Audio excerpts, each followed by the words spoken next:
Alright, there we go. Ooh, what's this, like, loading screen? This is really cool.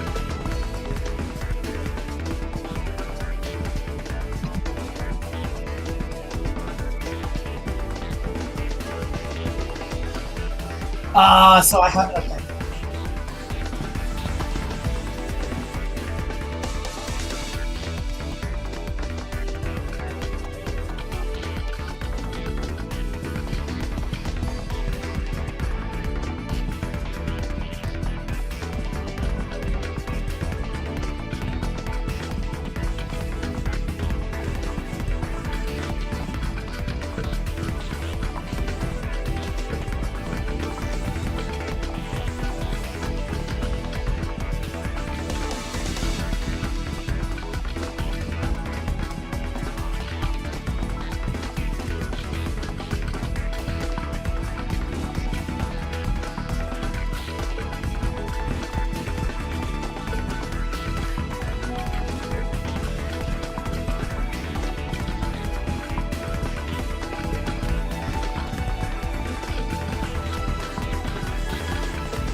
Reckons your champion's audio is still playing.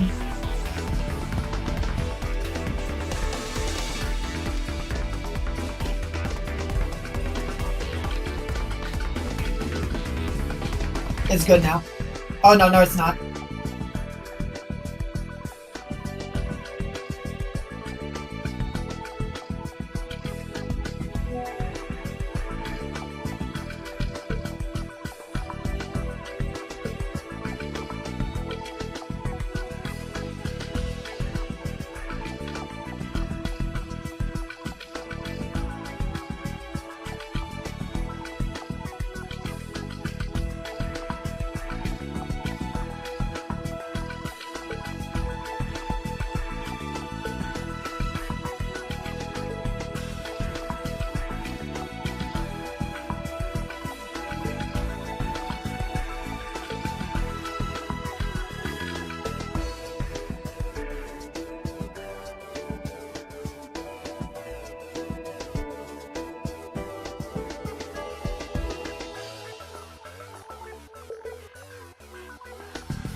Say that again?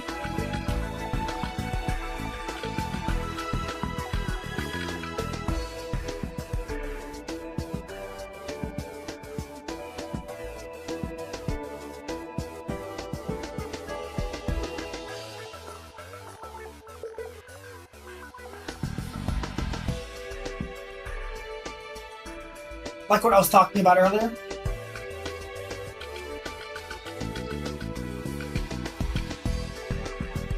I'm working on that now. 1 sec.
So this is my scene. So I should be able to just mute here, and it shouldn't be able to hear me. Or you can mute my stream.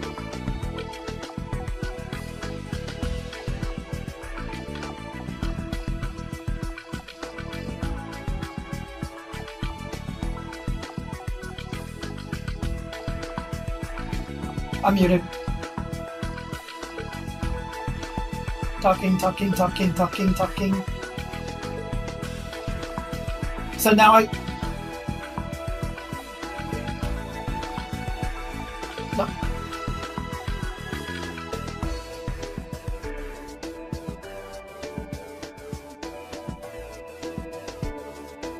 Well, mute me on Discord. So let me mute on Discord.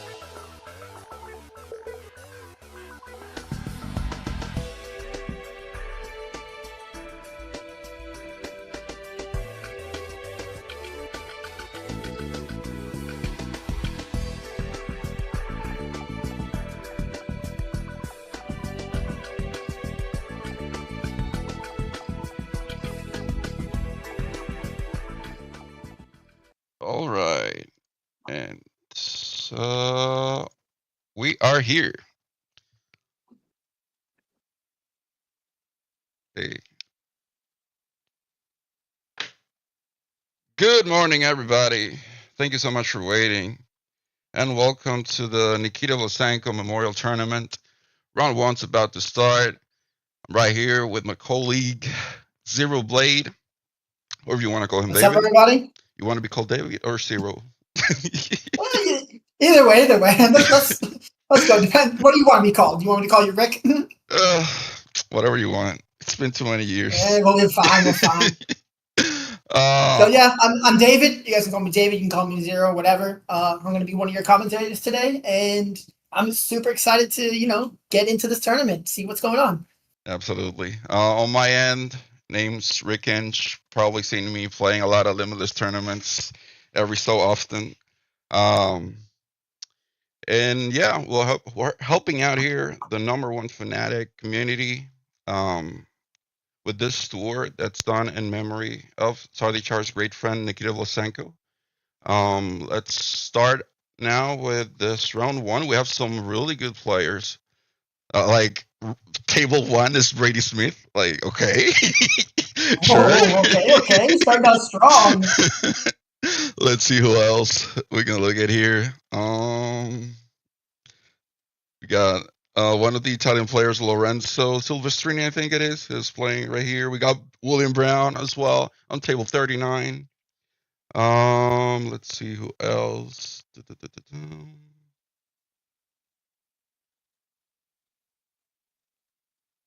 There's plenty of players here.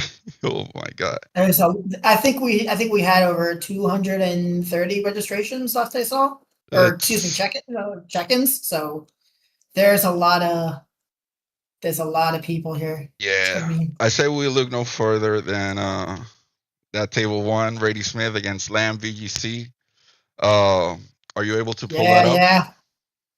Yeah. Here we go. I've got Lamb BGZ pulled up. Let me see if I can see it in just team sheet.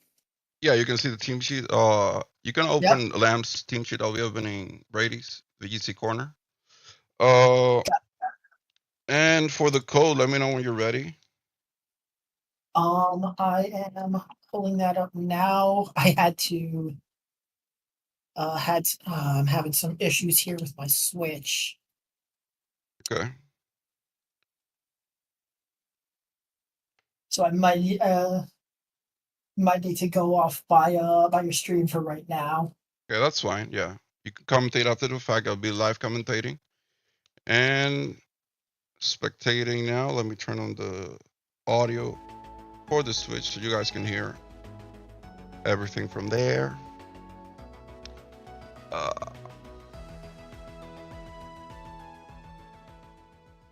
All right. So I've got a pretty interesting team here from Brady. Excuse me, do I have the? No, you have Lamb. You have Lamb. I have Brady. I have Lamb. I have the wrong team sheet open. Okay, so we see a lead here coming out. Senisha Hatterene from Lamb VGC. And on Brady's end, we have Mousehole, Annihilate, Mouseape, as it's commonly known. So right here you have two super effectives for the Rage Fist that you can start stacking up those beat-ups. I'm having a little bit of an issue with the team screen, with the team sheets here. Your screen's off, by the way. Okay, it's back. Oh, no, it's back. It's back. Oh, no, you took it away. Okay. But don't. If you're changing streams now, like don't do it on the Discord. So you can stay there, but if you can watch it on your stream, it'll be faster. We see an immediate change here as Rage Powder comes out from the Senisha. Annihilate doesn't want to stay in. Instead, Rage Powder gets encored. Really good call here from Brady, and he seems to be planning to move inside the trick room, start maybe disrupting the turns in which Lamb wants to do damage. So if you're an engine here, you have chances to maybe do damage on the opposing side with the Flare Blitz on the Senisha. You can, let's see what other moves are on that end. So we got Darkest Lariat as the only move, as this is a Perish Trap team. So they do have Protect, Parting Shot, Fake Out, Darkest Lariat. Senisha comes out, and we see the Carbomina will come in. Seeing that there's no threat of a Flare Blitz coming out, Mousehole decides to go out. And we see the Politoad come in. And this might be just a Protect on Hatterene's end. They don't want no Fake Out, no Parting Shot where they can actually get Hatterene out of there. Since with the Magic Bounce, it would work in the opposite way as Instant would with the Parting Shot. Like, instead of Instant going out, Hatterene would go out. I apologize for the stream issues on my end here. I'm having some technical difficulties. Are you updating the game or what? Yeah, a little bit. That's fine. I've been playing in a little bit, so we're Okay, so we see a Mega Evolution come out from the Carbomina, ready to dish out damage in front of Ensign. He's got some fighting moves, but Ensign wants none of that. And no, does he absolutely target not. anything here? Nope, it's a double protect coming on for Brady. Oh. That's correctly selling out the trick room. That's a good play there. You want to protect that pivot, you know, especially on a Perish Trap team like this. You can't lose it. Exactly. Oh, it looks like I cannot minimize you. Oh, wow. That's why you're... That's probably what's going on. Yeah. Okay, that's fine. Okay. But yeah, so let's see what this Carbomina wants to do. Sorry, I'm still loading into my game. So yeah, well, what can you tell me about the Carbomina? Well, Carbomina, I mean, you know, like you've got some powerful physical attacks potential there. It's a big threat to the instant with those fighting type moves. So you definitely want to be able to try and keep that against the Incineroar. You want to make sure that you threaten that pivot. Make sure that you put pressure on him so he can't just jump around and do as he wants with that parachute. And so yeah, the it's combination of definitely. Dazzling Gleam and Drain Punch did take out the Instant in one Ooh. turn. As we see Yep, Weatherball come definitely. out from the Politoed that remains still healthy enough to dish out some damage. Hattering gets down to 40% with the Weatherball. Really good damage. And I guess that's a trade that Brady decided to have here. And I'm surprised actually that no Rage Fist came out in turn 1 when he had well, it makes sense in light of Rage Powder. Now that I think about it, looking at the whole thing now, yeah, he couldn't set it up because of the Rage Fist in turn 1.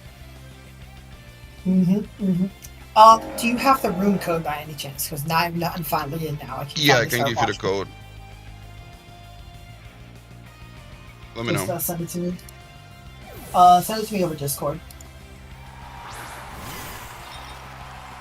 No, I'll tell you right now. It's 7797. Okay. 7797 3046 3046. There we go. All right. And we are at table. Just loads up. Oh, just the only table. So in this turn, looks like a Rage Father came out, where the Weather Ball didn't end up on the Hatterene. It actually connected on the Senisha while the Annihilate protected it. It seems to be the last turn. Yep, last turn of Trick Room that was, and this is the last turn of Rain.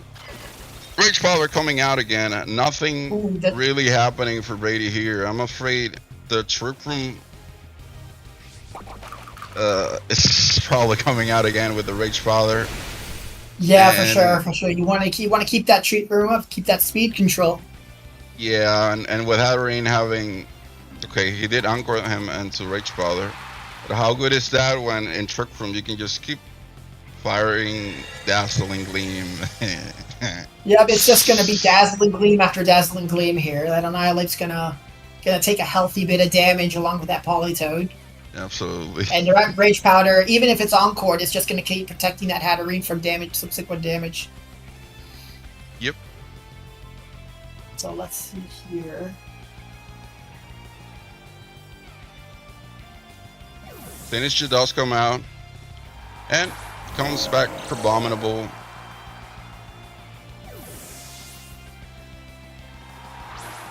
Mousel comes back in. This is a Sash Mousel.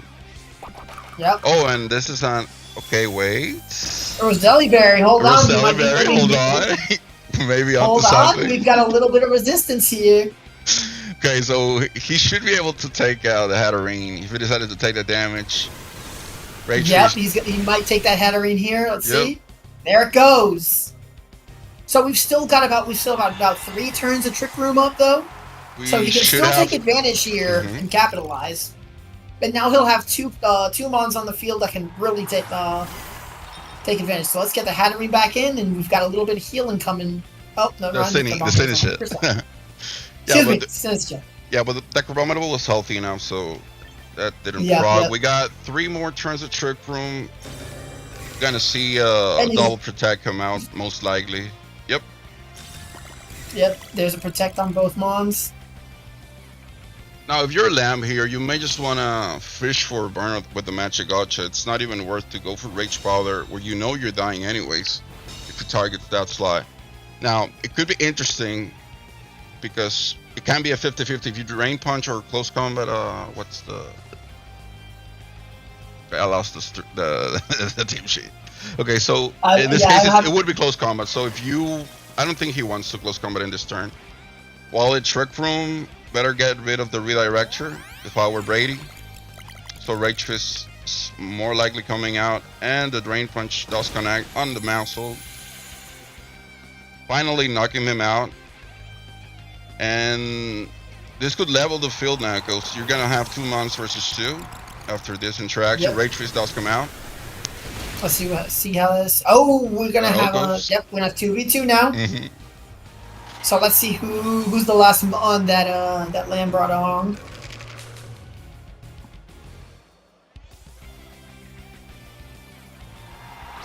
We've got a couple of options here. It's the it's the Polytoad on. There's the Torkoal. Okay, so in this interaction where we still have Trick Room, the rain's gonna stay. The rain's gonna take over. Yeah, looks like that Polytoad is. Oh yeah. Now, so now we've one got last advantage on the turn. rain You know side. what to do. One last turn of Trick Room. This is over. What a masterclass by Brady. Really just taking advantage of everything there. Yep. And here comes a helping hand on the Torkoal. Helping what? Helping what? Nothing to help here, buddy. We're just gonna protect on this side. Yep, and I think that is That is the last room of Trick Room. Yep. Now we've got the speed advantage on Brady's side, and it's really just going to be looks like it's just going to be a cleanup here. Yep. A close combat from the Annihilate probably. And a weather ball, and call it a day. Here comes. There's the close combat. Ooh. Oh, we've still got a little bit of life left on that Crabominable. Let's see if Brady calcs for that and double on. Yep, he did double on the Crabominable. Yep, he calcs for it. Yep, just take out the threat, you know. Excellent turn by him. Because he knows at the end of the day, Torkoal is just going to fire off a possible weather. But that I'm not even at -1 kills. No. So end up on a forfeit from Lamb, which I think he played really well. He managed to play well there. He managed to set up Trick Room twice, so he knows how to play around his strat. But he needs to capitalize more those Trick Room turns in order to, not get this board state again. Yeah, especially when you've got such a limited amount of time with Trick Room compared to other sort of setups like sun or any sort of weather. You've really just got to make sure that you take advantage of every one of those turns, make every turn count, and do your best to try and see what's try and out predict your opponent, see what they're gonna do. Exactly. So let's get into round 2 here. Yep. Just to double check. Round 2, game 2.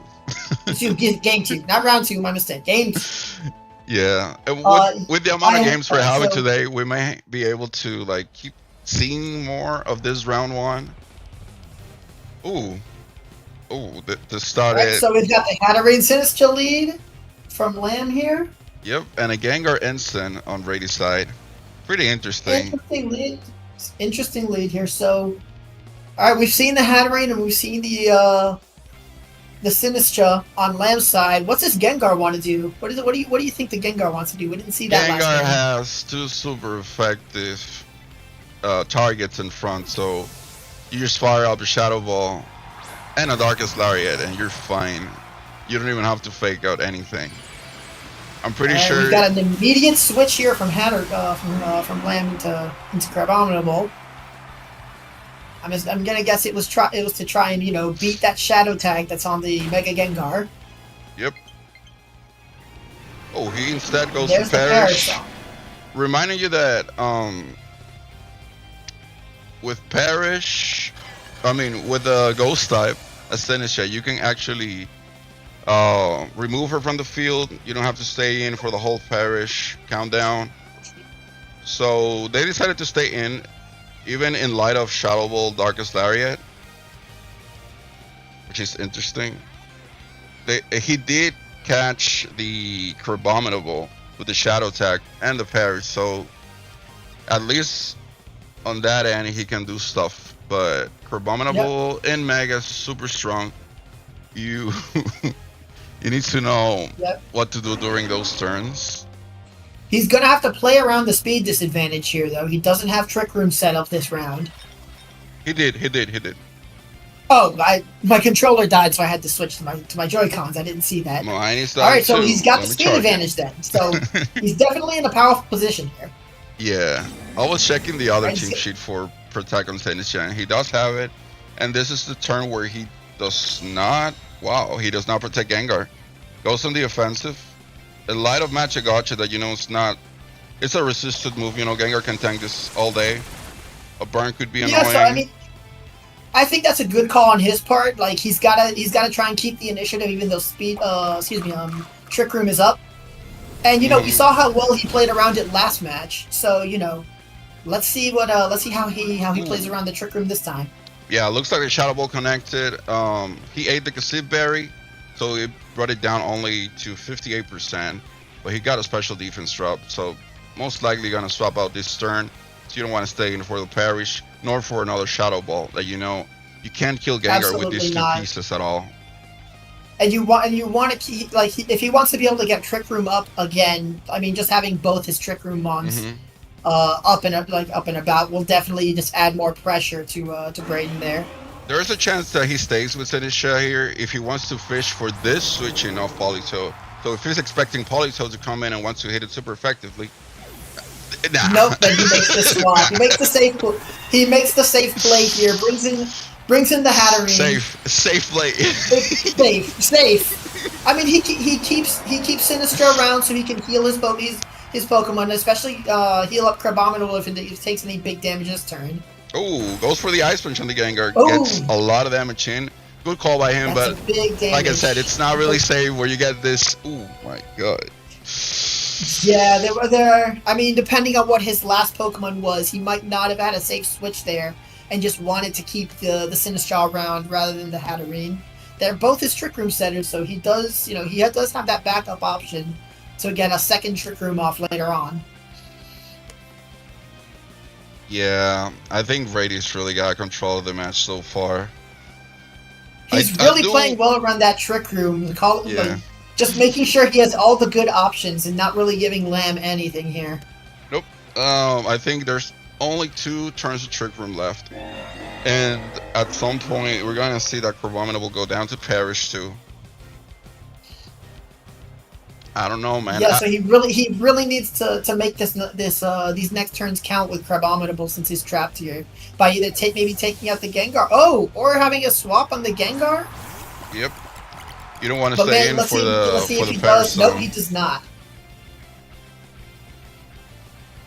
Dazzling Gleam's coming out. He could have swapped out the Politoed into the... Oh no, he didn't have a swap move for it. He couldn't have made that switch this turn. So due to the live for Hatterene just goes down to its own attack, and Mr. Crabominable here is just going down to the Perish Song. That's it. As the count fell down to 0, and yep, it's gone. We're gonna have an ending of what? It's gonna be Sinistra and who else? Sinistra and his last Pokemon. We saw the Torkoal last time. Does he bring it again? He's not. Sneasler. He comes out with the Sneasler. Sneasler's running the White Herb, Dire Claw, Close Combat, Throat Chop, and Fake Out. So he definitely has some fake out pressure here. And if I remember correctly, we just saw Protect on the Mousehold or on the Politoed. So we can see there's definitely a fake out right there on the Politoed, like I said. And we're seeing a Matcha Gotcha. This could be a misplay if you don't kill Mousehold here, because Mousehold has... Ooh. We see the burn on the Mousehold, though.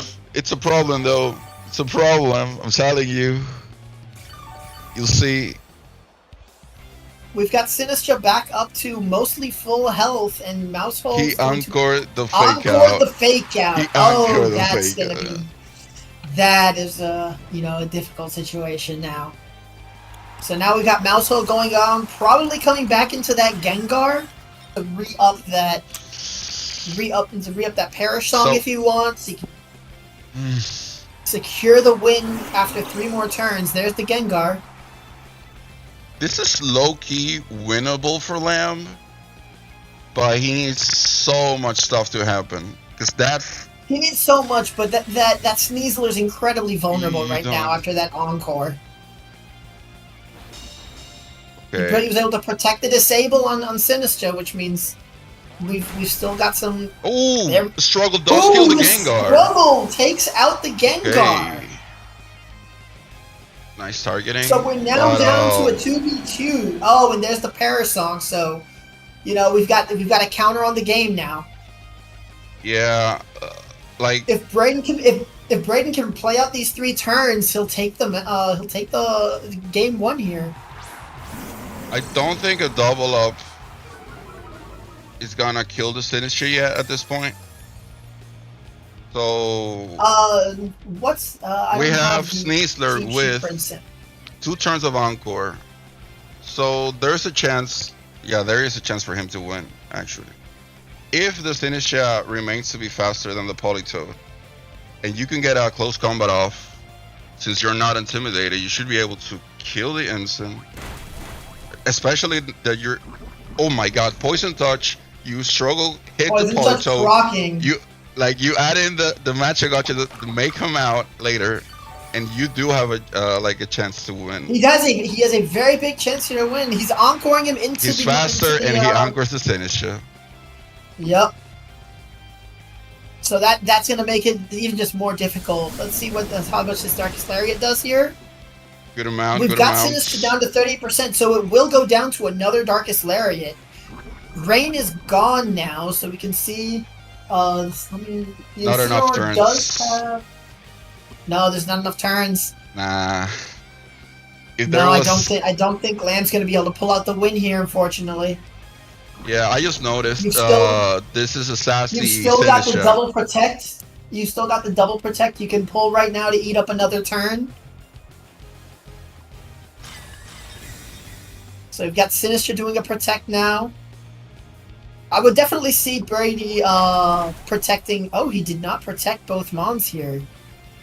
No, interesting, but I guess he's definitely going for that decisive win here. Let's see, see how it. If he doubles now, he just wins. Darkest Lariat. Ooh, that's it. So now Sleezler's down with Sinister, encoring to protect. That's gonna be to a clean sweep here, 2-0 for Brady. Yep. You've got 1 turn left. You can either just double protect, take that last turn, and let Sinister go down. Sinister has protect right now live because it failed to protect last turn. So it's really just a guaranteed win here. Yes, sir. So we have a table 1 win for Brady Smith after this interaction is over. Yep, an amazing demonstration of how to play around that trick room, especially in game 1. Yeah, and really interesting to see Annihilate Mouthful back again in a rain composition, which I like pretty much, and having it also with the Parish mode. Like, this is a really strong team. I look forward to seeing more of Brady in future rounds. For sure. I've got my own soft spot for Parish for Parish trap teams. It's a very interesting. I mean, we've got Wolfie who really popularized that sort of bringing it to tournaments and such. Yeah. So very interesting team strategy to bring to a tournament, especially if you can make it play and make it work, and if you know your lines, work around your opponent's trick room. Yeah.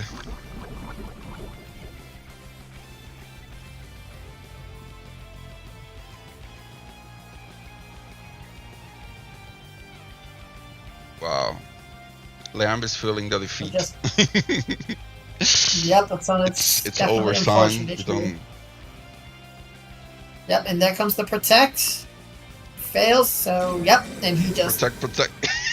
protect, just so ensure, just in case. Okay. Oh, with Encore. Yeah, there was really nothing to do here. Politoad wasn't going to go down to poison this turn, so it really was. Oh, it did go down to poison.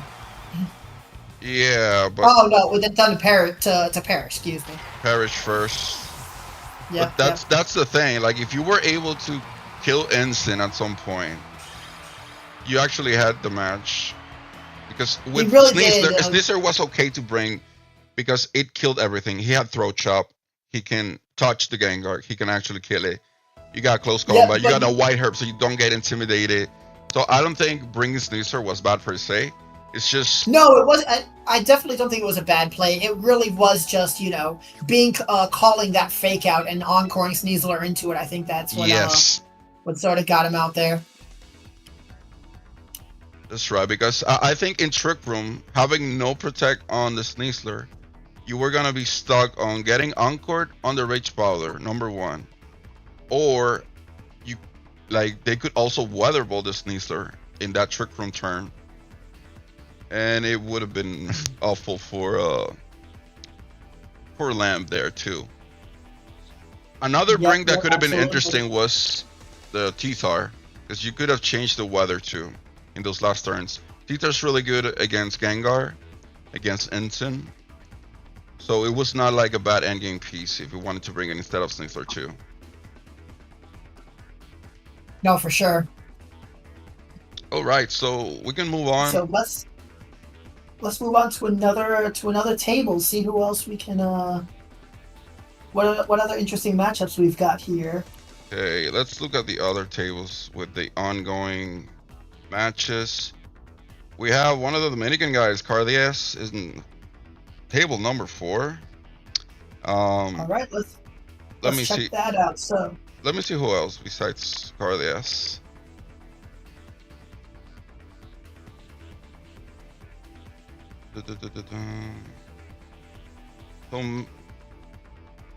Some of these players I'm not too familiar with, but no, I'm not. I'll have to say here, I'm not. Yeah, a lot of new players.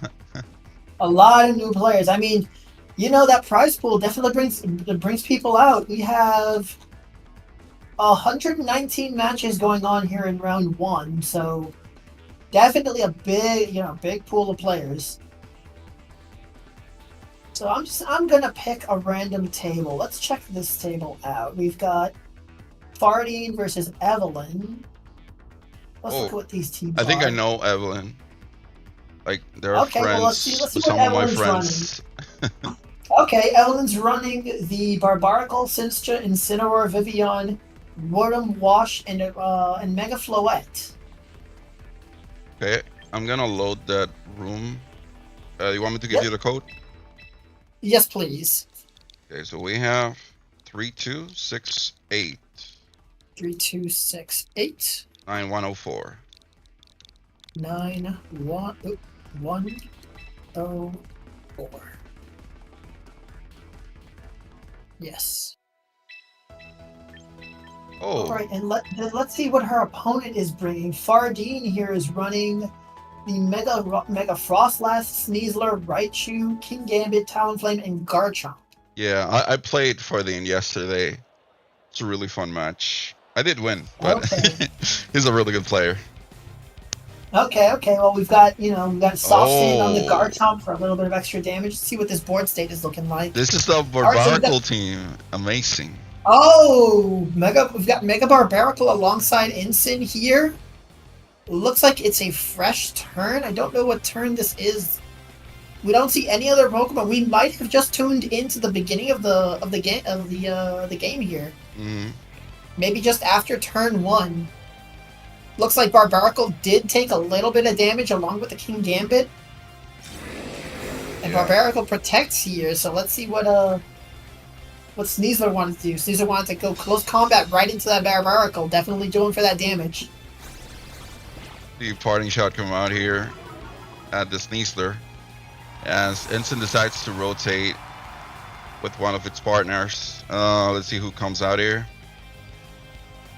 Potentially a good move depending on what that King Gambit wanted to do. Yep, so it's Rotom coming out. Wash come in. Swords Dance. Oh, okay. Swords Dance. Ooh, okay.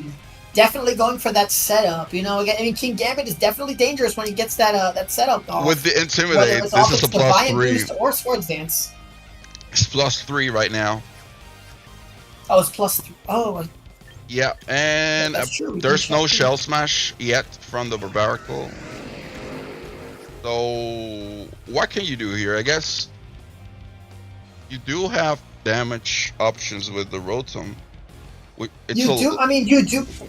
do have the close combat on Barbaracle here, so we could potentially see that. Oh, or a swap. What are we I doing? mean, you don't want to take a close combat from What are we doing? Interesting play here. Okay. We are Well, giving ooh, boosts. no. We are giving boosts here. We're giving boosts, but we did dodge Sucker Punch, so. But that is going to be a close combat right into the Incineroar, unfortunately. Yeah, So does not kill. we're gonna see what Evelyn's plan is to deal with this +4 King Gambit on the field. Yeah, we do see the Thunderbolt come out and kill the Sneasler. It's a life orb, Rotom. And with the debuff of the close combat, I guess that's enough. A Kowtow may come out now, or wait. No, we already saw Sucker Punch. Yeah, I didn't see. I was looking at the party team shot. My bad. So now we got Garchomp come in. This Garchomp is running, I believe, Soft Stand. Yes, Soft Stand with a Earthquake, Stomping Tantrum, Rock Slide, and Protect. So we could see maybe a potential Earthquake Protect come out here. We could see. I believe the King Gambit is running Protect. It is. We could just see a Kowtow Cleave come out. Oh, it's a Sucker Punch There's the again. Sucker Punch. She's really going for the Sucker Punches, and Evelyn's calling them pretty well. She's playing around this +4 King Gambit pretty well, knowing that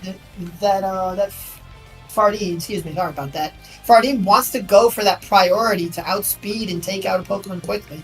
You gotta be careful with that though, because you only have 8 of those. So if there's a way for Evelyn to stall out those Sucker Punches and like making waste of those BP, then you have no priority. Definitely. You have a slow mon that even though it's boosted, if the others can move first and take it out, it's GG's. Yeah, for sure. We can definitely see doubles go into that King Gambit once it's out of You know what I'm really curious about in this turn? What if? Okay, he does have. We've got the Rage Powder, so that might be dodging another Sucker Punch unless they went for the Kowtow Cleave this turn.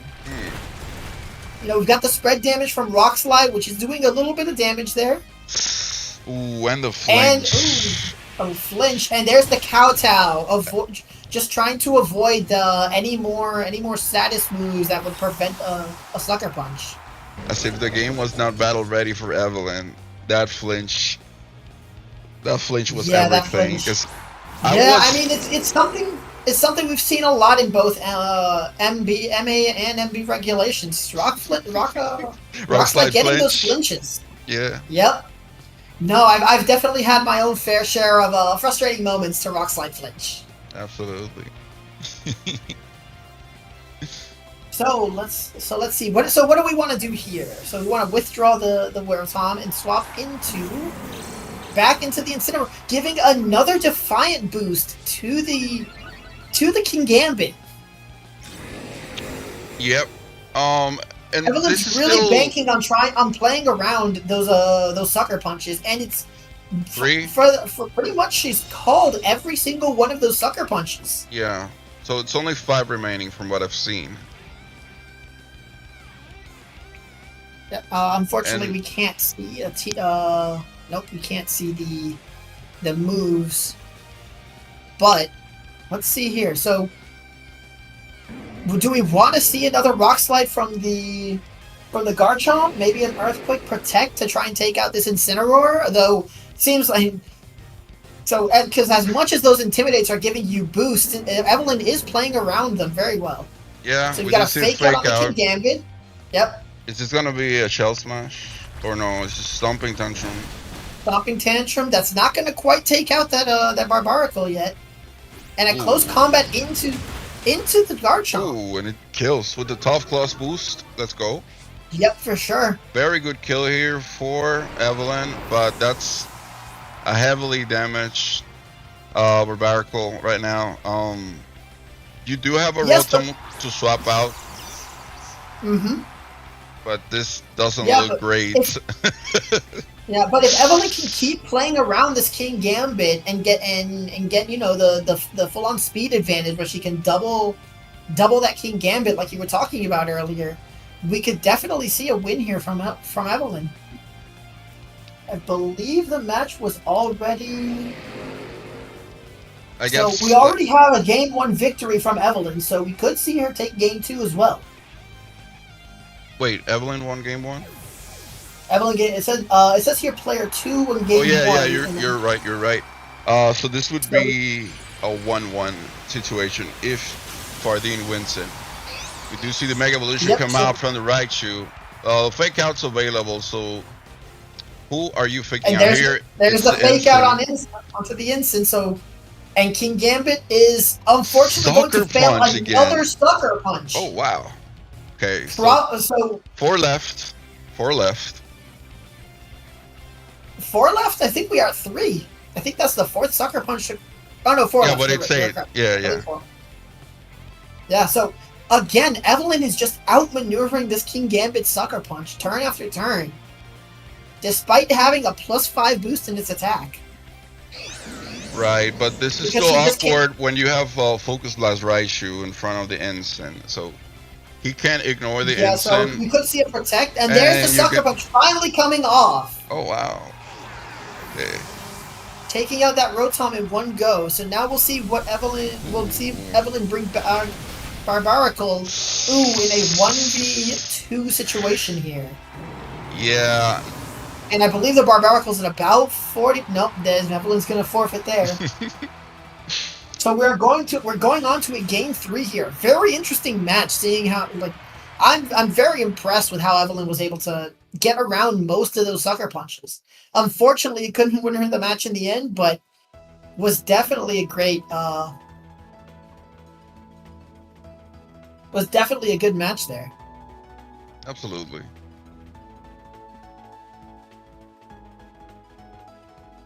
Really cool to see Barbaracle doing stuff. Yeah, definitely not a mega I've seen very much, honestly. In this economy. Mega Barbaracle. Well, I mean, it's clearly putting in the work. Right. Let's see if we can see a better showing in game 3. Let's see if King Gambit doesn't get the infinite boosts. Yep, I mean, the King Gambit got the infinite boost, but I really only got 2 attacks off from what I saw. Right.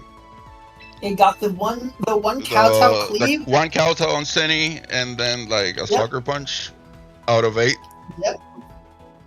Yeah, 2 out of 5 attacks total, landed twice.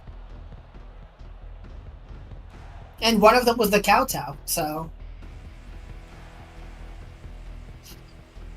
I am curious to see what Fardine decides to bring this time. Is he going to go again with the King Gambit, Garchomp, and Raichu? And was it Sneasler was his 4th Mon, or did we not see his 4th Pokemon?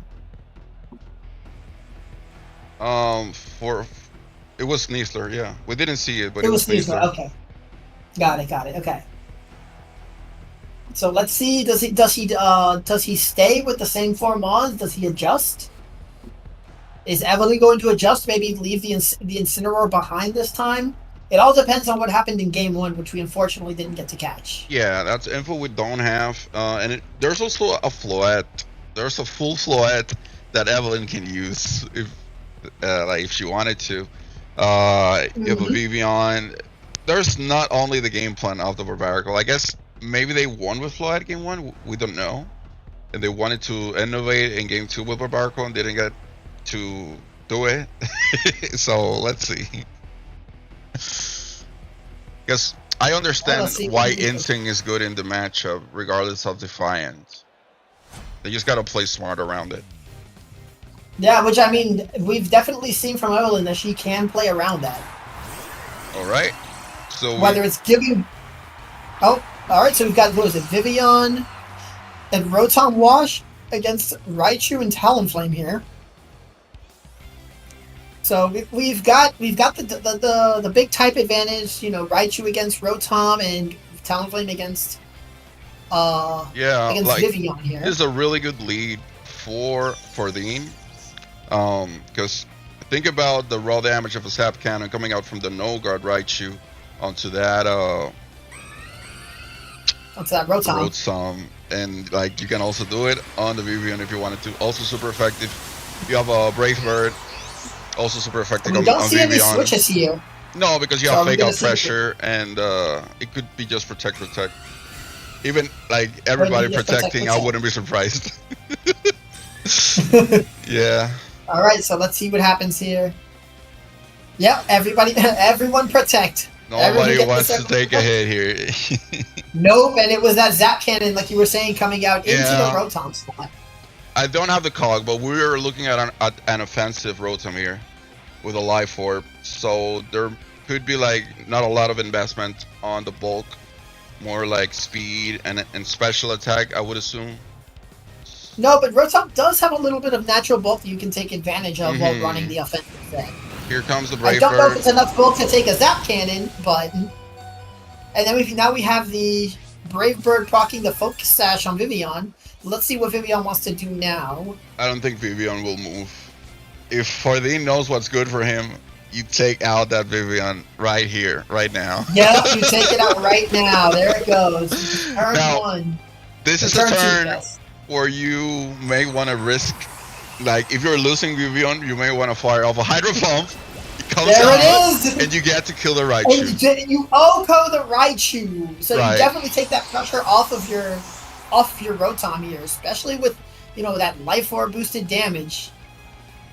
Yeah, really So good now turn you've for got that Evelyn trade- here. It's a good trade. Yep, it's a good trade there on Evelyn's part. And then we got the King Gambit come out. Let's see what she brings in.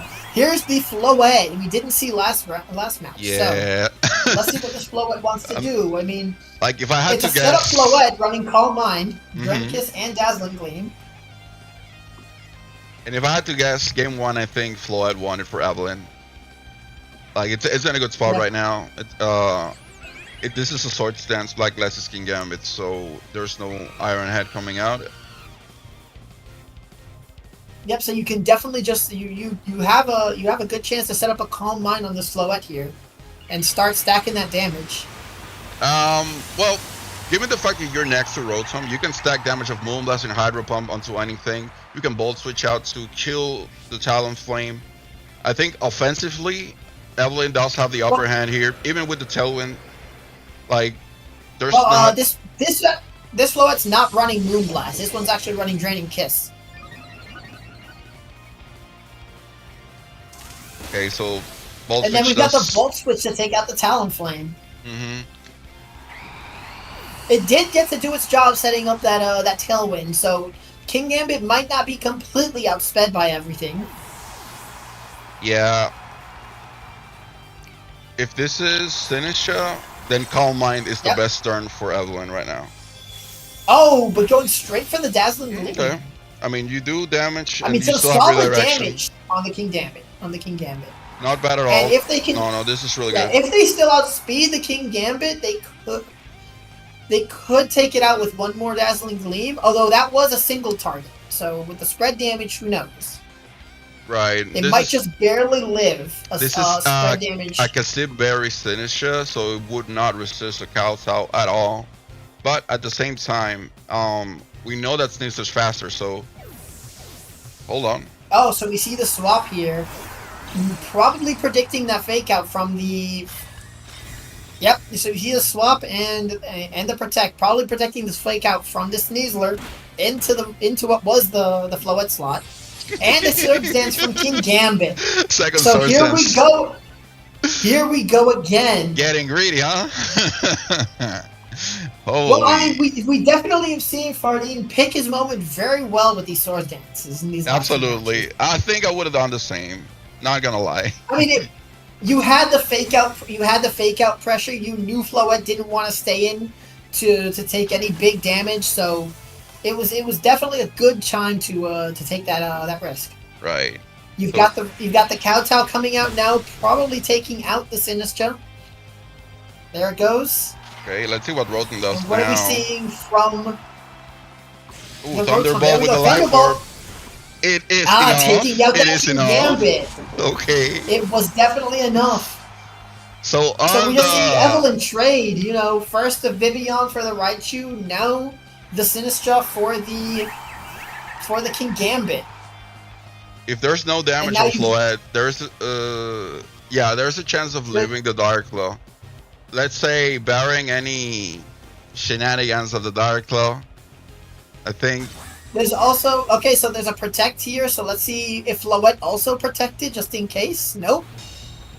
No, you just So swing no now. Thunderbolt. So Thunderbolt, Dazzling Gleam. So I mean, now you've got the chance to play some protect shenanigans. See, maybe protect on the Floette in case, and then keep attacking with Rotom. You can really just go back and forth here. I think the correct turn is to just double attack, where you can live this Dark Claw, and if you don't get slept, or full Ferret in this case. Or maybe the paralysis. Hold on. Let's see. Thunderbolt does come out. It does not KO. And it doesn't take it out, so you need the double here. So let's see if it does he get the full Ferret? No. No, he does not. Dazzling Gleam comes out. This game 3 comes out, and Evelyn takes game 3. Is for Evelyn. Yep, a great match there. Great maneuvering there on Evelyn's part, honestly. Nice pick on this table, by the way. Huh?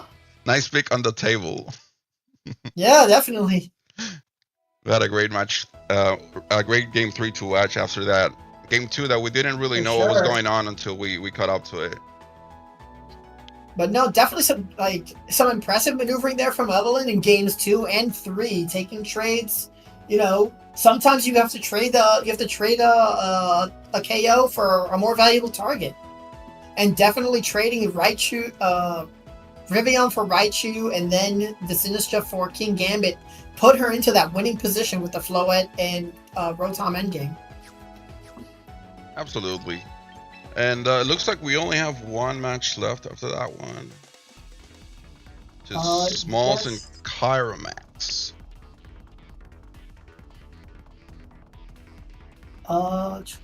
Let me see. Okay, they just started game 3, so we're good to start watching. Can you pop me that code?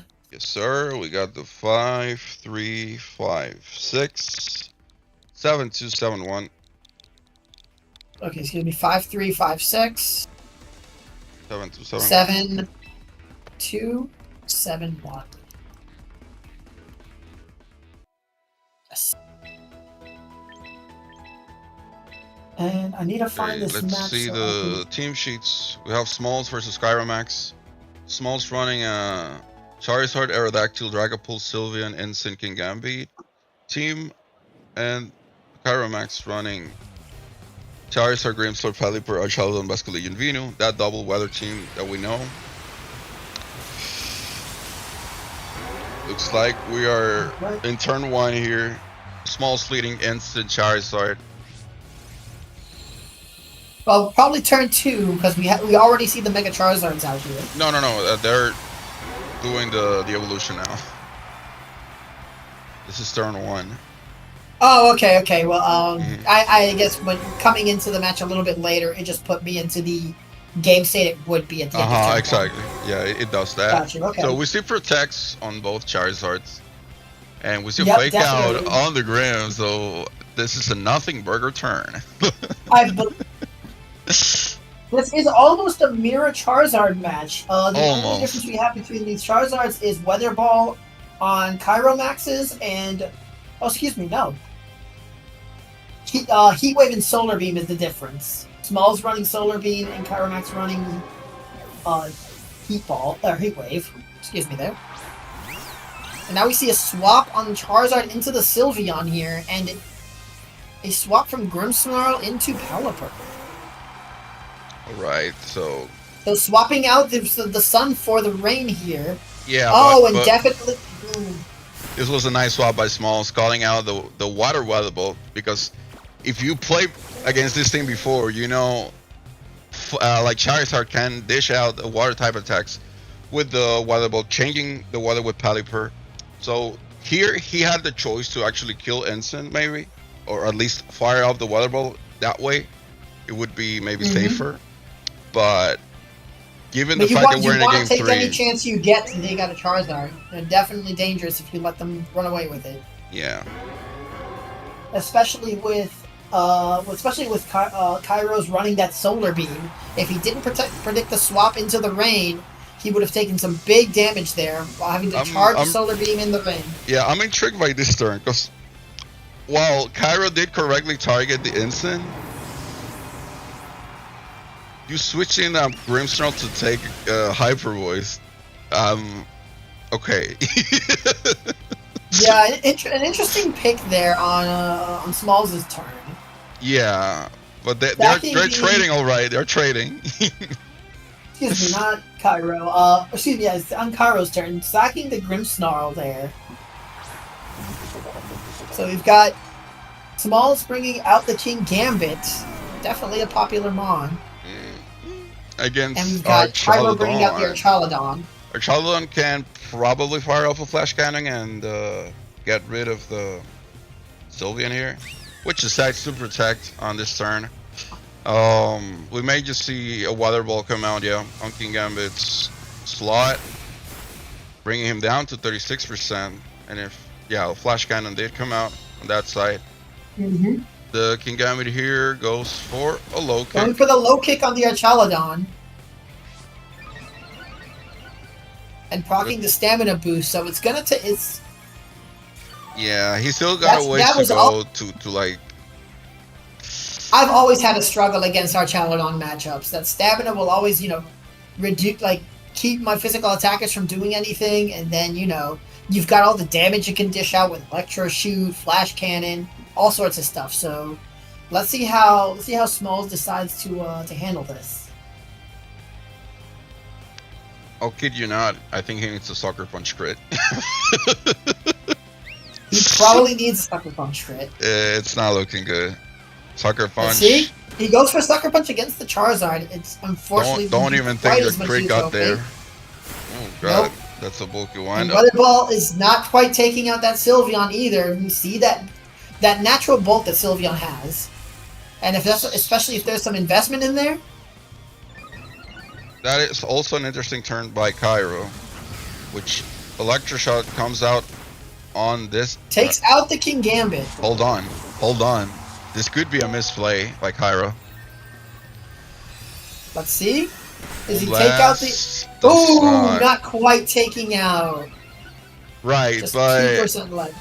There's a thing here. We got a full health Charizard in the back. The sun's coming out again. So Electroshot's not gonna happen.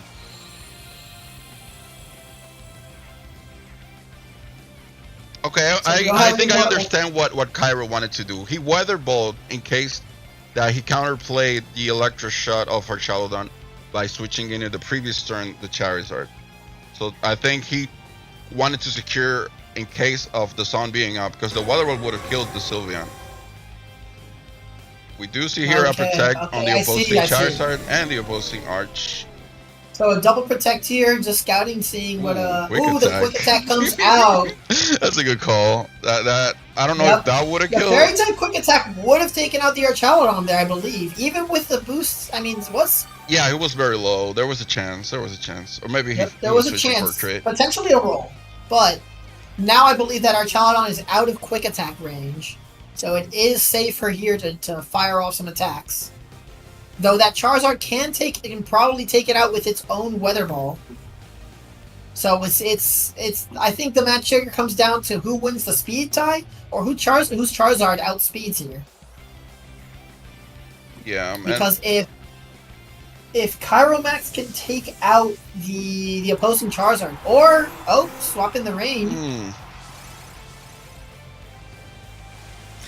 I don't think you protect. I don't think you protect this turn. I'll be so for real. I think the play there was honestly Quick Attack. You Weather Ball the Charizard and you Hyper Voice actually, because a swap. Oh, and there comes the Weather Ball to take out the opposing Charizard. It was. Yeah, we definitely see Smalls playing with this weather. Being able to swap and take advantage of each weather as they come, and unfortunately that's going to lead to a Cairo. Wait, yeah, Cairo won there. Excuse me, not Smalls. Cairo playing around the weather there very well.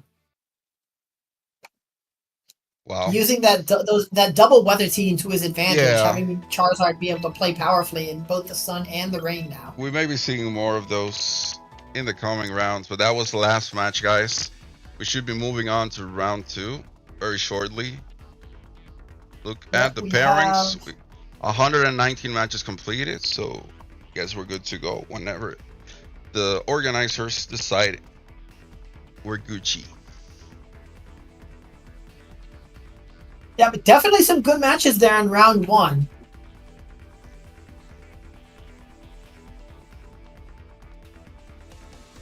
Yeah, I love seeing Brady's team and how it looked like he had a bad trick room matchup, and suddenly it was not in game 1. It really took me by surprise. And Evelyn's team, really interesting. Let's see how far the Varvarkle can go. Do we see a top cut Varvarkle maybe? I mean, that would be great to see. Even if it's carried by the Floyd. That still would be cool to watch.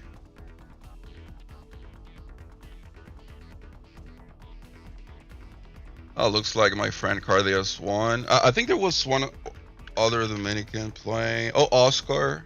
Oscar did play too. He won round 1. Also zero lost. Not you. No, wrong 0. And Mario is joining now. So we have a couple of Dominicans from my community. Hey, that's great. Shout out to the Dominican community. Other players to look out for, we got Simone Sanvito, one of the really good Italian players, regional champion.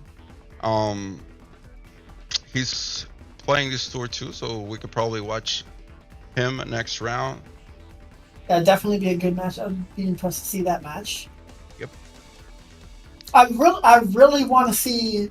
I would really like to see how Brady continues playing that Parastrap team. Absolutely. And honestly, I would like to see another round of Evelyn's. Like, I mean, her maneuvering in both the games we saw was honestly pretty good. Playing around a +5 King Gambit is not something everybody does. Yep. Oh, we can go to table 37 where we see Cardeas against Yaya. 37. I know it may seem biased that I want to watch Cardeas because of he's from my community, but guys, also he's like he's going to Worlds, so we're going to watch a Worlds player. Basically. We're seeing a Worlds player here. We're seeing a Worlds player basically. All right, well let's pop into that room then. I have the code here if you need it. 5308-7301. Okay, I'll get in right now. I just saw it. 5308-7301. Yep. So we've got. Let's see if they are still in team preview. Probably, just since the round just went up. Yep. So we're still in team preview here. So let's take a look at these teams. Okay. We have what looks like a sand team here. This is one of the teams. One of the sand teams running the Megastar Raptor. So we've got I think it's the classic Confidence team. Yeah. Tyranitar, That's Yaya. Star Raptor. Yes, that's Yaya running the new sand team here. And we have Cardias running. Right, Shumi Oscarada. What did I tell you yesterday? Yep, you were telling me. Yep, we were talking about this yesterday. There we go. So we do see a Raichu King Gambit lead right off the bat. And on this side, we have a T-Star Staraptor. Noticing some differences for the standard team is that this Staraptor has Roost instead of Tailwind, and the T-Tar has Low Kick instead of what's usually a high horsepower in this original team composition. And yeah, but it definitely gives him a benefit in this matchup, being able to run the low kick into the King Gambit. So let's see what that does for Cardias. Does he stay in on the King Gambit?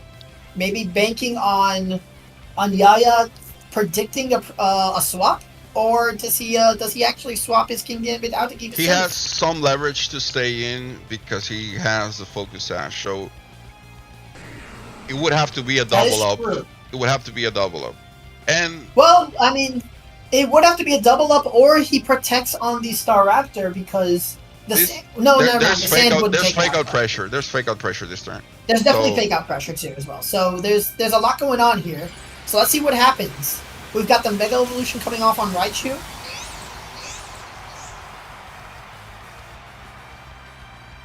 And let's see what happens next. We have another... Oh, we've got the Protect on the Staraptor, so trying to predict that fake out. And the Zap Cannon going into Tyranitar. That special defense boost from... Ooh! He went right for it, so David. He went right for it. He's going to load He went right for it, yep. He went right for it, man. That's the Dominican sauce. That was a bold move, man. Really nice turn one by Cardias that is now playing passively in his turn one. You're not gonna see any fake out, any swaps. He just went for damage, and we do see Excadrill coming out, having the speed advantage. Reminding you again, there's no tailwind for him to play with Staraptor at all. So if there's anything he's gonna do, he's gonna Mega. He lost T-Tar, so a Mega Staraptor would be what we see, but I don't know if this is the turn for it because you have the Zap Cannon pressuring you. No, you've got Zap Cannon pressure on you. You just use your Protect. I mean, is that pressure real when you have Excadrill in front? I mean, if Excadrill can outspeed, Excadrill can outspeed this Raichu here. It does. That's why. With a high horsepower. Yeah. So we're definitely going to see the swap here into Masquerada. Really good swap. And we see the Mega. Yeah, he had the leverage to do so. Yeah, going for the Mega. I saw it late, but since you have the Sand Rush, you can always pressure with that. But he calls the swap, goes for the Rock Slide, breaking the sash of Ginga. He's gonna kill Kingambit. It's not gonna hit. No. It was just no flinch. But he is going to take out with the close combat from Staraptor. Yeah. So really we've seen some aggressive plays on both sides here. Yeah, what I think was better for Cardias to get a better trade off of this was if he fired up like a Sucker Punch, maybe. Like a Sucker Punch on Excadrill and bringing him closer to Sash would at least gain you some terrain for the end of the game. Yeah, but now you have that Zap Cannon pressure live again against your Staraptor. So do you swap out here? What are we thinking? I mean, we've got Masquerada that can. We've got the Triple Axle. We've got the Flower Trick. Also, is Masquerada also running the Low Kick? So we could. I mean, the Low Kick is not going to do anything for you here, though, just because it is super effective, but Excadrill is also very light. We do see high horsepower coming out. We see high horsepower just coming out and outspeeding. This Excadrill just outspeeding everything on the field, taking advantage of that speed in the sand. Also even faster than... Okay. Okay, so we've got the Triple Axle come out on the Excadrill. It's not enough, though. And not quite taking it out.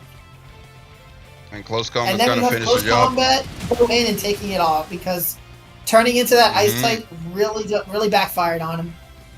Yeah. I guess the turn one was pretty cool, but it didn't seem like there was much plan afterwards. No, unfortunately. I think it was definitely it seemed like a shock and awe tactic, you know. Go in and take out that T-Tar, turn one and fluster your opponent, but Yaya was able to keep it cool and, keep us cool and win that match. So now let's see what we're going into game 2 now.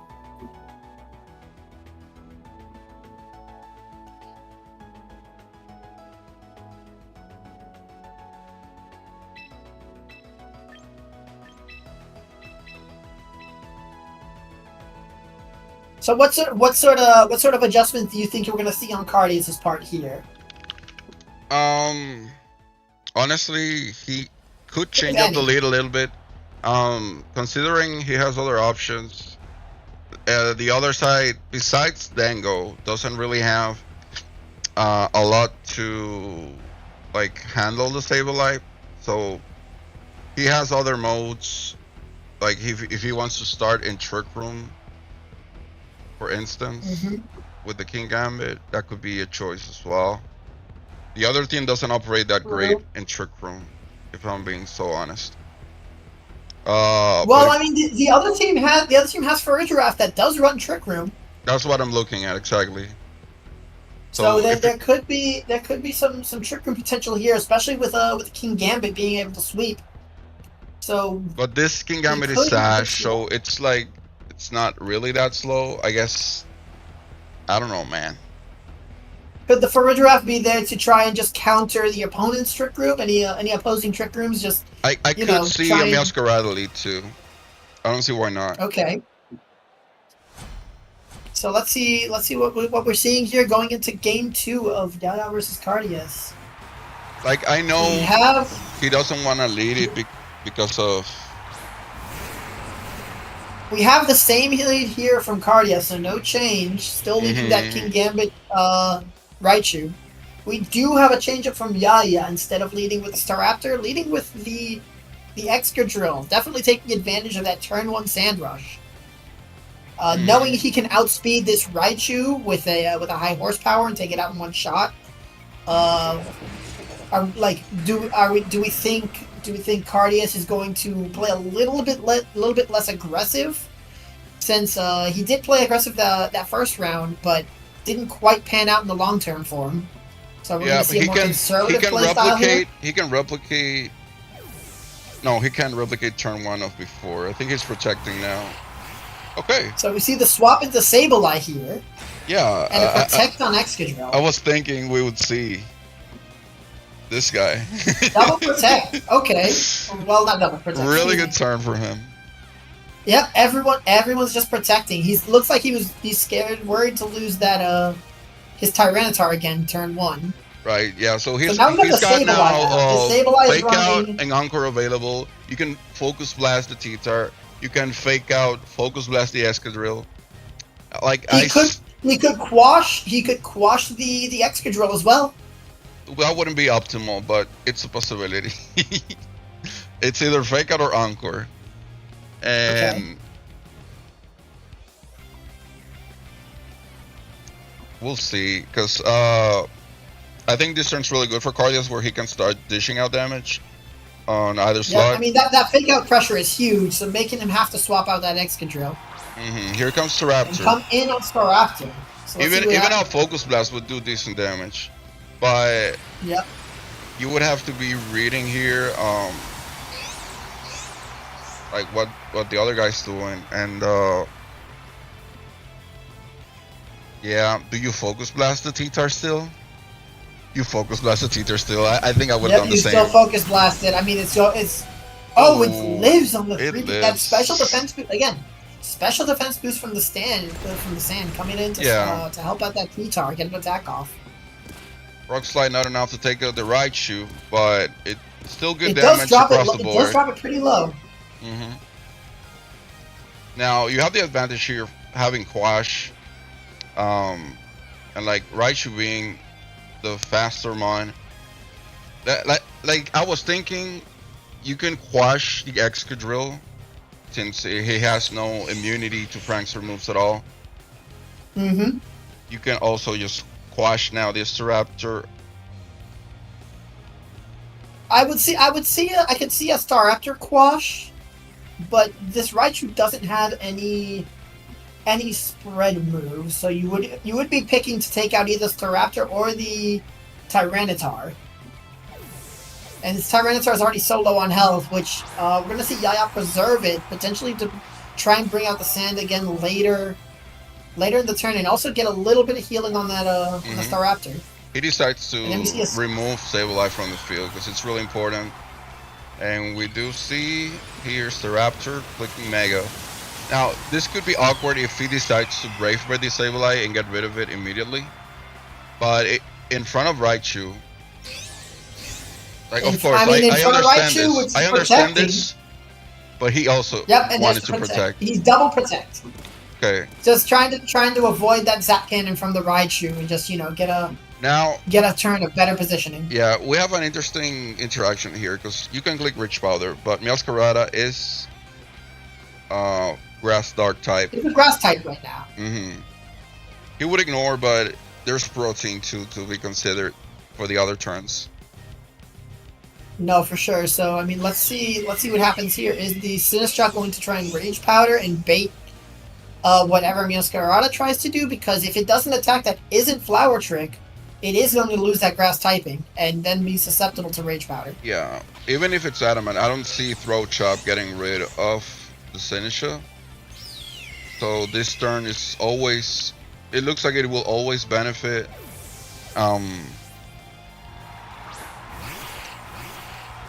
What's his name Benefit again? Yaya. Yaya. Benefit Yaya again. But this swap's really good. There's the triple axle. Triple then axle you take out the Staraptor. Does take out, yes. Yep. Very interesting. So I'm curious what Sinistcha did here. Did we see a Matcha Gotcha? Did we... Matcha Gotchas Oh, there's the Matcha Gotcha. Fishing for burn and possibly bringing down the Raichu. Unfortunately, we don't see any burn for Yaya on that Matcha Gotcha, and losing the Staraptor, so losing a big chunk of his offensive pressure there. So now we've got the full health Excadrill in the back, but also a very low Tyranitar. This Excadrill still has its Focus Sash available, so we can definitely dish out a big hit here, potentially taking out one or both of the Mons with a Rock Slide. That Meowscarada is an Ice type now because of the Protean, but we're seeing the Protect. Yep, it seemed to Protect to counteract that Fake Out pressure. He's still triple axles. Oh, and crits the first hit. Sinistcha is going down. One shot again. Thanks to that crit. Excellent. Yep. I think that crit is really what made it there. Right, and the Sandstorm subsides by he's getting the sand back home. You've got Tyranitar in the back, so you're gonna get your sand back regardless. Yeah. So here's the issue. But he is obligated to quash this turn because since the Meowscarada's Adamant, even with the Scarf, it's supposed to be slower than the Sandrush Excadrill right now. Yep. So the question is, you quash the Excadrill, and do you? You gotta pressure T-Tar regardless. I think. I could be wrong. Oh, he encores. Oh, so he's going to encore him into the Protect. So you're taking out that Excadrill for 3 turns. So now you just take out the Tyranitar with that triple axle, and now you've got fair game on this Excadrill for the next 2 turns. Really good display by Cardias here. He turned around that game 1 that was not in his favor at all. He was kind of demolished that game 1, not gonna lie. But in game 2, brought it back. Some fresh ideas that can actually put a stop to this really strong Staraptor T-Tar team. And we're going to game 3. Yep, we're going into this game 3 now. Let's see how both players adjust. This is definitely my favorite part of these longer matches that go into game 3, is seeing how both players adjust to all the information they've acquired. They have their open team sheets, so they know what the opponent can do. But it's always valuable knowing how your opponent plays. I think seeing Cardias play really aggressively in that first match gave Yaya a little bit more information, but it did, Cardias also learned a lot about how Yaya was reacted to his moves, so he was able to pull out that win in game 2. Absolutely. Oh, I always forget to hit spectate right when the players hop into the table.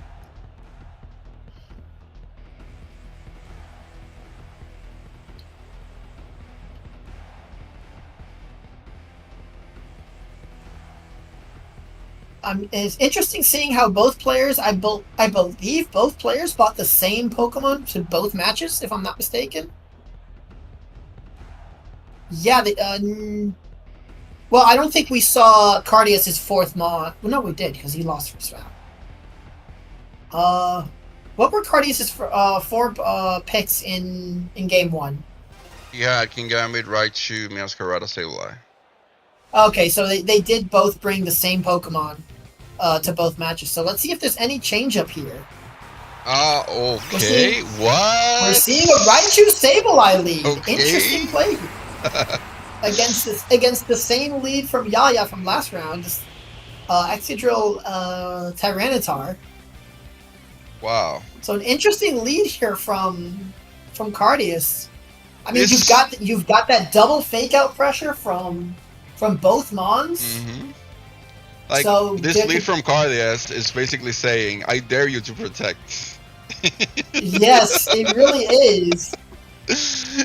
And like, Now what Cardius does with that information, because he could just go hyper offensive into two protects and not really win anything with that. It would just be a dead turn. Or yeah, we can he see goes some Sinny. switches. He has to go Sinistra here.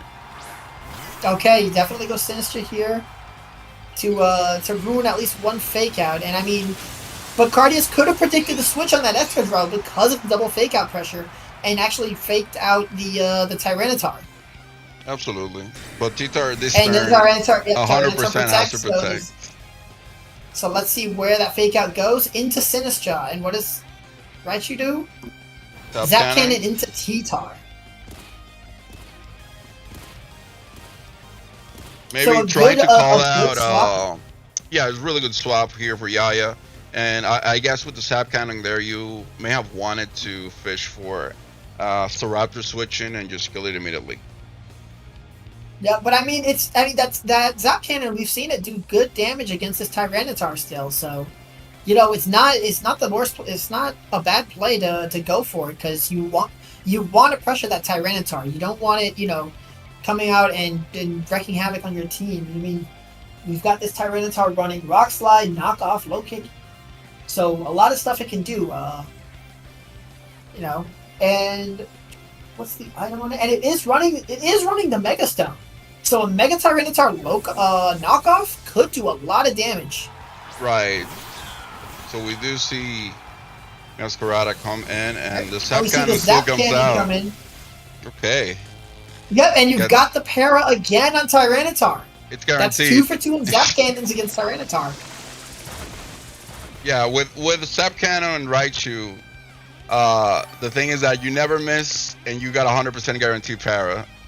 That move is. Oh, correct. Yeah, that move is. That just slipped my mind there. Mm-hmm.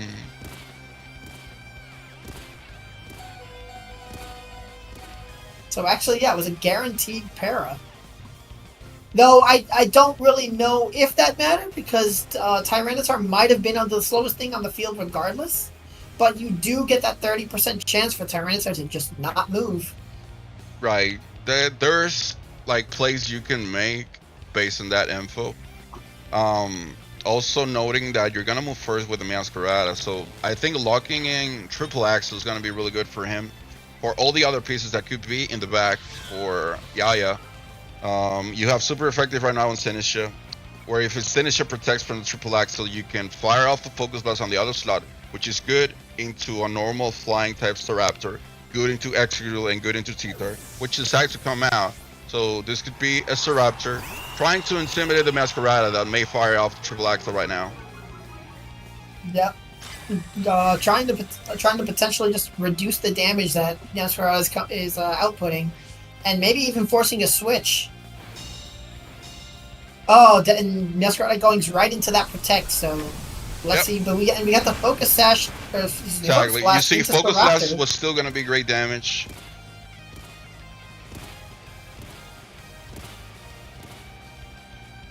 Yeah, it's still great damage. I mean, that we do have both Pokemon on Cardius' side getting relatively low. Mm-hmm. So we could see a Matcha Gotcha take out both Mons here without a Protector or swap. I mean, we could see the Staraptor come out with a what is Staraptor running? Staraptor has the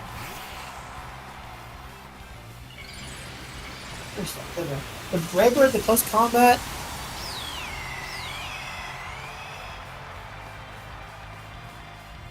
Boost and protect. So Braybird in close combat potentially coming out here. A Rage Powder from the Sinistra, so that Staraptor is going to be safe unless that's well, no, it's just going to be safe. And we see that no crit on that triple axle doesn't take out the Sinistra. Yeah, a -1 it shouldn't be able to, and we do see the rules come out from Staraptor regaining health, getting ready to maybe boost itself with the close combat in the coming turns. And things are not looking great for Cardias suddenly. No, Yaya's definitely turned it around here. You've got a healthy Staraptor. Your Sinistra is a little bit low on health, but I mean, a Matcha Gotcha here, especially if, you know... I mean, and honestly, you could swap out the Sinistra too, because you can heal up again on another turn with a well-placed Matcha Gotcha. Like, we have the Tyranitar and the Excadrill in the back that we could swap into. I think both would healthily take a triple axle. Yeah, we do see Sinistra come out. And we see Sableye also. Come out as well. Into that Raichu. Right. I think protect. I didn't check if this was the last turn of Sand. I'm assuming it might be. Can I not? No. Yeah, it was. Yep, it was. So Right, Raichu so now, wouldn't take the damage, and I guess you can rotate the Meowscarada again. And yeah, you could rotate the Staraptor out here to get that speed back. Yep, and there it comes. So now you know your Excadrill is going to be outspeeding this Raichu. So I can definitely see a high horsepower coming out here. I feel like a call needs to be made here. Oh, and there's the call. Let's see. Where So do you fire the triple axle? Triple axle. Ooh, into the Tyranitar. He's going to take that really well. Yeah. Getting some good damage on the Tyranitar, but just not quite. You really needed a knockout here. Yeah, I was thinking he would swap into Sableye with that fake out turn, for instance. Yeah. And like, I understood why Excadrill didn't want to protect here.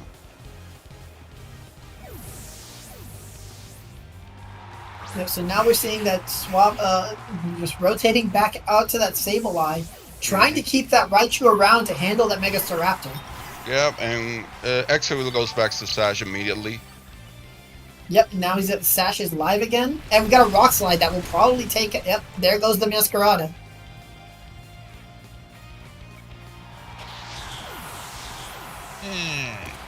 Starting to get awkward here for Cardias. Yep, he's getting put into this awkward position. I mean, it all depends. I mean, we could see a comeback here. We do have King Gambit now coming out. He's completely healthy. We haven't seen this Mon yet this match. So let's see if and it's safe to swap in now because the Staraptor's ability is no longer Intimidate, if I'm not mistaken. Yep. So you don't have to worry about giving King Gambit those Defiant boosts. No, and this King Gambit in particular, being Sash, is faster than the Sinistra. So going for something like Fake Out Kowtow is completely valid. Yeah, definitely. I mean, you could take out the Sinistra with that Kowtow, prevent any more healing from coming in. So let's see what the Sinistra wants to do. It's going to protect. I get the scouting out to see what Cardias is going to get up to. We see the Fake Out come out, trying to stop the Excadrill, and the Kowtow go into just the exact call you made. It was the play that Cardias needed to try and get some momentum. So I guess this means that he doesn't get Encore because of the Rage Powder. Now, I don't think you want to lose Raichu either. It's just, yeah, it's weird. It's just so weird. Because if you had Protect, you could Protect and Disable maybe. Yep, but he's got the Encore here, so he's Encoring that Sinistra into Protect now.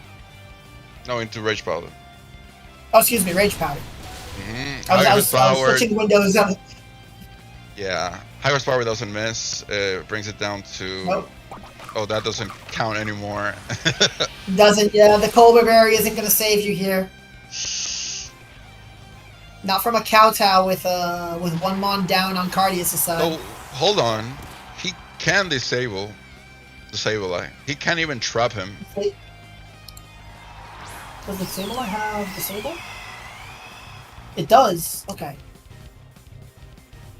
This is very interesting because you can opt to target the, I guess. Wow. I mean, you disable that, but you're not really like in a winning position still. What can he do to win? This looks really awkward for Cardias, but somewhat winnable still. Not in a great position right now. We just see the Sucker Punch come out and a disable as well for the high horsepower, which he can anticipate 100% and just go for a Rock Slide and a Brave Bird. No, instead he goes for Iron Head. There's Iron Head that will take out the King Gambit. It was already so low. Really, anything Excadrill would have done probably would have taken it out. Right, and the Brave Bird should be enough as well to take out the Sableye. Yep, and we are now down to a 1v3, which I don't think, as strong as Raichu is, I just don't think it's gonna come out with a win here, unfortunately. Yeah, really, really great set to watch. That game 2 was really amazing from Cardias to bring it to this game 3. But yeah, but unfortunately he just couldn't pull it out in game 3. Nah, Yaya played really well. Congratulations to him, and we can move on to other tables. All right, so let's see what else is Let's see who else is running.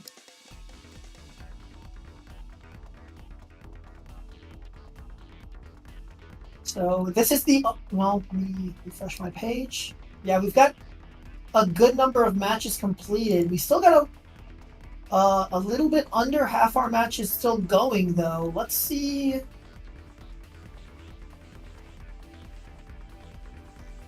I'm looking for matches that still are in. It's actually we still have a table 95. We don't have a winner in game 1 yet. It looks like. So we could potentially catch the end of game 1 and game 2 and 3. Let's see. We'll have Pokestick versus Pitch. Pokestick running a double weather team with sand and rain. Pitch running looks like a sun team. Do you see anything interesting over there, Rick? Checking the staff chat real quick, just to keep up with them. I didn't see. Yeah, I don't see anything. I haven't heard anything in the staff chat. I've been peeking at it occasionally.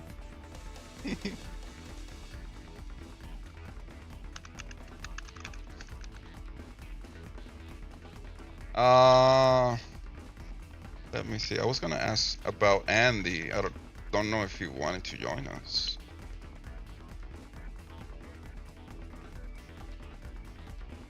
For the next round, maybe. I don't know. Alright, well, let's see here. Let me see who Pyro is still playing his match, is the 1-1.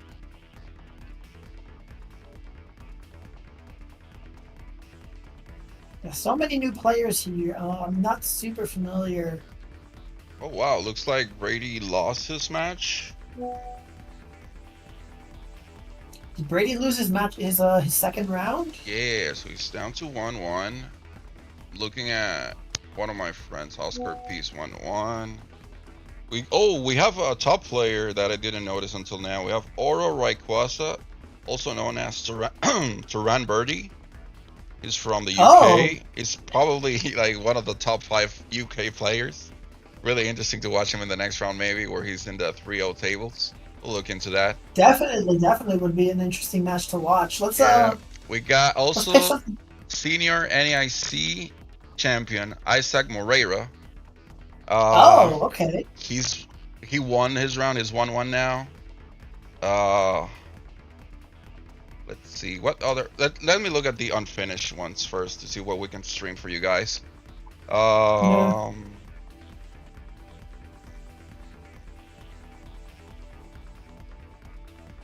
We already watched I mean, Kyramax. yeah, we've got. I don't see any names I can recognize here that are still going. Not too many, but we can go down to the higher tables, like table number 9, Columdale and Sorry Darling. Okay, let's see what these guys are running right now. They It should looks be like they almost just done finished up though. their game No, two, no, so no, they're no. on their game three. It's actually, yeah, but that was like 8 minutes ago, so they could be like wrapping it up. They could be wrapping it up. That's true.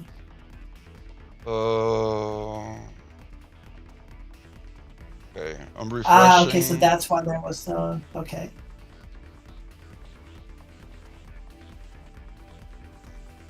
Looks like I most saw of this them are match. ending. Yeah, they all might be wrapping up here. Like they're most of them are like 8 to 10 minutes into game 3. Yeah, it'd be a little bit unfortunate. So I mean, let's get your thoughts on how the tournament's been going so far. You Okay. know? Yeah, actually, like the level of the tour is higher than I anticipated. The players that were attracted to this tour are actually not the ones I expected seeing here, because I guess a lot of them were playing the Victory Road since yesterday. A lot of them qualified to day 2, but we do see some familiar faces really here. It's very interesting to see. Um, I think I told you yesterday, we can look at what's the metagame right now for Regulation MB. We can expect certain teams, just like this Raptor team, which is the same one that I used yesterday. It's gonna keep dominating until somebody finds like a very good answer to it. But like I can see that team getting far, even at Worlds or like tours as big as this one, because of how solid it is.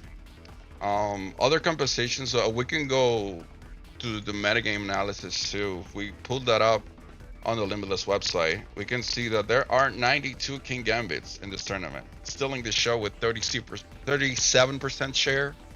I mean, it was a power. If it was a powerhouse back in regulation MA. It's gonna continue to be a powerhouse in regulation MB until we see something that really, maybe a comp or just something that really invalidates it. I mean, King Gambit's always been a strong Pokemon to bring, even before Champions came out. So I don't really see that changing. Right, as well as Charizard. Like, who doesn't love Charizard? We're seeing 91 of those with a 36% share. Ensign also 33%. Garchomp with a 31. Sinistra, Bask, Sneasler, Sylvia, and Venu. The usual suspects. Yeah, for sure, for sure. If we go to the lower side, we can find interesting stuff like an Umbreon. There's also a Lopunny, a Heliolisk, a Gliscor, a singular Primarina. I think I know who's using it. Yep, it's William Brown. Yeah, And we got a 1 for Alligator. I knew a friend of mine that used it. I haven't seen a lot of people use it. I'm assuming it's the Mega version here. Let's see. I don't think I've played a single for Alligator, so definitely a rare pick. Yeah, this one's the Mega one with the Dragon Dance Double Edge Liquidation Protect. Yep. Okay. Got you. Yeah. I mean, so like, we're definitely seeing a lot of staples. Clearly, staples have proven their worth, but there like you're always going to see these players that want to just see what these niche picks can do, because you can definitely find something that unexpected that will throw your opponent or just kind of upset the meta. You never know with these regulations. Yeah, there's also one Malamar. I really like Malamar. Okay. Malamar. It's a fun Pokemon. I like when I first when it first came out in, I think, Sun and Moon, if I'm not wrong. I could never figure out how to evolve it until I had to look it up online. Turn your Yeah. DS upside down. Altaria getting some representation here, but Altaria still doesn't have the love I think it deserves. In a metagame, It's always been an interesting pick. I feel like Altaria would be really powerful with the right team around it. Hmm. Dragon Fairy types. So it's Dragon Fairy typing. So I mean, In Mega it you is, know it but one of your big weaknesses. yeah, when you're not Mega, you're still like a dragon flying. Or if you think No, for sure. the better dragon flying is most likely gonna be Dragonite for like offensive Yep. purposes. But Altaria offers you a lot of disruption, a lot of setup. Still a really great mon to use on its own, even with before Mega. No, it's a great mon to use, but I mean, like you said, Dragonite's usually the better pick, especially if you're trying to go for a much more offensive take on a dragon flying type. But I mean, that typing does offer Altaria a lot of advantages. Like it's immune to dragon types, which is the one way to hit dragons hard. So any opposing Draco Meteors or anything, if you were to Mega on that turn, you're just invalidate the turn. I mean, you are going to be. It's like a Terra flying of sorts. Yeah, I mean, Terra Fairy. When you go Mega, it's like you go Terra Fairy back in the days. Yep, and I mean, you don't. Mega Altaria doesn't have the 4 times weakness to ice that Dragonite has. Yeah. So there's an advantage there, especially with Meowscarada's now running the triple axle, things like that. Melodics with Ice Beam, something I like to run back in Regulation MA. I love my Melodic. You remember that? Yes. I think like Melodic was really good for me yesterday too, and the tour that we held. Yeah. I think it's in a great spot in the metagame too. So. Yeah, it's just a solid defensive mon, and then you can get those competitive boosts off. It can really put in the damage. It can turn the game around because the moment you get a drop of something that doesn't matter to Melodic, like maybe speed, maybe attack or something like that, you can turn the game around with the damage output that they can dish out. All right, and it looks like we're just about wrapping up round 3 here. We've got 1 table left, and they're in the 3rd match. Third match, and that one was actually finished not too long ago, so we can actually step in. Let me know if you want the code. I have the code here. I'm good. Okay. 5, 9, 6, 9, 5, 5. All right, so let's step into this this final match with how is it pronounced? Arzarain versus Wildfire. Let's see what these teams we're running here.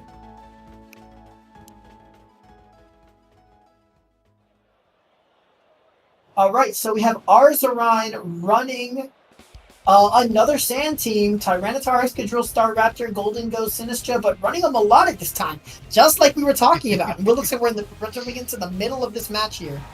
Yep. We see all 4 of Wildfire's Pokemon. He brought Incineroar, Charizard, Toxapex, and Hydreigon. And we see 2 poisonings on Arzarain's side. Both Tyranitar and Staraptor are poisoned. And we have revealed the Excadrill and the Sinistra. Yeah, I do see that. Looks like we're playing a long game here with the intoxications that can't come out of this, the Toxapex. And I guess the team composition is really good. Where you have a Hydreigon, I think it's Scarf, right? Like, if you don't have a Garchomp here, I'm assuming that's Scarf. Let me take a look. The Hydreigon is, in fact, Scarfed. Nope, it's running Choppleberry, actually. Yeah, it's actually Choppleberry. Very interesting. So you do have some setup with it. You got Darkful Snarl, Draco Meteor, and Tailwind. We do see T-Tar going for his Mega Evolution, set in the sand again. Gotta love that Mega Tyranitar. And switching from the finish as well. Tailwind does come out from the so now we're Hydreigon. going to be outspeeding on Arzarain's side. And a low kick that will proc the Choppleberry on Hydreigon. Not doing a lot of damage, shall be so for real. Infestation does come out here. Will not trap the Sinistra, but it does deliver some damage that can stack up with the Sandstorm as well. It's a solid 18% that's going to be done to that Sinistra.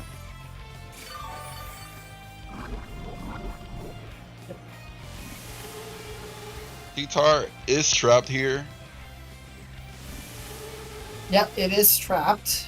and takes damage So from we'll both see. the poison and the infestations. From this turn, one thing that plays in favor of him is that Hydreigon doesn't have Protect, so he can attack again. But if there's an instant in the back, as I'm seeing on the board state, Yep. he could just bring it back in, and there's a chance that he just dies this turn. I don't know how many turns of intoxications has been already,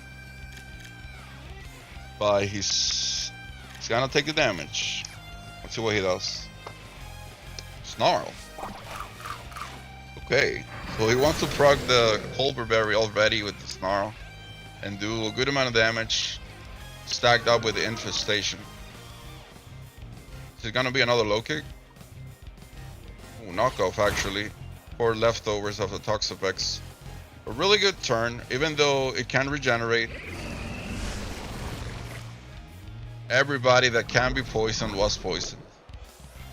Yep, we've got the whole team going here.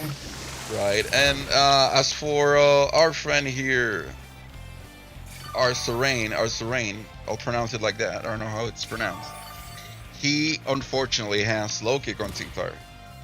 You see, I prefer the version with a high horsepower because I do not want to deal with Toxapex. Yeah, dealing with Toxapex in general is really a nightmare for a lot of physical get the one hit KO on King Gambit. You gotta love it. Yep. But if you got high horsepower twice, you know you can get rid of it too.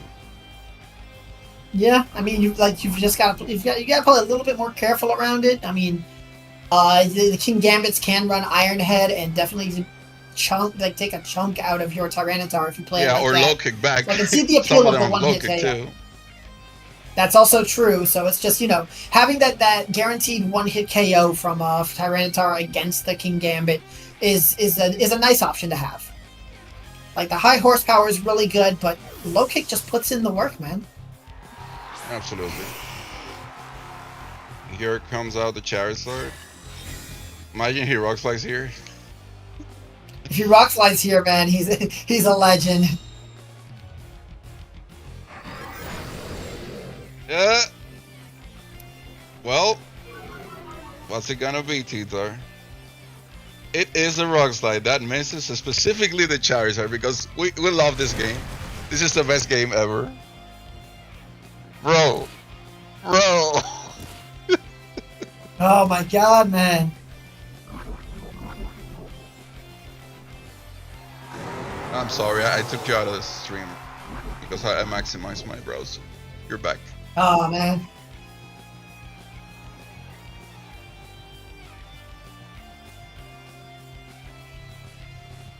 So no shot here of getting rid of that Charizard with the correctly called rock slide, and we're gonna see Staraptor make its entrance. No Mega though, and it's already heavily chipped down to 41%. The only thing you can do here, like fire off a Braver onto any other slots, maybe. But given the amount of pieces on Arsurane's side, Arsurane? No. What's the other guy? On Willfire's side, Willfire is the one running the Toxapex. So the Toxapex got a lot of health back with the Regenerator ability. You can turn on the sun here, Charizard. With the amount of bulk that Charizard runs nowadays, I think it can just live a Brave Bird comfortably. Yeah, I mean, people are definitely running that bulkier Charizard set to survive Rock Slides, to survive +2 Sucker Punches from King Gambit, and the bulk comes in handy in other situations as well. Mm-hmm. So we've got the Dark Pulse taking out the Sinistcha here, so that brings the match down to a 3v4. But I mean, that Toxapex, that Toxapex poisoning just wreaked havoc on Wildfire's team. Yeah, that rock slide miss was huge for any chance really that he had to win the game. Yep, and I mean, like that's kind of been the meme with Rockslide these two regulations. Just those Rockslide flinches, Rockslide misses, just deciding games on those small chances. Absolutely. I mean, Rockslide is an 80% accurate move, 90% accurate move. It's 90 actually. It's a 90% accurate move, so that 10% chance is deciding matches again and again, and then you've got the fifth. What's the percentage chance to flinch on it? 15, 20%, if not less, 10%. Like you've got these this RNG really just being the deciding factor in a lot of matches. Mm-hmm. Oh, I just got a notification. Andy may be joining us now for round 3. So. Yes, I've been talking to Zardy about that. He's gonna swap out for me. Actually, I was gonna ask you if you can do the first round with him, so I can go downstairs real quick. Yeah, sure. I can do. Yeah, I can do round 3 for you. Yeah, we can do that. I can set it up for you guys, and you can continue from there. Like as soon as you start, I'll be quick, so I wouldn't like I can stay with you guys. Doesn't matter. No, yeah, that's good. He and I can go round 3, and then you and he can go round 4, so I can grab something to eat. Absolutely. Yeah. And so, I mean, but definitely, a lot of good matches here, a lot of fun teams. Like, I mean, and you can really see the potential, like the big variety in strategies. I mean, we've seen some aggressive teams, we've seen some teams that are more around maneuvering, and now we've got a more damage over time team here. A little bit more stall. But I mean, it's all very interesting strategies, and they all require their own strategy and their own type of play. Wow, the fact that he can earthquake now, it's annoying. Like if there was any other chance for him to win, it was through the Excadrill being faster after Tailwind ran out. But with Wide Guard being there, it's cooked. It's cooked. And that was the last game of this round 2, guys. Yep. Thank you so much for tuning in. Whoever's watching, hello to you all.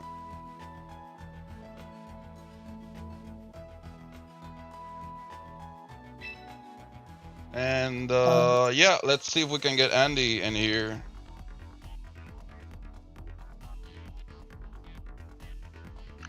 Okay, I just need to clean up my browsers here for the next round. So we have all our matches done for round 3. Andy will be popping in here to continue commentating with me for this round for these round 3 matchups.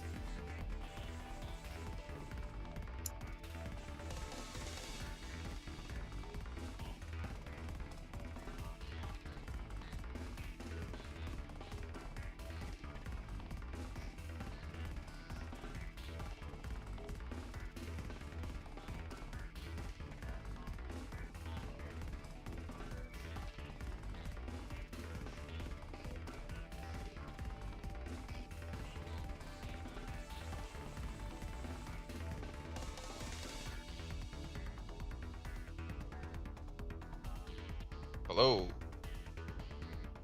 Your mic is muted, by the way. Hey, there we go. Hey, there we are. Hey, Andy, how you doing, man? Doing all right. Doing okay. You've been wonderful day in the neighborhood. Good to hear that. You've been judging around, helping the guys? Yeah, the last couple, yeah. Okay. Yeah. Anything interesting on the judging side of things? Other than the team sheet with objectively nothing on it, nothing crazy. Oh boy, okay. All right. And the one empty team sheet. And the one judge call of like, "How are you doing today?" That got a laugh out of us. Oh, hey man, you got to check on the judges too. Yeah. We're commentating here on the stream, but I mean, it's always judge when I have a problem, and never judge how are you. Exactly. Exactly. I've got a better question for you. You've got how is Judge? No, what's is the? Judge? I messed it up. What is Judge? I lost the How is name. Judge?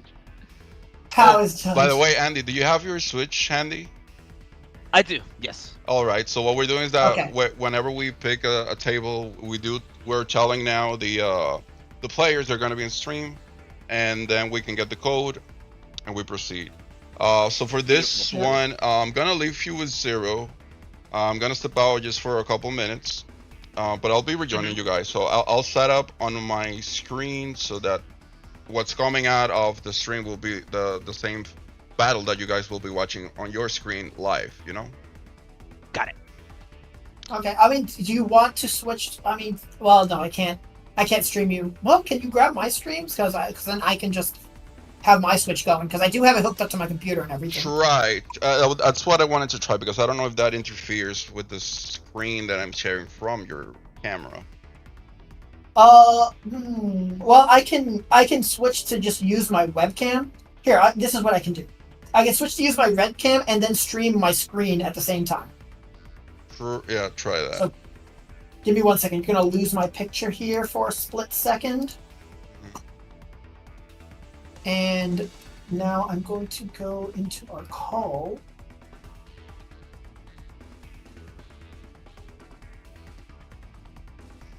Nope, here we go. I'm going to just turn on my webcam.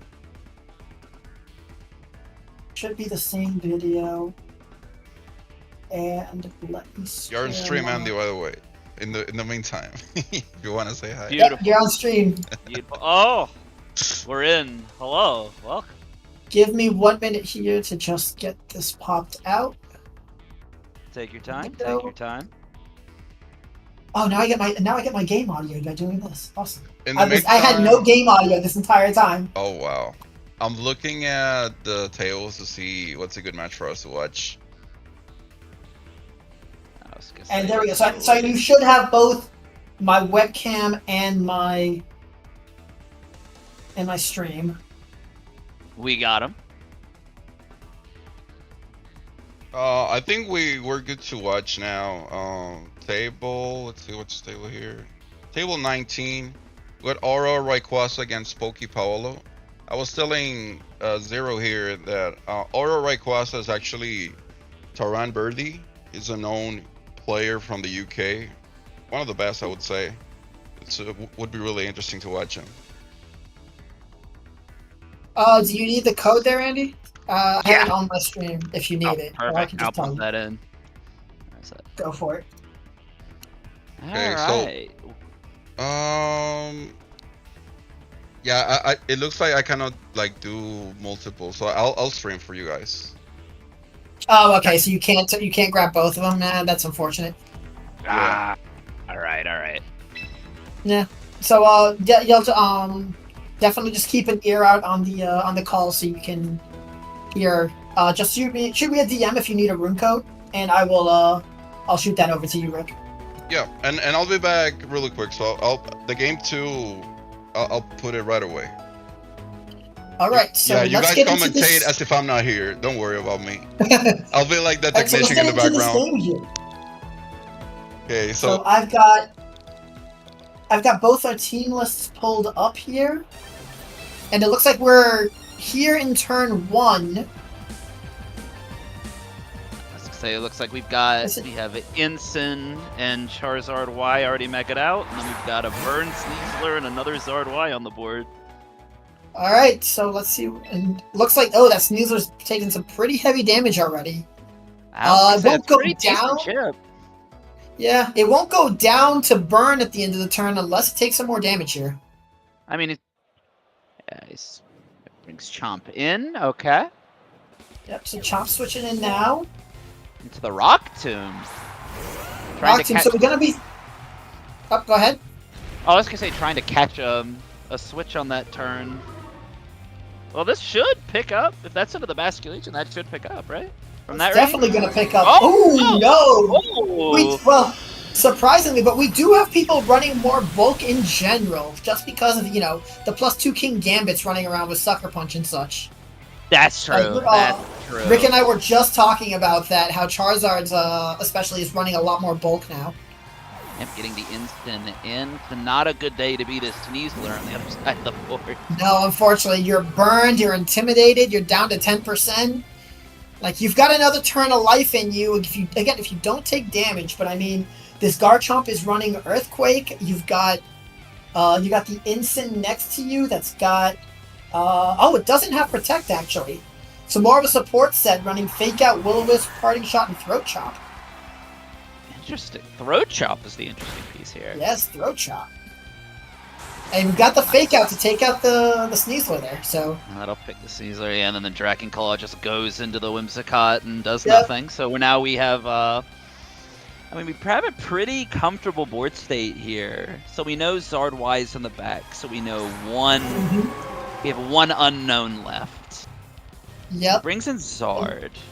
Yeah, and Aura Rayquaza is doing a really good job of maneuvering here. Like Rick was saying earlier, you know, one of the top players out of the UK, so not surprised on that he can maneuver around these sort of board states. And on top of that, you have, I mean, his position in the back, you still have a lot, like about a 45-ish% Bask in the back to bring in for late game. You have... Yep. Oh, the 1%. Instant living on 1% there, and the crit on a Garchomp, and a burn! So now the table's flipped. Now you've got the burn physical attacker on Aura's side. And the Charizard dodges the wrong side. That's just an unbelievable turn from Aura there. That's just everything you would want. Just went. Yeah, but I mean, you've got these turns where, you know, everything will go right for you, and then Rock Slide will turn everything around. Again, another thing Rick and I were just talking about, how Rock Slide's been so prevalent in just deciding games. I was going to say, the Rock Slide giveth, the Rock Slide taketh away, you know? Oh, absolutely. So now, this is a pretty back-footed position. You have a Burn Garchomp, a 1% Incineroar. You don't really have a... what considerably a good switch here, because your Bask is like 40% in the back. You now have, I mean, the best switch in you would have is Zard, and you don't want to risk that much chip. I just think you're playing far behind, like, at this point. Yeah, now you take the double KO, so now you've got the 2v3 here, with Zard and Basculegion coming in against this Whimsicott and Charizard. And we still got that one unknown in the back from Poke Paolo.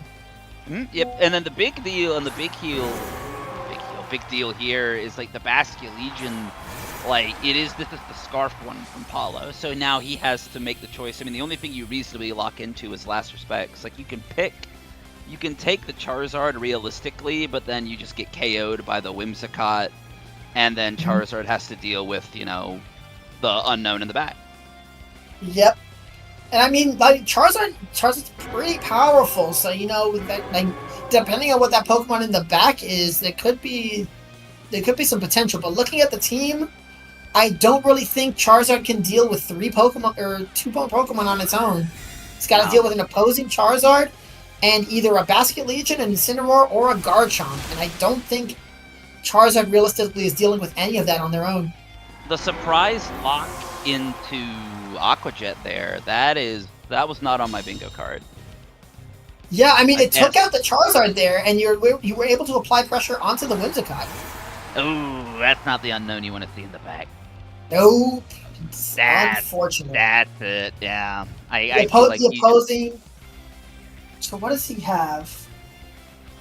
Yeah, this is a Mystic Water Basculegion. Yeah, so I think reasonably what you do here, like if you're Paulo, you just play out your last few turns and just kind of like adjust your mindset for the game too. Oh, like, for sure. Like this is just thinking time. But I think reasonably it's just Aura just piloted around those board states so well, and then that one turn, you know, where you get the burn and dodge the Rock Slide, like the most like Charizard Y turn imaginable. No, absolutely. So now you kind of have to consider like this is such a tough mirror too. Like the Zard, like the Floette Zard into the other side. Like this is such a tough matchup. Yeah, it really it's just board. It's just board state. I love the Will-O-Wisp on the On Incin? Incineroar is interesting. Yeah, Like, it's this is a very interesting neat. pick. Like, I You feel like don't he you can don't see a leverage lot of that stuff. pretty well into this. Like, I feel like the Incineroar. I mean, that might have been the turn we missed. Incin burning the Sneasler early Sneasler. on. That would be my assumption as well from this position. Yep. So now, kind of depends. What sort of adjustments do you think we're going to be seeing here on part of Pokemon? I think there is an argument to be made for Paolo to go the Floette path. Like, I feel like Floette is like has the matchup into a light chunk of this team. Sans dealing with the Sneasler and the Charizard outright, but again, you have 3 other Pokemon in your team. I think that would be in my head the direction to take. Yeah. But again, it's that, or you just play the Zard Ymir and just try and outposition. Like, but I think Floette reasonably. Yeah, and I mean that's what you've got to do in these mirrors. It comes down to who positions better. But the Floette is it's the standard boosting setup set, running Moonblast and Draining Kiss. So no Dazzling Gleam on this Floette. So no spread. And we do see a lead adjustment here. We see Sinistra Bask into the Incin Charizard. Honestly, I think it's a pretty good adjustment on Paolo's side. You've got the Bask that can, you can hit hard into either slot here. So you've got pressure on both sides. Sinistra is swapping out here. I would expect, the Incin comes in. Yep. Now the question is, what's in the back? And I think, it's the Mega for sure. And the question is, which Mega is hiding in the back for Paolo? And there's, again, a part of you wants to call the way he's playing this, or the way he leads that it's Floette. But, I could be... Oh, I guess he could be bringing Cinny back in here. But actually... Well, okay, this let's see here. Cinny could come back in, but I don't see a reason for Cinny to come in. I could see... There's the Floette! There's the Floette! That's a scary flip turn into the Heat Wave. Oh! Oh, and Floette comes in safe, dodging the Heat Wave. That's big for Paolo. Paolo needed that. He really needed that. And the parting shot goes really did, yep. And now let's see what Incin is parting shotting into now. Floette managed to just get through that as safely as possible. Yep. That's all you can ask for if you're Paolo. Yeah, it's just you can't ask for a better turn on Paolo's part. Like that, dodge, you don't get the parting shot into the other slot and dodge the Heat Wave, like getting Floette in for free, that's... And now we're going to see the Garchomp come in against the Floette. An interesting pick, I'd say. The Floette, you could be predicting the Floette to turn 1 Protect or turn 1 Calm Mind. So you can take advantage and put some big damage out onto Incineroar with Garchomp. Maybe even doubling. I don't think there's an argument to protect Floette parting shot into one of the slots, but I think here, just going for the offense is probably the safer play. Just trying to net some advantage. Yep. Okay. Yep. Get fake out into the shot. Yep. And let's see what. Floette's going for that Calm Mind. Calm Mind. Man, you're on you are on point with these calls, man. You're in Paolo's head. Yeah, this is a good position to be in now. That did a nice 34%. So after the Calm Mind, so we're looking pretty good here. Yep. You can, kind of. Now Paolo can put some big damage in. He has so much offensive pressure. Like, there's not a good switch into something like Dazzling Gleam in the back. And realistically, you can... This Floette is not running Dazzling Gleam. It's running... it's not running Dazzling Gleam. I thought it was. It's running... it's running the Moonblast Draining Kiss. Excuse me. Yep. So we could see Draining Kiss here to come back up to 100%. So we got the Incin just hard swapping out. When the Sinus try to heal up the Floette. So I guess, that makes sense here, putting more value on the Incineroar to come in late game and intimidate. Like, I think that's where, if you're losing something, I guess on paper it makes more sense to give up Sinistra to a Heat Wave than it does to give up Incineroar. Yeah, you oh, see the there you Moonblast go. come out. Ooh, and definitely Boom. just taking out Off this the board. Garchomp. Yep. There was no question there. So now we're looking at And Floette dodges another Heat Wave. So yeah, Sinistra's going to go down, but this Floette is just going to stick around and a crit. like this is the Floette. I mean, I like the adjustment of the Floette, but truly here the Floette has chosen a little bit of violence, and you know what? It can have it every once in a while as a treat. Yeah, I mean, when you see a Mega Floette come in and set up Calm Mind, you know that they're choosing violence. There's no other. Yeah. There is no other option.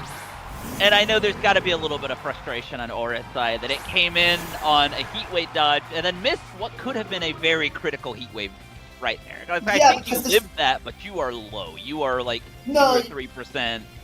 Like that. You're very low at that point. So like in fake out chip range, you force the protect out of the Floette, finish just down. But now because the Floette just loves to dodge, you now have a position where you just protect. Yeah, I agree with that. Flip turn, and now you cycle, come back. Get Incin back in.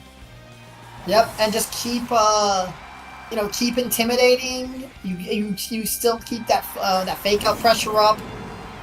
And Incin here is resisting both Pokemon, so Heat Wave isn't going to do much. The opposing Incin can't really Flare Blitz or Darkest Lariat, but it's going to Parting. And now you have the luxury of just throwing a fake out into the Charizard slot and draining kissing the other slot. Like absolutely. You can just recover the Floette and put yourself in a. Oh, it's the Whimsicott in the back this whole time. Whimsicott, interesting. So the Whimsicott, what does the Whimsicott have? What does it have here? It does have the Tailwind. That matters a lot. I mean, that is extremely valuable, especially against the Scarf Basculegion lurking in the back. For sure. If you can set up, we can set up a prank. You've got Prankster, so you have a guaranteed Tailwind going up, that can go up this turn. That can really turn the tables on that Basculegion. And then Charizard swapping out here. Because I'm assuming the line of thinking is fake out into what was the Zartan. Oh, if he gets this right, that's a very good turn. Very good turn. Oh, he puts the fake out in the Whim. Is he Draining Kiss the Whim? Oh, he's Draining Kiss the Incineroar. Get some HP back. Okay. All right. I see the vision. Yep. And we got the Incin proccing into Citrus Berry there, so not quite as dangerous as it could have been. But wow, we're seeing some interesting plays here, definitely. I'm wondering if that was the play that Aura was calling, was the fake out into the Zard and the attempted Draining Kiss into the other slot to protect the other slot. But that was smart targeting on the part of Paulo to not fall for it. Yeah, and you're able to get a little bit more value out of your Floette with that healing. Incineroar goes down now, but it's done a lot of its job helping Paulo get into good position. He's really been taking advantage of that luck he got with Floette avoiding damage and just positioning really well here. So now we are in a bit of an interesting late game. I don't think Aura is definitely not out here. It's just making the correct calls in the moment. You can put the Sun back up, though. If I'm the Basculegion looking at a 36 Incineroar, I'm locking Last Respects and just letting Floette take care of that slot. Yep. So, this is... Let's see. Locked the liquidation! Okay, which honestly isn't bad. It's not a bad pick, I think. Even in the Sun, you're still getting reasonable damage into Zard. You have a +1, so you're at least from, 73% on the Floette? 73, 78? I think so. 71. So that's at least Heat Wave. We saw it should be a 2-hit KO from that range at the +1. Yes. So we're looking at, I think a Moonblast Liquidation should be able to pick up the Zard here? Okay, here's the It Tailwind. should definitely. I could see that coming in, but we got the Charizard outspeeding out with a Solar Beam. Ooh, here we go. Probably, yeah. That Basket Legion, I don't think is making it out of this turn. If this is a Scarf Basket Legion, I don't think it has the bulk. Nope. Does not have the bulk, unfortunately. Yep, down he goes. So now we're looking. Oh, we could be seeing a Moonblast. Oh, Draining Kiss, trying to keep that health up. So now from full Heat Wave is a 3-hit KO now, and you've got two Pokemon left. Two Pokemon left on Aura's side. This is very interesting because now you're looking at such a tough position. Hang on, move my monitor here, but like you're looking at a very interesting board state where how much is this bringing out the Weather Ball? That's not quite a 2. It could be a 2-hit KO with a roll. We don't like that. Could have been a low roll. With that protect, with that protect too, I think Aura navigated himself out of the hole really well here. Yep. Like, phenomenally positioned in a late game. Yeah, and he correctly called which mod was because I believe Charizard's also running protect. So I think this is gonna take it now because I don't think Charizard dies in one hit to anything. Oh no, but now speed. With the Tailwind, there's nothing you could do. That's true. That's true. So yeah, phenomenal maneuvering here by Aura. Honestly. That was able to get into that end game that led him to win. I'm back. Like that. Oh, hello. Welcome back. What did I miss? Very good positioning. Yep. From Aura, just absolutely. From Aura, yep. Taking those 2 matches back to back. Paulo did put a good showing on though. He definitely put Aura into some tough spots there. That's true, but I think just that masterful in-game position. Yep. I'll give you guys a table now. One I think could be good here. Let me see.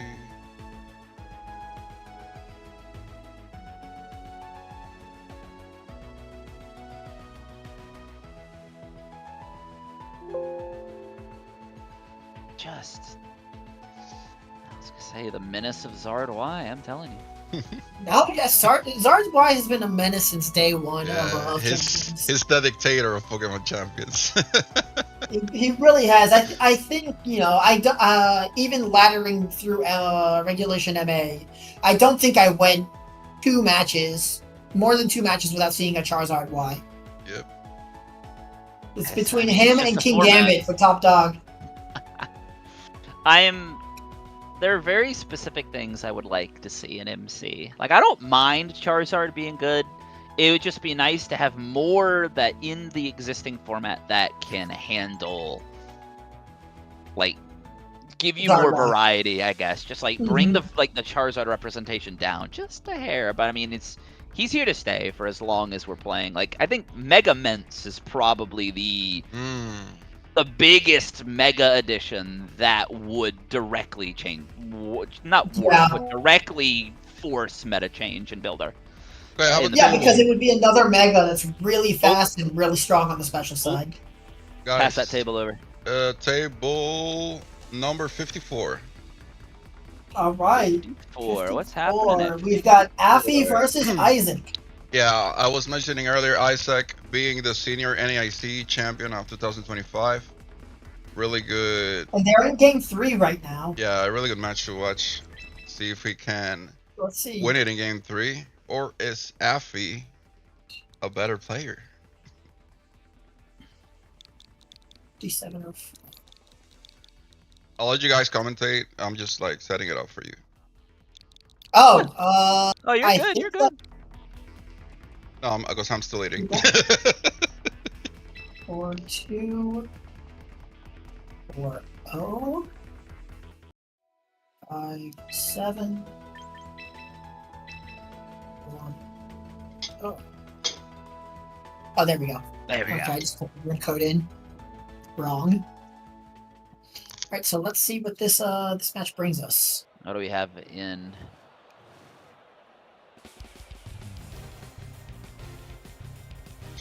Got Affy and Isaac. Let's hopping in a late game here, so let's see what A we. little bit late, so we're hopping in with a fainted Glamora on Isaac's side. We got Raptor up and alive. Crack these team sheets open. Let's have a look. That's the wrong match. Can I? Might help if I'm looking at the right one. 54. Okay, let me. From table. There we go. So we're looking like I'm seeing. Huh. So So we got the good Zard Arrow stuff with Sylveon and Pals Yep. on the left, and then we have. We've got the, Limb, Gardevoir. interesting team here from Isaac. That's a very interesting team. The first Glamora I've seen in the tournament so far, which was, personally a nightmare to deal with Glamora all the time. So That is a cool Gardevoir set. It's just yep, Protect, Thunderbolt, Psyshock, and Hyper Voice. I like and that. it's, I like he's running the Mega Gardevoir as well. Yeah. I like the lore of Glamora too. That's interesting. Yeah, And then we have Very- Scarf it looks like we're looking at a Basculegion. very offensive team here. And what's interesting too, this is Chople Gambit with no Protect. Usually you're is. seeing Focus Sash on Gambits with no Protect. So this is just interesting all around. I like those. Yeah, it's a fun match we've come in here. So let's see Here what we we got. So we've got the Mega on both sides now. With the Protect Staraptor protected. Check from the Gambit for that. Okay. That's smart. Yeah, you want to protect from the potential close combat from the Staraptor. You don't want to be giving it up that easily. I mean, I don't dislike this play too. It's just a little bit of extra chip on the Charizard, and now you have the opportunity to get the +1 to your defenses on the Staraptor on the following turn. So this is not an awful position. You are down 2, but depending on what the last mon is in the back, you could. I would assume here it's Basculegion or Gambit. There's the Gambit. Yeah, it's the Gambit. So then you've got a Gambit versus Gambit, and very similar board state. Gambit versus Gambit, and then Megas on either side. Because it really depends. Let me look at this. I was gonna say because he has low kick, and he sucker punch. This could be a double double into to the Charizard. Yep. And we're gonna take out that Charizard now. So now we'll see Garchomp come back in, and then Iron Head. Not gonna do as much to the Staraptor. I mean, now Staraptor is in a very good position now that we know that it's Garchomp is the last one in the back. So this is a very nice position. Oh, and we have the Toxic Debris down. This is a very good position for the Raptor. Yep, absolutely. I mean, Staraptor can really just go for Brave Bird, close combat. Just, I mean, it is kind of pressuring all around. Yeah, and I think that in terms of the Garchomp, it's a little frustrating, but the King Gambit advantage here goes to, I would say, Hollows for sure, because it has the low kick, and Affy has the Sash Gambit, but it looks like Sash is already broken. So now,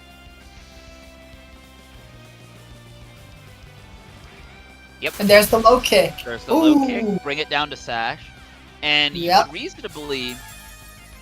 reasonably get a roost on the Raptor, and just. But we just saw a roost on it. Yep. Oh, I turned away for 5 seconds. Yep. Don't worry, it happens to me all the time. Yeah, so we did see the roost on the Staraptor. So Raptor's almost full health here.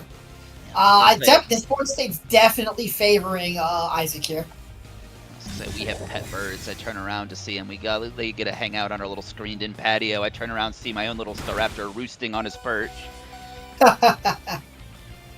This is the kind of in-game you're fishing for with Staraptor. Like this. Absolutely. This is what I think this mon was made to do. It's a late-game cleaner. It's not a setup mon. You bring it in a late-game position where the defense boosts are a more threatening snowball than any charm boost ever could be. Yeah, absolutely. Because anything that's in late game is trying to just put out that last bit of damage. So the defense boosts are just going to keep you keep you around and just not as pressured.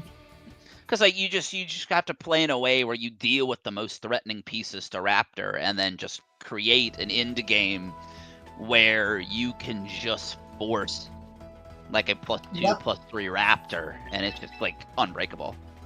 Yeah, and with that game through, with that match done, that's gonna give the match to Isaac there. Okay, I was gonna say it's been a pretty, from what I've seen, checking on the stream before I hopped in, it was looking like a pretty decent day for Raptor. Oh, definitely been a great day for Raptor. I was gonna say, because I've seen here's like I was gonna say this is the last round setting, so here's a 2-0 from like the Raptor Sand. Here's oh, this is an interesting Raptor team. That was doing well last round. It's Hisuian, Arcanine, Raptor, Farigiraf, Sylveon, Gambit, and Raichu. Interesting. That's an interesting dual mega, and it's Tailwind on that Raptor over the Roost. That's interesting. Over the Roost, yeah. Well, I guess on paper, that's to give the Raptor, like, you can leverage the Mega's bulk, but that also gives Raptor a little bit of playability when it is not Mega'd. It gives it something to do other than rip the Mega slot. I like that a lot. Yeah, and I love being able to do that because especially I used to do that. Well, not with Staraptor specifically, but I would bring Mega Garchomp and Mega Tyranitar back in Regulation MA, and you would be able to just throw out Tyranitar and not necessarily have to Mega it for it to bring value, and then you go pop your Mega a little bit later. You pop your Mega later, or you also have depending on the board state, you just rip the Mega on Chop. And you still have so much value of Tyranitar. I mean, that's the luxury that Tyranitar has. It has the ability to set its weather twice, so you can just kind of evaluate the state of the board and then make the call. Yeah. I'm also liking like the little hop-in usage for Raichu Y. I am a Raichu Y believer. I like that mod a lot. It's definitely a fun mod. Nice to nice to see the no guard. It's so funny. Like, what was it? Like 2 of the new Megas was like, we're just gonna throw no guard on you. But like, this is one of those situations where like throwing a bone to no guard to Raichu, it works. It has It has access to 2 of the most like, ooh, you want to hit so bad moves ever. So like. Yeah, and I mean, like Raichu was not the strongest special attack. I mean, it's very powerful, especially. But it was never a top contender for your special attacker. But now with access to Zap Cannon and Focus Blast, it's been a menace. I've seen it. I think that what I like is that you have this, like, you don't have to invest in offense either. Like, because you have 160 special attack off Focus Blast and Zap Cannon, you can just reasonably like, train it to live very specific calcs, and then you're still getting huge amounts of damage. While you might be missing those Okos, you're still putting things in incredible chip range of, the 3 other Pokemon that you've brought to the game. Like, you get so much value, and then on top of the Zap Cannon paralysis, that alone, like the 100% paralysis rate off a move of that power is never misses. Incredible. Mm-hmm. It's ridiculous, but I mean, like, it's ridiculous that they gave it to Raichu. Yeah, I mean, yeah. It's like the universe's trade. This is incredible traits. Wow, thank you. It's for Raichu. All right.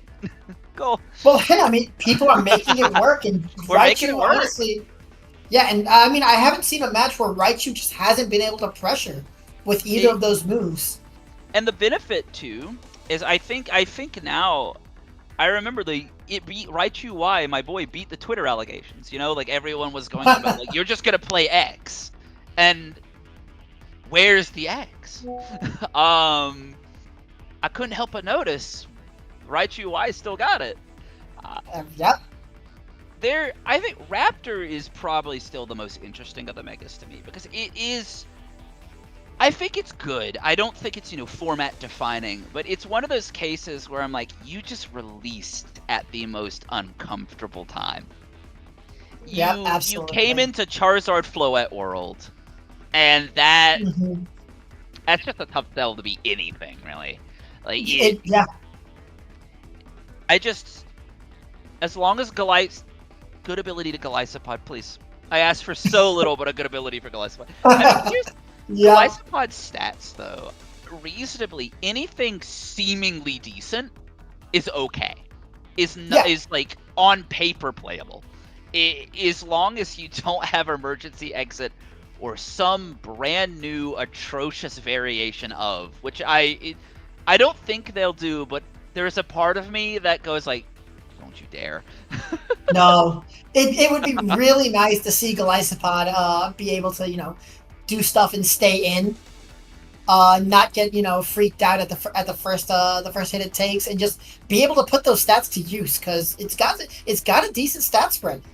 Oh no, absolutely. Like coming from a singles player background, like as well, like the Mon had everything it needed to be an OU powerhouse. It had everything. The stats, the move pool, it's Bug Water is not the worst typing in the world. Like Bug is not your defensive friend, but like Bug Water is like perfectly fine and handleable.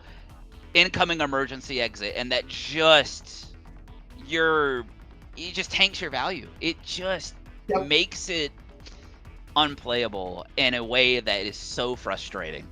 Because like it's like the Regigigas effect. You're good, but you're good. But your ability is just holding back. Yeah, it's the same but Marky ups. Same. Yeah, but I mean that does open some interesting avenues for stuff like Worry Seed or Worry Seed wheezing. Yes. But it makes players like that want to use this Pokemon figure out interesting strategies to get around these detrimental abilities. Like we've seen during Swish, like the wheezing Dynamax Gigas wheezing was, it won tournaments. It was viable. Like, neutralizing gas is just one heck of an ability. And that also was just a cool way to breathe life into a Pokemon you never see in wheezing. Like that was just such a cool way to what if this Pokemon that no one plays got this deeply unique trait that nothing else had. I'm sorry, Galar Weezing, we're never running Misty Surge. No, for sure. It's just, I'm really excited to see what more interesting strategies come out of we only have a handful. Oh, I was gonna say that, and we only have a handful of missing Megas now.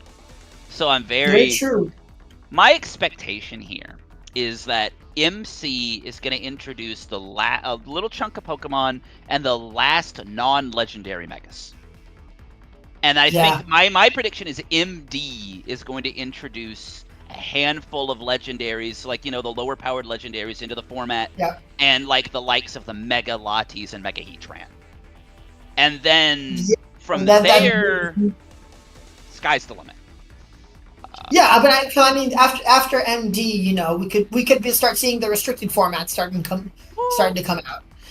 We have Worlds right around the corner, so Every day, that's true. Every day, in my heart, I am thankful that Xerneas and Yveltal were not in Scarlet and Violet.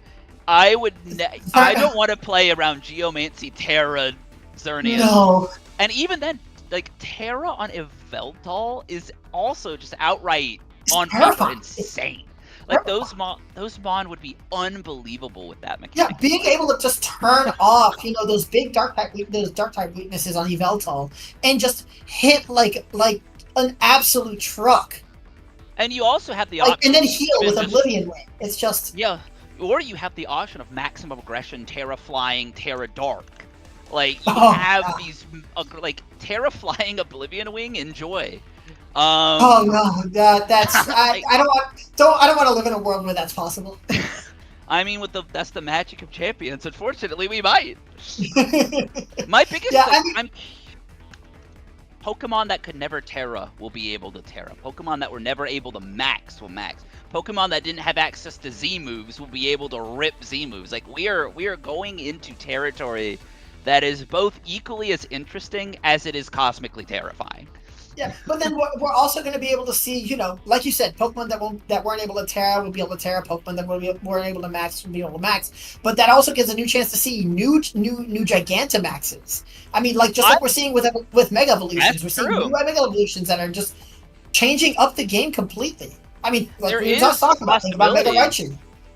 There's a possibility that we get like new forms. Like there's a possibility they give us new Z moves. There's so many things that we just can't predict at this point, because like you said, like Champions exists as this competitive Pokemon game, and they can do things exclusively for it that we've never dealt with. Like we just don't know, and that's what makes it so exciting.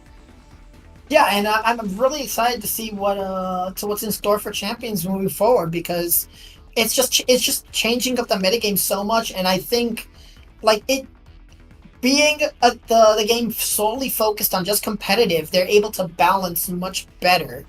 Like, I mean, we could be seeing more changes to Pokemon's more changes to Pokemon stats, just to balance them specifically for the competitive environment. And we also have the ability to just add a whim, take and give to move pools. Yep. We have Absolutely. this is the first time we have of the threat of a balance patch during a game's life cycle, which is not something we've ever had. The balance patch is here's your new game or here's your DLC. Like it was never about like you can just go into the game and make changes and then leave. Like we now have a very interesting model at our we can see changes during like between regulations. Where an entire game would have how many regulations? 6 or 7, and no changes to moves, no changes to abilities, nothing like that. It's just what's And available. now all of a sudden, I mean, how long did Regulation MA last? 3-4 months. So we can now start seeing. Yeah, so we can see move pools, all that move pools, abilities. I mean, all that stats, all that change in the span of just 3 months, and the players are going to have to adjust much more quickly to very quickly evolving metagame, and not metagame, environment. And I think that's what makes it so interesting too. And then some of the stuff we know that has been changed is going to make it very interesting in the future.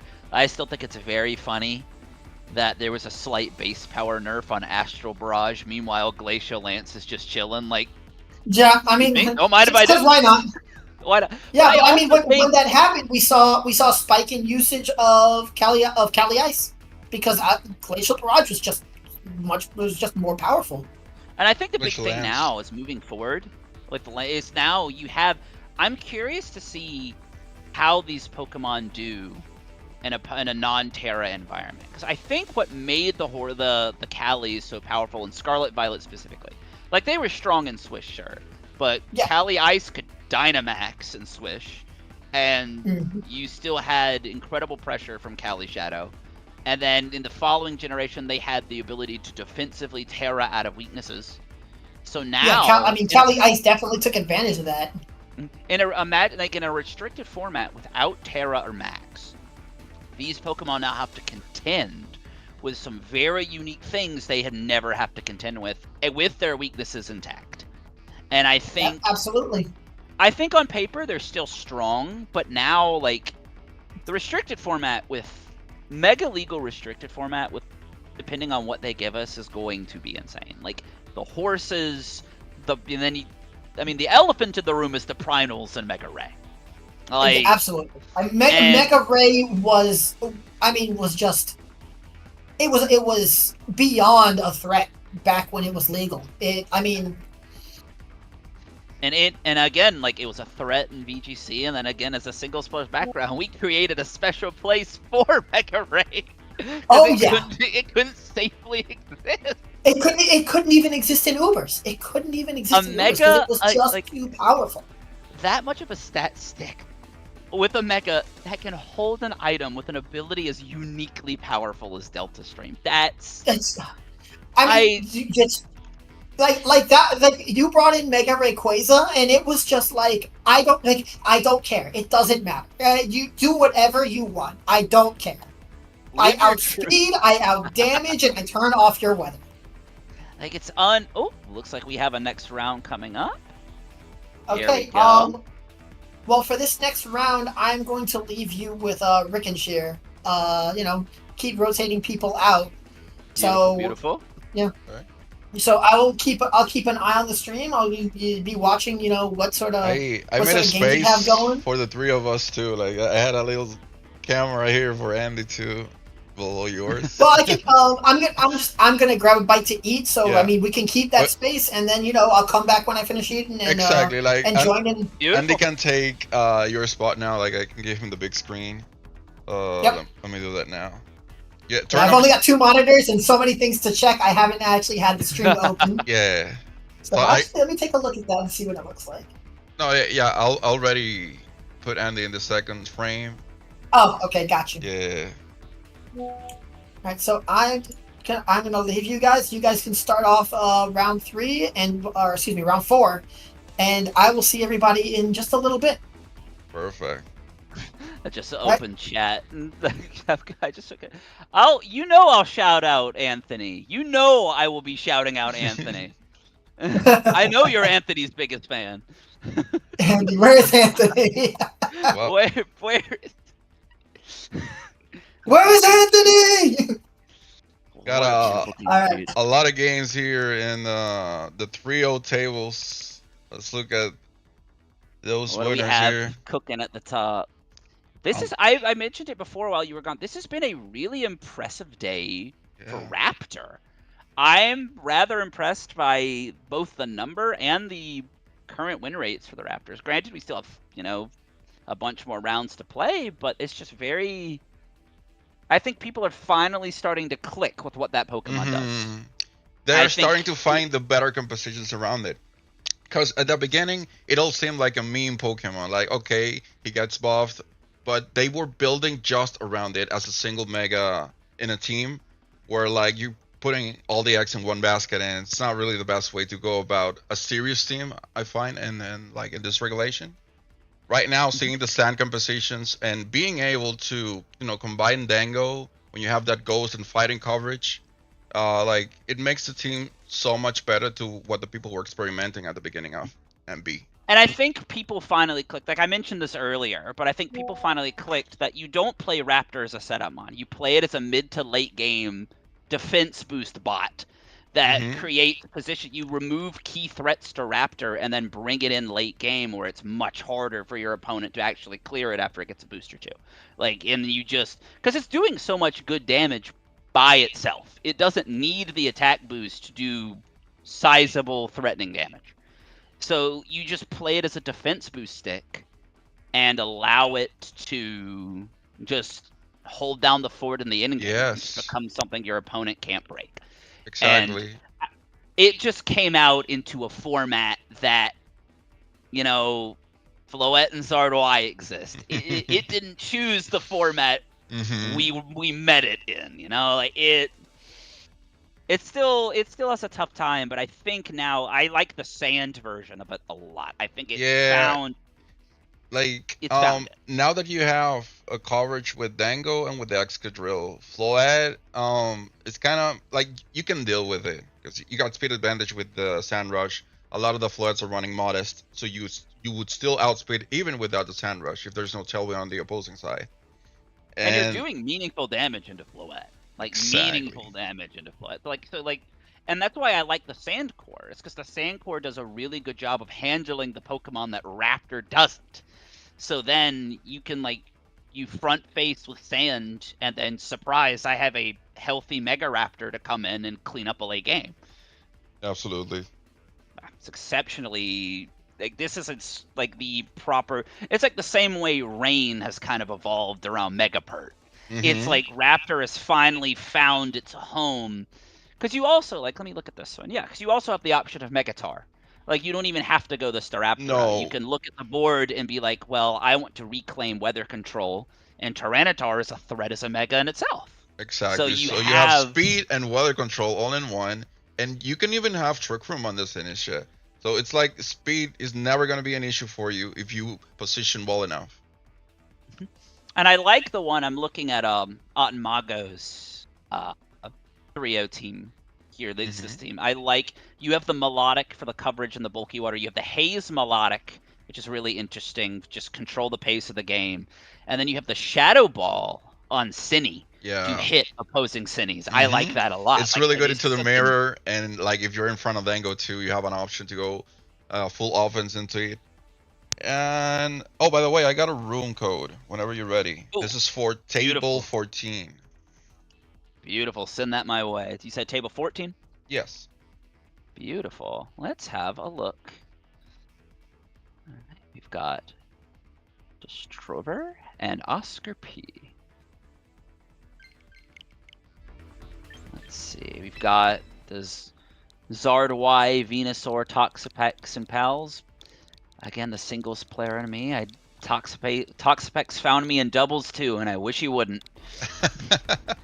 It's so annoying. I've lived through years of him, and then we have a very similar. Yeah, it's the Zard Y Pex mirror. Yep. All right. Where was the? There's the room code. Oh, yep. Can you room code me? Sure. It is 3031 6986. There we go. Beautiful. Yep. And let's get in here.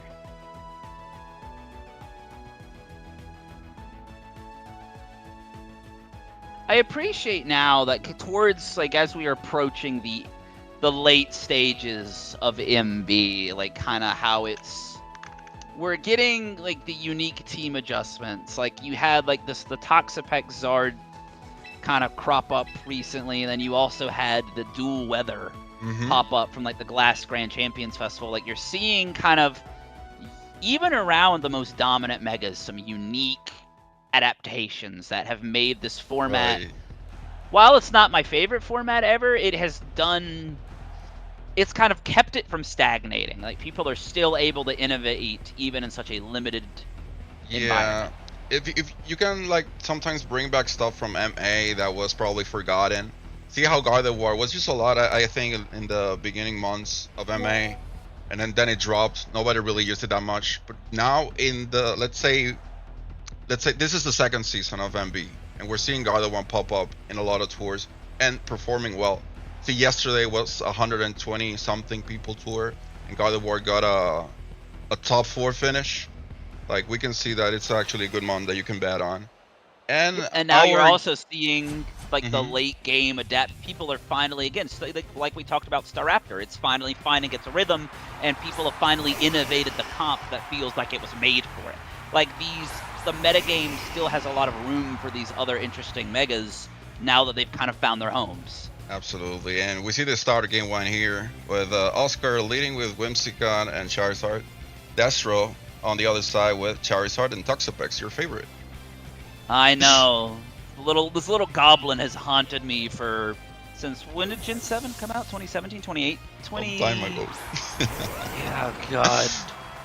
See the entrance of the Garchomp here for the Charizard on Oscar's end, and Mega Evolution for Charizard Y here, as he probably decides to go on the offensive. Yeah. I mean, I think this is a good place to. Yeah, you just protect Whimsicott. Like any good chip into Garchomp is a good chip here. Absolutely, and there's also a chance to burn. Oh, instead he goes for Ancient Power. I missed that on the team sheet. Excuse that me? explains the swap. I'm so conditioned to Zard Y having the Zard Y set the moves. that I I look at the team sheet, absorb the information, turn back to the game, and then still get surprised. I'm like, I know, right? I didn't see that Ancient Power. This is an interesting team from Destro too. The Calm Mind Twisted Spoon for Rigoraph is really good. Hey, yo. That's scary. I mean, he's 3-0. Let him cook. Exactly. See what he has to bring to the table. In trying to encore him into Ancient Power, he gets the instant in, and now you lock in the Garchomp. The stage is set for the Pex. Yep. This Destro looks really aggressive in his strat. Like, he really knows what he wants to do with Oscar here. So far, he's positioning well. He keeps Insart healthy. Ensign can start, disrupting whatever Oscar's game plan is. And trapping here with the infestation is really crucial for him to start getting those toxics off. And super effective, whether Earthquake Stomping. It's not going to do that much now with the -1. And now, because you lock in, I would say you can now try an Infestation into the Whimsicott slot. I mean, at face value, you break the Focus Sash. Not that it gets Toxic Effect, that's what it's primarily worried about. But you can break it, trap it in, and now Whimsicott now has to look at, you know, this 93% Pex and you can just start getting your Toxics out. You could always reposition the Incineroar, just keep the damage from the Garchomp in check while it's locked on the board.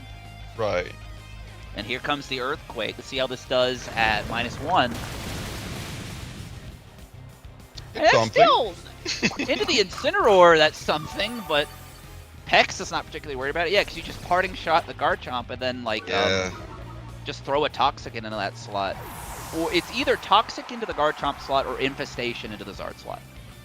Yeah, it's one starting of to these get two annoying things for has Oscar. happened. Yeah, like I mean that's literally what this game plan is. You either lose because of the chip damage stacks up. He brings in the Farig. This is the Farig. Yep. This is an unbelievably good position for that Calm Mind Farigiraf too. Like that's really goofy. I mean, I see the vision. I see what this set is designed to do, and he's now in such a good position. Both of these Pokemon can't switch. Garchomp's at -2. Yep. Now it's Toxic time. Alternatively, you could just buy yourself a Leftovers turn, just Baneful Bunker this turn, get a little bit of health back, let Farigiraf either deal some damage or try and set up. He can do, like, I feel like Destro can do whatever he wants this turn, but in the process, he must not shoot himself in the foot, you know? Like, he could also misplay here. That's true. I mean, it's still a Zard Y damage on the field. Like if he plays too passively, yeah, I mean, here goes. Is this going to be a Weather Ball into? Yeah, exactly. All out on Farig is usually. Yeah. Oh my God, that was so good. Really good turn for Oscar. Okay. That's what he needed. That's what he really needed. But here we go. Here comes the first Toxic of the game. Toxapex is chosen. playing the long game here with the Infestation and Toxic combination, but not being a physical attacker, you know, intimidations do nothing to it. It's still dishing out great amount of damage. So I guess my assumption here is you just bring in Sin back in. You put the Garchomp at -3. You resist the attacks from the Zard, and I mean, you could either fake out or try and pump a parting shot into the Zard slot, start mitigating that damage from Charizard as well. So that way, he brings in Charizard though. That is not okay. Not what I expected to happen. Like that actually caught me off guard there. Right. I guess he wants to stack up the damage, like whatever start chip capitalizing. Like whatever chip you can do with the Charizard plus the Toxic and Infestation will guarantee that over time these two pieces will fall. And I'm assuming it could be like a Basculegion endgame, maybe, for Oscar. That is probably the likely outcome here, because you need, especially in front of something like Pex, you need burst damage. And if you were expecting to play that's right, he just Ancient Powers the Zard off the board. That changes the ball game quite a lot. So he was not looking for chip, huh? No, he was looking for the KO. Okay. I mean, he's in an awkward position too, Oscar. Is like, Garchomp is so... Like, even once the Infestation ends, isn't even worth the switch. He's taken so much chip, But the thing is, if it is the Basculegion in-game, you risk so much damage into the Pokemon that you need healthy for the end of this game. Like, I think you have to rationalize now how important... Here he comes! Yep. Here's the Bask. Alright, so this is a 1 Fallen Last Respects. We're looking at a crisp 200 power. What? Last Respects is certainly the move of all time. Like, absolutely crazy how powerful that is. And to exist in a format at this power level. I have a big issue. I lost my cursor. Okay, I found it. No. I found it. I found There it. he is, located. Ooh. We see the Baneful Bunker come out. Okay. Like, it's just a rock slide. This is gonna tickle the Incineroar. Yeah, like, what was that, like 8%?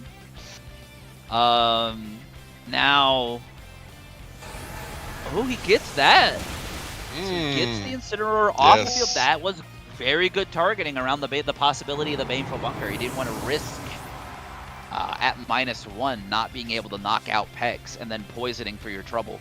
Is this suddenly gonna be a win for Oscar? Out of nowhere? This position has changed quite a bit. I mean, it's looking good for everyone but Garchomp. I was gonna say Garchomp is Don't want to be him right now. -3 poison. Just got out of the infestation. Just got the bugs out of his house. Like, he's having a tough day. He's got every known disease. He's trying. So here, let me look at the Toxapex. This is the. He does have the threat of Wide Guard specifically for the Garchomp, but I think at this point it's so checked, like, you're not really worried. Here comes the last respects. Oh, it does not KO. Ooh, the -1 mattered a lot. Here comes the Heat Wave. Gonna bring Whimsicott down the Sash. Down to Sash. Decent chip. No burn. No burn. I was gonna say, it's exactly what. Okay, Toxic comes out. Okay, that matters a lot. Yeah. Now, I'm wondering if he just wants to fire up a Wave Crush now onto the Charizard. I kind of think you just have to, unfortunately. You just have to be... You do have Garchomp in the back. Reset the poison timer. And I think here you just kind of have to full send into the Zard. I also agree. Because here you're in such an uncomfortable position where he can protect around. And he has to Tailwind, it seems. Because that Basque is not faster than Sard. Yeah, so it's like, it's kind of a hand force from Oscar, but I think this is winnable. I think the fact that Garchomp is still standing in the back matters a lot. You managed to get out of there after, 3 Intimidates, an Infestation, a Toxic, like everything you don't want. Basket Legion. Oh, interesting. That cat. Okay. Yeah, I mean, this is very obvious Baneful Bunker. Like, you always, that is 100% of the time. So no protect. Oh my god, he's faster. But did I see that wrong? Are we in Tailwind and I'm like not paying attention? I'm gonna be. I'm also feel like I'm doing my job wrong because I'm like, I don't remember either. I'm just like looking at this game state like. Or are we just seeing like a super slow Sard?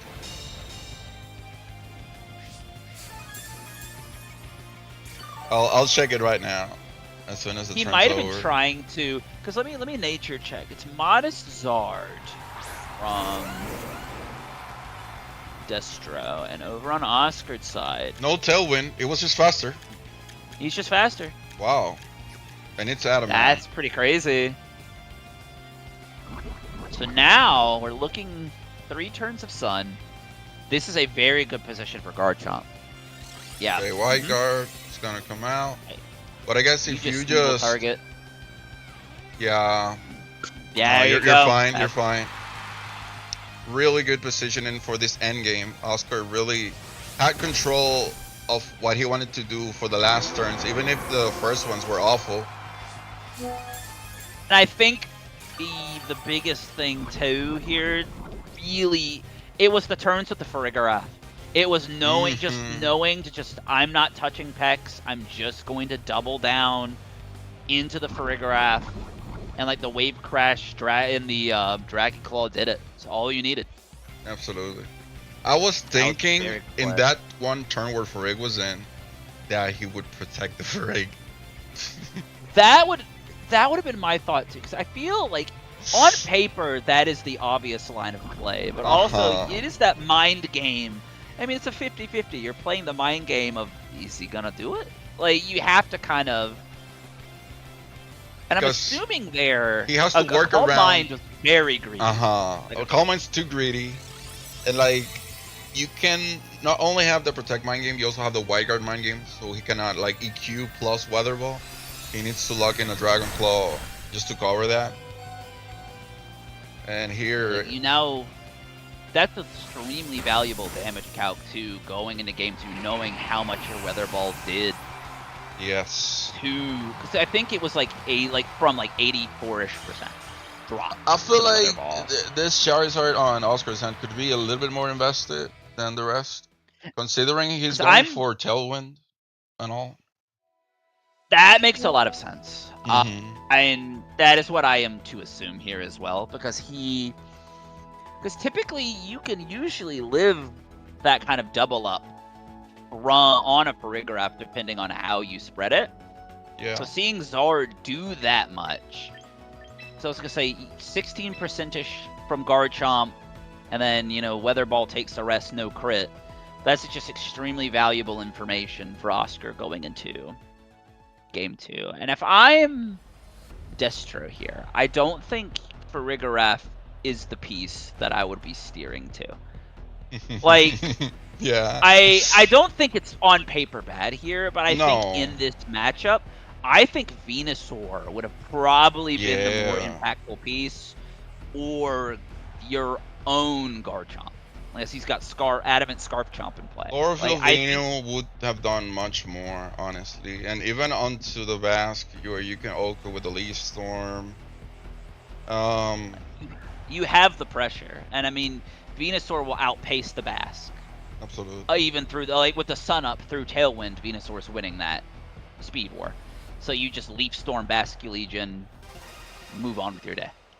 It's interesting to see that Ancient Power slot used to be helping hand on other compositions with the same months.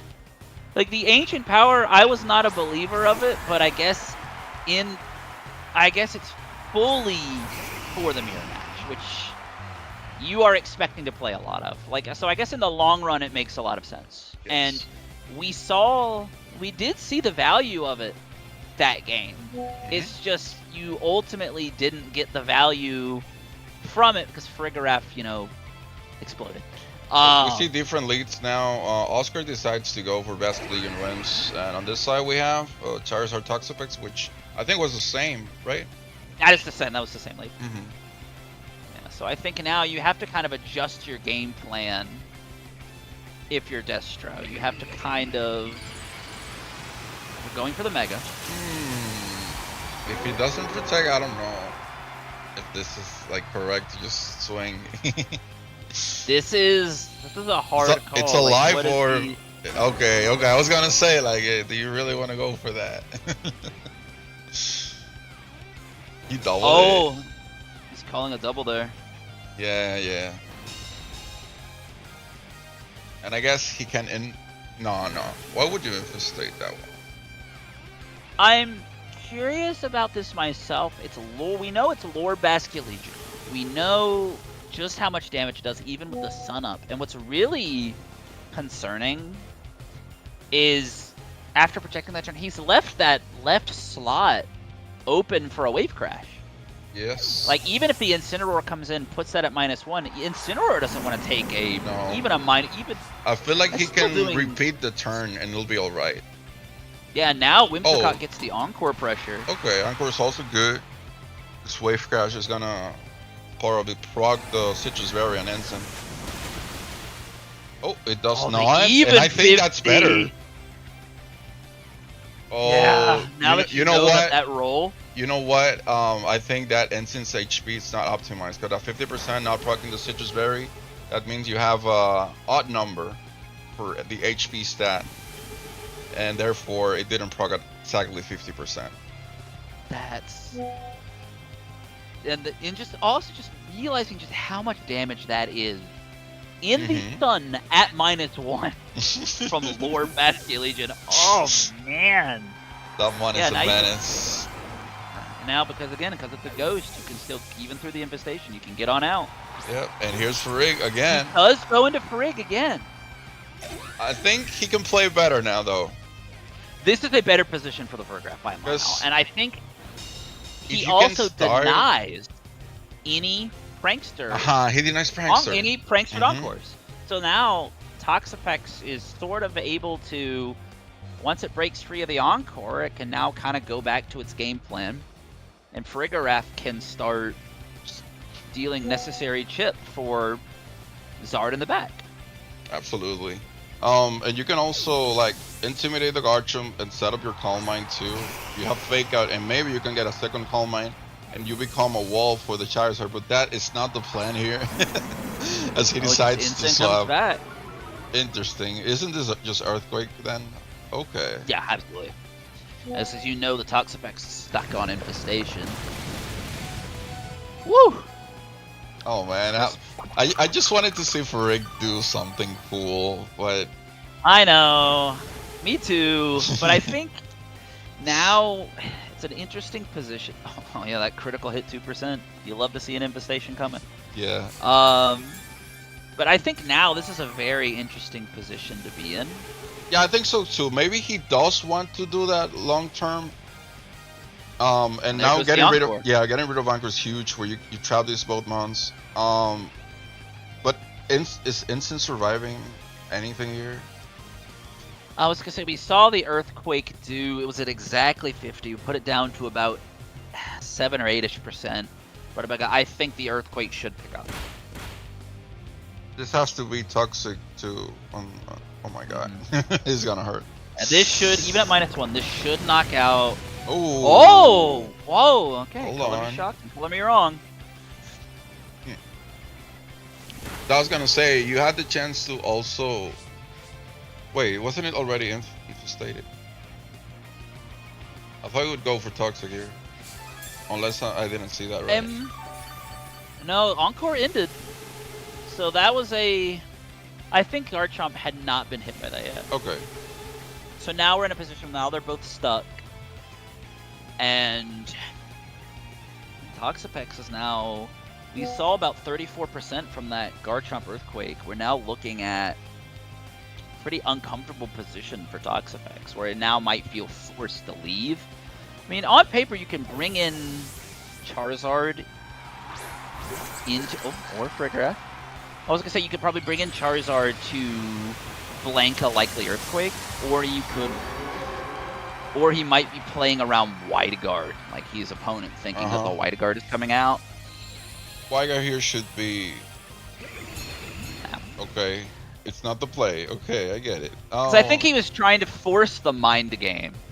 Yeah. I think in my line of thinking here, I think Oscar was trying to force a mind game to where he thought his opponent was going to play a little bit too cautiously around Wide Guard. Yo, man, I'm twice. sorry for Rig. I'm sorry for Rig. It's not. Nah, this is not your set. I'm sorry. It's Maybe not next your fault, time. little fella. That's tough. And like he knew both games. Like he was Yeah. ready for that. That weather ball, like that has to. You have to. have I'll like a definitely keep 100% an eye out chance. for Destro for future rounds to see if we can catch the Rig doing cool stuff. Yeah, but I still think it's the Vini or the Garchomp are so much Uh-huh. more valuable. And this into game too, we matchup. should have changed it around because using for Rig for what you wanted to use for what you want to use with it, and like you're bringing it and not doing anything with it, means that you gotta change them on probably. And you know, Oscar had a smart play there. Like I was talking about, thinking like he on paper could switch in Charm to try and bait an Earthquake, but he went for the Rock Slide, assuming that Destro was going to do just that. Like he covered that option perfectly, and then threw a Weather Ball into that slot. So either way, like I think his thought process there is I knock out Charizard. Like Weather Ball plus Rock Slide, even at -1, should have done it. So I think that he got value even if it wasn't on Zard. Solar beams coming out, Yeah, and it's gonna connect on the end of Toxapex. Toxapex. Well, probably we're gonna see the Ancient Power come out. That would be my assumption here as well. Because now you're in a very... Oh, he it's just Heat Waves.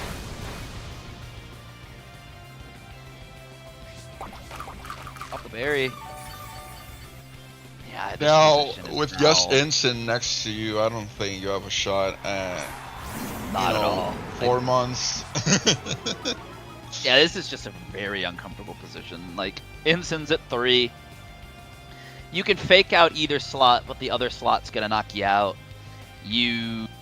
Like, Garchomp can stay in, Charizard can stay in, and you can just sweep with the Wind's Mask, and it's over. I was gonna say, you literally have a Whimsicott and a Basculegion in the back. I don't think Oscar's sweating too hard here. Nope. Like this is, I mean, this was phenomenal positioning around the Peck stuff. Like it felt, game 1 felt a little rockier, but I think the momentum shift on the Farigiraf call kind of sealed it for Oscar. And then this game, this one felt a little bit more surgical. He was a little bit more ready for this. There was no major adaptation on the part of Destro, so now he was just able to capitalize on that. Charizard avoids. Not the first time we see Charizard avoiding on stream. I know, Extremely like, effective. I was gonna say the first game I came on to, I literally watched it like come in like burn with the heat, get a heat wave burn and the same turn like dodge a rock slide. Like, okay, sorry, calm down. Yeah. Like even here, like you take the Charizard here, but in comes Basculegion, in comes Whimsicott for a Tailwind. Like you are in a position where it just does not matter anymore. And even then, Garchomp Rock Slide from your yeah. Like that was. I'm sorry, Farig. I wanted to see the vision. I like that set a lot. I did too. Like, if he had Oh, those Calm Minds up, sorry, it was not gonna be an issue. And if you got all those Intimidates onto Garchomp, then you were not taking damage from either side. So you had all those Intimidates on the Chomp, and had the opportunity to try and get the parting shots into the Charizard to start mitigating its damage as well, and just try and set the stage for the Farig, and just was never able to get that parting shot, and just Farig exploded to the double. Like it was a very tough position. Yeah. Man, even at -1, that's still. Yep. Farewell, soldier. I mean, it was an incredibly well played set from Oscar, really bringing it back there game 1, and then game 2 really asserting dominance early. I think that lead position change was correct. Like the early game Basculegion aggression, really forcing Destro's hand. Absolutely. I think, like, it took him a bit. Like at the beginning, it didn't look like a favorable position for Oscar, but at the end, he had total control, and he maintained the same momentum since the beginning of the game too, and he just wrapped it up. It's very, he just wrapped it up, nice, and like he had very much like I think you were right about the instant HP as well. Like if you look at that, how that was set up, like hit exact 50, no berry pop, and like again that was also 50% in the sun at -1. Life Orb Basculegion damage is just something else. Yeah, man. It reminds me the damage output that we had in Scarlet and Violet. Remember Orlando Eye with the Life Orb? Jesus Christ. I was there, and I enjoyed cooking. I also really liked Lando Eye during that one format and switch. It was I don't remember which regulation it was. It was the no Dynamax, 1 restricted. Orlando Eye felt real strong considering how everywhere Zacian was. Like, that format was fun. I actually liked that format a lot. I started playing BGC Scarlet and Violet, so I do not have memories of Sword and Shield. I started playing. I dabbled in it. Like I was a singles player since I was like 10 years old on Generation 3. And you know, I still play, but then I started playing a little. Like I dabbled in BGC throughout, you know, its timeline, and then I played more in Swish, and then more dedicatedly in Scarlet and Violet. Yeah. We clapped for my. I was gonna say like my last event. It was day 2 You go to any Orlando. events? I'm gonna try. I want to play Baltimore and I want to play Louisville, for sure. Awesome. I was I gonna still say don't have a plan, but I want to go Hello, to Vegas. Back. Oh, hello, welcome. Hey. Hey, you said you want to play Baltimore? Yeah, I want to play Baltimore. I want to play Louisville. So I was gonna say I have a friend. I was gonna say I have. Those are two events where I'm like, oh, I know people in both of these places. I'm like, hey, can I crash on your couch? Hard. I'm actually not too far from Baltimore. I'm about an hour out from it. Oh, there we go. Yeah, I've never Actually, in been your backyard. to an in-person event. Yo, we should go, David. To Baltimore? Hey, I mean, not Baltimore. know, I don't know. I mean, maybe, Little but event, it's so fun. any event. It's so fun. I was gonna say day 2 on day 2 to Orlando with the Pow Night CSR Zama. Oh, stuff. I love that shit. That team, Dragonite, like that whole event. I went into that event with such minimal prep, and I was like, I'm just gonna go. I'm not a big Reg I enjoyer. I'm just gonna go in and play. I want to play. This is the last event I get to play, until after Worlds. Because I was gonna say, imagine getting into Indy. This post brought to you by registrations were full in 2 minutes. But I walked in there, and I did not realize how much they are going to assume. Like every time I was like, I was sitting there like, they're gonna assume I'm just not gonna e-speed. Like, there's no way that the Terra normal e-speeds go, oh, just rip it. It was the correct thing to do was just rip it every time. Just the value. And I'd say this after I played the CIR Frigorap stuff 2 rounds in a row. I never dropped a matchup against that either, which is, that matchup is so terrible. Like you had your win condition was how fast can you barrel down the Frigorap? Cause Chen Pao can't hit one of 2 priority moves because it's like the AV Pao. Dragonite can't extreme you got that speed. one. Okay. Yeah, I couldn't, I had so many buttons that Frigorap just turns off. And I just have to sit here. And that moment you get the call, the Ruination Body Press, guarantee KO into Cali Ice, you're like, okay. I believed just a little too hard, but we did it. That was a format. I'm kind of excited to, enjoy a nice long, no restricted format, because I know what is waiting for us on the other side of the restricted door. Yeah. I know what's waiting for us, and I'm scared of it. What do you think is gonna happen to Monstar fusions? Let's say the Curem and also Calyrex. How is that gonna interact with champions? What I'm assuming they are going to do is they're going to have to implement a way to do it. Mm-hmm. Yeah. Yeah, because you just have to code it like a key item. Because again, you literally yeah. So I guess that's what they're gonna do. They're gonna functionally code them in that way, or you get the item. I mean, they could just make it so that individually the Pokemon can't come in. That you have to bring them in already fused. I don't think they can exist that way in home though. Oh, exactly. They not yet. Unless they update. Unless they update to allow it. They currently at this time home will not allow the fused forms. You have to separate them. Okay. Well then, my thought would just be you basically implement a menu option that lets you do it. I think that would be best. That'd be the best case scenario, because this also gives you with how easy it is to modify your team in Champions. It gives you the freedom to just swap forms on a dime. It's a lot easier, because especially now that you're not worrying about IVs, so you don't have to be you don't have to have 2 of them for each form. You could just go in and re-EV and do all that. It makes it a lot easier. Yeah, that's very true. So now I think you just some sort of menu option, or because what they could do is you could just buy the item. They can make items that are not in your inventory that are under the other category that you just click and then would you like to do the thing? Yeah, that is what I'm anticipating will happen. It's just something that you can get in your inventory that allows you to do the. Yo, David, let me interrupt you right there. David, What's up? So I was speaking with Sardi, and what we're gonna do after the last round of Swiss, we're gonna have a streamer battle, you and I. Ooh. Oh no!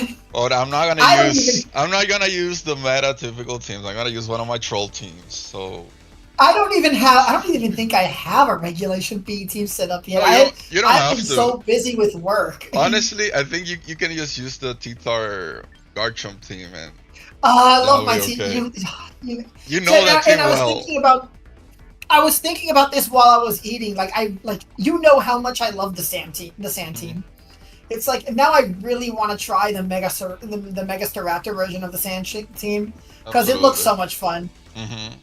But I mean, it feels like the sand team now. The sand team. It Yeah. feels like it. We found the home for Raptor. You found a great home for Golden Go. For Golden Go. Like, oh yeah, for sure. Oh, I was because what was Sand during MA? It was Tyranitar Scoville as the Mega, if I remember Also correctly. Corviknight, yeah. Yeah, you got Corviknight. Corviknight. Corviknight was really like good. I started using Corviknight early, and it was just there were so many matches where Corviknight would come in late game, just like Staraptor would do. Just come in late game, not like you would get your iron defenses up, and you just wouldn't die. Yeah. It just like, oh, that's 5% damage. That's 5% damage, and you just keep ripping birds and iron heads. And body press. We're looking at. All right, so we have a bunch of Staraptor. Like the Sand teams are at 3-1, and then here's a Staraptor at 4-0. I'm just kind of like combing through standings this late in the round. Like this has been a very impressive tournament for Raptor. We have a Blaziken at 3-1. Blaziken's also been a mega that's kind of surprised me in this format. Me too. I didn't think it was gonna be good. Blizzard has been on the rise since the format started, so it's been. I underestimated it uniquely until I positioned. didn't. Yeah, like it's uniquely positioned into this format in a way that I just did not expect, and it just threatens so much burst damage for the rest of your team. Like sure. It's because like you just get so much damage outright, even if Blaziken goes down early. Like the burst damage is going to matter for something in the back. Like you have so much value. Even if you don't get any knockout, like if you bring Blaziken in an early game, and even if you don't get knockouts, you're still chunking Pokemon like left and right because it just outspeeds. And unless you can get that speed under control with a Trick Room or a Tailwind early on, even then, turn 2, it's outspeeding everything, even in Tailwind. And I'm noticing, I'm looking at standings so far. I'm noticing so far there hasn't been a lot of success for Rain.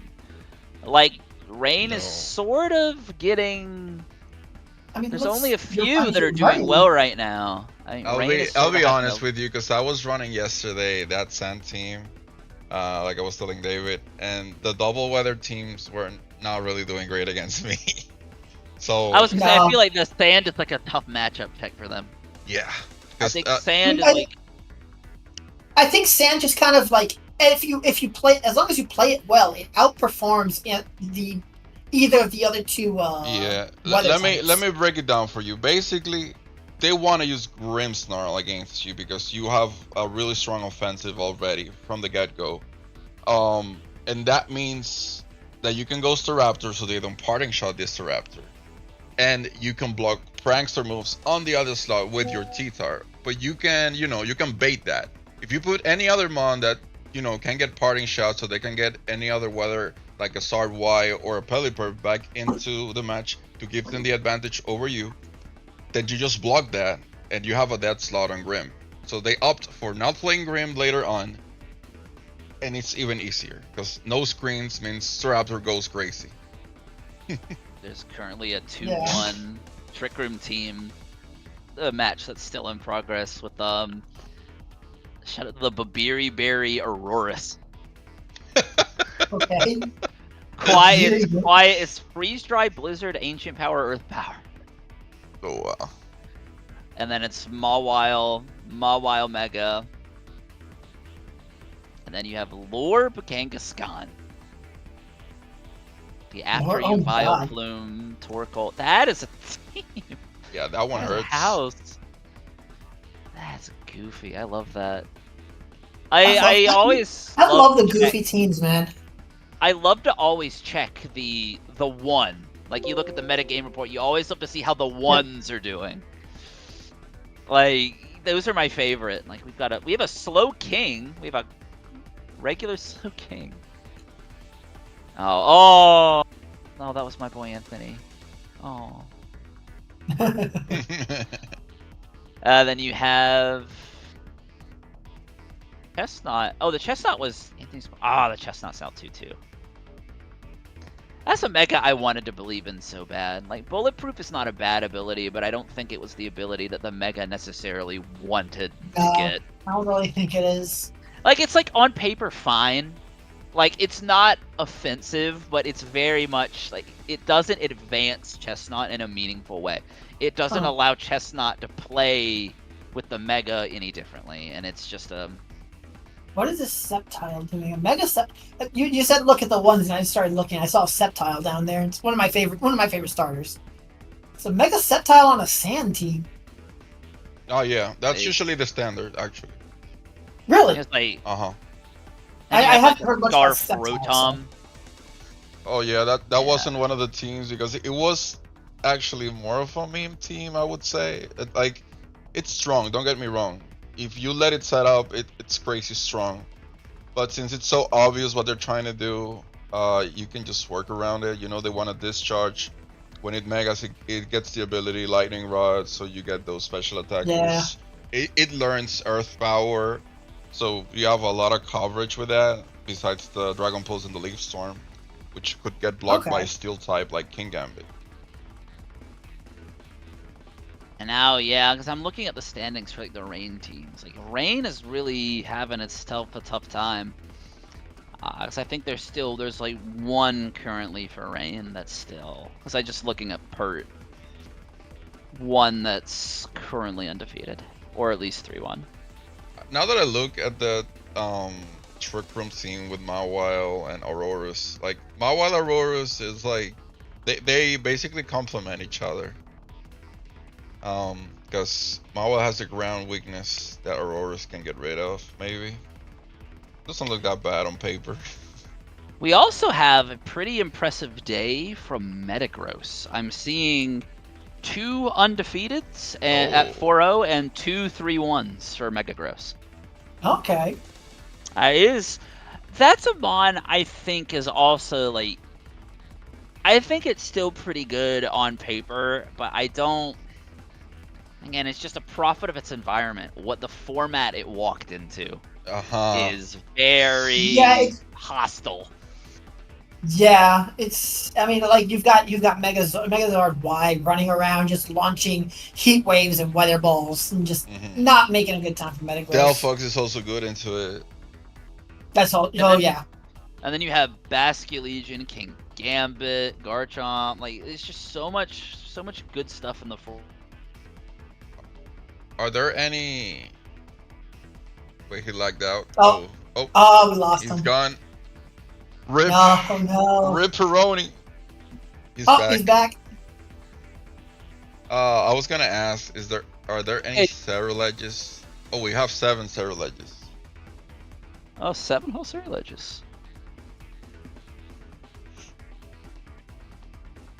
There we go. My Discord just decided to refresh itself, so Yep. But I think Metagross might have a better opportunity moving forward if we, like, even if these things still exist, if certain format conditions change for things like King Gambit and Basculegion, like, it's probably once some of the little baby legendaries start walking in. Like, once the power starts to go up and Basculegion is not quite as intimidating, same with King Gambit, like the format power goes up, I think Metagross benefits passively from those things having more threatening checks. Yeah, because less prevalent. It's just Mhm. like you don't have all these Pokemon that can one shot. It's very likely that as soon as Urshifu comes back, it's gonna displace Celestial Legion for many Oh, teams. 100%. Oh, for sure. For Yeah, sure. absolutely. Like even with the unseen fist nerf, like why would I play even with like as powerful as Last Respect is? Like, you mean I have the move that hits 3 times that always crits instead? Sure. Exactly. Yeah, and through Protect. And like that's so strong even with the nerf. Like that's Yeah. so powerful. Just what it exerts onto the board. And I also No, think Airship just puts way too much pressure. and looking at this board with the current like what the fairies of the format are, I think this is also a even scary environment for Urshifu Dark.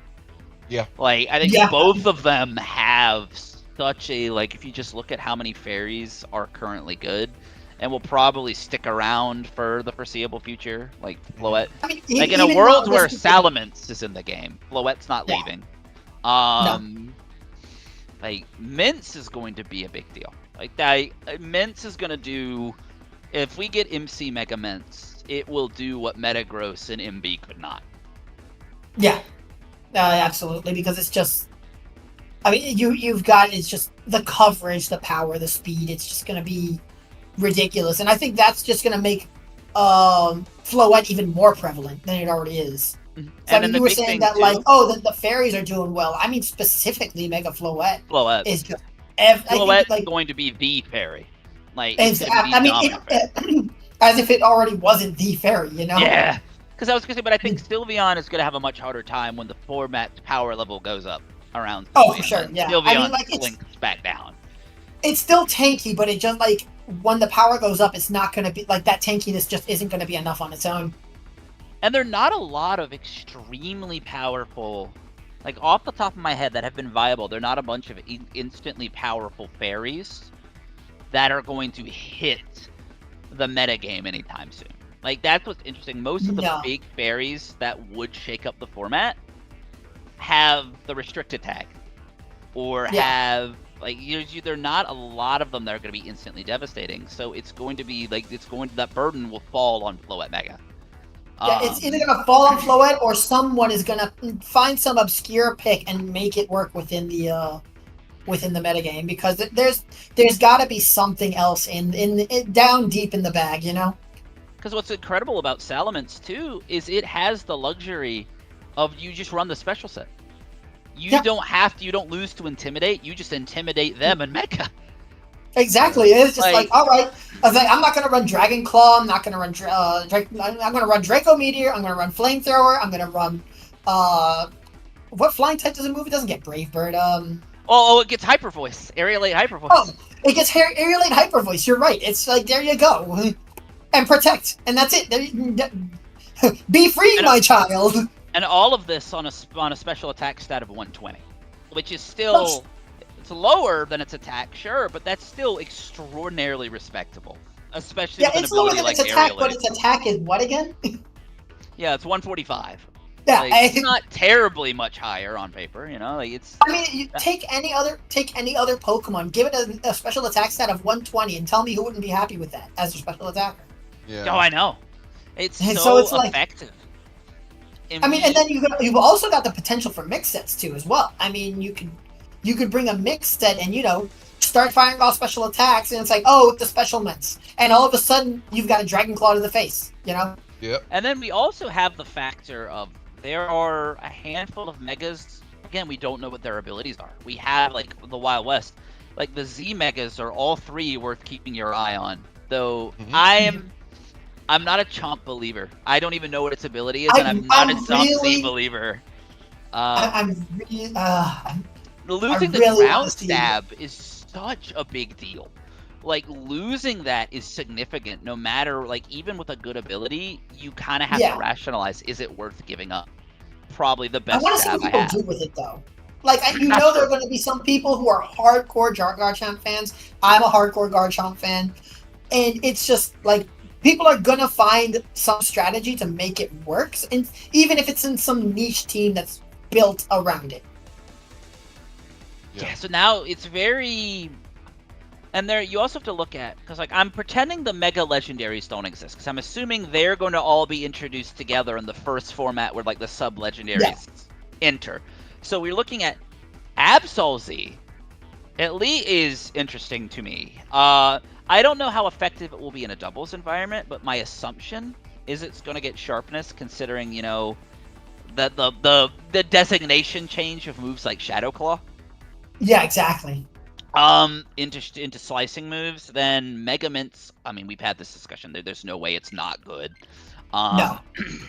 Lucario, if it does get Mega Launcher, if that is actually what happens, that's oh god, scary. That's scary. That's very scary. That's very scary. The other Mega, and then Galisopod, like, I know what ability I want, but will probably not happen. Like Water Bubble. We were talking about that earlier. You never mentioned what ability in my head, it's the realistic answer is I'm thinking it will be Tough Claws, which is good.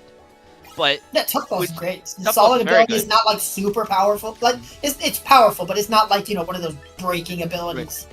But when you have first impression, that's pretty cool. Mm-hmm. That's great. And if I think Tough Claws on call.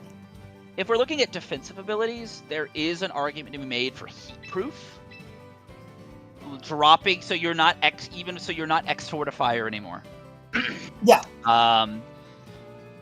Then there is the better than what it has, but not in like something like Shell Armor or Battle Armor, which is I don't want to see, but I could. And again, I think it is just stat stick enough to where even a subpar ability is not terrible.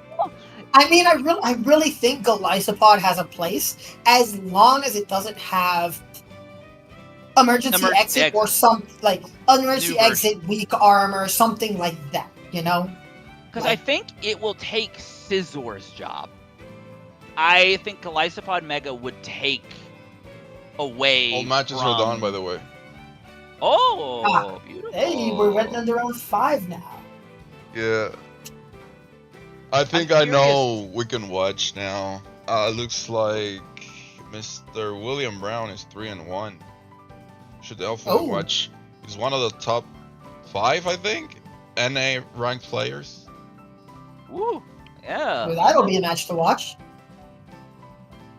I was gonna say, we have, because now we're starting to get, now that we're this late in, we're starting to get more defined standings. You're starting to see more what's successful, what isn't over the long term. Absolutely. And now there's just interesting. I'm also keeping an eye out on Scarlet Skill. Because what's interesting on this team is it looks like the standard Zard Peck stuff, but but it has Sash 8 and Metagross Mega as the other slots. And I think those are really interesting. I love this adaptation of Annihilate. I love I am not going to set up anymore. I've been nerfed. I do not care. I'm gonna run funny moves, and you're going to deal with me. And I like that a lot. It's great when you see people just you know what, don't care. Here you go. Just go ham. Just have your fun, my child. Just and the people and other players don't expect it. It's Annihilate, but it's a funny set. But what are you gonna Rock Tomb, Phantom Force is also just an interesting. I like that because you can't protect through it, and you also can, because you're jolly, you can outspeed things and just remove the target from the board. Yeah, it's really neat. That's the adaptation that Mon needed, and it's very interesting to see it succeed in this format. I was reading one of the comments. Someone named Sane asking, "You guys think my Heliolisk pick was a fun one?" I love that Mon. I love that Mon. It's a Mon where I see the vision. I understand what it wants, and I enjoy it. Yeah. Does it get fake out? Look, man.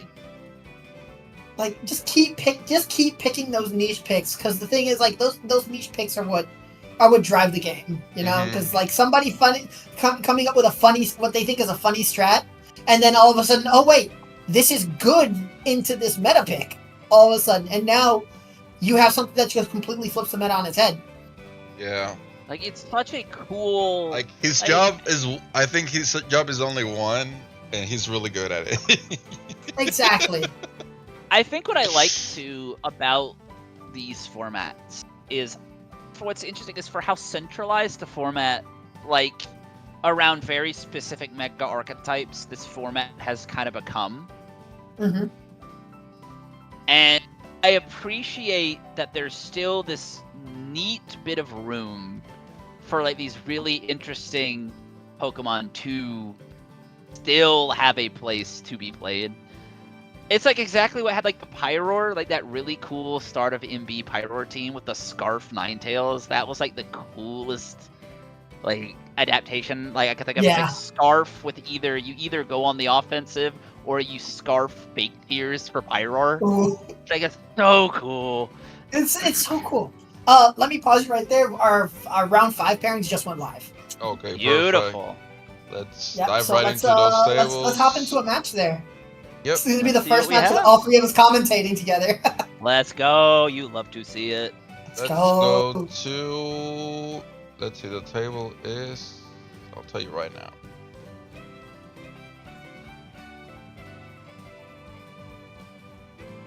Oh, whoa. I really want to was- see that Scarlet Skills team, the one you mentioned earlier. The table That would be table really 7 fun. matchup is 2 very interesting teams. It's Scarlet Skills, and then his opponent has a very unique team. It's with the Hisuian Arcanine, and then it has the Staraptor Raichu mega combo. You guys Oh! want to watch that one? Yeah, that's a really cool game. That That's would be a Cool. really game. cool watch. And it's a cool showcase for both Staraptor Raichu and the Metagross, which we don't Yeah, see as often. Isn't Scarlet Skill a known player? Isn't it? Yes. Isn't that Dylan? Yes. Yeah, I remember. Oh, Bro, that final. 20. I will always remember that final against Sackweed. Jeez. 2081, 8398. Beautiful. Let's get in there. Yep, I'm excited for this match. Like you said, interesting teams, interesting players. You know. Oh, hold on, my room code was wrong. 2081, 8398. 83, There it goes. 98. Yeah, I'll let them know they'll be on stream. Gotcha. I've got it. Oh yeah, you let them know already. That's so cool. Both of these teams, like if you look at this, like there's a lot happening here that is very interesting. Like and it's Iron Press Mega Metagross. Okay. Right. It's Iron Press Psychic Fangs Protect. Iron Defense. And then you have the See that Metagross sounds to me like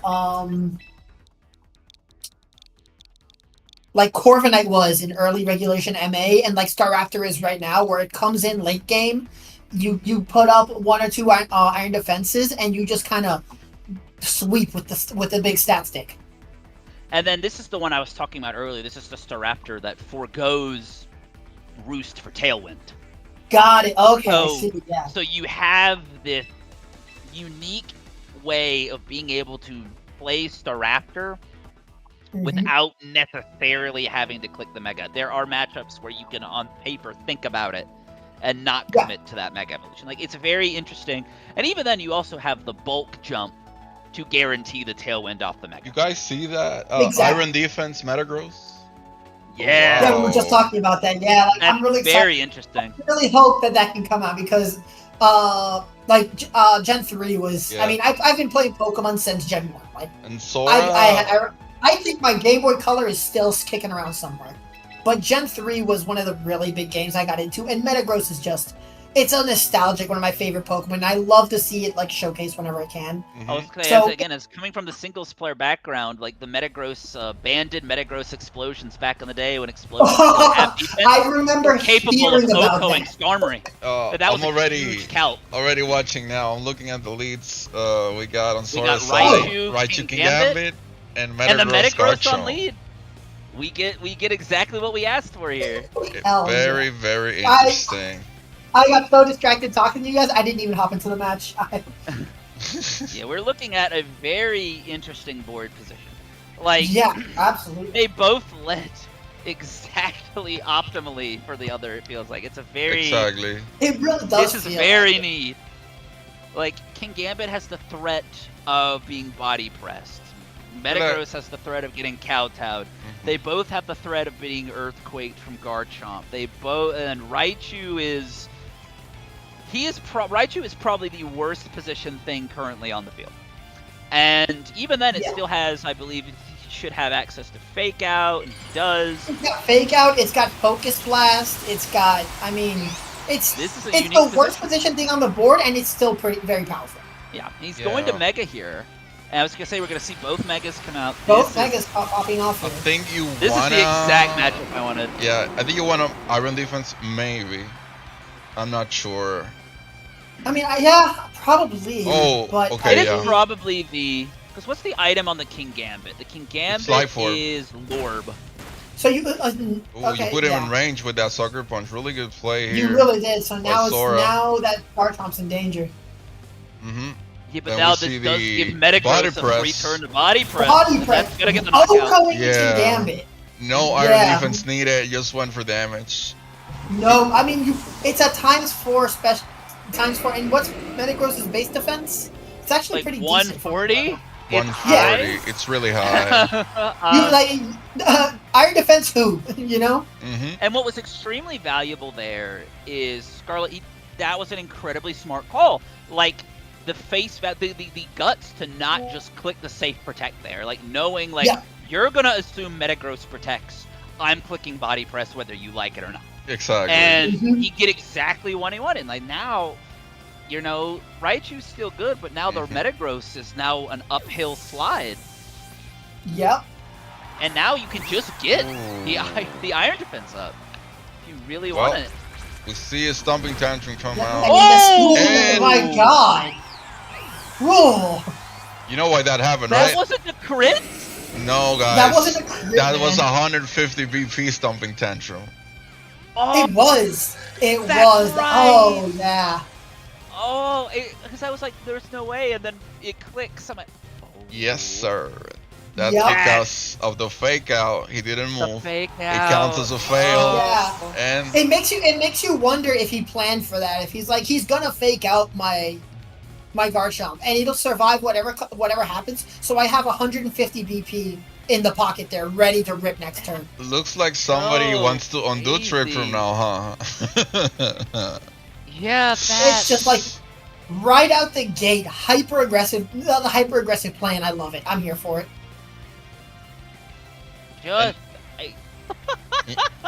like you just. This You is just the level don't- of player that Scarlet is. Yeah, it's true. Like that's Yeah. just like the mind, like the sheer mind power to know, like I'm not afraid of kowtow. I'm going to body press you. You're going to fake out Garchomp. I'm clicking Stomping Tantrum to guarantee my base power goes up. It's just so Yeah. calculated in that play. Mhm. And now Metagross can just do really whatever it wants. Yeah, Like, Metagross can give- just. It's playground. Yeah, because like this is just, okay, it's not even a safe. I mean, even a Trick Room here is just not enough because that just puts Metagross faster than Raichu. Uh-huh. Exactly. Like you're in, Like, you can't- the board state is just so awkward. This is the most awkward can- 2v4 possible. Oh, he Yeah, gets to it's double. just- Double, Hey, that is not nothing, but I mean, you just go after the Fricker. Exactly. Yeah. Iron I mean, Defense yeah. here, right? when you've got this sandwich speed tier with a Pokemon that wants to Trick Room, it's just so awkward. It's like so badly positioned that I don't think there's any coming back from it right now.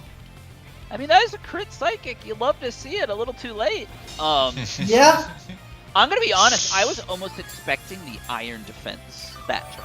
Like, I was almost expecting just like the sheer, just like, what are you going to do about it?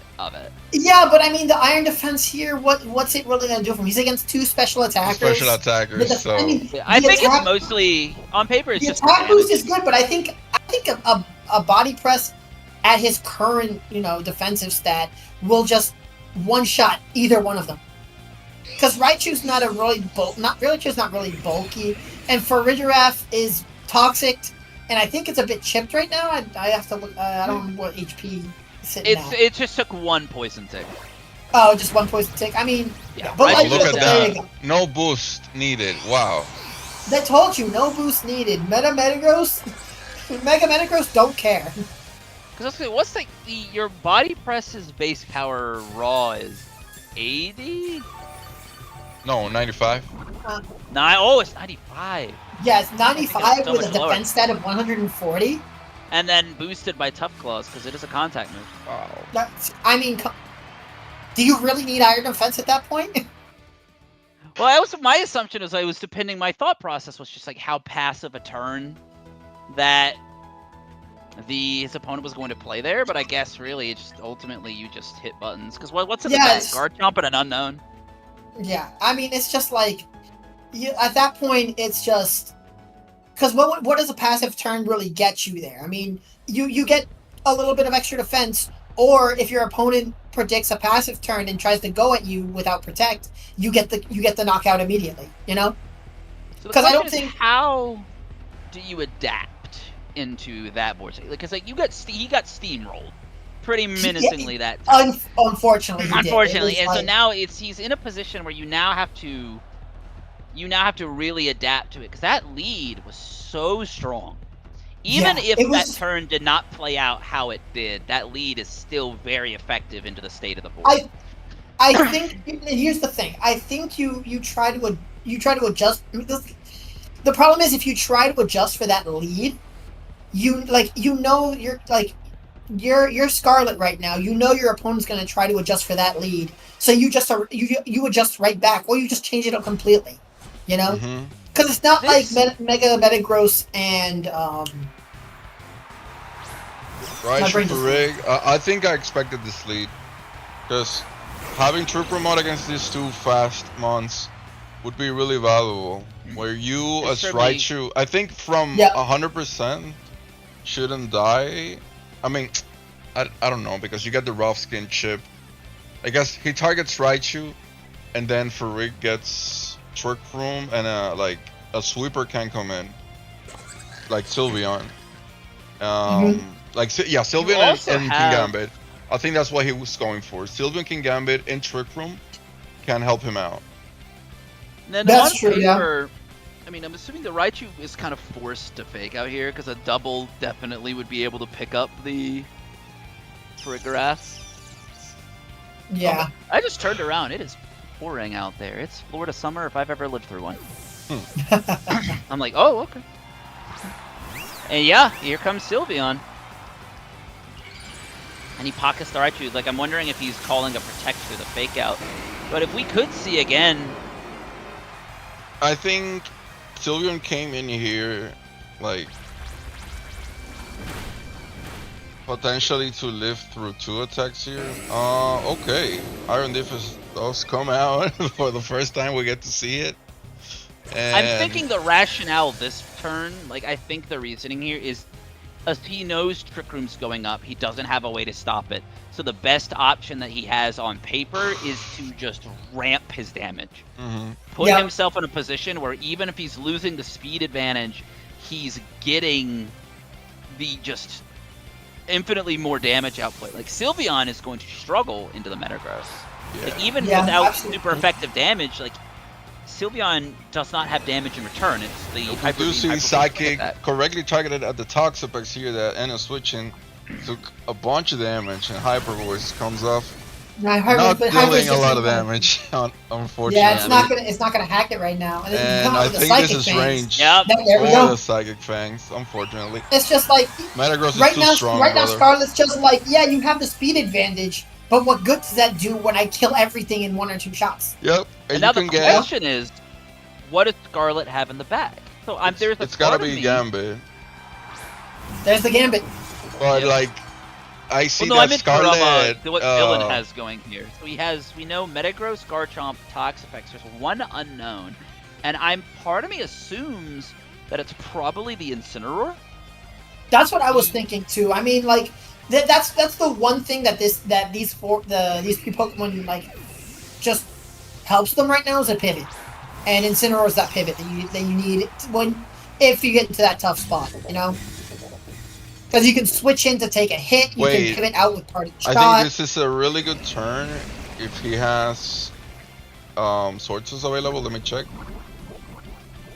He does. Oh, he does. Okay, then this is a really good turn for him. Okay.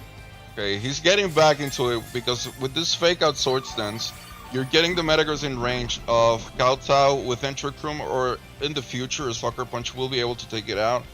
Boosting it with the Life Orb, a +2 will be devastating for the rest of the team as well. And now Yep. you also have to factor in, like, Incineroar can check the Gambit pretty comfortably if he has it in the back, but the problem is the Raichu, it's Ape! It's not It's Ensign, Ape. it's Ape. It's a really good call. It's here. Annihilate! He's going just Yeah, you were exactly right. Pick up Swords Dance. yep. This So is what's an the- interesting position. Yeah, so So- this 8, I mean, what is his 8 carrying? I didn't look at the set. I think it's Let's We call Ash. that- have Ape, one Rock Trick Tomb. Room turn left. I Now- mean, He's in an awkward position where he kind of has to attack. If he double protects to wait through the Trick Room, you risk the opportunity for a +4 Gambit. yep. Like, he can make that call. I think you have to No, I think this put is some correct aggression on the board. to protect instead because he has like No, a I chance was of dying. referring to Dylan specifically. Like, I Oh, think he Dylan. has- Okay, yeah. I Yeah. see that. I Of see course, that. he has to attack to not risk giving Gambit the opportunity to take a free turn. And Absolutely. Yeah, that was the right. And now you get. I'm impressed, because like a Sucker Punch, +2 Sucker Plus two Life Sucker- I mean, Orb what- probably plus would two have Sucker knocked Punch? out. He would have killed the. Does a +2 the Sucker Metagross take here. out Annihilate here? But I mean, That's what the Even it if is. it- Life Orb +2. Yeah. Oh! Metagross drops to that for sure. Okay, so now, yeah, so This gotta be Trick Room. Because It has King to. it has Gambit's to be going tricky. down. Absolutely. Gone. Okay. No, that's it. There is still an So issue now we're with down that. to Farig and Raichu, which again he's stuck in that sandwiched speed tier. Like if he Trick Rooms, he puts Raichu, Oh Raichu at the bottom of the- wait! This is good. Ooh. This is good. 'Cause Yeah, and the big thing is this Stash Ape. He gets another turn. I think this is still winnable for Sora. If you place it well, it's possible. I'm liking this. And this is an interesting position. yeah. Raichu is poisoned. That is worth noting here. Yes. But for Rick And- doesn't die to close combat. Yeah, but I Not. mean, he's poisoned. But I mean, it's like I don't see Raichu really living anything like The for multiple Garchomp turns. is It's on so the field. well. That's a full HP Garchomp in such a phenomenal board state to be a full HP Garchomp. Yeah. Exactly. It's like He has to fake it out. Yeah, he has like to fake objectively it out, forced. which yeah, it's forced, And which means that then- Garchomp just protects. You know. You either go for a crit on Farig with the close combat, which I don't think you should. You can just kill I think Raichu. you just close combat into the Raichu, right? shot. Mm-hmm. Yep. Like You even protect like him the Garchomp and you lose combat. because like alternatively you just Earthquake. Like you I mean, yeah. accept like yeah, but like yeah, because it Yeah, forces there's a us fight out, out. and you just remove Raichu, so then it's a 3v1 that Farigiraf just cannot. Oh. Oh, I Oh, don't think that's into the Farig. great. I don't. Let's see. I mean, Let's see, actually. Because This okay, is- picture this. Picture well, because now Annihilate is the fastest thing on the field. You know. Correct. So now you just got the Annihilate that can, close combat again. It can. It's jolly. It can really do Farigiraf- whatever. Farigiraf will outspeed and knock out Annihilate. The problem is a Focus Blast isn't going to knock out Garchomp, and you just Earthquake, and your Earthquake will take 13% from Farigiraf. Yeah. Oh! Oh! Here we go. He has to double it. He has to double it. Oh. No. That's it. Yeah, now you just knock out Farigiraf. Yeah. It's over. That was phenomenally well played. Yeah. Exceptional game. Absolutely. You know what I was hoping to see was actually Psychic Protect. I think Psychic Protect would have won it. Yeah. But then again, he had to die from the Focus Blast too, which is, I don't know if it's a guarantee. We do have a winner here. That was really... just a phenomenal game. That was an impressive display from the Metagross. That was exactly what I was trying to see. And like that, I think this might be the way Metagross kind of adapts. Let me look at the other Metagrosses that are doing well right now. What set are they on? Because it's just that set just brings like it. You're only running 2 attack moves, but it's just overwhelming like power on that Metagross. Like, I mean, a 140 base defense plus a body press. I mean, how many things are living that? And then okay, I'm seeing it. Yeah, this is. I was gonna say Dylan's the only one on Iron Press. Yeah, so it's just there's so many, like it's so much pressure, especially when you start off. That's just such an interesting way to play them on, and especially into this format. And I think it improves its matchup into a lot of the Pokemon. I mean, Saiyan's Charizard, but like a lot of Pokemon that give it issue. Like if you get that Iron Defense up, like a late game Gambit, there are positions where you can live a hit from King Gambit, where ordinarily you wouldn't. No, and exactly. like lets you retaliate. That's very interesting, and I like it a lot. Yeah, I'm a big fan of that set. What slot is Metagross taking from that original team? Like the Toxapex Zard 8. Like the Metagross is a unique adaptation. I can't remember what that slot normally was. Isn't it Venusaur on like the original version? I think so. I think it's Venusaur. Mm-hmm. And because it's Venusaur is basically. I mean, if you're running like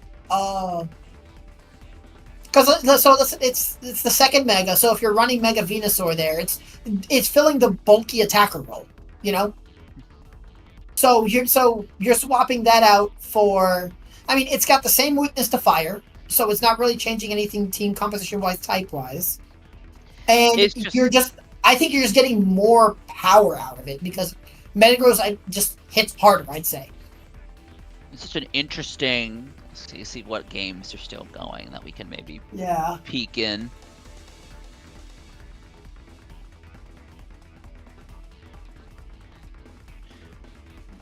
We got some action here. Oh, we still have I was gonna say they still show 0-0. I don't know if they've played through a whole set at table. We've watched. I was gonna say we watched. Table 15. Table 15. Oh, that looks like table 15's finished. Yeah, 15's finished. It's over. Yep. Table 10 is. Let's see what's happening at table 10. We've got Frostlass and Blaziken as your megas. Okay. And his opponent. What an interesting mirror! It's the I think it's like an exact mirror. Oh wow! Hold on. Oh. Yeah. It's like Blaziken, Frostlass.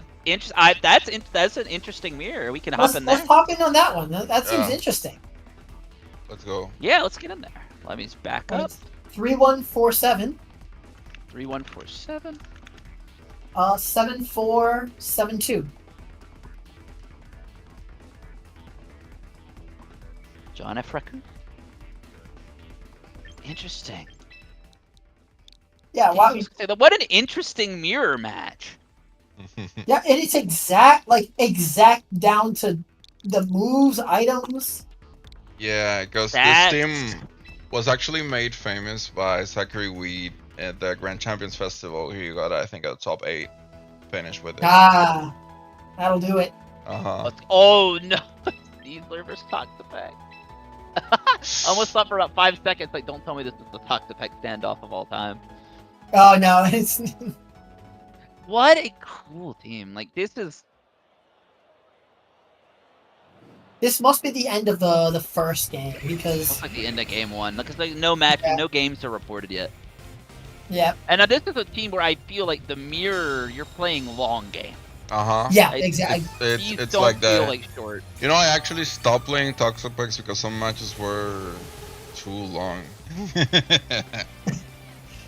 Yeah, no, I just I like it, don't get I me try- wrong. I could use it any other day, but it wouldn't be my main thing.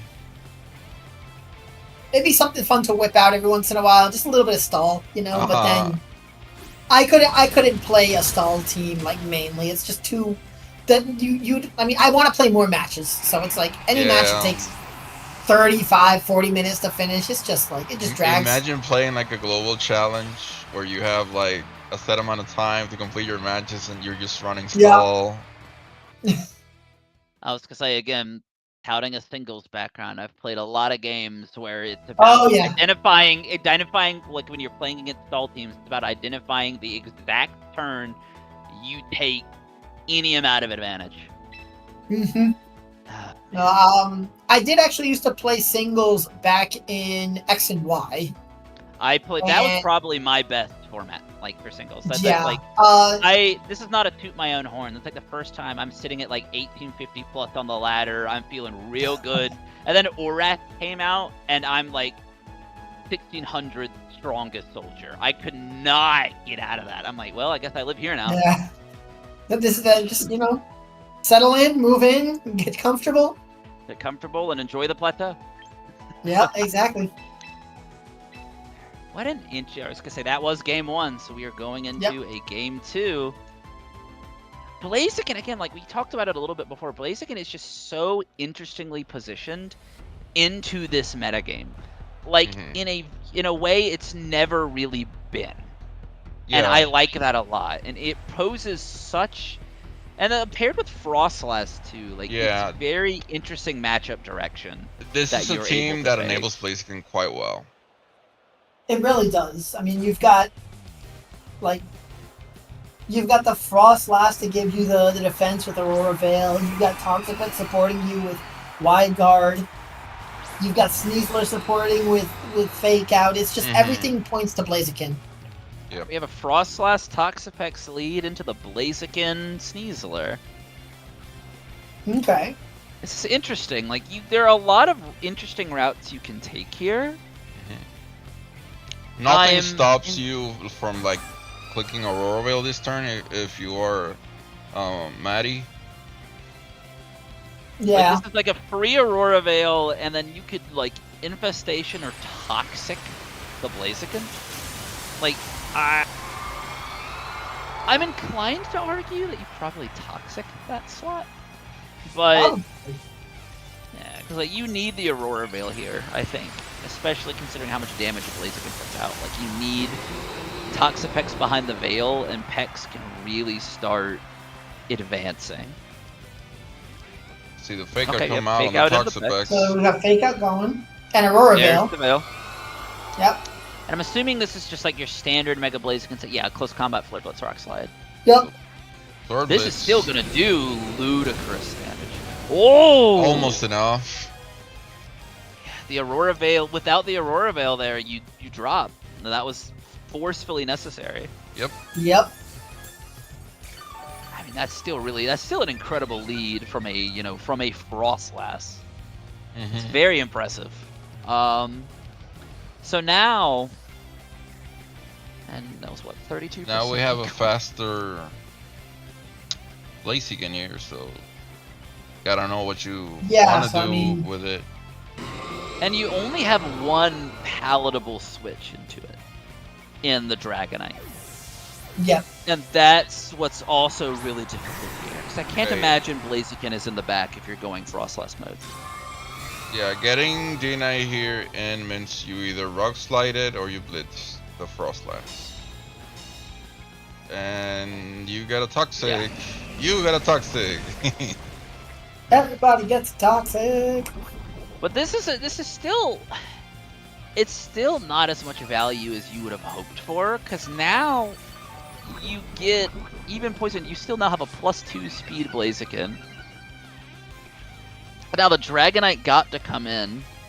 Frostlass is either forced to leave or drop. You can Like, combine, I guess, a fire move with the Dragon Claw, and you cover either Gambit or a Dragonite switch in. So Especially after the Frostlass is just protected. yeah, so Yeah. Yep. Yeah, this is dead. I think personally, this is dead. Oh, the Rock Slide. There's the Rock Slide. Rock Rock Slide. Slide. Now you got that Incoming Marble Dragon Spell Claw? broken. And what do you see? A Dragon Claw come in? And, Yeah. yep, there's You a were Dragon exactly Claw. right. Yep, Mhm. covers Yep. it perfectly. Yeah. Now, And now King that was Gambit the would have only taken it switch. better because it was Rock Slide Yeah, it and was not his only Blitz. switch, and now it's like, does he go back into the Frostlass and sack it? Does he go into his unknown? Like, Blaziken is so advanced now. It's +3. I think he needs to go +3 Gambit, now. but it's still awkward. Because the thing is, like, Blaziken was able to snowball very early, and Yep. because of this, like, the burden on Toxapex here is extremely high, especially if Sneasler is healthy in the back, and the only thing that it can do to it is Infestation. Like, late game Sneasler just wins the 1v1 pretty comfortably. yeah, I mean that's where we were at the when we tuned in on game 1. Yep, and we're looking at a very similar position, and I think Yep. it's they're very aware of that. Yeah. So, and then they also there's still an unknown too from Raccoons, and we don't know what else is left. Yeah, I mean So- we've got an unknown on both teams right now, so because like Raccoon could have brought the King Gambit in the back. They could have brought their own Toxapex. There's the Infestation, so Blaziken just gets to hang out and eventually go down. Oh, excuse me. I mean, eventually, but will it go down, or will it just, will he win the game before it goes down? Like, this is so... what is your win con here? I just don't identify. I cannot identify where it is unless you're able just to position Gambit so comfortably. But the problem is then you have Sneasler in the back for it. I know, right? Exactly.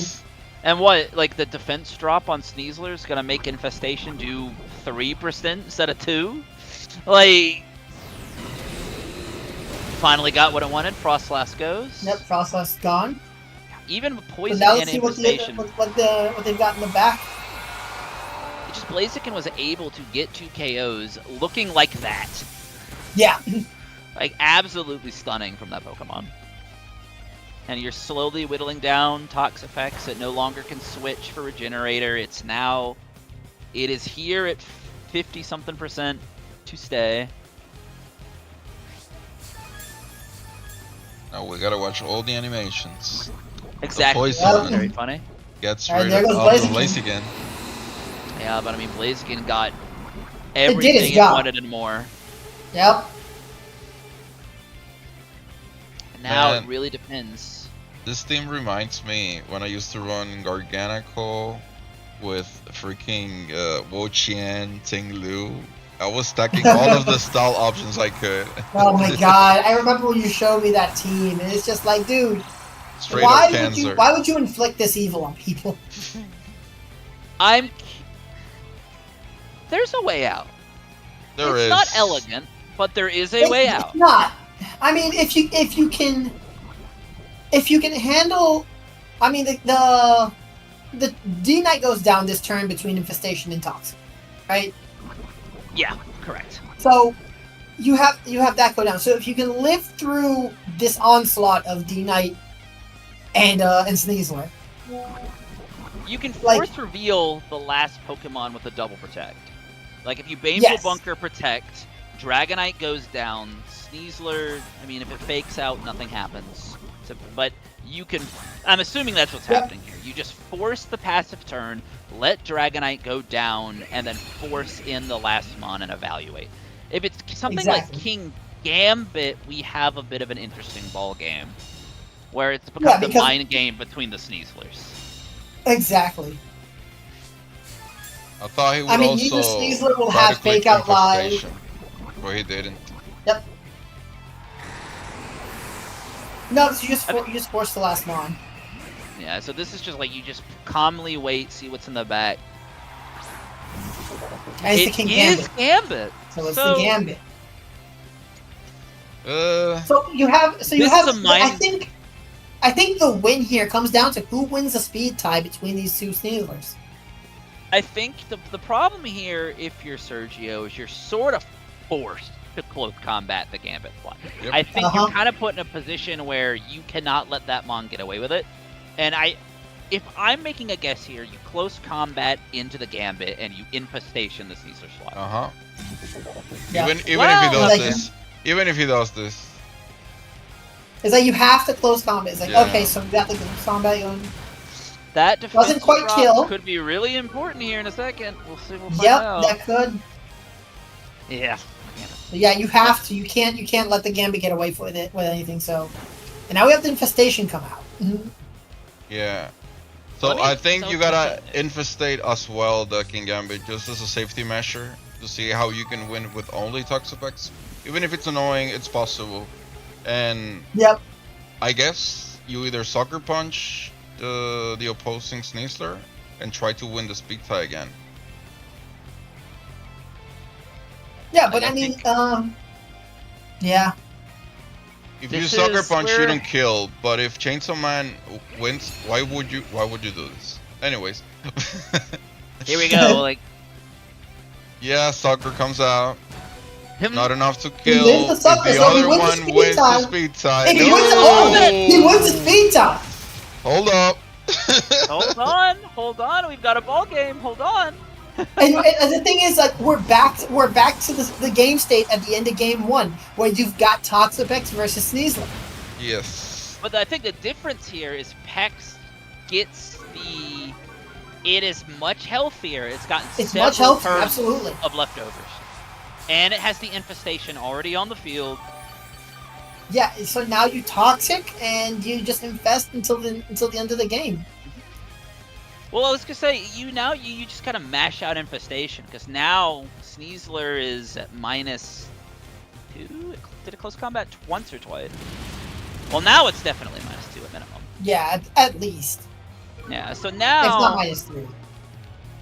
Yeah, so now the infestation's actually kind of crisp. Oh, they still. Yep. Bro, I one time any extra damage. I was counting on an infestation to kill something and it disappointed. Alright, so now you Baneful Sneasler's -3 right now. For 4 to 5 turns, so it's definitely you Baneful Bunker here.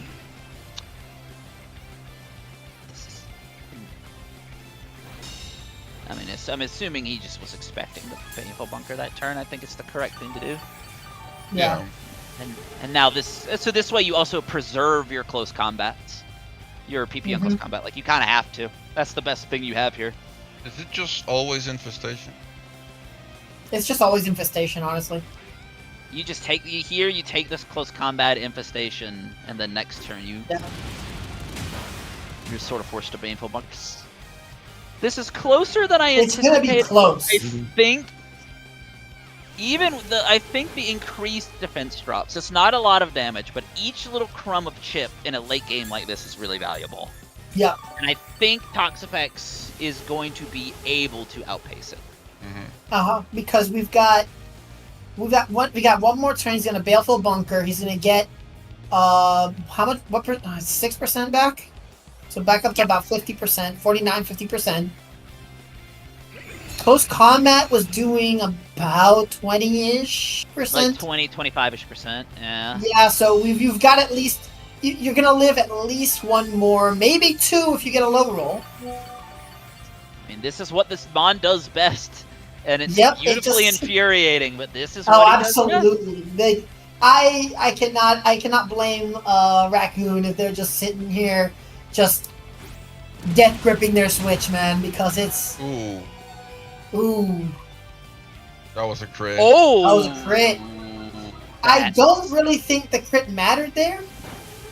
That depends. I think it was that still depends. a 2-hit KO, regardless. Depends on when the infestation ends. right now. So, right now? Yeah, it's over. He has the Baneful Bunker here. Oh no, Oh, he does take it the last turn. But he was free. Yep. If Oh, you, That was yeah, 4-2-5. we can only see that it's bound, but he repeats the play and prays for no crit, and I think he should win. Yep. Yeah, I mean that was Raccoon's out, but just pull a Wolfie and double protect. Right? this is the turn that matters. Yeah, if Raccoon get a crit here, he needs has a a win crit. condition. he has a He win has a condition. win That win condition is just crit. Just crit, It's man. not a good Just one, crit. but it's a win You condition. just crit. Don't worry about it. You just crit. Yeah, I would go for the double too. Yeah. I think. Here we go. Not enough. Nah, you can't pull it. Toxapex pulled it through. We're going to a game Yeah, 3. Toxic pulled it again. Love to see it. That roll. I feel for Raccoon on that because he I played really- such yeah. a correct game with the Blaziken and Mhm. got put in that same in game. But the problem was the Pex was so much further ahead this time than last. Yeah. Game. And Yep. It's like you can go about it two ways. Either you just dish out damage, forget about Toxapex, which is the approach that Raccoon was hoping for. Maybe wrap up this game too in early fashion, but it didn't happen. And now we're witnessing a game 3 because the Maddie, Sergio, wanted to play with Aurora Veil and Toxic, and it paid off, basically. that was just such a stunning display of just what Toxapex does best. And it Yeah, it was definitely a showcase of, like, hunker down and wear them out. like, that was so, and into this mirror as well. Like he played the Pex the best he could, and I think on one hand I do agree with Raccoon's game plan there. Like, let Blaziken do all the work. You're forced to Aurora Veil. I can start just ramping damage into you, and I could just kind of ignore Pex and take the other slot. But I think it just got to a point where a couple of correct calls, and then those free leftovers turns were kind of came back to haunt him. Yep, exactly. And now we're seeing a little bit of a lead switch up here. We're seeing Raccoon sticks to Blaziken and Sneasler, and on the other side we do not see any Aurora Veil coming off. It's instead 2 poison types. We have Sneasler and Toxapex. Yeah. I'm curious here what the Blaziken really wants. Because this is it could be another Sneasler fake out speed tie situation, which is like the most unfun 50-50. Yep. Or you can, because if you don't fake out into the Blaziken slot, you risk so much damage. And then if you're Raccoon, if you don't fake out into the Toxapex, you risk an early game snowball. But Yep. okay, we're just gonna protect Blaziken this turn. We're just gonna let Yeah, that. protect, guarantee that first speed boost, There you go, and you break focus. What's it gonna Ash be here? on the Toxic? Toxic into the Blaziken, so. I was gonna say, now it was interesting from both players. You see Sergio gets the focus sash broken, but Raccoon gets the speed boost. Like Exactly. both of them got something they on paper wanted that turn. Good call here with the rock slide. I agree. Because Covers he mostly anything. He could have doubled to kill the Sneasler right this turn. Forget about Toxapex. But with the rock slide, you cover that. You get a flinch, so he's actually rewarded for that play. That's actually pretty significant there, because it's just one turn of no Toxic on the board. You're now +2. You now have the ability to threaten the Sneasler off the board. Absolutely. Hey, quick aside here. Zardy wants us to mention that The tournament is a same-day top 32. So we're Beautiful. going through. It's all going to be one day. We're going to be running through Top Cut today as well. So we don't have to come back for tomorrow. Perfect. I'd call a lot of work for this. Ooh, but they do get rid of Sneasler here, which loses his speed tie against the opposing one. Yeah, it's just, it's been losing those speed ties. Kind of rough for him. That's a rough start, but I mean, here's the infestation into the Sneasler. We're starting dropping the Sneasler a little earlier. Yeah, and at -1 defense, he could be subject to entering the range of a Sucker Punch maybe in the future. Depending on the how. question I have. Or actually, this is a prime position for Dragonite, I believe. Because even if you take the Rock Slide, you can actually E-Speed to. Like, let's say you stall out this turn with a Protect. I think at that range, it'll die from an E-Speed. And you can intoxicate or trap the Blaziken. On paper, it might already. It is -1 on the Sneasler. Well, he decides to, protect the Dragonite. And I'm thinking he wants to go for Toxic here or Infestation, exactly. So he can Toxic this turn. And that's cute. That's a really cute way of. I was double checking, making sure they're inner focus, so it doesn't particularly matter. But I was going to say, like, my brain's first thought was, that's a cute way to break the multi. Nope. But I'm like, nope, these are inner focus. Now, I think inner focus Dragonite is slept on, really. Yeah, it's great. I think good. I ran it on one of my teams, and like, it's just like I don't care about it.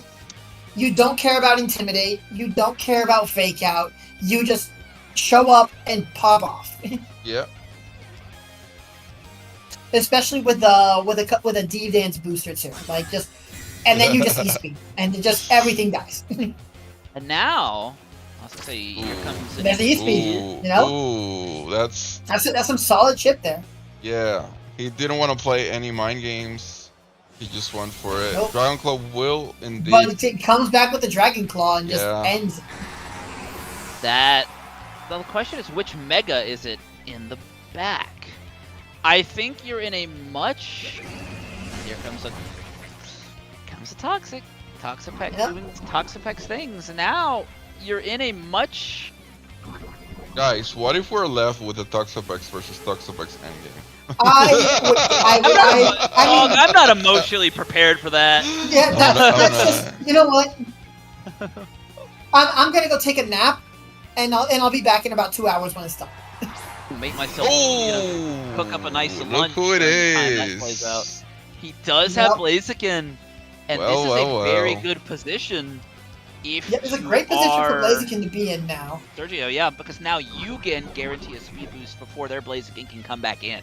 Exactly. So you can pop your Protect and also, if it's a Gambit back, you just kill it. And the other value here is, Sneasler is already so low. Like, Sneasler is now in check. You just protect Blaziken here, and let Toxapex just hit any button, really. It doesn't particularly matter anymore. Yeah, just a safe bane for one. Get With some the lefties. chip, I would be tempted to say that Rock Slide can pick up the Sneasler. And I think Dragonite just dies, right? I was going to say, with the chip and the drop, I'm inclined to agree as well. Yep. Well, Dragonite may get out of the turn. I was going to say, it depends on, because it is how much does Infestation? No. That's it. It's gone. Because it was it was at 7, so I was thinking, does Infestation take that? And I'm like, yeah, okay, well, it does. Yeah. And there it is. There's the speed boost. So now Blaziken, now Blaziken is taking that late game sweeper role where it just shows up, gets 1 or 2 speed boosts, and outspeeds everything. He has to Rock Slide here. He does have to Rock Slide. Correct.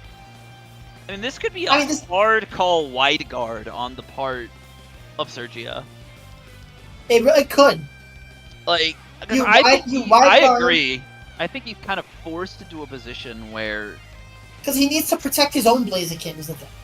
And it's like, if his Blaziken doesn't take the KO right now, he's about to get hit back hard with a Rock Slide, And it's -1 on Sneasler.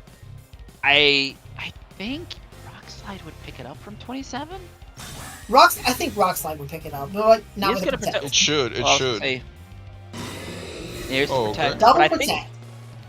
I think what that does is it's just one more turn of infestation chip, Oh, he and didn't go at for that Rock point it's a Slide? guaranteed KO from Rockslide. Exactly.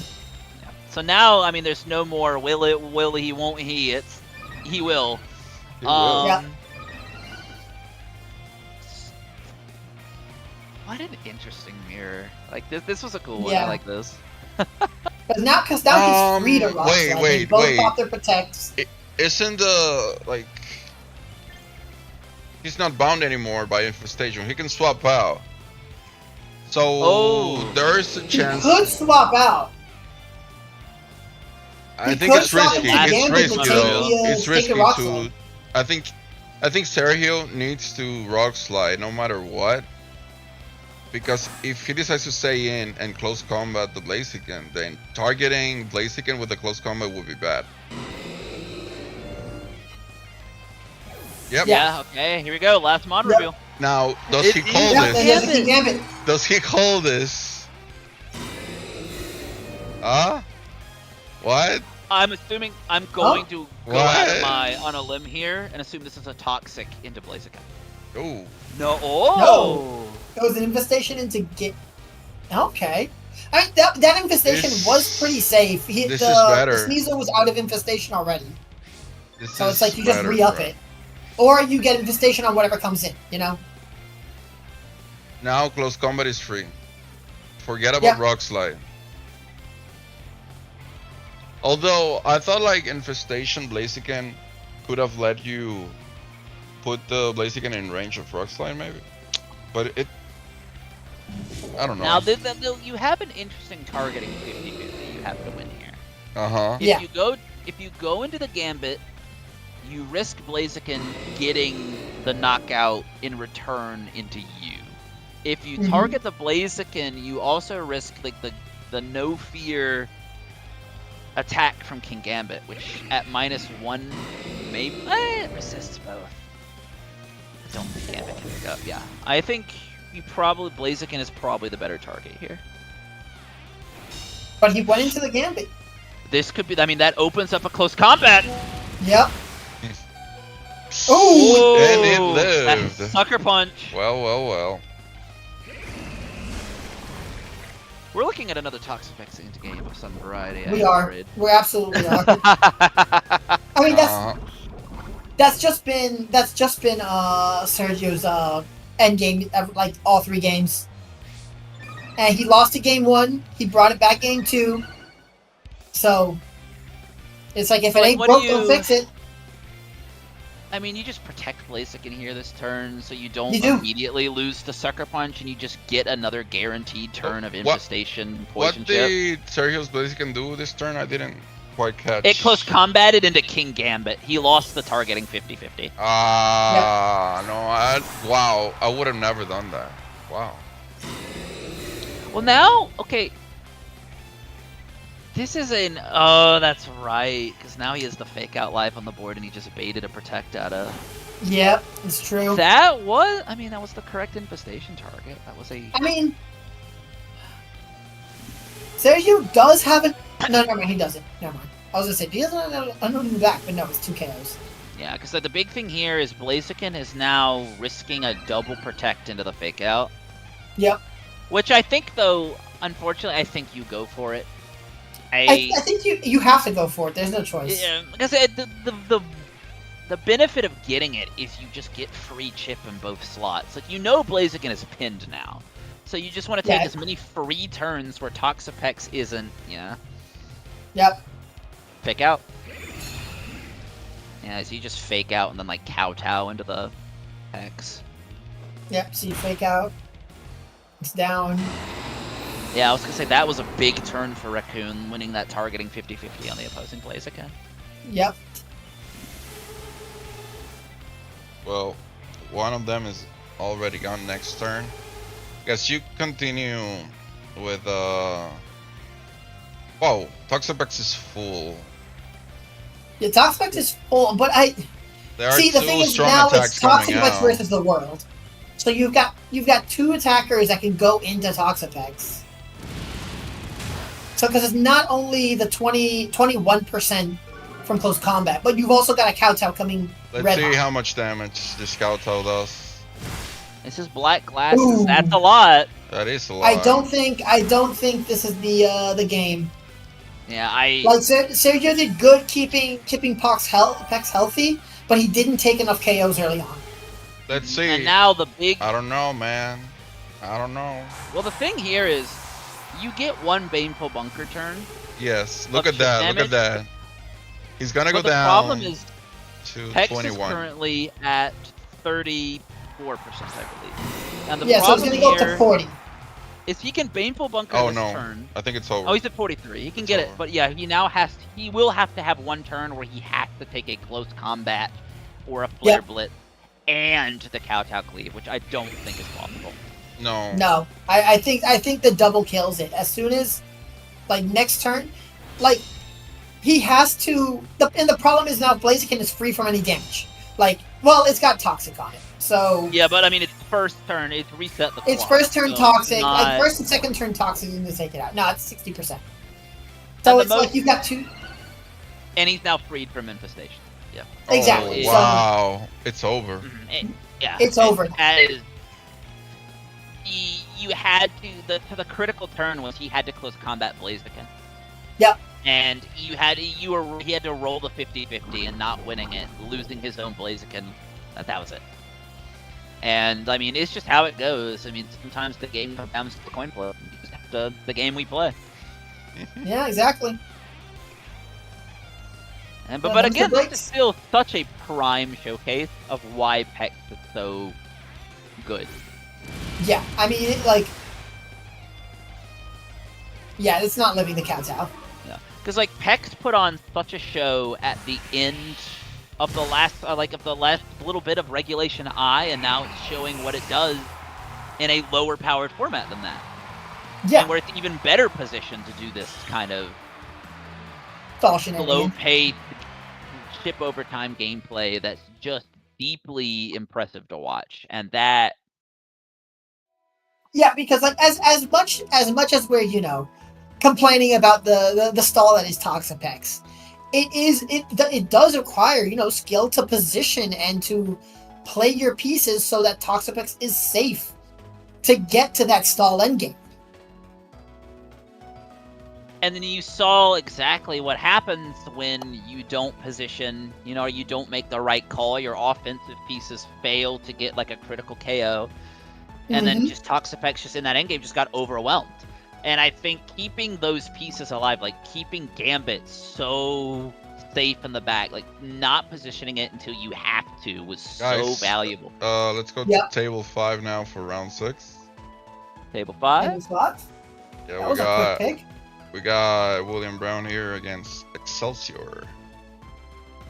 Oh. Oh, looks like they just finished on table 5. No. Look at round 6. Refresh. Oh, round 6. Yeah, we're going. I mean, those stall matches will carry right over, man. I keep getting so in the game, I'm not even paying attention to the round. I'm like, oh, it's a new round. Yep. Here we go. Let's see, what do we have here? Oh, wait, I'll let them know round they're gonna table be 5, on you said? stream. Yep. Yeah. Waiting for Billy now. There he is. There we go. He just checked in, so I'm just gonna let him know they're gonna be on stream. Yeah, go right ahead.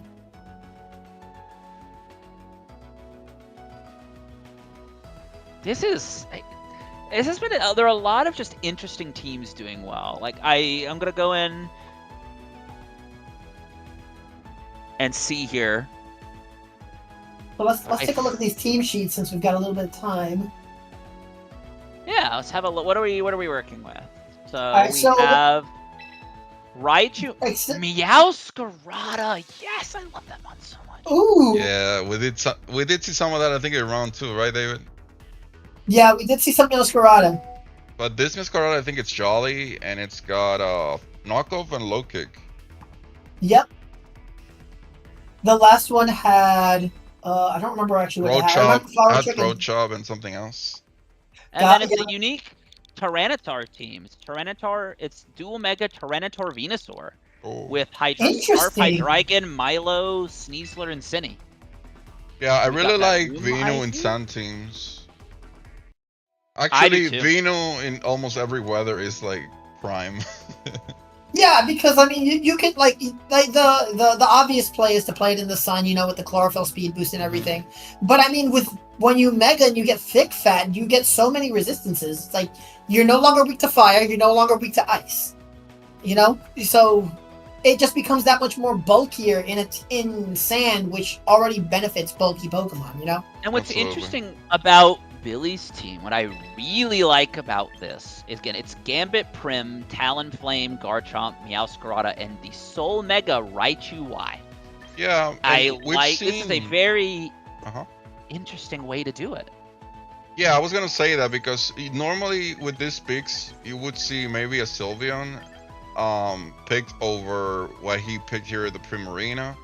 But I guess the water typing here benefits you a lot to balance out the team and maybe not die from stuff that you know Sylveon would die to.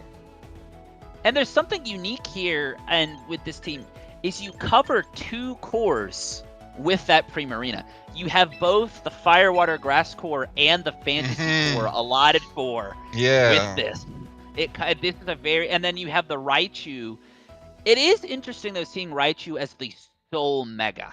I am very interested in seeing how he plays with that in mind, but it is very. Yeah, I look at the unique in team and that it way. looks like very, very strong. I But like this a lot. Both teams look really good, actually. And he's They- 4-1, like with this, and so this is the building. The vision has to be here, and I'm very curious to see this in action. I love Meowscarada. Me too. I'm so I really was hoping we would get the Reg. That was the my Reg starter A in run Violet. back. Yeah, remember when they did like the vote for the format? I was really hoping to see the run back of Reg A because we had so little time with it. Uh-huh. And I loved Meowscarada on that format. It was Me such too. a that was just the only thing about that format that filled me with no ounces of joy was the height of Dondozo. Dondoso, yeah. Yeah, the like height of Dondozo the there. peak power of Dondozo when the power level was Mhm. so low. Because remember, we all thought that set was a joke. Like, we all thought it was a gimmick, and then it was Chuppa that showed up, like, the one regional. Like, nah, this mon's a threat. Here we Nah, go. this mon's a threat. Here we go. We got the have- leads here. Billy started off with Talonflame and Garchomp. On the other side, Excelsior chose Hydreigon and a Sneasler. And this is Scarf Hydreigon. It has the Meteor, Pulse, Heatwave, and Snarl. I always forget this thing gets Heatwave, and it's a jump scare every time. So he's going to just protect Talonflame here. I agree with this. You just let the fake out. Yeah, just you also scout the Hydreigon. Yeah, split. there's no setup exactly what behind they want to this lock anyway. into. Yeah, you see what they there's lock. no reason really not to do this. No, and then, so you see he's Locked locking in the a Draco meteor. there. Yeah. So now you I mean- also threaten a possible KO into the Sneasler slot. So now the Sneasler now has to be on a little bit more high alert because this is Sharp Beak Dual Wing Beat. The Sneasler is Yeah. Sneaslers would drop to this. Yeah, So swapping out the Hydreigon to, you know, reset the move. Going into Sinistcha. I'm actually rather surprised by that switch. I was fully expecting. Well, no, with the Tailwind, I guess it makes sense. ooh, 'Cause on Earthquake paper- comes out. Okay, that's a good pick That's for him. a good play. That's a Yeah. real good play. You get Oh, and the Sneasler. Sneasler goes down Getting rid of immediately. Sneasler already. Now here's the thing. Well, You do have that speed chip- advantage now. You said something about the chip. I know I was gonna say that chip. It's Citrus Berry, sure, but that chip on Sinistcha is pretty important when you consider how much like the dual wing beat. Uh-huh. Like it's Yeah. inching it closer into a range where dual wing beat It's sharp is big. going to be. Yeah. Mm-hmm. Because I was gonna say first hit would proc the Citrus Berry, I think, from this range, and the okay. second hit would put it. Well, it's Venu. Nothing stops you from combining the dual wing bit with the dual wing bit. Oh yeah, With an now you. Earthquake, Yep. I mean. Yeah, Dual wing bit this and is Earthquake. pretty. Yep, There's no reason not. I don't see a reason not to, honestly. Yeah, I think here you're rather forced to, and this Sinister does not have Trick Room. I think here the safe play is always just to dual Wing Beat into the Earthquake and dual Wing Beat into the Venusaur slot. Mhm. Yep. Because you can Rage Powder this Yep. away, but now Sinister has to take the Sharp Beak Wing Beat. Who wants Exactly. to take it? Oh, And he he's went going for for Flare Flare Blitz Blitz. instead. Yeah, I mean, put He was way ready more for damage that. onto it. And sure, the And- Citrus is gonna proc now, but now it's even with the Citrus, it's probably in range of a dual Wing Beat. He probably didn't want to miss, you know? Oh. Oh, wow. I'm gonna go ahead and say that's in range of Earthquake now. Dodge Bomb's gonna be enough. 1%. You Yeah. think it's in range? I don't know. I'm I not don't sure know. about I don't know how to subtract 1. That's a tough one. that. But in comes Raichu. This is a very unique position. He is now cut off from Earthquake. Without Well, he has to does protect Raichu an have Protect? Earthquake. So alternatively, Protect, he so could you can fake protect out the Earthquake. Venusaur slot and single target the Thinny.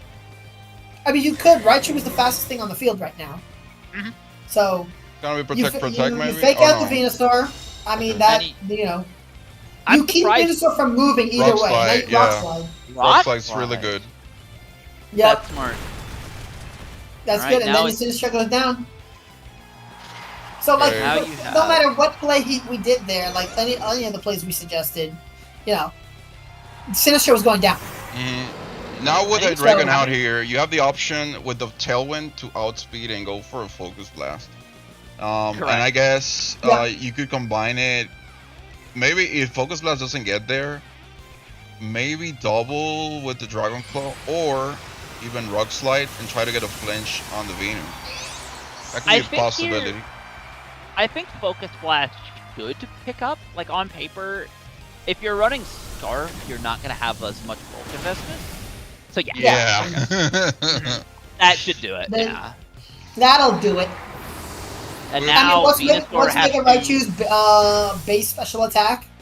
160, Yeah. Mega Drain. ludicrously high.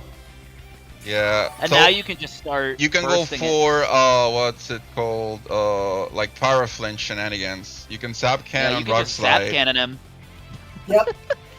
Like this I've is, never. So completely different. I've never seen the shiny from Mega Raichu, and I love that it's just like the really vibrant Pikachu color scheme. It feels like I love the Raichus. I love both of their designs a lot, but Yeah. it has. We wanted to make Mega Pikachu, but it's inconsistent with the Mega lore, so we didn't. Yep. It has that exact energy to it. Yeah. Yeah, but now you just zap cannons and you just like mash.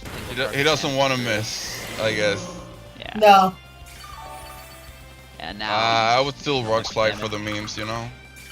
I mean, he is at 58, and we Yeah, have slide one for unknown in memes. the back. Yeah. I mean, Yeah. I would I mean, yeah. assume the back was probably something like it was either Meow or King Gambit. I put my money on King Gambit, honestly. That's what I was kind of leaning. Because the thing is, Yeah. this is what's the Mega Venusaur does have the Earth power, but I think just you're living one. It's not enough. Venusaur's not strong enough to without a crit to Oko Gambit with Earth power. So you're getting a Kowtow Cleave. Yeah. That would be my thought. Meow. I'm assuming if Meow shows up at all, it would be on lead. Yeah. Probably to be able to, it's Choice Scarf. You can get, Flower Trick off. You can start knocking off items. It's also really interesting into the Scarf Hydreigon because it would outspeed it. Because it's Scarf Meow, so you would be first. So Yep. you could probably remove it with Triple Axle. Protean Triple Axle should do You it. could. Because like you put them Yeah, in a very awkward position where they don't really have a good switch in into that's not named Melodic. And even then, Melodic then runs the risk of reading a Hydreigon switch and getting Flower Melodic Tricks. is And like, awfully there's a lot of positioned mind here. games. It's Yeah. wow. I think I'm the starting to opponent, see what this team does. like Excelsior, I don't think he should be afraid of bringing T-Tar. I agree. No, I don't think so. I think you have to navigate around the Raichu, but if you navigate around the Raichu, Tyranitar is very good into Yeah. a chunk of this. Because I think Sinisha, like Rage Powder's away, the Sub Cannon and the Focus Blast away from it. So I think his philosophy with the Venusaur, if I had to take a guess, is it is better. I would say it matches up better into everything not named Talonflame, and because the thick fat reduces damage from the triple axle, and on paper, I guess the Flare Blitz from Talonflame, if you want to be nitty gritty about it, but it's better matched up into the rest of the team, and I'm assuming that's the philosophy. But I feel like if he positions Tyranitar, he can get value. What's on Tar? It's Dragon Dance knockoff Rock Slide. It is D-Dance. That is a fun set. I think I tried that set. It's really fun. There it is. There it is. Masquerada, like you said on Lead. So now see, and it's the exact position you were talking about. You've got that triple axle threatening the Hydreigon, and you have the really faster fake out. Yeah, with a fake out and no good switch in.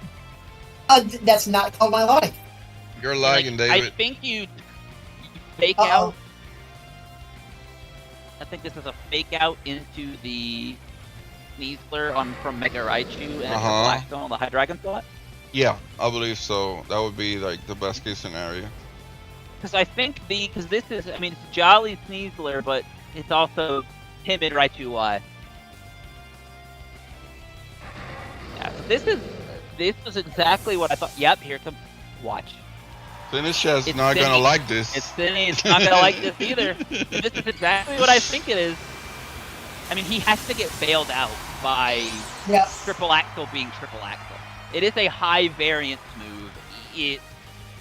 But yeah, that's essentially the same as getting faked out at this point. It is wider Sneasler. Here it comes, incoming. 1. Am I any better now? 2. Oh. 3. That's still ludicrous. Yes. Okay, I think this is interesting because that could be Zap Cannon range regardless. Yeah. I think what you do here is Meow. You either switch out Meow or you put them in an interesting position where Meow can knock out Sinistra and Raichu gets a guaranteed Zap Cannon into the Sneasler slot. I don't know if Zap Cannon will knock out the Sneasler from this range. I don't know how much bulk is on that Sneasler. I think that's what we're going for. So we get Sinistra down, and now the Zap Cannon comes out.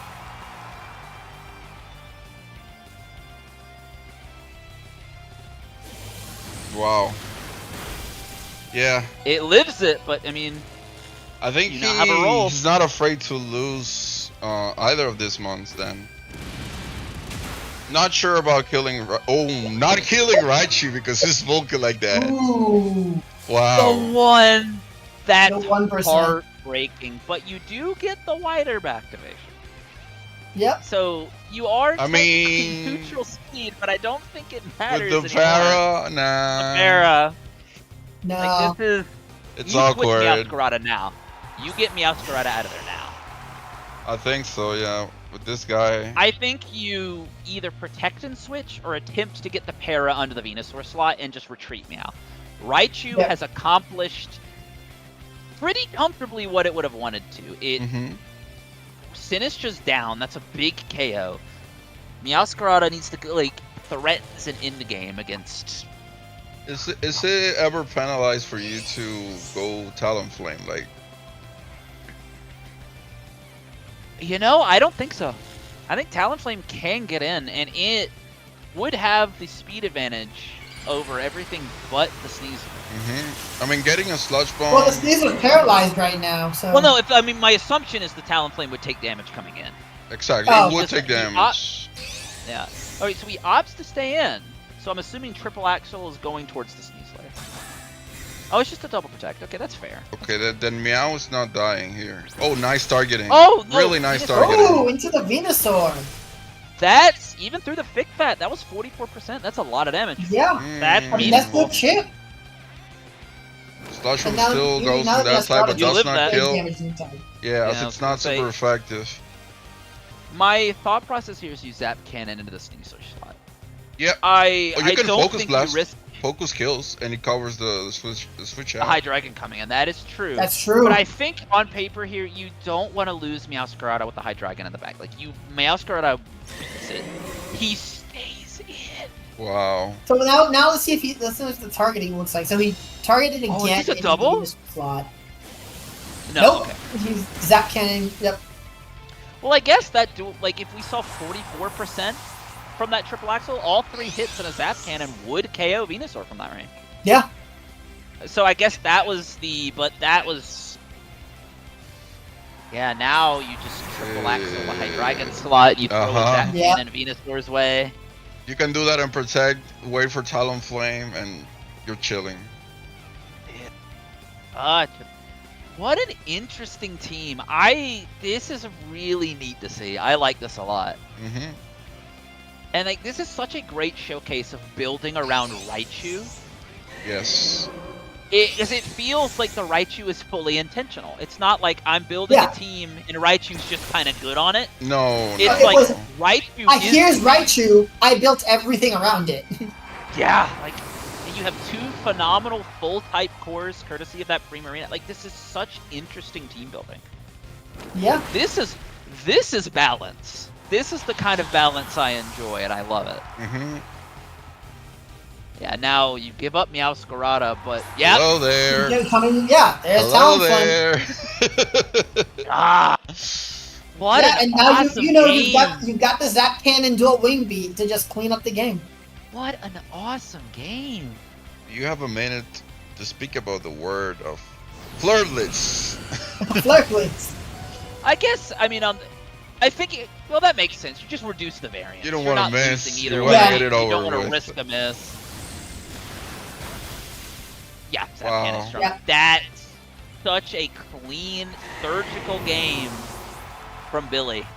Yep. Yep. Another Absolutely world player displaying amazing gameplay here.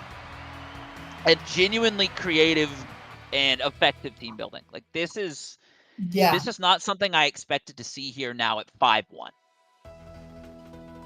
Like absolutely incredible. It's like I was saying before. Like sometimes you've just got to go against the meta and just pick something that you enjoy or pick something that's just in the bottom of the bag. It's like, oh, let's build like Mega Raichu is a common pick, but it's not commonly built around. So like let's take this Pokemon that's really good and build around it that the other people don't do, and then you get something like this. It's so cool. I am going to be right back. I'm going to use the restroom real quick. If y'all want to find a game to hop into, I'll hop in with you when I get back. Yeah, no worries. What an awesome team. That's I love it. Cool. Oh man. No, I just checked the chat. Oh, don't be like that, big guy. You played well. Yeah. I mean, No, the matchup was just no. Don't beat Excelsior. If you ever watch this back, do not beat yourself up. You played well. I think that was just a uniquely difficult matchup. There is no shame. Yeah, and there was no preparing for that team. None of us saw it coming. You were not going to have that on your radar, and that was just such a unique bit of team building. I would have been more shocked if you felt ready for that. Yep. Like, that's... Absolutely. GG's to both of you, and I will be right back. All right. Let's see what other game we can watch. What other teams we have to watch? What other competitors we have to watch here, man? Table number 2 could be. We see Scarlet Gustav and battling Vince. Gustav and Phil and Improve is also players that we haven't seen so far. All right, looks like they're into their game 2 right now. Nope, it's over. Oh, they just finished their game 2. Never mind. All right, let's look. Let's pop in there. Or do you want to go somewhere else? Well, you said Gustav and Fail and Improve. No, that's over. Or you wanna go That's somewhere? over. That's over. Oh, it's over, right? They just finished their game 2.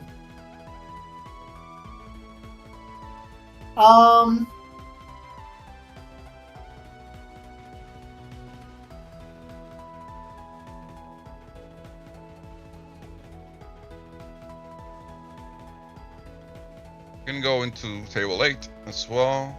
Both players are 4-1. Got Root to Iris and Cornell Squid. Yep. Okay. Let's see. Game 1 reported 10 minutes ago. So So this they might be game finishing 2, up their game 2 now. we could potentially watch a game 3 here. Let's see what happens with game 2. I do need to get water though. Okay, well. But let me why don't put we it. then- Want to take a? Are you putting this? Are you putting Colonel Squid versus Root to Iris? Yeah, like if you want, I could leave you for a couple minutes watching and commentating while I come back. 398.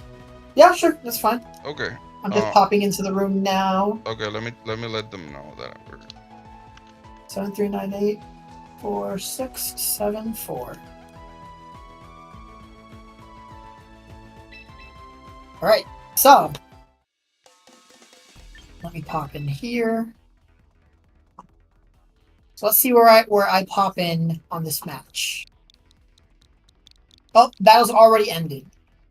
on which So side. let's see. Let's see what they report. Okay, so yeah, we're going for a game 3 here. Nice. Oh, and you're back. Andy's back. Welcome back. Right on So time. we're popping in to check on Colonel Squid and Root to Iris. They just finished their game 2. Beautiful. So we're about to see a game 3 here in round 6. All right, let's get in there. I've got the code for you if you need it. It is 7398 Then last one. 4674. Beautiful. Alright, so let me pop up in the team sheets. I haven't done that yet. I am in the process. So we've got Snorlax. Oh, okay. We're looking at a dual weather team from Yeah, the famous one. Well, no, it looks like a rain. It's more of a rain team, just with Charizard in there. Yeah, it's the dual. That's a famous dual. This is the team. dual. This is the This was the team that Alex Underhill. Yeah, and also it was Alex Underhill and William Brown, the guy we just watched. They both worked on this team, and he got. This team is really unique. And then you have on one hand, Root to Iris. This is a cool team. Got the Crafty. One of my favorite Pokemon of all time, Scrafty. I don't know why I love it so much, but it's one of my favorites. And it's just like I love seeing it this far into the tournament. You see a Mega from the Charizard. I'll be back with you guys. Yeah, like. All right, man. No worries. Oh, go for it. Yeah, he's heading to get something to drink. But yeah, so we're leading off with the Mega Gengar, and the Mega Zard leads. He faked out into the Venusaur slot there. Yep. So he's gonna get this Perish off. Yeah, but now Charizard does at least get something out, and it's a Weather Ball into It's gonna be a Weather Ball into the Mega Gengar. He does not quite taking it out, but very, very good damage there. It does sort of force the Protect out of the. Yep. If he Gengar wants to try and maintain that Perish trap, he's gonna have to try and play around it. I mean, there is the possibility for a Protect this turn and then next turn a Parting from the instant, swapping out the Mega Gengar, Parting Shot with Incineroar, and then bringing back the Mega Gengar to keep that third turn. That's true, and then I guess he can. Because my assumption here is there's going to be an Oh, he's going for the Weather Ball into the Incineroar. Yep, this is why that dual weather team is so strong, because you now give Charizard a boosted water attack. Yeah, I mean we're seeing the double Protect, so I mean that was kind of expected with Perish. That's really interesting. But now, all right, you get the Perish. Because now Incineroar can does this Charizard carry Protect? I don't think so. It does. So there is and Pelipper has it as well. No, Pelipper doesn't. So this would actually be a safe Parting Shot at Pelipper to swap Incineroar out, keep Gengar safe, but still maintain that Shadow Tag lock for the last turn on Charizard. That is true. And now you're in such a Because now Incineroar is not guaranteed the parting shot. Because now there is now guaranteed damage to knock out Incineroar on the board. Exactly. So you hard So he's swing. gonna hard swap Incineroar out. But you see, Into you also the Snorlax. yeah. Gengar goes for the Gengar double. tries to double protect. I mean, if you hard swap Incineroar, yeah, that's what you had to do. So yeah, Gengar goes down, but Charizard, I believe, is also going to go down this turn to Perish Song. Or is it next turn? I think it's next turn. I think it's Perish count 1. Next turn, which means that, you know, but that's why I think if he wanted to guarantee the Perish Song kill on Charizard, because Charizard could just now swap freely. And now it's really, I was going to say, and that poor Snorlax is now was crit on the way in. And that crit matters a lot. Yep. Oh my god, we have all but sand in this game. We have every weather but... But sand. And now in comes Ninetales. So this is a very interesting position to be in. Because what's the Snorlax? So Yawn, Encore, Fissure, Protect. Mm-hmm. An interesting... So, I mean, you've got the Freeze Dry that you can use on the Pelipper for extremely effective damage, if I'm not mistaken, because... Correct. Super effective against water and super against the flying, because it's ice type attack. And then Inca, we have a double switch to beat the Perish Trap. Yep. Oh, but you're still taking big damage on that Venusaur swap. I mean, it really was just the play to do there. Like, you know, you either get the Pelipper hard or whatever comes in. Like Ninetales, you can't sleep on it. It's got great attack potential. Yeah, because now you're in a unique position where I think Xion has a way out. It's just not clean. Losing Gengar, like losing the Perish Trap at that turn is a little rough. But they're still maneuvering. I feel like they're still maneuvering very well. I mean, you've got the thick fat on Snorlax to, you know, keep the fire damage down, even in the sun. Now you force and the then you've Yawn got into the the Yawn Charizard. to force put one out. Because, like, well, this is another interesting turn for Incineroar. I am inclined to argue that you fake out into the Zard. Because because he has the option to again switch in Pelipper and force an attempted Weather Ball into the Incineroar. Mm-hmm. Oh, we're seeing it here. Yeah, so now he swaps out Charizard for Pelipper. And gets the Protect. He gets to Protect. Oh, and he gets a big parting shot there. Big parting shot on the Pelipper there. And now he gets to come back into Ninetales and take back over the weather. This is just weather war the game. And what's interesting here is you are getting, even through that crit, which you are getting a bunch of free turns of leftovers and forcing lots of Yawn repositions. Yes, you're getting absolutely. value. You're just not making the progress. And I think but gotta find a big turn. This is the big turn, because now you can hit Blizzard. You have a damaging move. You can start making a little bit of progress.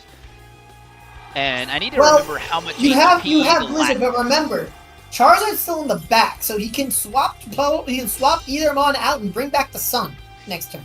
That's true. I mean, so you have to roll to hit, but I think you like chip into anything right now is extremely value when you're not getting much, and I think you kind of have to take it at face value. You could also freeze dry into the Pelipper slot and just get guaranteed, assuming Charizard's coming in, try and just get some guaranteed damage the Pelipper can't protect. Yeah, and it would be neutral damage there. So I mean, there's the Pelipper coming out into the Charizard, like I said. Charizard, yep. You know. So now here comes so now, like if you were worried about that Blizzard, but you're protecting, okay. And what are we doing now? I'm assuming another Snore into the Zard slot, or into the Venusaur. Now that is interesting, and Snorlax is able to get all this back. That crit was so big still.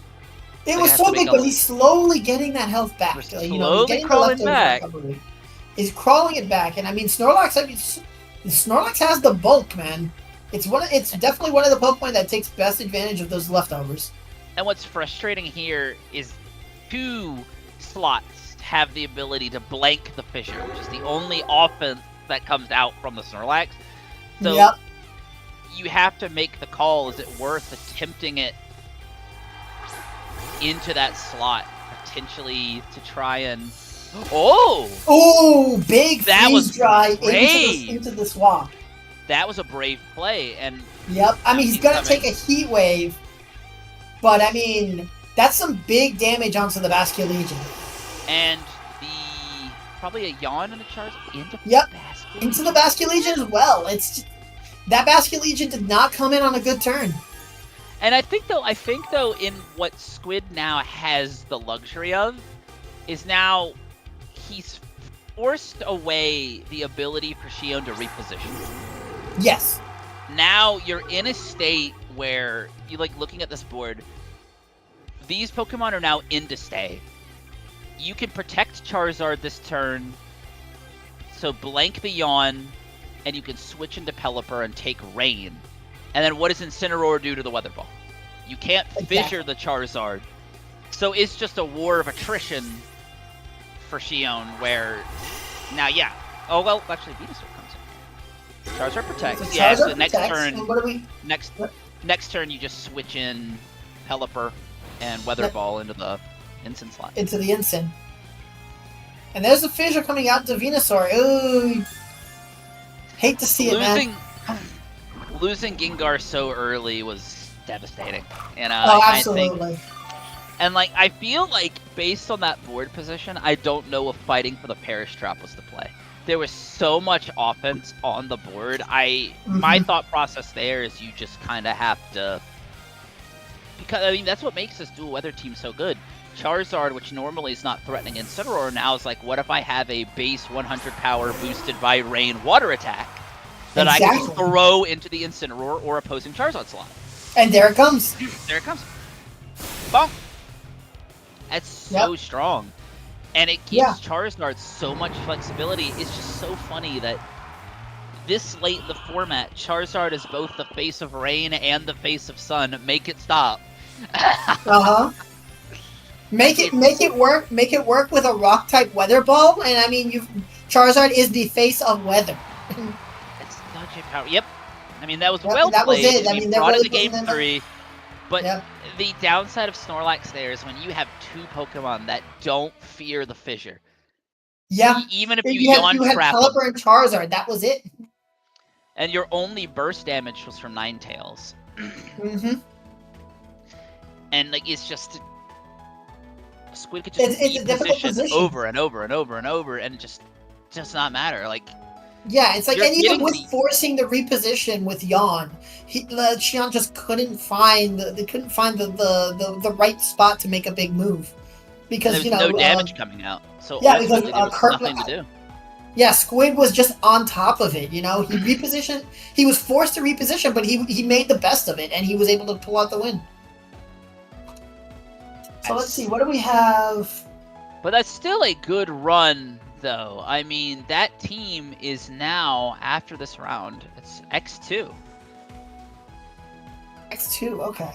Yeah, so, I mean, I was going to say, Root to Iris is not out. There's, I mean, there is hope. No, definitely. I mean, you always love to see when the fissure goes off. It's, it's always fun. I was going to say, now let's see. So let's see, we've got... What's an interesting match that we could jump in on? We've got Destro versus Raccoon. And they're 1 game in. Yeah. So I'll go in and snag their room.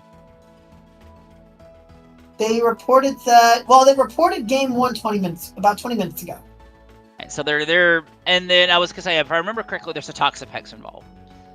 Oh, that's right. Yep. So we could be late game 2. We could be late game 2 right now. So I can go in and have a look.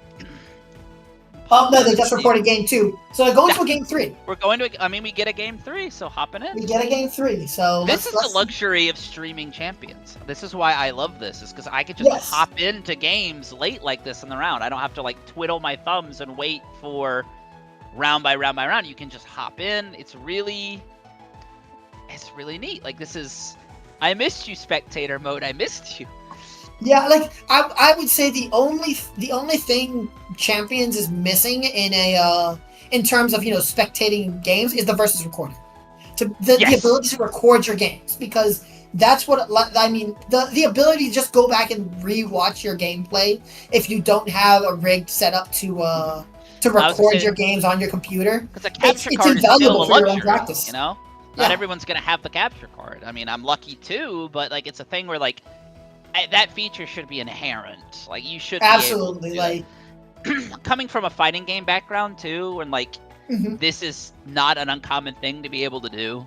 Like we should have that, but we got the double Toxapex, the double fire types on lead. Yeah, all right. I was gonna say the rock slide here. I mean, you put Toxapex on Destro's end in an uncomfortable position where it could take the bait and wide guard. This is a very unique. Charizard does leave, so I guess he's not going for the. No, he comes. The Incineroar does come in and intimidate the Blaziken, so you've got that reduced damage now. And now, even if if it's a rock slide, it's going to do minimal damage, and you can probably, I'm assuming. Oh, he's going for the protect though. He does just go for the protect, so he's just going to take a little bit more of a passive turn. Which table you guys watching? We are watching table 11. Okay. Game 3. Oh, that's Destro versus Raccoon. Another Toxapex mirror. Both of the Toxapexes are now both infested each other and are locked in. Yep. It's Mega Blaziken versus Mega Charizard. This was the Calm Mind Farigiraf team. The player. I want it in the back so bad. This feels like a better matchup for it. I want to see the Calm Mind let's see. so bad. This is game 3? This game 3, yep. We're on turn. We just finished turn 1. Blaziken protect. Oh, just finished turn 2. Blaziken protected on turn 1, and both the Toxapexes infestationed on each other. Yep. So they're both trapped in. All right, let's take a look. This is such a bizarre board position to be in. Yeah, because I mean, you've got fire types on both sides, you've got Toxapex on both sides, so there's no. And then you've got the intimidated Blaziken, so you've got no significant damage going out right now. It's really just a positioning game. So and this is just gonna be a Toxic into both the fire types. Yeah, exactly. Yeah, you get the fake out into the Blaziken, after the protect, but now you're forced to. Oh, he just infestations. Now the ooh. So now the Blaziken can't swap out.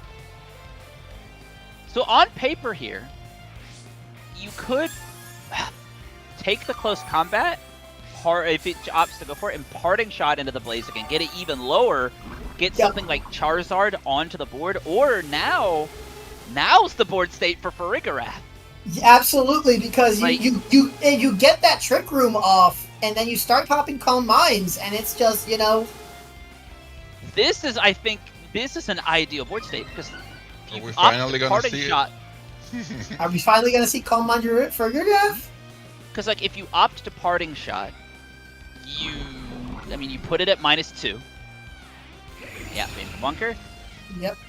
And I was saying that this is the core weakness of Blaziken right here, is the fact that it does not have a way to mitigate the Intimidate drops from Incineroar. It does not have a way to deal with these without leaving. And switching Blaziken out can be very rough because you want to stay in with those speed boosts as long as possible. Absolutely. Yep, and I'm expecting you get the Toxic here. That's big. What are we at on Blaziken now? Blaziken is, I believe, +3, but I will double check after this turn. After 400 animations play, I'll let you know. Yeah. The Toxapex experience right here. All right, now we watch all the. Quintessential.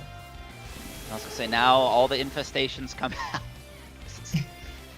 Are we good now? Nope, not done yet. This is iconic.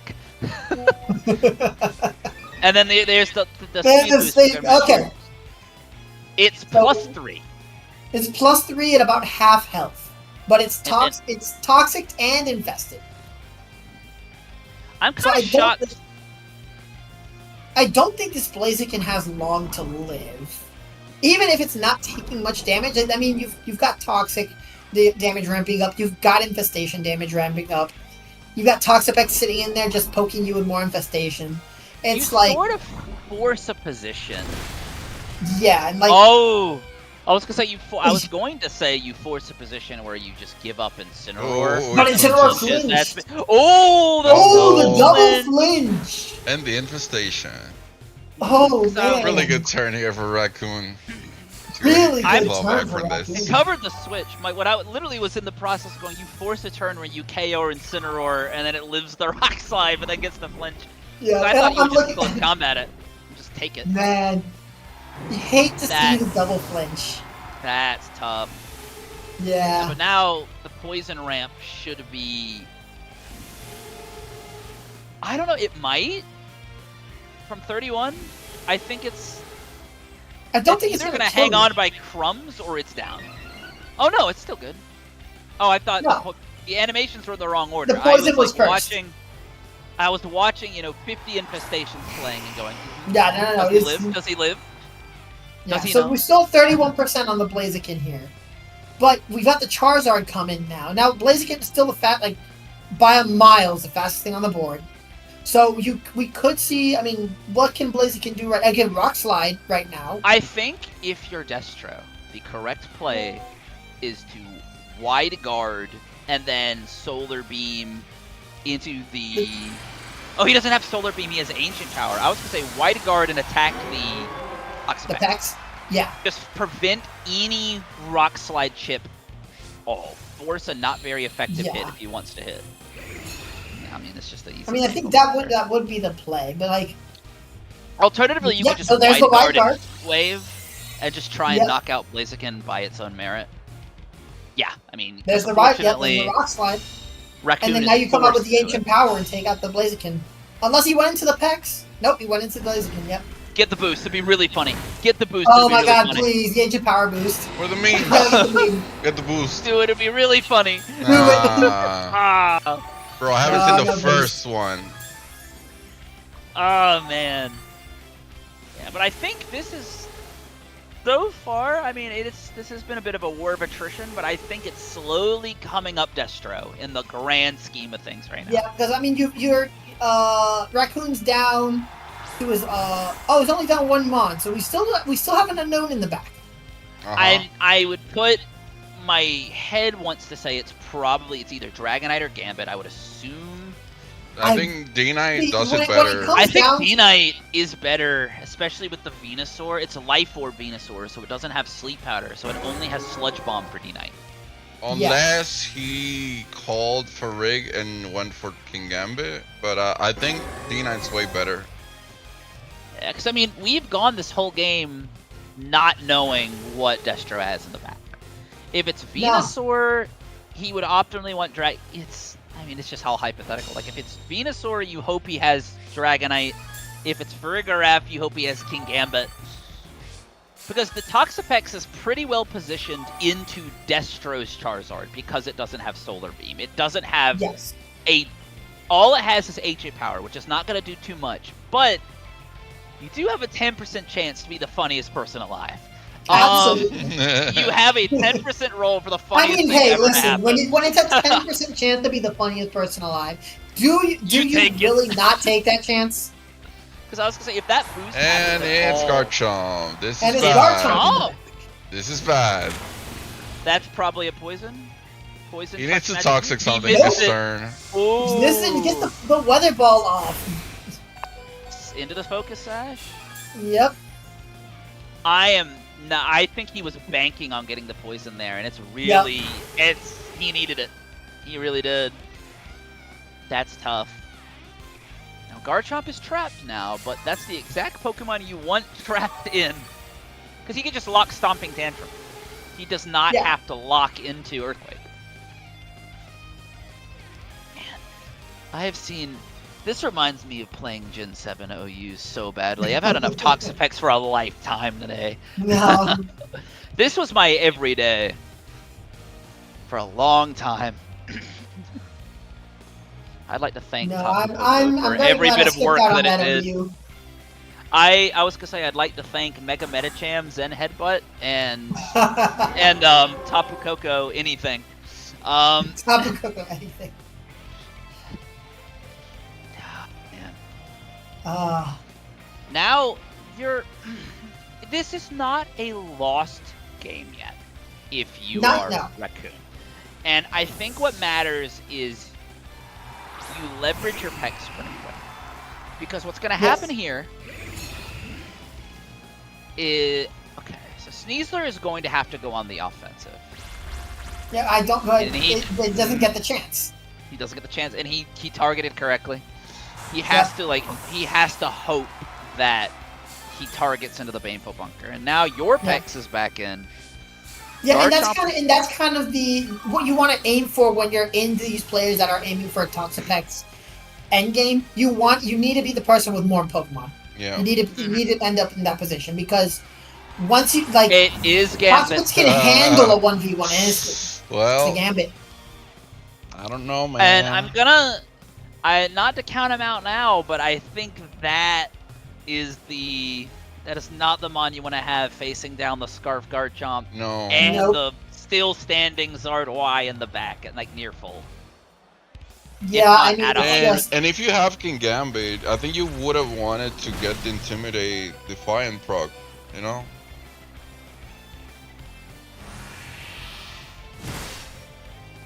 I mean, that did 47-ish%. Yeah, but good damage, the but I mean, at this point... Yeah, at this point you lose your Toxapex, and that's kind of it. You've got to deal with Garchomp and Zard, you know? I mean, this is as much of a phenomenal position as that middle game would have been for Farigiraf. I think the Garchomp was probably the correct. Yeah. Garchomp or Venusaur were probably the correct options here, just because. But you can't stop us from hoping. I know. I will not stop believing. One day we will see Calm Mind Farig. And Destro is still X2. Uh-huh. I believe in Calm Mind Farigiraf Dent. Like, come on, big guy. Come on. Calm Mind Farigiraf and Top Cut. Come on. Run it back, big guy. I believe in you, Does he need Destro. like a double here or what? Or... I'm sorry. I'm sorry. Destro is X1 after this. Oh, is he X1 after this? Yeah, Destro is winning. Calm Mind Farigiraf hypothetically has won here. Hey! Let's see. But yeah, it's just like, I mean, see, you've got Chomp and gets another Protect and Charizard here. Like, you weather ball my brain's blanking. The King Gambit, and you Stomping Tantrum the Toxapex. Yeah, like, you're so far ahead. Like, it's just it's a matter of turns now, and like this is the. That was such a tough game to be in, and you had put poor Blaziken in a position where it had to Rock Slide or do middling damage into Charizard. Yeah. Like you hold your Garchomp to a late game position where Toxapex will be by itself with some not by itself, but can't switch out for Regenerator. Like you have so much burst. Like you get Garchomp here, sure. Yeah, but you also get King Gambit. Yeah, you just Weather Ball Gambit. Yep, and there goes. Soldier. Gone. And there goes the King Gambit. And then, like, in the back, I mean, he still has his Opex. And yep, so that's exactly what I was saying. Like, these late game Toxapex, it's really just who ends up with more Pokemon at the end of it. When you've got the mirror like that. I mean, this is a frustrating type of mirror. Like, the Pex mirror is just such a frustrating game plan. Because you're going to see it on lead, and you're going to see it in the back. You're going to see it the whole game, and you just have to, like, who manages the other slot better than the other. Uh-huh. Yeah. In this case, Destro has been really good with it. Destro has played very well. Farigiraf lives to Calm Mind another day. And I mean, from what we've seen, this is Destro's second mirror with a Toxapex, if I'm not wrong. So he's got experience in this tournament against another Pex. Because I think, and I was gonna say, and then what's unfortunate is I think just the matchup for Raccoon is just a little bit worse in the long run. Because like your Mega, like Frostlass does not like half that other team. And then the other option is your, like you have. Let me look at that. It was Frost Slice and Blaziken. It's like you're kind of forced to steer into the Blaziken angle, and he has Pokemon that can deal with Blaziken pretty well. You have Wide Guard on Pex. Like, you kind of can force positions where Charizard doesn't have to fear taking a Rock Slide. And then, I mean, that's also the core weakness of Blaziken, too. It's just it doesn't have a way to deal with that kind of damage mitigation. Yeah. Without leaving. And he was so advanced at that point. He was already, like, +2. It's really hard to, like, make the call. He also gave... I also did not agree with him giving Incineroar a turn. Yeah. Like, when it lived the Rock Slide, like, I was assuming you just take it, close combat that slot, and just remove it. Just, at that point, just be rid of it. And he Rock Slide's covering for something like Charizard coming in. But without the flinch, Incineroar would have gotten something like a Parting Shot off. Yeah, and that gotten and even that further Parting damage, and you just bring in Exactly. Garchomp right after that. Like, what do you do? The answer is nothing. And now that we know it was King Gambit in the back, he did not have a safe switch in into Tantrum into the left slot. Nope. And like, it's just, I was gonna say, it's like giving guard, like, but then getting the double flinch was really funny. Like, like we said, like rounds ago, Rock Slide giveth, Rock Slide taketh That's away. I take it away. Yep, absolutely. That's Like- that's going to be the meme of, I think, of Champions, like, throughout its life now, Rock Slide, because it's just been such a force. Not just in the double flinches and like, but also in the misses. You know? You get that Rock Slide miss where it's just like, oh, I needed the one time. Yeah. Now, I'm looking at the last match going on right now. There looks like they're in game 3. There are 2 X2s, so we're fighting for tournament life. And there are some interesting things happening here. Okay, we have a game 3 starting now, pretty much, because they reported game 2 No. Oh no, this was 20 minutes ago. Never mind, I was looking at the Yeah, wrong number. they are late into this game. They're late in so game 3. but the teams themselves are interesting.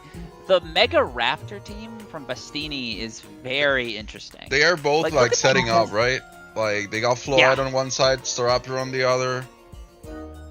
Yep. And like if it's Scoville and 2, like you can get some nasty moody boosts that can get annoying. Yeah. This is like an interesting matchup, I think, too. Because I think Raptor has 2 very uncomfortable Megas to contend with on the other side of the board. In the Raichu and the Floette. Like, both paths are rough for Raptor. Scovillain is better into both of them, but still having a move like Focus Blast, which will do a lot of damage to Scovillain, is not particularly great. But I think, and especially too, you can't burn Serial Edge. Yeah. So you're in a very difficult matchup, I think, overall. But look at this Grimmsnarl. This is the setup Mega Raptor Grimmsnarl I've ever seen. Scary Face and Parting Shot. Yep. Yeah. Spirit Break Fake Out, no screens. That's Citrus. That's a cool. I mean, it's a cool set. I like the Fake Out and Spirit Break. So like, you recognize fun. I don't have room for screens. I'm not even worried about it. No. I like that a lot. And the speed boost is nice for the Adamant Raptor. So like, I see the vision here. Mm-hmm. And then you've also got Sinistcha with Strength Sap, you know, so you can give Staraptor a boost on his attack on top of healing. Heal yourself up to like, Yep. like guaranteed full every time. Yep. So it's just like there's basically everything is around, you know. You've got what, 3 Pokemon or two Pokemon that can boost your Raptor. Now imagine that in the late game. I mean, it's the value of Raptor. Again, like, I've Yeah. said it a million times, but it's so powerful in the end game. Because if you remove the scary pieces like the Floette or the Raichu, whichever you see, it then is able to be like, okay, as long as I get one defense boost, I'm chilling. Break me. Like, it's so unique in that way. Yeah, I'm really excited to see what happens with it in future regulations. I'm also surprised to see one of the unbeaten ones fail and improve. It's running the same old Frostless Lycanroc team, with the exception that it's not Black Glasses King Gambit, it's Life Orb, and that's it. It's the same old team, and it's still performing. I was saying, it looks like Yeah, Dylan and took looks like Bastini took that set.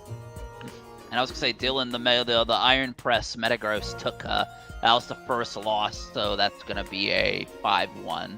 Yeah. I mean that's still you have 2 rounds to play.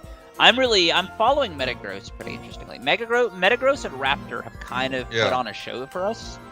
They really have, and I'm really liking where it's going. Like I did not expect the Raptor to come to be like such a big contender. And I'm really excited Metagross is putting on a good show. We got round 7 already pair. What you guys want to watch? Let's see. I mean, we were just talking about it. We can talk about the you were just talking about failed and improved. We could watch that game. Yeah, absolutely. Yeah, let's go over table 2. Let's see what's going on with Avo. Avo still hasn't checked in, so we're waiting on that. Wait for check-in. Avo's running. And here's also another Metagross. Here's another Metagross. It's Let's Metagross, go. Undefeated, Bullet Punch, Psychic Fangs, Ice Punch, let them and then know you we'll have be watching. Lorb Komodo. Yeah, with the vacuum wave claim. I mean, that's a very interesting. See, these are 2 very interesting teams. see, I would have thought that you would have Clangorous Soul on this Komodo, but it's actually not running. It's running the Clanging Scales for the boosting, but not the spread move. Oh, goddamn. This is very. The Como set is interesting. It's like if you look at it, Vacuum Wave, Aura Sphere, Clanging Scales, you're foregoing the setup. You are just going all in on damage. Excuse me, I had it backwards. I was saying if they were foregoing the spread move. I always mix up Clanging Scales and Clangorous Soul. I mean, to be fair, it used to be a spread move. In the before times when it was a Z move, that was. True. So I'm curious what they're gonna do with that. I'm guessing that Z move, that Z crystal, is probably just not gonna come back, considering what they did. Because we do know currently I don't remember which ones, but I at least know that we did find in the existing game are the base, at least Z crystals. So we know they are present. I just don't remember if the unique moved ones were. Like Mimikyu, we got a room code? We have a room code. Did there we go. But we're still waiting for Avo to check in. I'm gonna go ahead and punch. Oh, they just checked in. There we go. All right, cool. So we've got a room code. So 7-5. I was just waiting for Avo to check in. I was gonna say before pulling the trigger, I was just gonna punch it in and just watch like a hawk. No room could be found. Did I type that wrong? You typed it wrong. 7526 1379. Probably fat fingered something there. There we go. Yeah, there we go. Like what in? Like this has been a pretty again, like I said, this is such an impressive day for Metagross to me. Like I was not expecting to see this many. Oh, did you see the Como set? Like it's a Vacuum Wave, Aura Sphere, Clanging Scales. We were just talking about that. We were just talking about it. Yeah, like the foregoing setup into just immediate damage from the Lorb. Yeah. Yep. Yeah, I mean, but that's what Life Orb gives us now that it's in regulation MB. You know, we can forego some of those setup moves for immediate damage. And you don't really like need to go for body press and Metagross if you're counting on that Como to deliver the fighting moves too. Yep, I mean you can go for that coverage. I mean this Metagross is very different from say from Dylan's set where we were seeing Iron Press. Yeah, where you've got Iron Press, Iron Defense. So it's like this one is you've got Bullet Punch, you still got Psychic Fangs and Protect, but you've got the Ice Punch, so more coverage. And then I was Yeah, I saying mean- on the left, you've got the tried and true Lycanroc, Frostlass, Scoville, and like, Yep. I'm still impressed. Like, this is a team that I'm kind of was surprised that it lived this long, that it has survived this far into MB and is still viable and still strong. I thought this one was, I didn't want to say a one-hit wonder, because that would have been wrong, but it feels like the meta like was going to adapt away from it, and it stayed. It's staying around. And we've got Aerodactyl Komodo versus Scoville and Caesar. This is a pretty good lead if you are Evo. Like, this is a very good position to be in. Absolutely. You don't have any super effectives going against you, and you have the Aerodactyl to dish out damage from turn 1. Barring, of course, of fake out pressure, but yeah.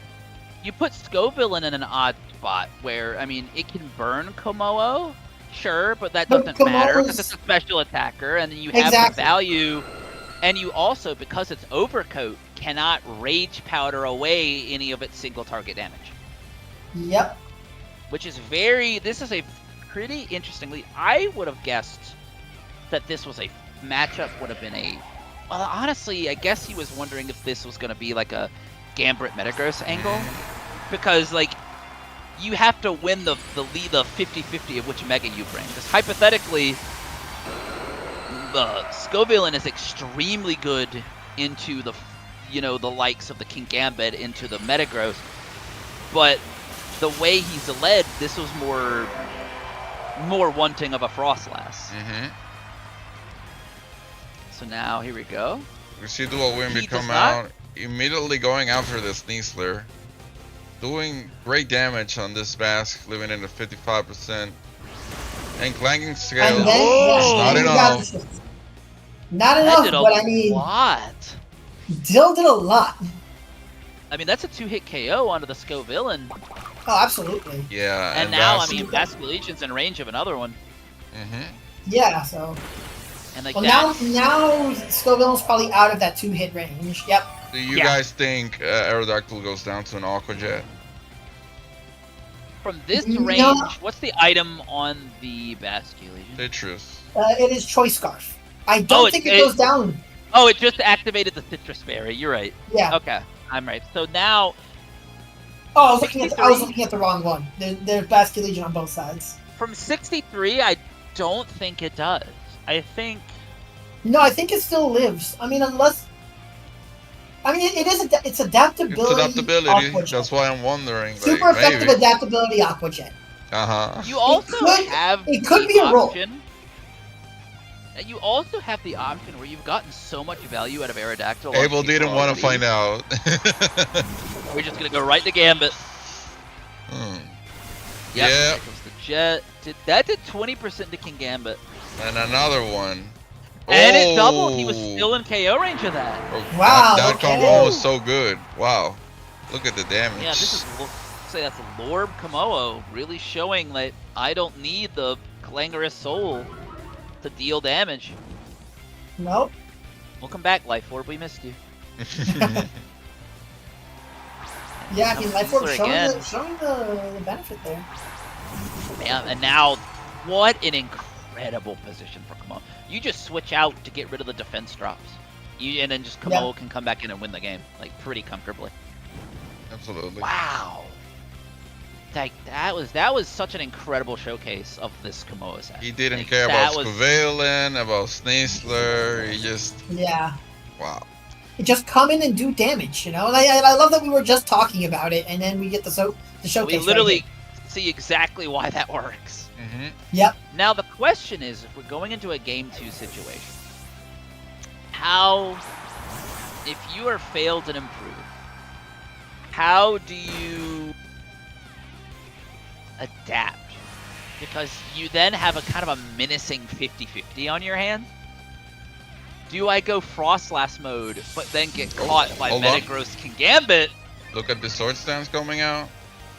That's pretty nasty.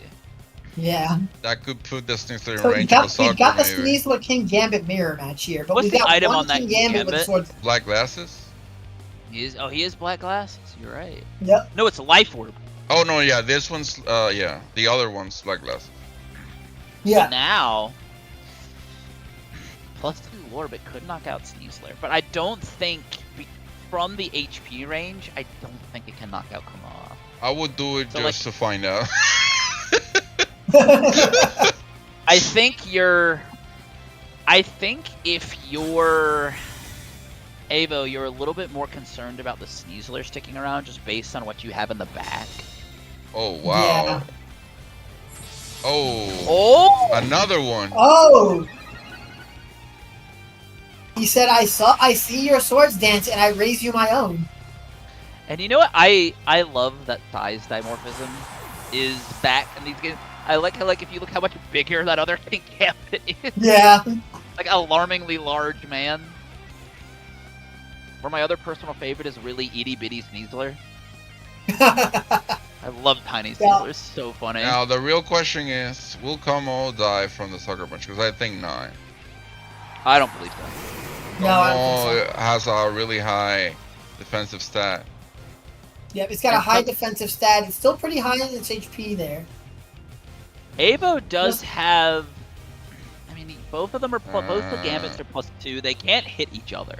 Yeah, Sneasler I think is gonna take a hit. Sneasler needs to go. I'm almost inclined to assume you sucker punch the Sneasler. The Sneasler, and then I'm almost tempted to say you Aura Sphere. You Aura Sphere Gambit. Gambit can protect here, but you don't want to risk too much shit. Yeah, okay, there it goes. Yeah. I think okay. So hear me out. Here. Oh, just vacuum waves to beat to try and get rid of the Gambit quick, and then sucker. Yep. Sneasler lives on 1. Ooh, boy, and he comes into a close combat. Nice. And Kamo lives on 6. Wow, it's insane. Wow. And that's bad because Life Orb, Vacuum Wave, I think could just kill it, right? So what I think you do, you sucker the opposing Gambit? Question mark. yeah. Gambit just protects itself. Goes for the double. But if you it went for the double. Yeah, and then I guess he knows. Ooh, that means he knows he just dies. Yeah. So the play to close combat and try to maybe see it die from the burn was probably correct, because in a 1v1 we got the Life Orb versus Black Glasses boosted, and I think against Aerodactyl you could do the 2v1 successfully.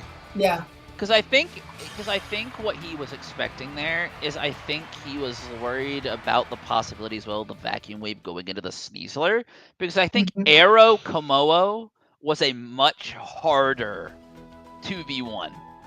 Yeah. Than Komodo late game Komodo Aero. Not Komodo Aero, Komodo Gambit. Yeah. So I think he recognized that, but I think he just, you were fully incentivized to just, you lived, throw the Vacuum Wave into the Gambit. Just don't even give it the opportunity. The Sneasler's on 1. It's not beating Arrow in the back. What a cool set. I mean, that Komodo did exactly what we intended it to do, which is just come on and just click damage. That fact that 2-hit KO'd Scoville 2 is rather impressive. Yeah.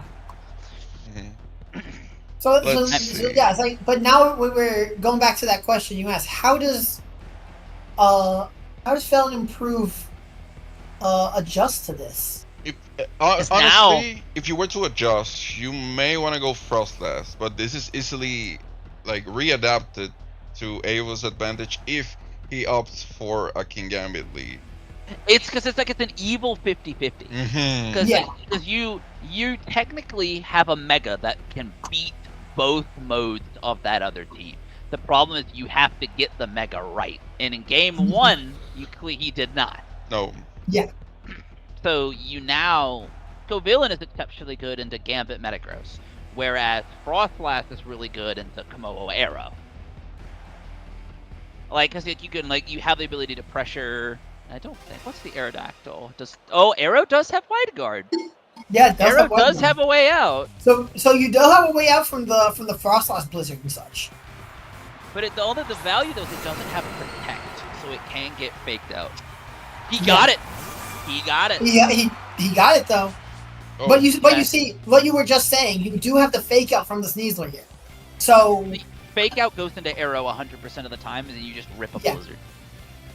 You just put him in a position where Komodo has to protect or leave, and I believe. Guys, there's wide guard. There's Aerodactyl. wide guard. There's wide guard. well, that's what through we're fake out. saying. That's what You I'm saying. fake out the Aerodactyl. Aerodactyl Yeah. with Sneasler, and then you just kind of have to hope that your Blizzard that connects. won't work if he moves first. He can go Mega and wide guard even in the face of fake out. Is wide guard priority? Yes. Oh. I was gonna say, is wide guard in the same priority as fake out? I thought it was like one under. I played enough Samacenta mirrors to find out. Komodo Okay. His Komodo does protect. Still fakes out. See, the fake out comes out, so he stopped. So that means he didn't go for wide guard. No, he didn't go for wide guard. Yep, And here you go. Frostlost beats Blizzard. He should have But wide you guard. still connect on the Aerodactyl. Oh. Arrow does live. Aerodactyl moment. Yep. So now this is a much better position for Aerodactyl. I mean, I'm almost inclined to. I think if you are failed and improve, you have a chance to set up Aurora Veil, which might help you long run. I don't know how good this is though. Why? Okay, I get that. But are we thinking that Blizzard picks up? Is that a thing? Is it killing? Oh, he doesn't care about wide guard and Blizzard. Nope. Yeah. Just Blizzard. Just push Blizzard, man. Alright, so you take Aerodactyl here. Now let's see what the Komodo does. Clanging. Tiny scales. He got what he wanted. Yep. Yeah. At 7%, you are definitely in KO range of a Life Orb Sucker Punch, and especially at the -1. You were gone. Yeah, Yeah. but the vacuum now wave would come Komodo out is- first. You don't threaten Komodo with the sucker. The thing is, you force Komodo into an action. It That- has yeah. to vacuum wave here. Yeah, so, but now the thing is, Vacuum Wave can go into either slot, because, I mean, it's a KO on either. Well, no, it can't. No, never mind. no, no, They no. can't hit Frostless. No, yeah, my brain, man, it's getting fried. So It's now. been 6 hours. Yeah.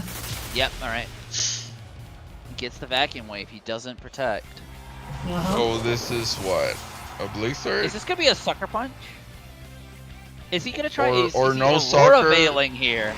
I would veil, honestly, if I were them. Yeah. Oh, he was Blizzard. Blizzard. Get the freeze Yeah. for the memes. Little freeze. For the memes. No. Nope. Yep. And there's a Swords Dance. That's really scary. Yep. So now Sneasler's still standing in the back. Now, who's the fourth one? Do you think it's Basque Legion?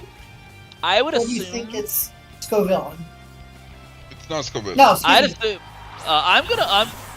Actually, it could also there is a valid argument for Lycanroc or Basque Legion here. Yeah, that's what I meant. The thing is that if you... Nah, I don't know, man. Now with the +2 on King Gambit. Like, the only way Basculegion works is if you get rid of the King Gambit here. Well, I think the Sneaslers are kind of forced to protect.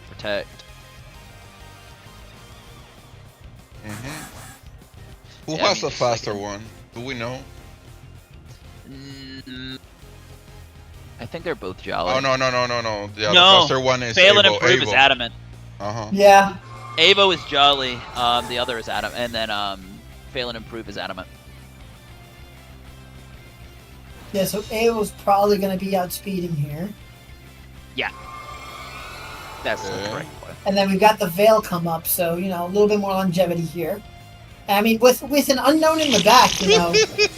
Longevity. mean- Longevity. I don't think, you know what? But I take that back. I don't think there's anything that you've got a +4 gambit on the field now. That is, but and this, it is White Herb Sneasler. It is not Sash, but I don't know if +4 he has to go This for doesn't it. kill. This doesn't kill with the No. Aurora Veil. No. No. But if he combines with the CC, hello. Yep, there it is. Hello. Not enough. Whoa! Ooh, just barely doesn't take the KO there. Wow. Just barely, man. The Aurora Yep. Veil there was key. It really was. And then you get your own Sneasler to close combat. That was making I guess. like a call, I guess, but it doesn't really matter at this point where you probably have you can have both Lycanroc and Basculegion and you still win because of the amount of months.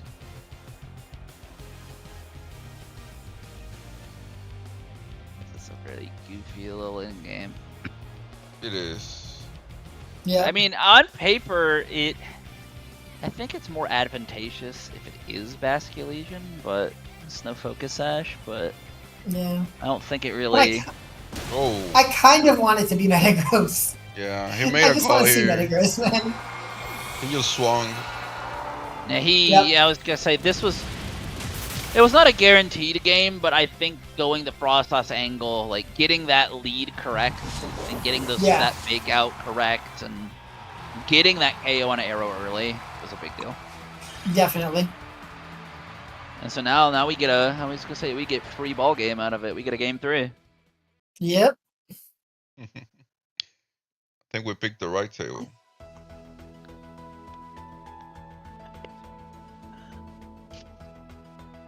I'm just having a good time seeing Metagross. I'm just happy to see it finally, Right. like, it's having its day today. Like, it's doing very well.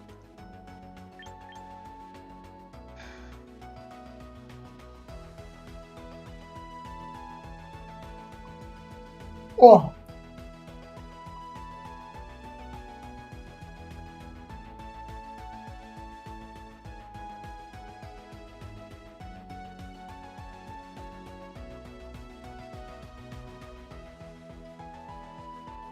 I was gonna say Staraptor Sand is still hanging in there.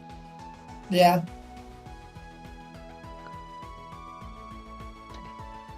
Do we still have any mons that are undefeated? Let's see. And these are still in progress. So I'm looking at our undefeateds. The undefeateds left that are still playing out, it's Avo and Fail and Prove, what we're literally currently watching. And then there is a Dual Weather Rain, and then the Charizard Arrow. Those are the 4 undefeateds left in the field. Gotcha. And now we get another Como Aerodactyl, and now he gets sticking to his guns with this. He gets it again. Yep. Yeah, I think I was gonna say Fail and Improve kind of over-corrected just a little bit and went right back to it when this was probably been. I still think Sneasler Frostlass was probably the better lead.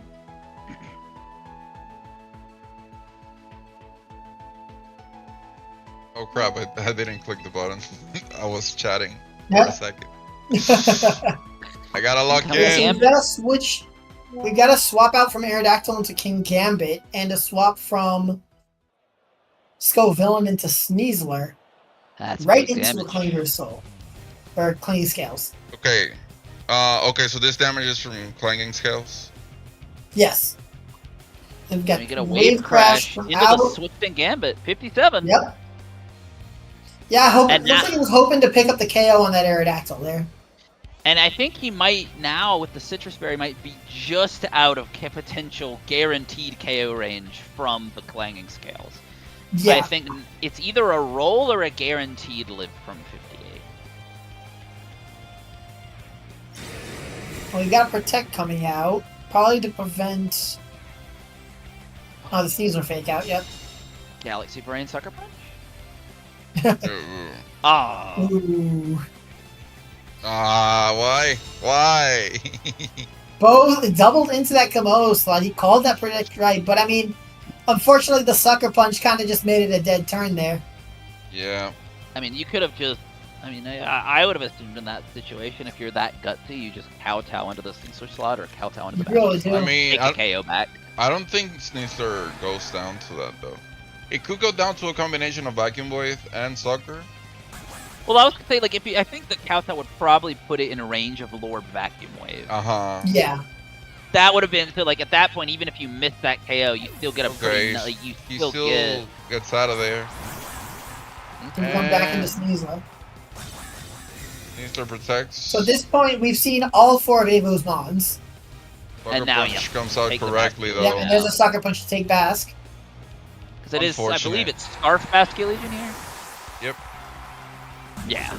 So now you take that mon down, you bring in Gambit.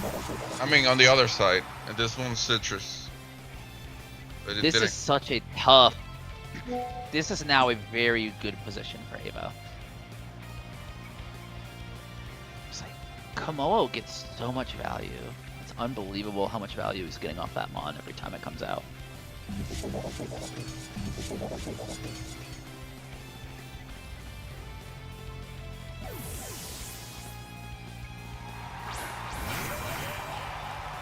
The creature comes back in, Yep. and close There's a close combat. combat. Oof. Yep. Just deleted that King Gambit. Oh. I Is felt this a like sword? Felon improved. Nice. Had more, like, had better game plans than what he's doing now. Yeah, I don't know what That's- happened there, but Yeah. well, It's a that bit of is a what fall it is. apart. Yeah, unfortunately. Both But I will say, teams- I mean, that Sometimes- was an unbelievable game from that Komoa. Like, Mhm. the Oh, amount absolutely. of damage That was a those highlight, swings just doing, definitely. unbelievable. Like, Yeah. Really, like, turn around on that game too. Game 3, I think it was correct to bring Scovillain, but had to play around so many of those months that it was maybe not worth it in the end. Frostless did put in the work in that game too, and he probably should have brought it again. we're looking for the net, or looking for another game. We're looking at table 12. Looks Oh. like they're still in game 1. They have not Okay. reported a game yet. What are Game what are one. we? Oh no, they haven't What are reported. we looking at here? We're looking at a pretty classic Charizard, Garchomp, King Gambit, Whimsicott, Basket Legion, and Floette team. And then we've got the Floette Delphox set up Yeah. on the other side. So two very classic teams for the regulation. I mean, this Charizard team has been kicking around since Regulation A. Mhm. So I was gonna say the team is just good. Like, both of these teams it are really just is. good. I mean, it just gets better with. I mean, I think this is like the cookie cutter example of this team for this regulation with the Life Orb Garchomp. Like, it's aged like a fine wine for this format. It's just all the pieces are Absolutely. good. I think the only And other Garchomp change just is gets Akaberry cycled on now. King Gambit. And then Chomp gets instead of a soft sand, has a life orb now. Exactly. I would not like to join the queue. I would like to spectate, please. Yep. Let me get into that match. I'm watching now. Looks like we are deep into the trench here. I see a Garchomp on 2%, a Floette at 100, then Cinny Floette, Sin down. Whew. Going all day. Yeah. Oh yeah. And we've still got one more round assists in top 32. We got top 32. We're almost there. Yeah. But this has been a very fun set of stream matches. I've been happy with what we've got today. Yeah. Very good matches.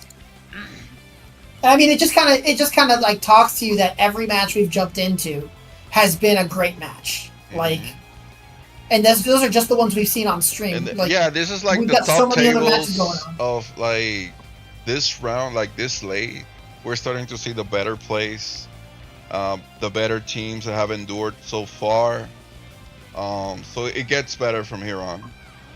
And you get like a consistent caliber of play. And I mean, we're seeing consistent game 3s as well. True. And now let's see. Oh, big flower, big flower.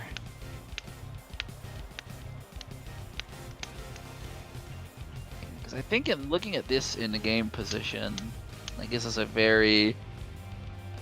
I don't know what the speeds are.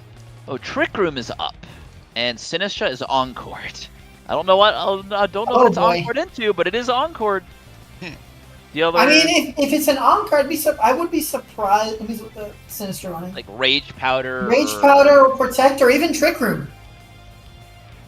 That's true. I mean, well, I would say probably not Trick Room. We're on turn 2 out of 5.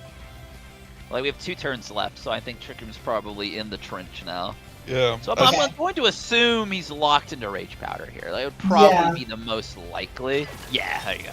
I see that Asterio is running that Big 6 standard issue. Oh yeah, definitely running that Big 6. Out, but now you get return fire from the other foot.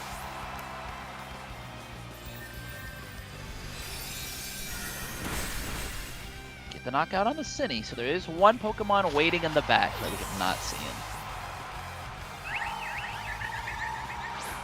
Ooh, you hate to see that.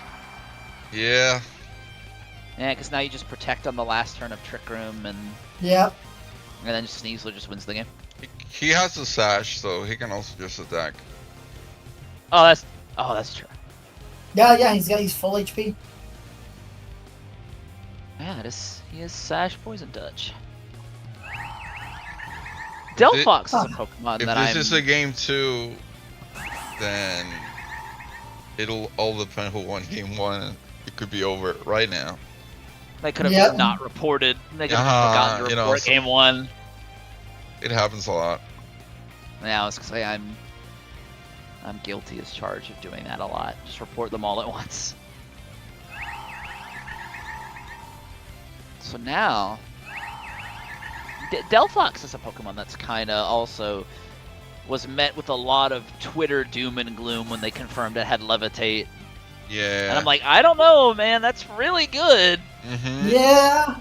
And I'm kind of glad that the 154 special attack fake out poison touch expanding force. Also. Lord. And the free the insult to injury, come on. Yeah. Yep.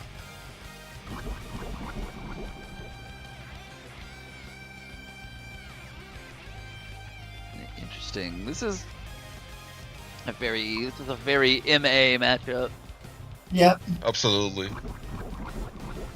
These are 2 teams that you would find like just on a random matchmaking on Ranked Ladder. I think I've run into this exact team several times. Same. The only unique thing here is the only difference is this is still the traditional Floette version, where now the MB in vogue for MB is the Floette is the Shell Smash Blastoise now. Yeah. Like that was an interesting adaptation to this team as well, where I'm like, Blastoise can just clean teams up if allowed to. So Yaki uniquely positioned. I mean, end of MA Blastoise was cleaning teams up, so. So it doesn't look like so far Blastoise, from what I can see, has had a phenomenal run here today. I don't really see. How many did we have? Very few, it looks like. We do have 3 Altarias. That's certainly something to have 3 of. Yeah, Rick and I were talking about Altaria yesterday. I'm not seeing Blastoise at all. I don't think anybody brought it. Wow, okay. Yeah, there's currently none. But we do have an Aquabreed Tauros. Interesting. And I was going to say the sole Primarina on the part of Billy. Yep. I lost this round, the X2. Come on, Billy. Is this set over? Yeah, that was game 3. Yes, that's wow. over. That was game 3. That was game 3. Okay. All right, we still have just a handful of games That was left. that was fast actually for 3 games, and they started like 30 minutes ago. I mean, yeah, 10 minutes per match. That's about right. Yeah. We've got a little. I don't know what game they're on currently. We've got a little unreported action down at table 25, playing for tournament life. Mm-hmm. Yeah. Mawile and Raichu. And then the other megas are. And then it's the Tyranitar Staraptor Sand. What do you guys say for next round? We actually look for winning ends. Oh, in round 8, absolutely. Uh huh. We look You for what? always get good. You always get good Pokemon in winning ends. Yeah. All right, let's see. 3, 4, 4, 3. Sorry, we're 0, gonna 1, look 2. for what next round? I didn't hear. Winning ends. So you're looking for your your X2s in the last round of Swift. Ah, okay. All right. Let's see how these two are faring here. Don't know what game you're in, so it'll be a mystery for everyone. But it's Is this Daenerys versus Frosty Dog? Yep. Okay. All right, I see whatever's happening in this game. I got into an immediate forfeit. Oh, okay. Okay. It was looks like the Sand. I think that was the Sand team that just took that. It's over. And that was game 3. Yep, that was game 3. Okay. Showed up a second too late. Alright, though, guys.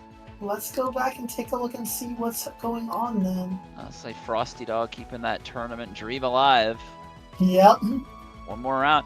I would say I kind of want to go pull Frosty Dogs winning in, just because I want to just a match on like a full match on stream with the Staraptor Sand. We haven't had that yet. That would be really cool. Yes. Yeah, like that would I'd be be down that's for like that. a none more team style we really haven't gotten to feature.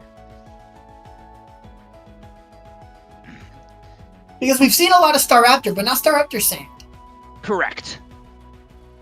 And now we have 6 games left in the tank. Looks like a lot of game 3s. Check on you. My boy, did you get in there? And X2. Are you watching any other game? No, I'm just looking. I was just going through standings. No, Okay. because I think we're in. We're kind of at the point of we're coming into a late game 3. What is happening? Yeah. We're better off waiting. Yeah. If that's the case, I'm gonna go get a drink out of my fridge really quick. Go I ahead. can use anything.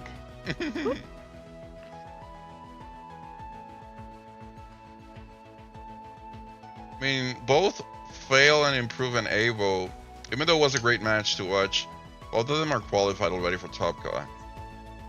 Yes.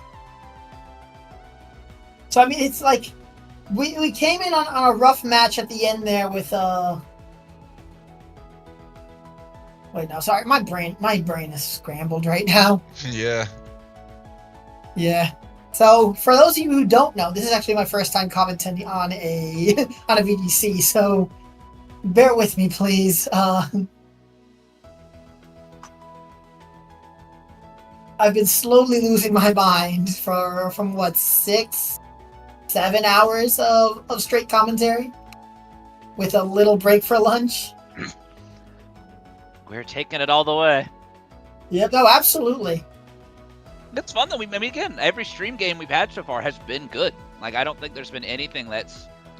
Even the ones that were quick were like good games. It was interesting. Oh yeah, teams absolutely. Doing interesting things, like in the sweep from Dylan's Metagross.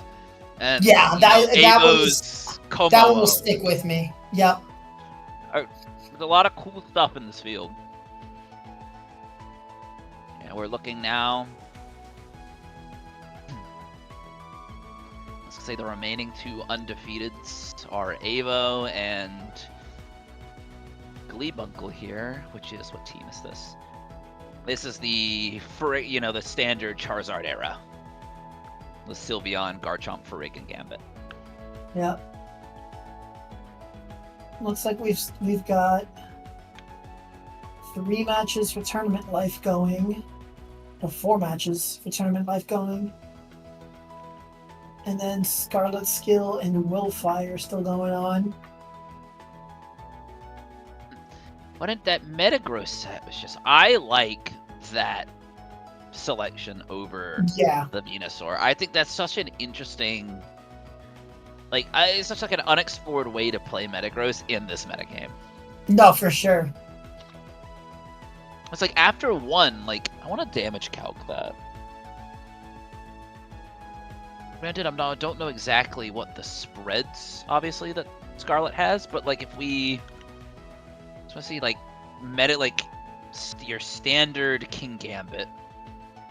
Yeah, I mean, we've got. So I'm looking at Scarlet's team now. So, I mean, I would assume that they're running at least a little bit of defensive. No, they don't need defensive investment. Probably at least a small chunk, and you have like a lot more HP. I would assume HP. I'm probably a bulky Metagross because I don't think. I mean, they were running pretty fast. I mean, Mega Metagross is zooming. So I also don't know what. I was gonna say I need to double check what nature that Metagross is. It is Jolly. It is Jolly. So which is why I say it's zooming. You know. So let's set the Jolly nature here. Gonna go ahead and put defense to +2.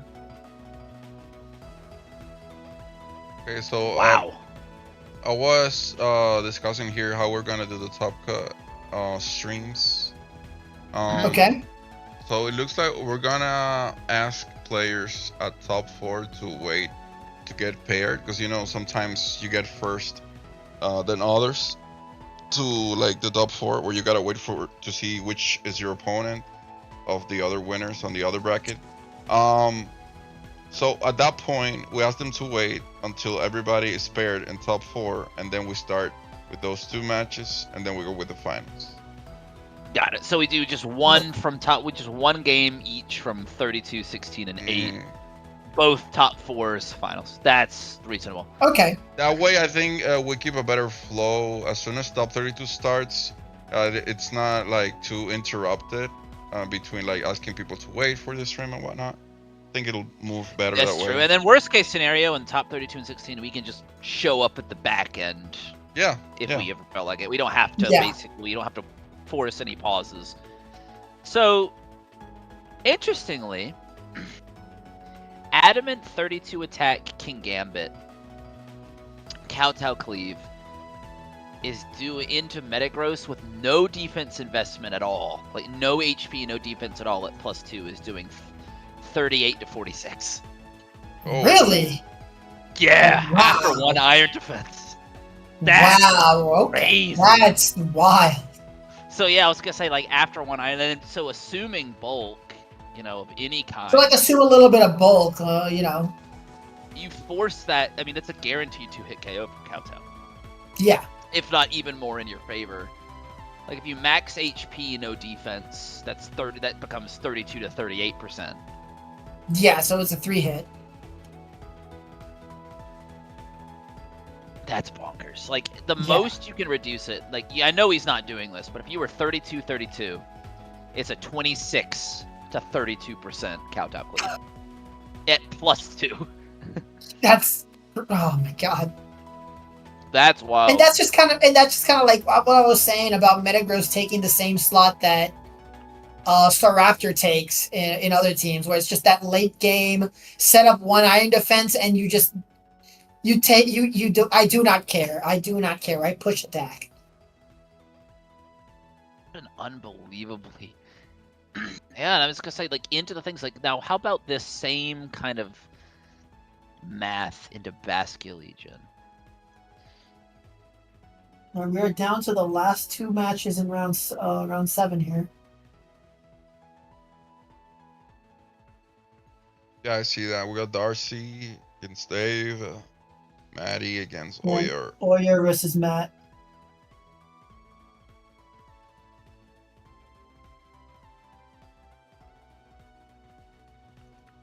Whoa. So +2 with no investment whatsoever will guarantee live from full. Will guarantee live jolly 3 KO Basque Legion. From last respect. Adamant. Oh my God. Let me Adamant check that. Well, Adamant is a roll. Adamant's a roll. Adamant is a roll for 3. For 3, and that's with no bulk whatsoever. Wow, that's ridiculous. I mean, this really is just the regulation from Metagross to just pop off. Yeah, like I'm starting to see like the defensive counts for the Iron Defense are Yep. actively impressive. I honestly think next that regulation, when the power level goes up, we might be seeing Metagross get hit, get 2-shot reliably. I was gonna say that the presence of Metagross in MB contributed to the fact that Floet's being less used nowadays. That's yeah. Even if it's not like as used as many other megas, the fact that it's there, you know, maybe discourages people from using it as they use it in MA. Exactly. And I think again, like kind of what we mentioned before, I think it is worth noting. Oh, looks like Willfire got that round, so it looks like Scarlet's going to X2.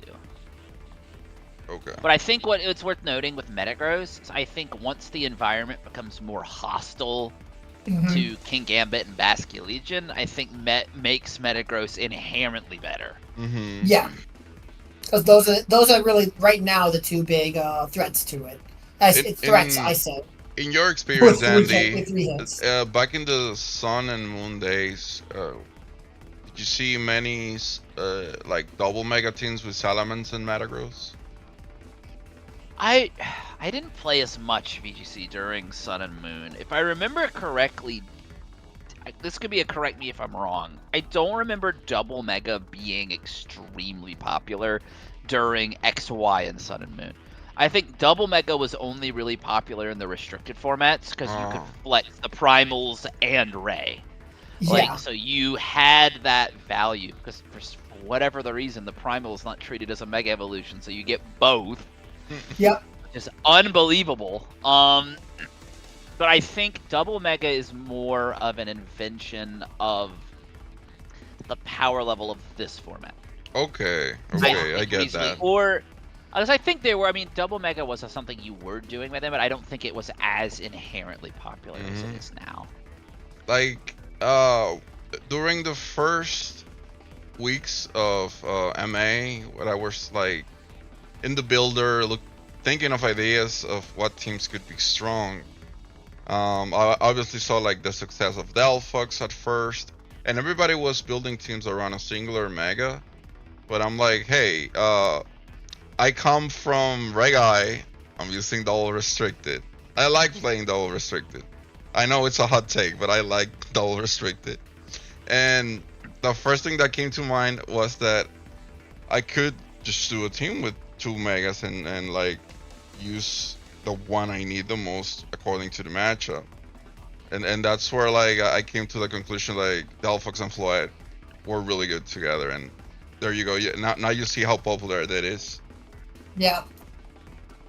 Like it's very and I think as this meta game, because it is so centralized initially around very specific megas, how I think you're playing a little bit more chess at team preview. And I think that's also part of the reason that double mega has popularized, is because now you have to, because like it was literally that match that we watched between Fail and Improve and Ava was double mega mind games at work. Oh yeah, for sure. Like, that's exactly like it's just a matter of like, my one mega can't beat your whole team, but I can have 2 modes that function with the same support pieces. Sure. And I think that's kind of where we have landed in this format, which is interesting to say the least. But I am hoping the MC shakeup is significant in terms of what we have access to. At the bare minimum, like we said before, Salamence will enter this format and make an impact upon entry. Regardless. Absolutely. Salamence is going to hit this format like a meteor. And then you're gonna Pun have. intended. And then I want. And then again, Absol Z at the very least I am expecting to be a single superstar, assuming sharpness is correct. Yeah. Again, Mega Launcher Lucario I think will be good in both. With that speed tier and damage output, like It's gonna be a threat. that is commands respect immediately. Yeah, that's gonna be one of those megas where it was like Mega Floette in MA where you had to account for it. You needed something to fight. Even if you didn't run into it, you needed something on your team to handle it. Because I don't know, because the coverage on Lucario is from the special side is also very impressive. Yeah, so it's just So what's the offensive stat on the Z Megas? They're like all the same, functionally in terms of like their big buttons. Are they? Well, they're very. They all have the same. Was it the 150 something? Like the 151 speed stats? Oh, okay, yeah. Like they're all, and then their offenses are all very close to each other. Let me see, because Absol Z has. Get over Gen 9 Pokedex. Look at the CA. Yeah, 154 attack, 151 speed. Yeah. And then Lucario. Then let's look at Lucario Z. I just need to know what Mega Tatsugiri does too. I want to know if it's really funny or not. Yeah, a 164 special attack on Lucario to one, and then the 151 speed. All right, and round 7 looks like is finally wrapped up. So now we're getting into Here we go. We're heading into our 15-minute break now. No. Where? Is it? Oh, I thought break was after round 8. Oh, it's after round 8. No, man. Yeah, Dude. we've been here all day. We're our brains are cooking. Yeah. And I need to open the door. 1 second. Let me open my sliding door because Yeah. it is stuffy in here. I'm gonna pull Frosty Dog and Mestrada on table 13 because it's a winning in. Yeah. And Okay. let's wait for them both to check in. Because this is a Floette Zard into the Staraptor Tyranitar Sand.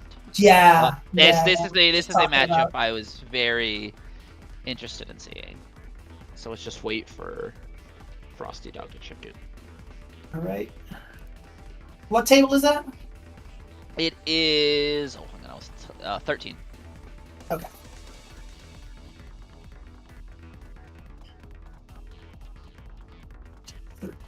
Just so I can start opening team sheets up here. I mean, I know we've talked about them a lot, but still, with how cooked I am.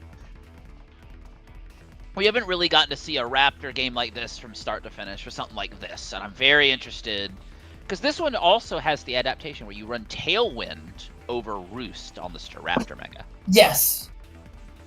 So it's like this is the exact Staraptor we've been talking about all day, where it's like you have that utility both in and out of Mega, or just using the Mega itself to like the bulk of the Mega to survive something, you know. Oh, Frosty Dog, where are you? No, Oh. buddy. Well, it's 5 minutes. He's got 5 minutes. 5 minutes before game 1. He's got time. He's got time, but 3 minutes now. I was gonna say, because the Sand team is also a very uniquely good team for Golden Go, and that's another Yes. Pokemon we all doomed on, coming into the format. I mean, it hasn't done incredible numbers, but it's still good. It's still Golden Go, even through the Make It Rain nerfs. He still has those incredible Yeah, but qualities. Sand is just gonna give it more survivability with that special defense boost. Let's see. And then the other interesting part of this team is I love Haze Melodic. I think that is such an interesting piece. I was gonna say I would say there's another table with this team. I'm sorry, guys. I was looking now at the tables. You found anything? We're giving it a minute here. I was gonna pull table 13, Okay. but we are Frosty a minute Dog and a hasn't half shown up away yet. from Frosty Dog taking a game 1. If that's the case, I was gonna go up to Otten Mago's game. He's playing the same team, and it's a win-in. Okay. Which I just table's need to that? remember which stats table. Let me. There he is. Okay, he made it. There he is. Yep. Yeah, and I'm looking at the Discord. It looks like no, the Okay, I see now. Maserati was There they are. wanted him to show up. He's ready for it. There they are. All right. I think this is a matchup I was looking for. This is kind of like your standard Zard team into this new, like, kind of upcoming Sand. Like, this is a very interesting of MB matchup. And the room code is up. We're looking at 2487 0648.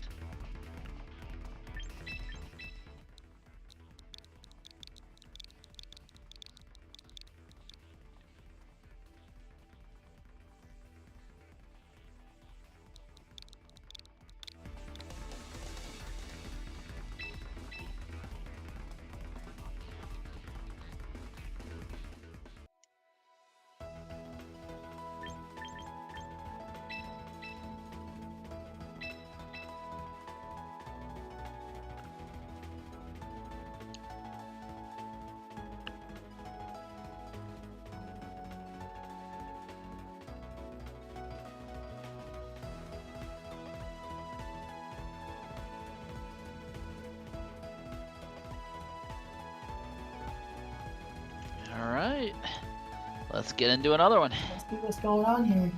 Our first, I was gonna say, our first round 8 game and a winning in.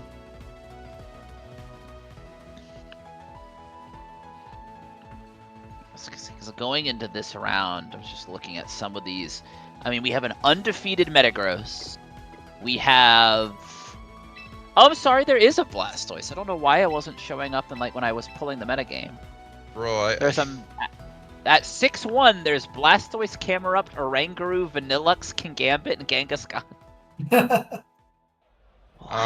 I'm seeing Mastrota has Big 6 standard issue with Mystic Water, Chople Gambit, Life Orb, Garchomp, and Frosty Dog here with the Teeter Exca Sand team that we love.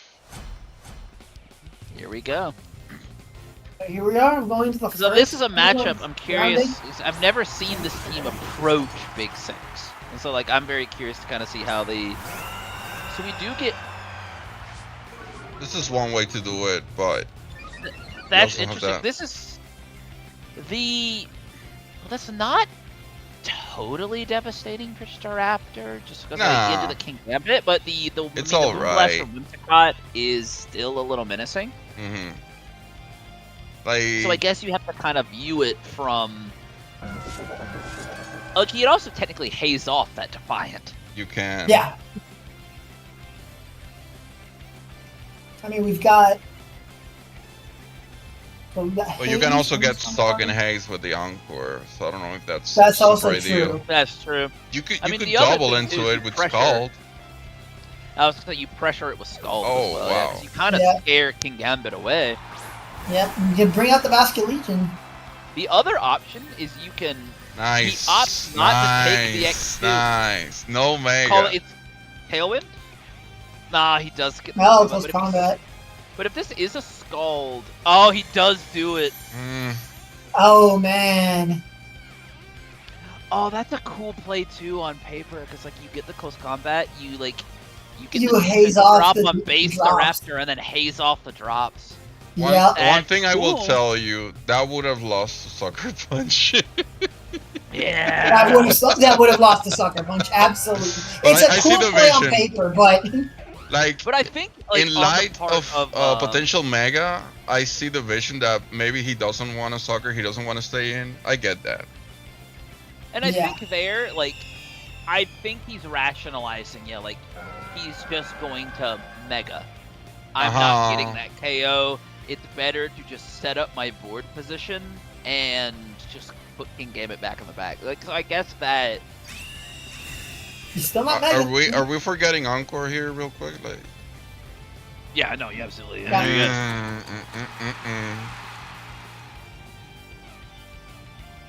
Yeah, that's a tough. I see what the vision was. It just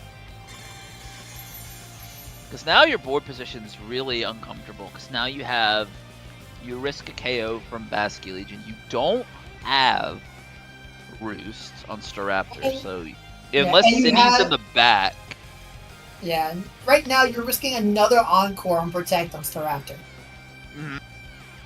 Alternatively, I don't think, even with Sinistra switching in, I don't think you would live a double up from Wave Crash and So, Moonblast. there comes the Moonblast. Oh, this is a really tough one. If that's a Wave Crash, he's just giving it up. Yep. And there we go. Yeah, there it is. That. Oh, the into the Milo melodic. shot. yeah, Interesting. That still did 50. he was probably Yeah, thinking still of a did. double swap.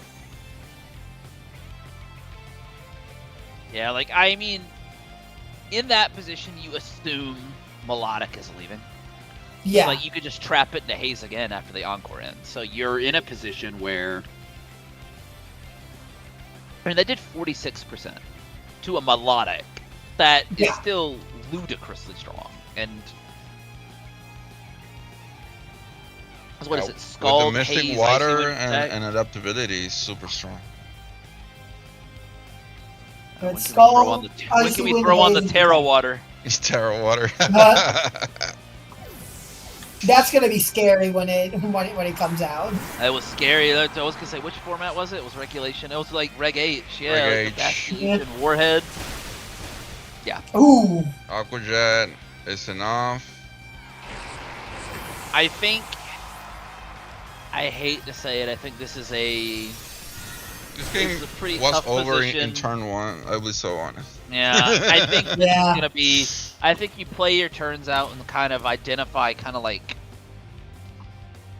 I think I respect the play from the Raptor, but it was just not effective. If you ask me how I approach a Big Six matchup using the Sand Team, I usually lead with Excadrill and T-Tar because even if they go SAR to change the weather, you have the priority as the Mega being a slower mon usually.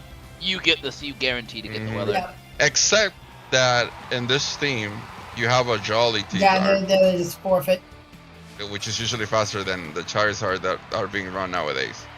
But you still That don't was want to take Rock Slides for fun. Like, no. That was a tough read on turn one. Like, I think there he should have committed the Mega.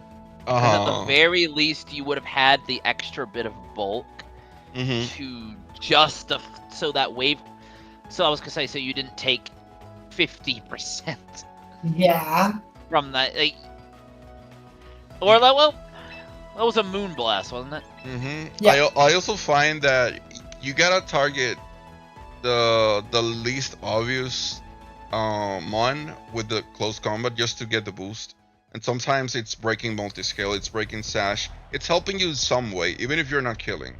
But getting the boost and then healing with Sinistra gets you a long way. Like, to have some longevity with that Staraptor for the rest of the game. So, the other thing too to consider in that board, it was also could have been a potentially spooky game for like a good positioning for Golden Go in the mid game. Yeah. Like, yeah, he had Basque Legion King Gambit, but like if you let Staraptor Golden Go, think about how you have to approach that. That becomes very. Here comes again King Gambit with Sakat. There you go. There's T-Tar exit. Yep. So now we're starting off hot, like with a hard sand lead. Oh, okay. See, this is the lead you should do. Because now you threaten immediate KO on both mons, and they are forced to tailwind, work around what you're doing right now, and you can punish, like, just clicking Rock Slide is punishing a switching of any kind.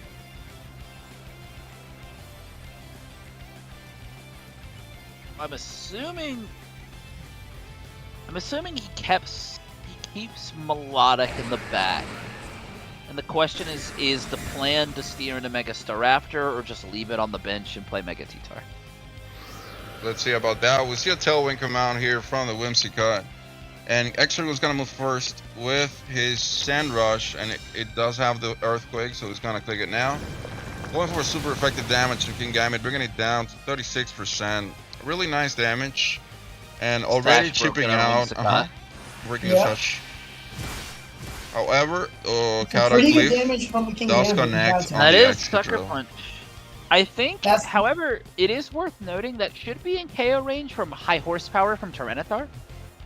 At That 36. is, yeah. At 36, it Yeah, that's definitely definitely dies. range. So you can technically switch or protect Excadrill and just kind of buy your turns. Right. You gotta consider that, but also Sucker Punch being so obvious, you gotta decide whether it's staying or not. You are already behind, Yeah. so making calls on okay, it's gonna go for Sucker Punch may not be as a good play as you may think. It all depends how. I'm not seeing the name. I'll say the name that I see here, Caparezza. It all depends how they like to play the game. If they want to be more linear, they just go for Sucker, and this could be a good play. We see Melodic come in for the Exco. And I think the switch is more objectively correct here. Uh-huh. Than Yeah. Absolutely. Yeah, it's more like I think this was probably the line. You preserve Excadrill, bring in a defensive piece. Like Yep. there he goes. There- Yeah, got it there. right. Yeah, then you got you avoid the Sucker Punch with that. Now you got the And high you get house the KO. horsepower to take out Really the nice King Gambit. KO here. Yeah. And now this is an exceptionally strong position Mm-hmm. for the Tyranitar and the Excadrill in the back. Yep. And- Also worth and noting you that having Kingambit out of the way lets you fire off the Icy Winds without fear of getting any boosts on the other side. So if he wants to go That for is that, true. that could And be a now good this option. is a unique. We have 2 turns of Tailwind left, and we now know it's not the Zard angle. We know all 4. And we still have 1 unknown in the back for Iggy. And I am inclined to believe. I want to guess it's either Sinister or Volcanco. Okay, we do see the Mega Floette coming out here this turn. As having Tailwind, both of these guns will be faster, and T-Tur doesn't want any trouble. Decides to protect this turn, and we may see a double up in the Melodic. Or not. Yep, They maybe decide to double. protect. Stalling out the Tailwind. We see Moonblast on this side. Wave Crash on the What other this could side. be is, this could be, if it's Finny in the back, would be probably preferential here. You just switch it in for the Tyranitar and Icy Wind. I Yeah, think get that the would be speed really drop. good. But yeah. Yeah, because you get, you resist a Wave Crash, and then you get, and on the you get the -1 speed on the last turn of Tailwind, so you're leaving Tailwind turns with the speed control. I'm assuming we got Light of Ruin online too, so if they want to get rid of Melodic, they could. Yeah, let me double check. Uh, They do have Light of Ruin, yeah, it's the Yeah. standard, timid, Moonblast Dazzling Gleam Light of Ruin. What? What a Just silly gotta know what to do here. Because T-Tar, even if inside of this. Raptor. Oh, Bringing the Raptor in now. Okay. I like that. I mean, the Intimidate is going to be big on the Basket Legion. This Oh one my was not goodness. gonna. Yeah, bye. But then it is just, oh man. just dies to that. Okay.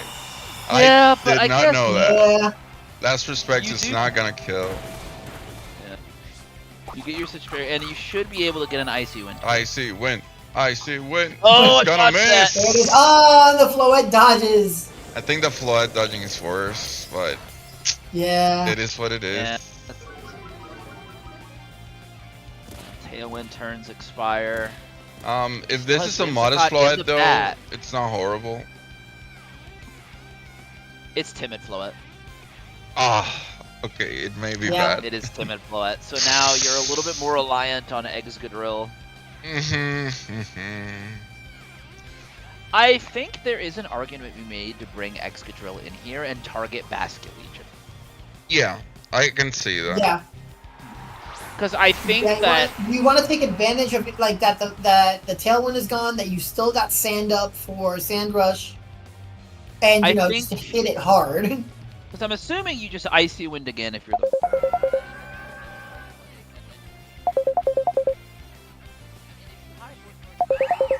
catch. I don't think you unfortunately KO it, but you catch Whimsicott coming in. Because you need as much speed control as you can possibly get in front of Tailwind, Timid, Yeah. Floette. So we're Just doing a protect protect. drill. Is he predicting a Floette protect? I guess he's just scouting the.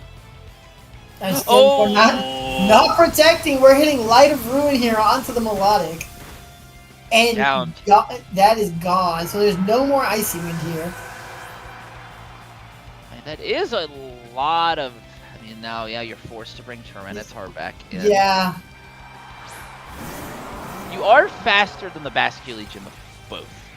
Yeah. Now it's a little bit more interesting. I'm almost inclined.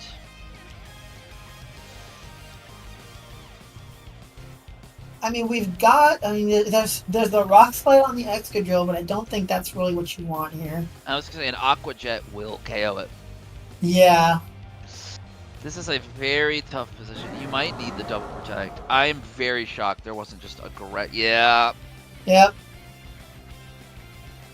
And there's the Aqua Jet. Nice out. Yeah, it's just an unfortunate series of events there. At the end, like it was so positioned. I think that needed to be something like Sinistra in the back. Like the Intimidate was neat, but I think if you're steering into this angle, it was not worth. Yep. And now you just get the Whimsicott and Tailwind, and then you're essentially +1 over the Tyranitar and Wave Crash or Aqua Jet per game. Yeah. Yeah, I think that's just a tough position to. Or honestly, you can just blast Aqua Jet. Yeah. Still to the same result. Yeah, that's tough. I think it was Staraptor that needed to stay at home. I think that. Yeah, unfortunately, as much as we talked it up, it's unfortunate. Yeah, like I think there you bring in Sinistra, you can tank a Wave Crash, you can tank a Moonblast, you can redirect, and you can start stacking Icy Winds and really start bullying the Floette and the Basque Legion and just force. Yeah, because Wimmy. I'm back. I was taking a call. Oh, you're good. Yep. Yeah, Good, this is unfortunately we were talking about. I think the Staraptor was the piece that should have stayed at home this game. Definitely. Yeah. It's Yeah, you bring Sinistra. I was talking with a friend earlier, asking me the same question. How do I beat Big Six with this team? The answer is T-Tar, Excadrills, Melodic, and Sinistra back. Trust me, you can win. You can win with those 4.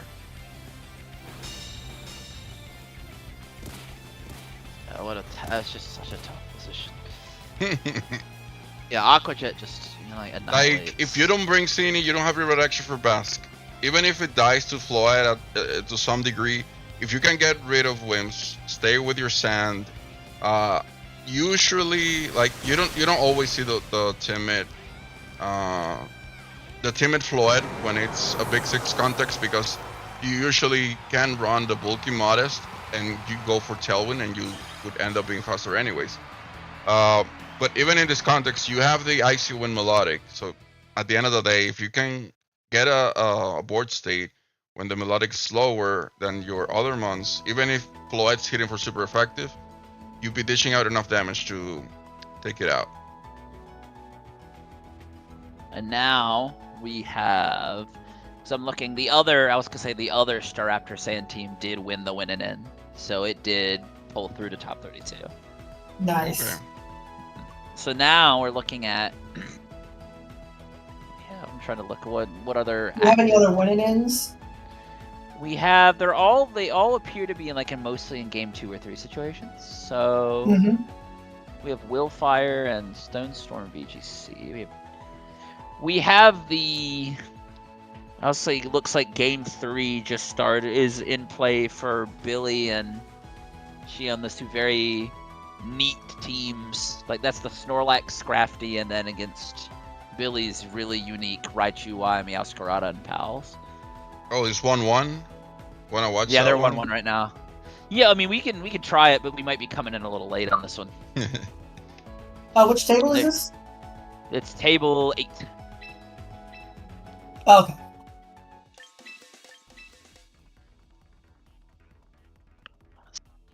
Two, 9, 8,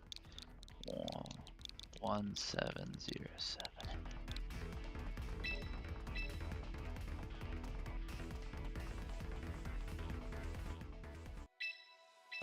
We are in game 3 situation.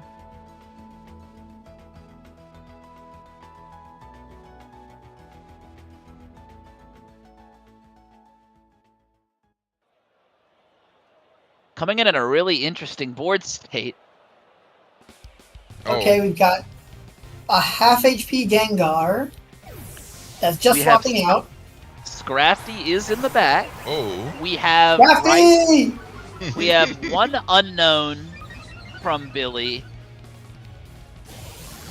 Okay. Oh, the Zap Cannon comes into that Scrafty to Ooh. 60%. A lot of repair. damage. Yeah, man.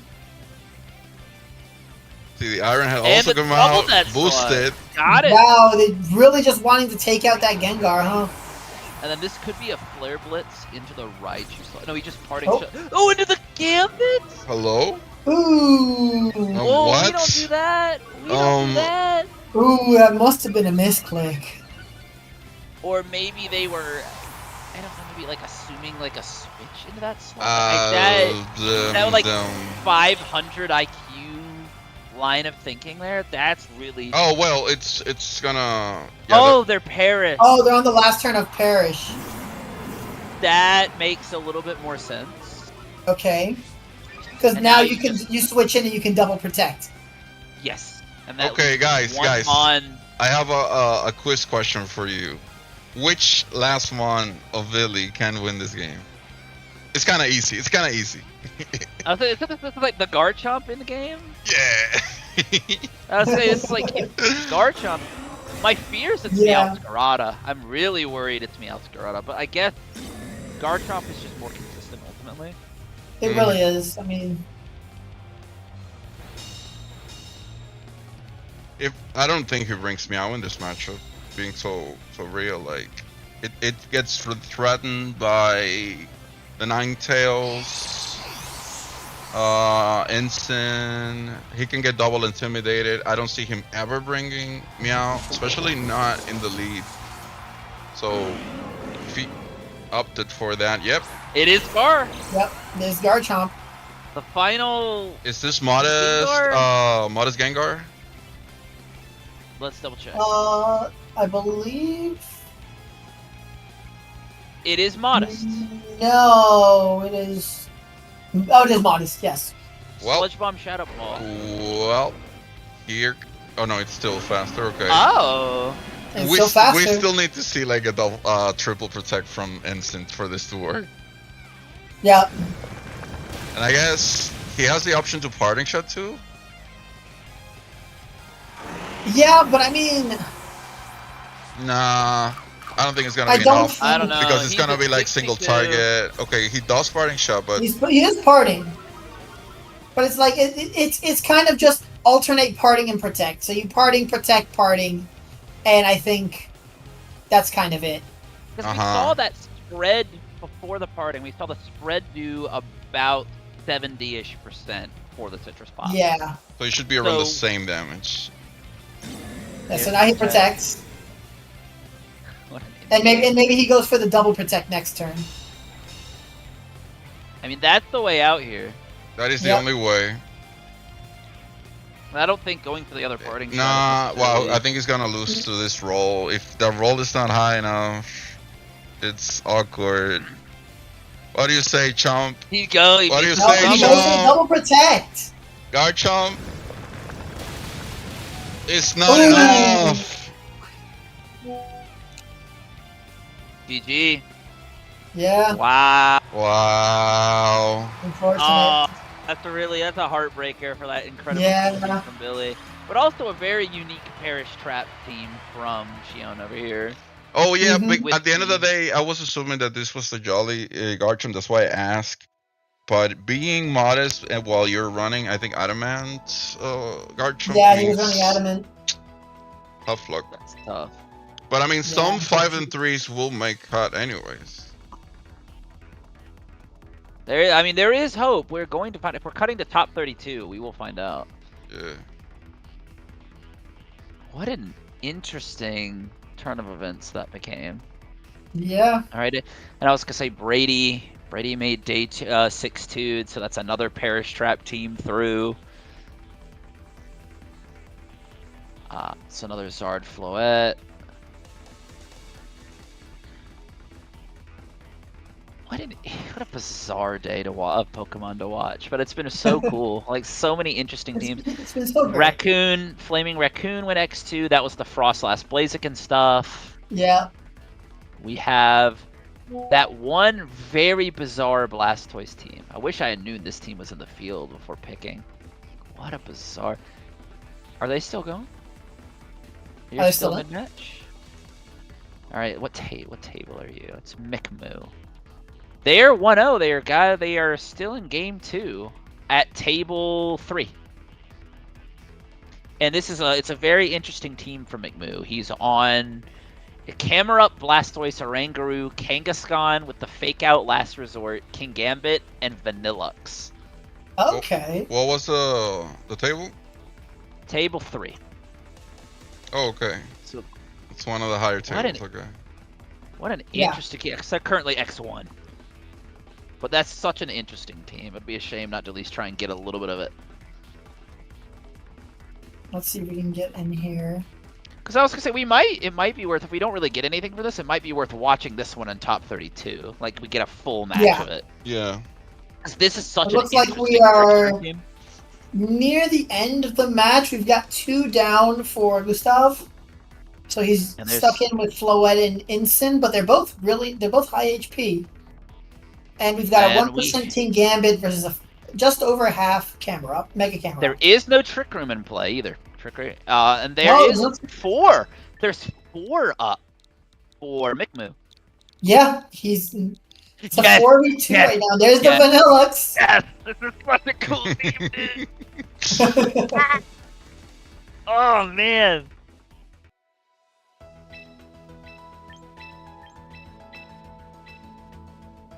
The Vanillux running Ice Shark, Blizzard, and Freeze Dry. And very notably, it's quiet for the. Oh, for the nature, Trick Room. yes. Yep. And then you have the Sunny Day Instruct Trick Room Psychic Oranguru. The Sunny Day is interesting. Yeah, And it's also quiet Blastoise. Quiet Mega Blastoise. Yeah. And then, interestingly, it's modest Camerupt. It's not a minus speed nature on Cam. I guess it's just that point you're so slow, it doesn't particularly matter. Yep, and there goes the King Gambit to deliver a good chunk of damage to the Floette with a Sucker Punch. And here comes the Dazzling Gleam, which... So the back end here is Incineroar and Floette and Oranguru and Camerupt. So now... Yep. So now we're going into Oranguru and Camerupt against these two. This is an interesting... Camerupt, it depends on how much HP the Oranguru actively has. It is at a Full? It is at full. 100%. Now, Isn't Flood boosted? I think so. Yeah, +2. Yeah, nobody's Plus 2 leaving. Calm Mind, yep. And Nobody also is worth leaving. noting, Oranguru can't protect. Oh. It can't. What's So the item you on the just double Oranguru? Oranguru. I think Citrus. Oh wait, if there I is think- ever a role for it to live? No, I don't think so. Well, that also means the problem is Camerupt can take a Pokemon. Oh, no, Draining that- Kiss? Ooh. Draining Kiss. Heal Is that the up. move? That was the Is the move. Incineroar Dark Attack? It Oh, was it can- Incineroar Darkest I don't Lair. think Even it's gonna knock it Yeah. Darkest out. Lair shouldn't get there. Oh! Is he getting Okay. that Trick Room? Wow. Okay. Wow. So you got Earth Power to take. Oh, okay. I think you needed to Moonblast there. Yeah, but Yeah. there's no Moonblast. Oh, he doesn't have. No, there's not. No. So what's So the now it's the move? 1v2, and he's in Trick Room. I think. Is it He's a beyond double Earth over. Power? Double Earth Power? Yeah, double Earth Power probably. And Yeah, Sharp that's the Earth safer Power. play. You don't want to risk Ancient Power is not enough damage, and you don't want to risk the variant of missing Heat Wave. So No. just double stab Earth Power twice. It's just a clean. Yep. Well, Oh. it is. Hold on. If he It's gets a plus 2 drop, boosted. what if he gets a drop? Comes the second one. See, what's the roll here? Earth Power 2, 60, Electric Boogaloo. 232. You have to Draining Kiss and knock it. Oh, he claims. he I would have leaves. assumed. Gleam. Oh. Oh, I think he needed to. I think he needed to Draining Kiss there. No, I I was think that's also kind of fine. expecting that. He needs a Ranger, crit or a but high roll right now. I think he has to. What's He was He- in 88 down to 60, so that was a 20-something roll. We're seeing, yeah, he needs a high roll or a crit. Ooh, So you got okay. 28 and then 30, or both were 28, I think. Let's I don't see. know. Not enough. Ah, he doesn't Not get the enough. roll. He misses by 6%.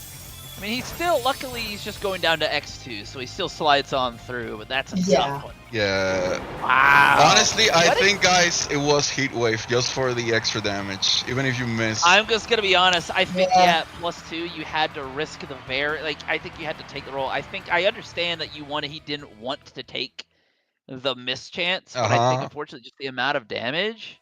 Yeah. Interesting. It was also I think it's like he had a double chance to get a Spadef drop, which didn't happen, but I guess it's respectable for him to fish for that. Like that's so. He needed. If he had gotten one drop, I think that KO would have. Yeah. How many? David, what what's do you left say in the we're going to the streamer match? I mean, or do we wait for everything to be over? I mean, we're taking a. Taking a little break at the. We're taking Phil like a Yeah, good let's 15 take. after the. Let's do the streamer match now, so we can take our break because I could use a little bit of a. Yeah, I'm gonna tell you right now. I'm here for the fun. I'm not. I don't know if I'm gonna be doing that well in this match, but we can go for it. I'll say I am starving. I could use a bite. See, I'm not that hungry, but I could definitely just use a 10-minute just mental reset. I have leftovers calling to me from the fridge, like the Green Goblin mask. I have to see what I cobbled together. I did not get to go grocery shopping yesterday, and my fridge is low. I did see a comment here from Ninja Flex 69. Says, "Hi guys, it's Frosty Dog. I really struggle against the Basque Legion." Yeah. I think though in that matchup though, yeah, I still think you bring the Sinistra. I think it is objectively the better pick there. Like I see the vision with it, but the problem is you take so much damage with just base Raptor, even through an Intimidate. Like I think at that point, Sinistra lets you just control a little bit more of the pace of the game because it was just the Whimsicott. It was Floette, Whimsicott, and third thing that I can't remember on the board.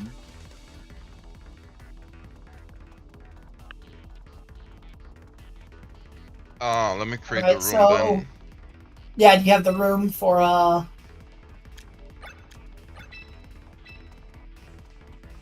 was gonna say these guys are in game 3. I'm just kind of keeping track of what's happening on the. Okay, let me know when you want the code. I'd say we're the only matches left in the field are actually all win-ins, and then a couple X3s playing out. 5, 7, 6, 5908.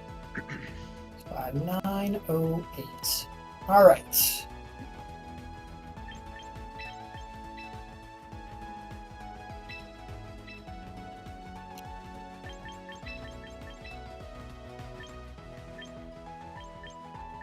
It's 'cause we've been going since like 9 something this morning. I am losing Yep. my mind.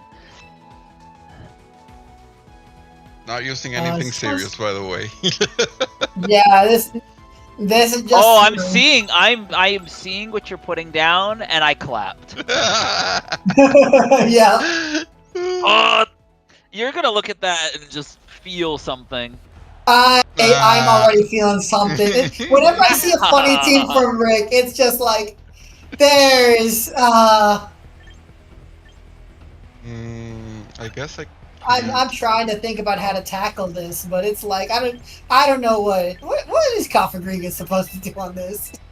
Stuff. Coppergrigus is one of my favorite mon ever. I love that thing.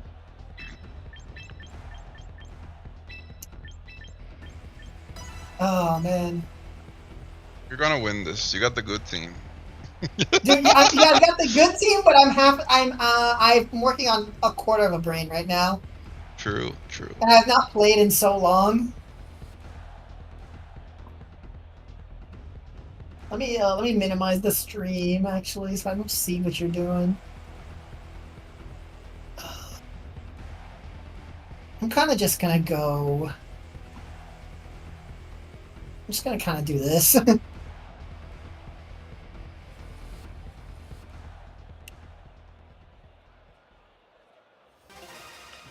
It's not looking good for my boy Carmine Frigora.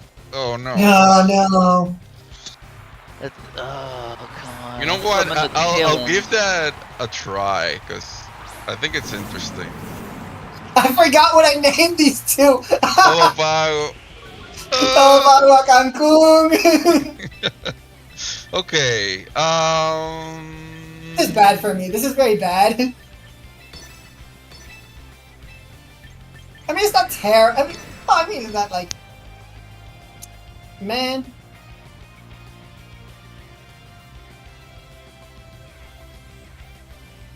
Yeah, it's a Venusaur in the back. Toxapex cannot solo this.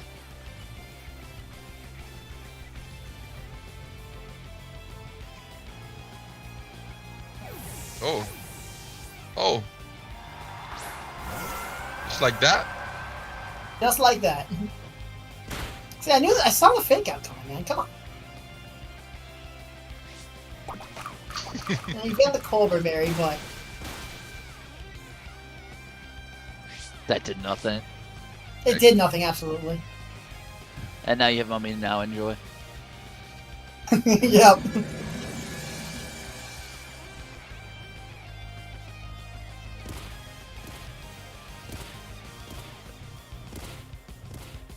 I mean, Sandstream did his job, though.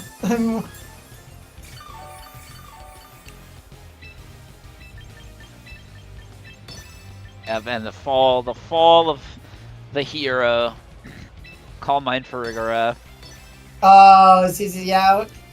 There's one game left in play. It is a winning in.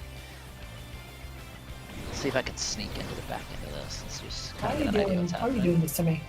Why are you? Don't do this. Don't recover. Don't do. Actually, I don't. with the sand, you're gonna. Oh, wait. Huh? I'm sorry. Close combat Incineroar when? Hey, you gave me mommy. Hey. No one did. But like, I'm just sorry. What? Scald. I didn't even know Incineroar got close combat. Now you know.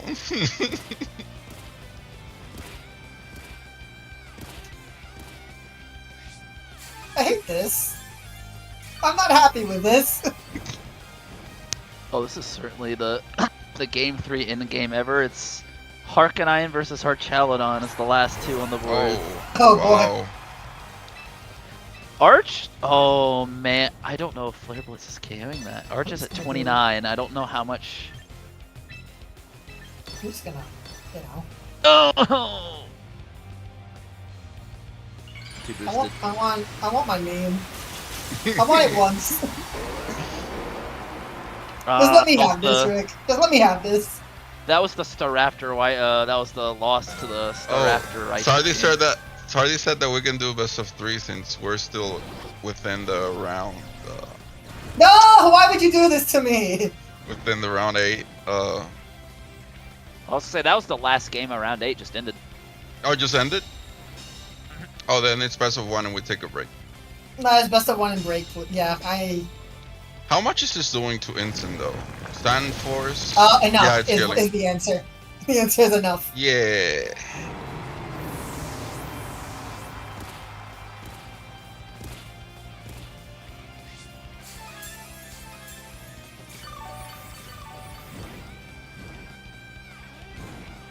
I can never have my Sand Force Mega Garchomp. Something always has to happen. Yeah, it requires like some positioning. That's hard to do sometimes. Let me see. How many turns I got? Not a Dude, lot. I'm just gonna.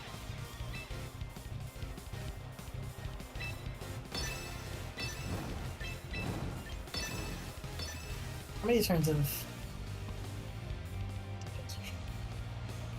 So actually, you know what? I'm gonna do this. Burned Garchomp. Oh yeah, I'm not in great position here. I'll be real with you, man. Ricken's just like, oh, you've got the real team. It's like whenever Ricken pulls out a meme team against me in a best of 1, it's. I mean that really I'm fine with that, honestly. And this? Wait a second. I'm not fine with this. Never mind. Hold on. Oh, but he doesn't live. Okay. No, Oh, he got a it's crit. You got a crit. Okay, okay. I think I lived that though.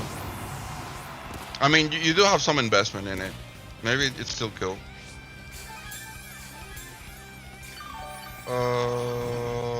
I That's I don't know how. Snorlax. He has +6 Snorlax. Oh, He Yeah. belly drum. Oh, Goldengo. I don't like that. Dude. it's like a take your pick of knockout here. It really is.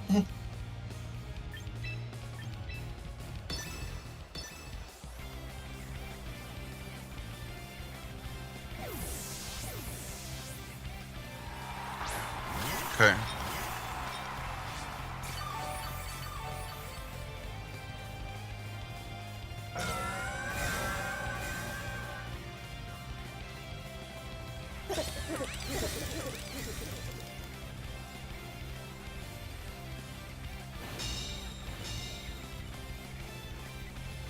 No. Oh. Yes!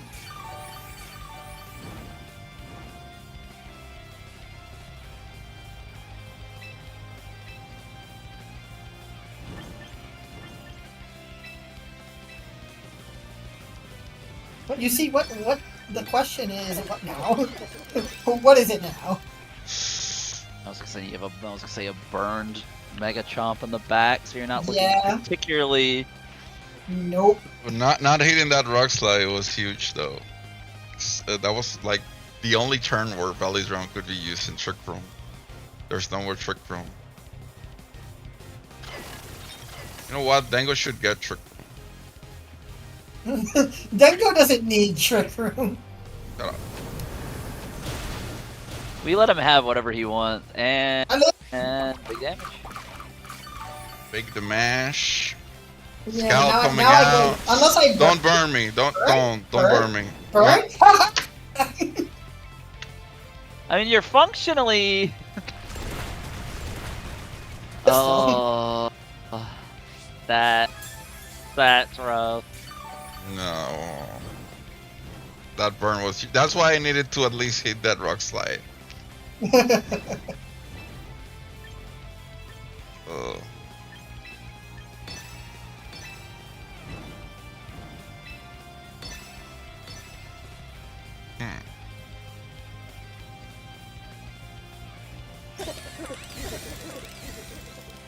Hey, Rick, I got some bad news for you. No, you did not. No, you did I not. did. No, you did not. I did. No. Rick, I did. Miss. No, don't miss. Don't miss. Haha! Oh. Oh my lord. What's this little Hex? Oh! Damn. Oh no, dude. He broke my cheese, brother. No, no more cheese for you. I No. get the rock slide play, but I almost feel like on the turn that he switched in the Cine, that was a free body press. That was a yeah. Yeah, it was a free body press. Not body press, sorry, Body body slam. slam. Yeah, Body but like slam. that Yeah, was a like free Shadow switch into Ball, that Shadow Ball spot. Plus. Definitely. See, this is why I love melodic. I mean, it's burned and just still putting in the work. I don't know if I live this though. I do. You do. Don't burn me. Part 2. Burn him. Burn him. Nah.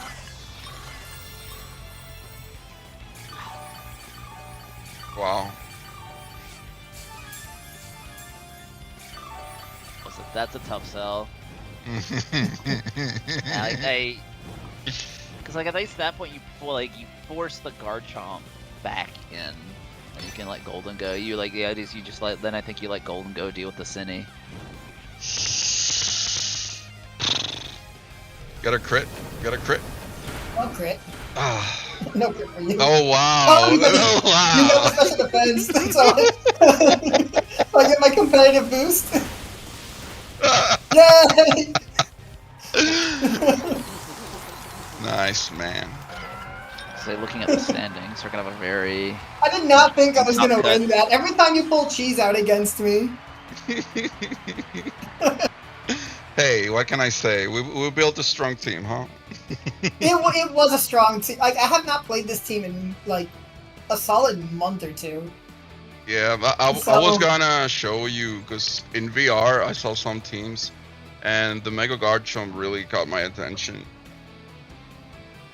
It makes man. I'm still so mad I couldn't get a full power Sand Force EQ off. You just had to willow me. Do we have a time for Top Cut?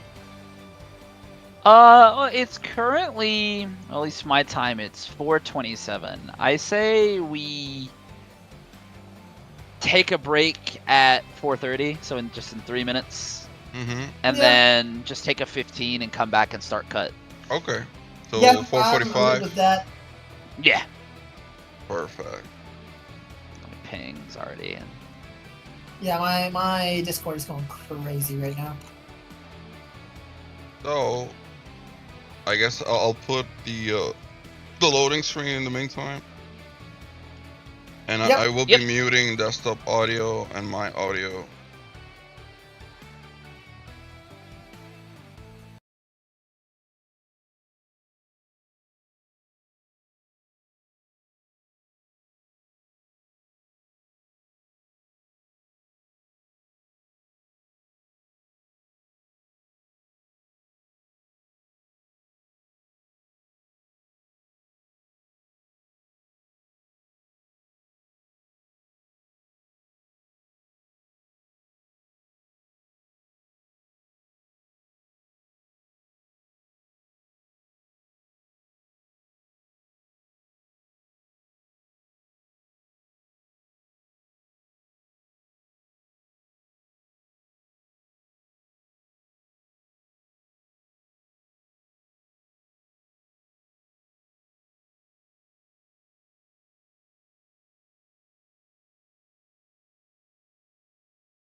Oh, we were all muted. We're live now. Oh no! We were live now. Oh no, Yeah. we're all muted. Well, welcome to Top Okay, Cut, well- everybody. Welcome to Top Cut. Top 32. Welcome to Top Cut. And we're looking at is very interesting Trick Room team. That is a large Kangaskhan. That's an alpha from Zia. that is a But we're looking like this is a really interesting team because you have the Trick Room mode, Blastoise and Camerupt, yeah. while having Sunny Day Oranguru for the Camerupt. You have the Quiet Vanillux with Ice Shard. And then obviously, you know, the Kangaskhan special, the Fake Out Last Resort, Silk Scarf. Right. So the Trick Room does go up. Yep, so we're gonna be seeing now this Oranguru and Kangaskhan moving first in the turn order.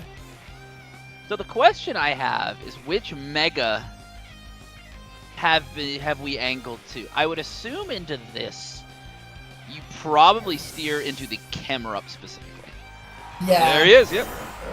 Yeah, I mean you've got Trick Room set up. I mean, like sure, I mean you've got the Earth Power on it, so to handle the Incineroar. It's really just like I don't see much on this team that wants to get hit by an Earth Power. And then it's a good 49% from a Toxic from the 39, excuse me, from the Oranguru Psychic onto the Toxapex. So it is definitely in KO range of a Mega Camerupt Earth Powered. I would assume both of them are. So I think it comes down to how you want to target here. I mean, you can target. I mean, the thing is, do we think Instruct? He's gonna want to be using Instruct to double up the Earth powers on any single target. It is possible. The other thing to consider here is we know Charizard is in the back. He has to target the correct slot the first time. Yeah. So that's where the hard part is. I am inclined to assume you go after the Pex, just because I feel like the instant switch was there. It is, yeah. The instant switch there it was is. A little correct. No, it's very clear that the instant would swap out. But I mean, the Pex is a great target for these Earth powers, and like you want to try and get it out as soon. It's either you leave it, ignore it for the whole match, or you go for broke. Or you can also be seeing a double run. There is also the ancient power. Okay. Oh boy, I didn't even think about the ancient power. That is a phenomenal turn. Absolutely. You take the Mega. Now, so you do have to consider the instant and coming back in and the Fake Out into Camerupt for the extended Poison Chip. You are on a timer. You have to kind of consider how valuable it is to keep Camerupt. And I think if Camerupt, as long as Camerupt is able to break the Toxapex, I think you're in such a good position, depending on what's in the back. I mean, it could easily be any of these. I mean, right now, if you're Chanel, if you're Darcy, like what do you want in the back right now? Like, what are you hoping you brought in if you didn't bring it? This is a tough sell. There's a part of me that assumes Garchomp. Because Garchomp is pretty decent here outside of Trick Room. You bring the Kangaskhan back in. Okay. Well, yeah, it's something good for the Fake Out. Yeah. And then you Toxic. And I'm assuming this is just going to be a Psychic. Into the Pex. And this does give you the option to do that again. Kind of like force a Baneful Bunker out of Toxapex and potentially just Fake Out the Incineroar for Chip. Yeah. And this is a Silk Scarf Kanga Fake Out, so it's Fake Out Chunk. Hard. Yeah, Fake Out Chunk, not Fake Out Chip. Then that also opens you up to the ability to then, start clicking Last Resort. Because how many turns of Trick Room? I think this is the last one, yeah. So this is a very good. I believe so, yeah. So you have Oranguru able to threaten a KO into the Toxapex slot. Well, it's at 40. It did 39, 36. So it could be a It might roll be a to roll. take it out. It could be theoretically be a roll here. And then I think you just fake out the instant, get big damage, and then once Trick Room's expired, you have a free last resort into that slot. And we do not see a Baneful Bunker. We just see the Infestation to lock the Kanga in. Really interesting to see how this team navigates the Trick Room matchup. Yeah, definitely. And now a big thing to note is Last Resort is online, and Toxapex is now slower than the Oranguru. So it either and Oranguru is now infestation free. Yep. So now we can see what we could see a swap from the Oranguru into back in, well, not back into camera, but we still got an unknown. Excuse me We there. have one unknown in the back. I mean, we still have one unknown in the back for both players at this time. It's true. But the Ancient Power read, that was such a phenomenal play. Because I mean, it would have been solid into Incineroar either way. So if he stayed in with Incineroar, he'd been taking an Ancient Power, and swapping the Charizard just sealed the deal there. Oh, did he instruct? Is this instruct Last Resort into the Incin? That would be so. Oh, yes, it was. It was. That's phenomenal. Yeah, that's a Wow. really good play. That's really good. Just chunk out Incineroar. Knock him out. See, because I thought the way he was playing, I thought he was going to try and, knock out the Pex early just to avoid all this damage going on. But, I mean, he's just KO after KO and leaving the Pex to do his thing. Yeah, I was going to say now, with Trick Room not set up, again, Oranguru still is going to outspeed the... And it's 8. Ape in the back. This is an interesting position for Annihilate, because Annihilate should be able to close combat Oranguru down here, but you're now in a position where Kanga can put Chip into Annihilate with Last Resort, courtesy of Scrappy, and that is a significant chunk of damage, probably an easy to-hit KO into Annihilate. And yeah, and I mean... You'll have an unknown and Camerupt in the back. Exactly. So it's like you want to get rid of that Oranguru to prevent the Trick Room, because you don't want to just hand him speed control back. But that kind of makes Oranguru like the easy target, so yep. Yeah, I think you have to deny the Trick Room going back up. I think that is correct. And I think you have to put yourself in a position now you can knock out, you can put Annihilate easily down to Sash. Yeah. And now you have so much pressure. Yes, you get the Toxic off on the Kangaskhan, but I mean... I think it feels a little late, but I mean, I could be wrong here, but this is a very good position for Kanga. It can knock out either Pokemon. Or alternatively, Ape goes first, knocks out Kangaskhan. Oh, we got and the Vanillux. You just get a free attack from Vanillux. Yep. You just get Blizzard now, so you knock out. Now you could knock out to avoid the spread damage from Blizzard. You could knock out the Vanillux first. I'm not familiar with Vanillux's speed tier. I don't think I think it's quiet. Yeah. It is slower. I think you have. Oh, that's true. I think this is a spread your damage play. I mean, he's just. Yeah. I feel like you assume. Well, alternatively, you assume. Oh, Ice Shard. Oh, we went for Ice Shard. Oh, yeah. Now. Well, yeah, he's down to Sash, so I mean, that makes sense. KO, and Last Resort will guarantee pick up a 28%. So this is Migmo winning, right? Yeah, because you've got Ice Shard to take out the. There's no way to prevent Ice Shard. Camera. He still has his 56-ish% camera up in the back. Yeah. That's an uphill climb. I'm gonna commit the stream sin and eat really quick. So hold, please. I can live your truth. Live your truth. I don't want. Listen.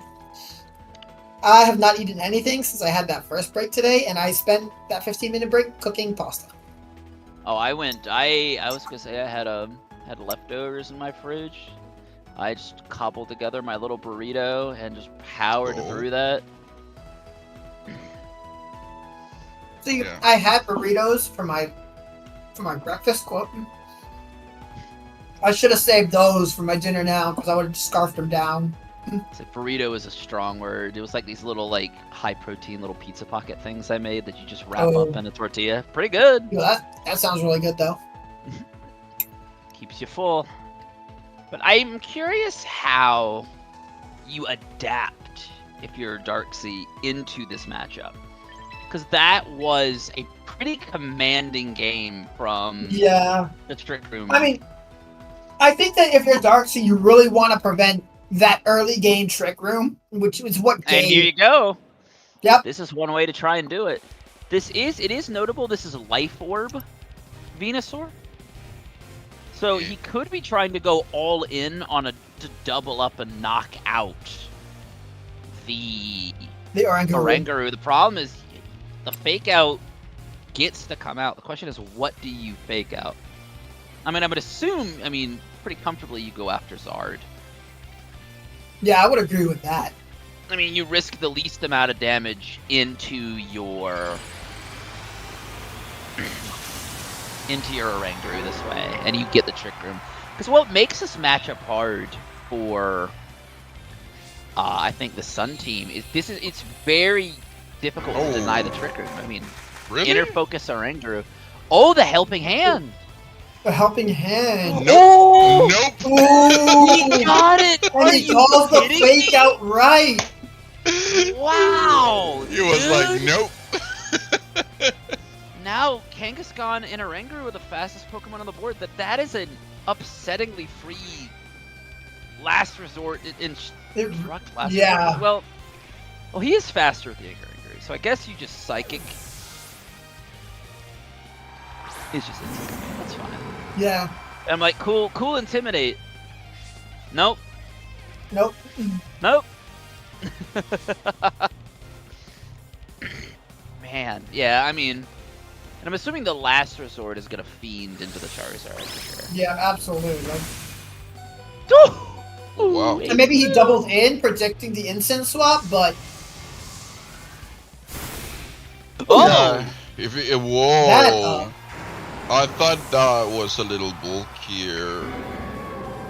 Well, I was gonna say this is an insanely good position to be Camerupt, because you could just come in, Earth Power the Incineroar slot, and you could Psychic. I mean, it could fake out, but you have Psychic pressure into the Charizard slot, and Oranguru should be able to knock out Charizard from 18. That's a very interesting position to be in now. Yeah, but I think Mikmu played that turn 1 phenomenally well. 280. That was absolutely incredible targeting. Like, wow. It just goes to show that, like, just knowledge of, like, for sure what the opponent wants to do. That thing doesn't want a Psychic or an Earth Power. Yep. He fakes out. Oh, he parting shots, but he blocks it. Good call here. That's such phenomenal. With and the you get the Psychic. free Psychic into the packs. That's a 30. That's Yeah, I mean, it's just McMoo is just playing this game. Like, he's not even worried. And I think now, I think here you don't get.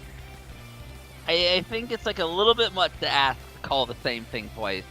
To try and call the Charizard coming in again with an Ancient Power. I almost think you could probably get away with Heat Wave Psychic, very truthfully. Yeah, you don't want a Wide Guard, and perhaps you're overthinking it here. Oh, he does do it. He does go for it, but I mean, it's still the damage of the Incineroar. I mean, that's what I was saying earlier. Like, I think Ancient Power into Instant is just a solid play.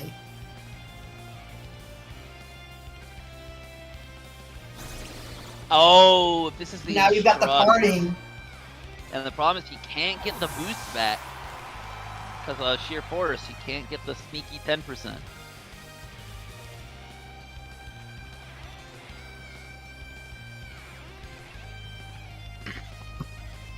I still think this is still a ludicrous amount of chip damage. Has just been given out.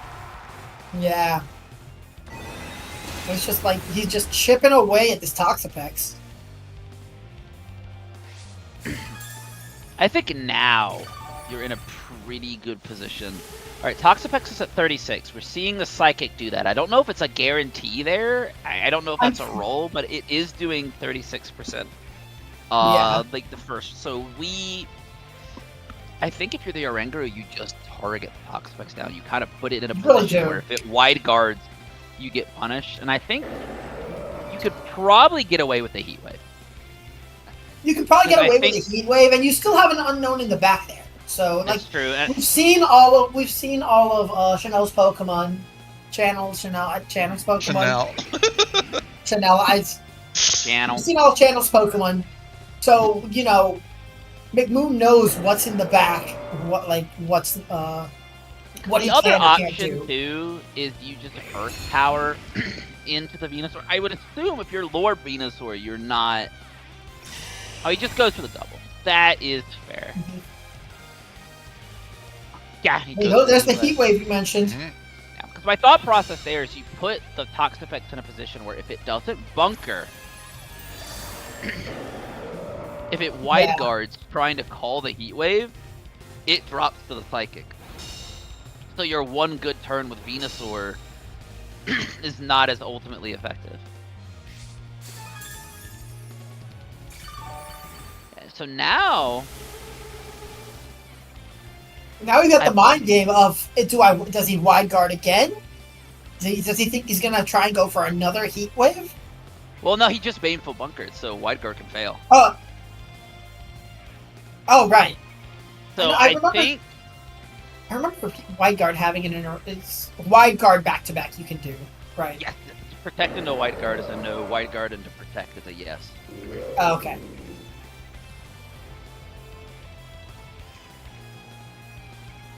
So this is a unique position now. It really just depends on what type of offense. Yeah. I almost think it's Psychic into Venusaur, Earth Power into the Peck slot, but I don't.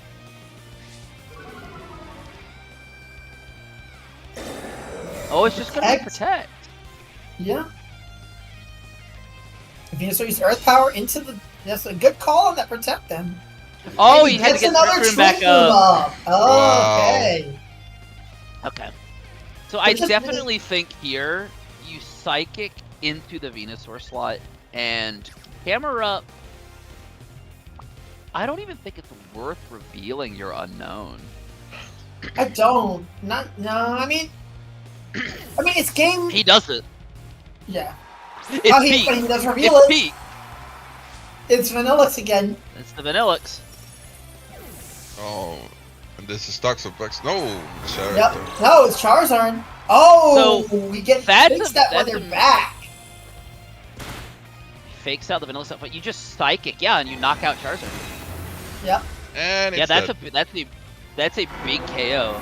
Like in what has been such offense like this, what's felt like a game of inches, you're finally starting to reap the rewards here. Charizard's first, and as long as you get Venusaur, like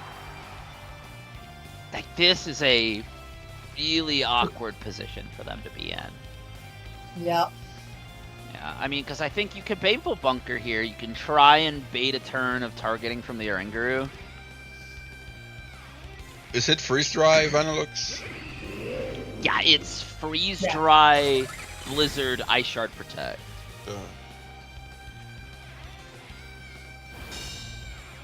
Protect from the Vanillux.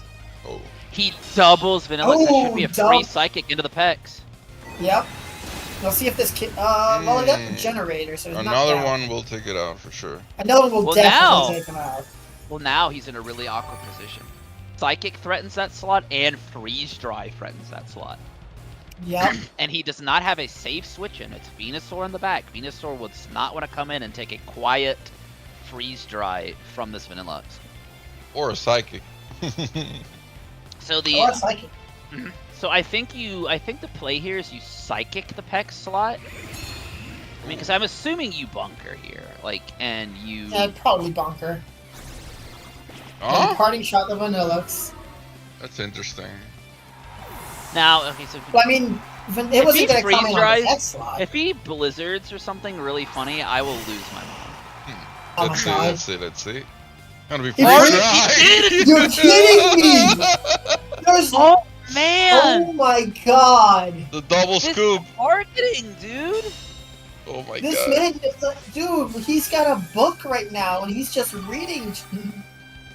I think freeze dry. Well, no, you are -1 now after the parting shot. Yeah. I think you split damage here. Probably I think reasonably you want to psychic the Pex, because if Pex switches out into Incineroar, you blank the psychic, but you still want to make sure you put something into the Venusaur slot. Yeah, I mean, You want what to cover else- both options. What else does Can you- Guru have? Is it just psychic or yeah? It's just psychic. It's the only piece. Oh no, we're going to get the camera up back in. Okay. Into the Venu Protect. Notably, And the Pex gets the infest on Guru. and I would assume the psychic is going into the Pex slot. No, he Oh, did going go to after the Venu. Venusaur slot. Yep. Well, now He's really- now you have a pretty menacing pin. Because you can psychic the Venusaur, and you have Trick Room is over. Trick Room's over now. But the problem is, So- I don't think Venusaur can knock him out. I don't think there's a way to deny this from happening for a third time. Yeah, I don't. I think you just click Nope. Trick Room. The only way you probably do that would be a Solar Beam crit, maybe? Yeah, but Charizard's not in right now, so unfortunately. Oh I no, think so this is gonna be Solar Venusaur has Solar Beam. Oh, Venusaur is Solar Beam. Okay. Yeah. Yeah, it's Solar Beam, Earth Power, Sludge Bomb. Like, I think that's the only Oh, okay. rational way to deny this. Yep. Yep, you and there it go is. for it. Oh, it went into the Oh, camera! it's in the camera. That's, yeah, there's no way to deny it. So now, He might Now have figured, well, if I can't, I don't think I can take out Oranguru, so I might as well try and take out the one that benefits most from it, you know? now all you have to do is, like, I think you split your damage here. You can Psychic into the Incineroar. You can Earth Power into the Toxapex. Question is, something might come in for Incineroar here. Or for It's really a Toxapex. 50-50 on both Or their for Pex. powers. It's like a 50-50 what switches out.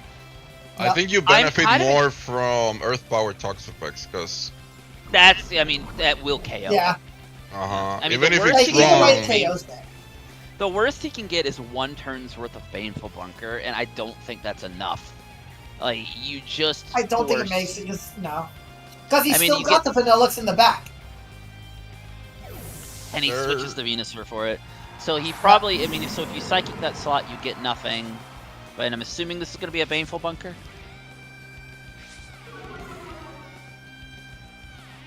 Yeah. Yep. Let's see where the Earth Power went. Into the bottom. yeah, Alright. he called it right. That was, yeah. And then Psychic into, yeah. Hey, Channel now getting let's those see. 50-50s. And now here comes a Fake Out. Into the camera. Yep. I mean, little by little, he's starting to whittle down, but the citrus comes Gets his through. little berry snack.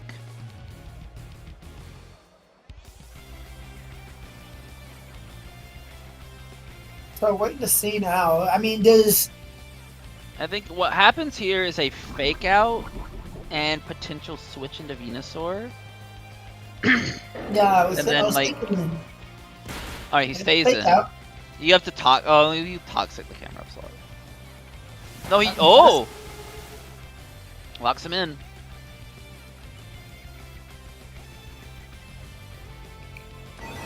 Well, the problem now is what is stopping you from just ripping the Earth Power into the Incineroar slot. You can switch into Venusaur and give it up, but but you're forced to Baneful Bunker away the Psychic from Yep. the. I mean, this is a little bit more down to the wire than I was anticipating this late in the game, but I think it's still in Mikmu's corner. As you definitely Earth Power into the Incineroar slot. You are now fully incentivized to do Yeah, so. there is no reason not to. Like, Incineroar doesn't carry Protect. So you either swap out, or you swap out and give up the Venusaur, or you give up Ensign. Yeah, Venusaur. And he looks like he's giving up the Venusaur. I was gonna say how hard. Yeah, right. There's the painful. Yep. I mean, notably, you still do not have you don't have a toxic on this camera. You do not. That's very true. Yeah. And Toxapex is, I can't remember, is Toxapex going before the camera up? I think so. I don't remember actually. I think so. Now, Toxapex is in a little bit of an awkward situation here. Oh, there goes the Guru. Yeah, because now you can get Vanillux back in, and you can just freeze dry into the Peck slot, or you can Earth Power into that slot. Yeah, you can double target and take it out. Yeah. Because I think what you do here, though, is you protect. You might double protect the fake around the fake outs. Depends on how many turns of Trick Room do we have left? At least one or two. I think one, maybe? I think it's just one. No, I think it's two. It's one. It is one. It's one. It is one. It's one. Called it. Well, here's the thing. We start outspeeding this Toxapex once the Trick Room ends. So I think you play... I think you play to the Ensign. Take out Ensign, and then next turn you outspeed.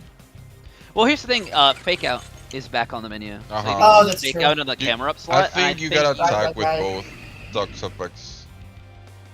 He does go for the Baneful one. Yeah, Yes, he double, played yep. for that. Because the fake out's coming out regardless. And here, you got that freeze dry. That'll kill. Yep. Finally. That's it. Woo. Wow. That mon lived You way guys see too long. the your time on channel? It's almost gone. Oh. That, I mean, that was a well-played in-game. Like, you really were really playing to the out.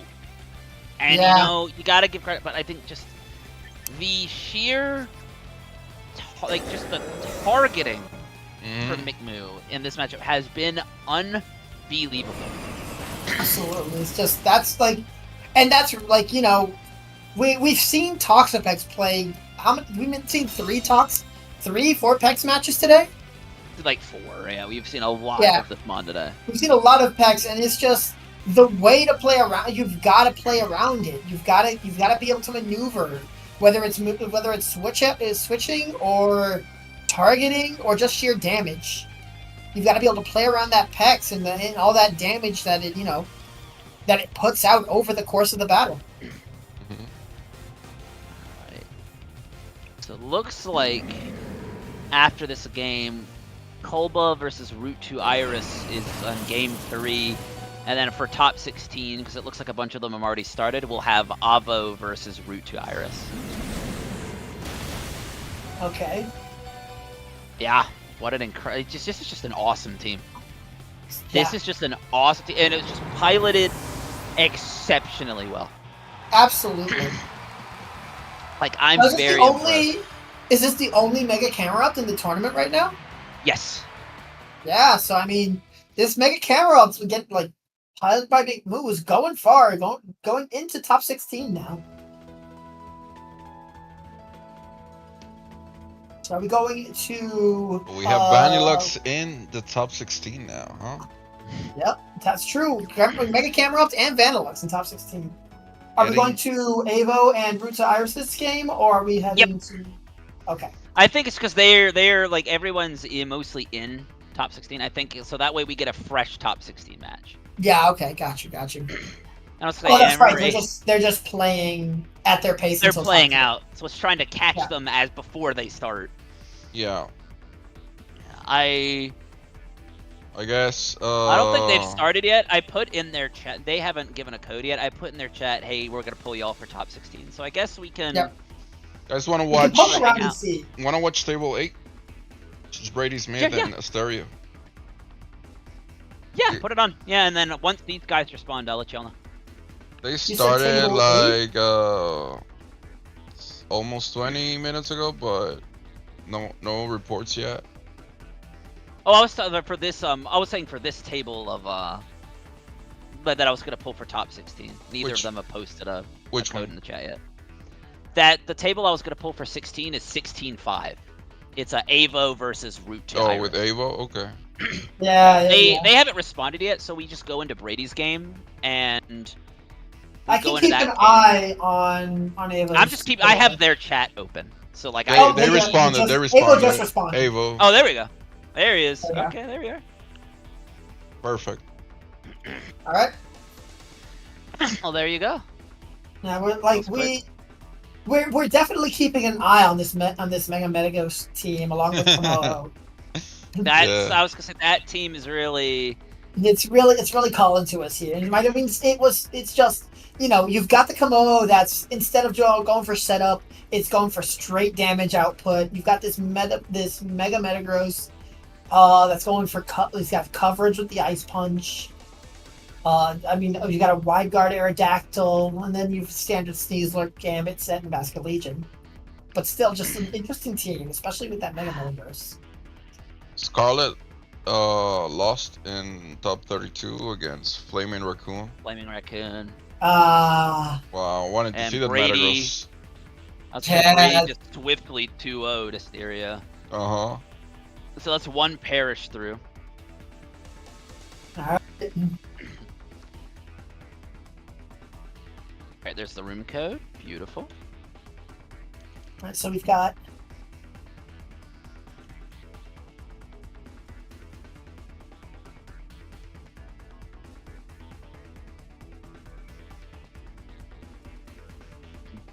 Alright, so Root says that he needs some time.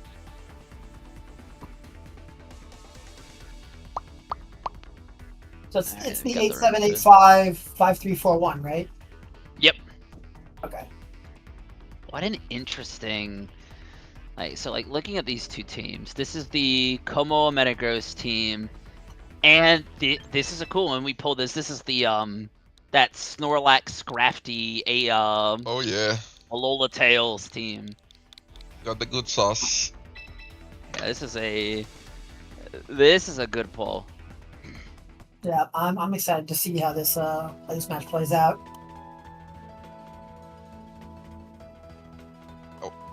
I'm not gonna lie, even though I'm like feeling, you know, the strain of the whole day, like I do want to play. I haven't played in the whole day because we've been just. I know. I want to play. I really want to play that Billy's team on ladder, like the Primarina and South Dorada. I want to pilot that so bad. Yeah, I'd like to give Scarlet's team a shot. I like that Iron Press Metagross. The Iron Press, the yeah. If I'm playing, and I was just say, really going aggressive with it, you know. That Trick Room team is really cool. The Mega Cameropt and Guru one. Yeah, like the Cameropt, the Vanillux is so cool. Like we've had a lot, like we've seen a lot of good teams today, and a lot of really interesting builds. You know, not just 6 copies of Big Six.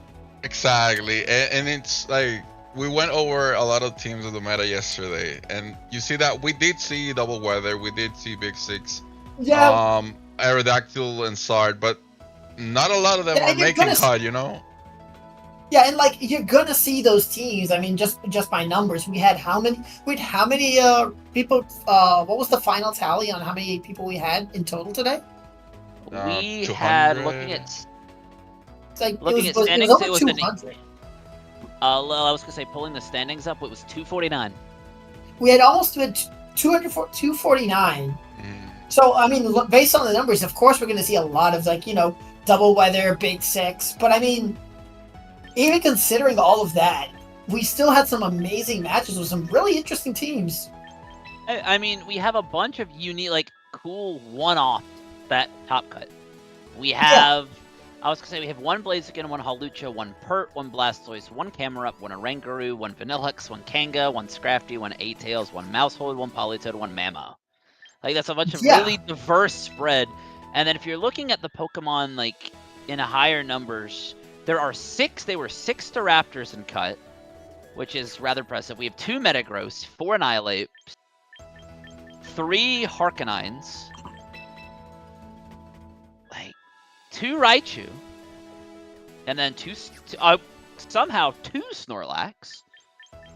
Okay. Yeah, Avo, and Ruta and Iris were waiting on us to tell them when they could start. It's like Oh shoot, they're. I'm sorry, guys. they were waiting on y'all us. are Like, all I set. opened their chat and they were like, "Oh, no, you guys are good." All right, everybody at home, we're going into top 16. Yep, top 16 with Avo and Iris here. And then we're going to pause at top 4 because we're going to show both top 4 games and finals. Yep.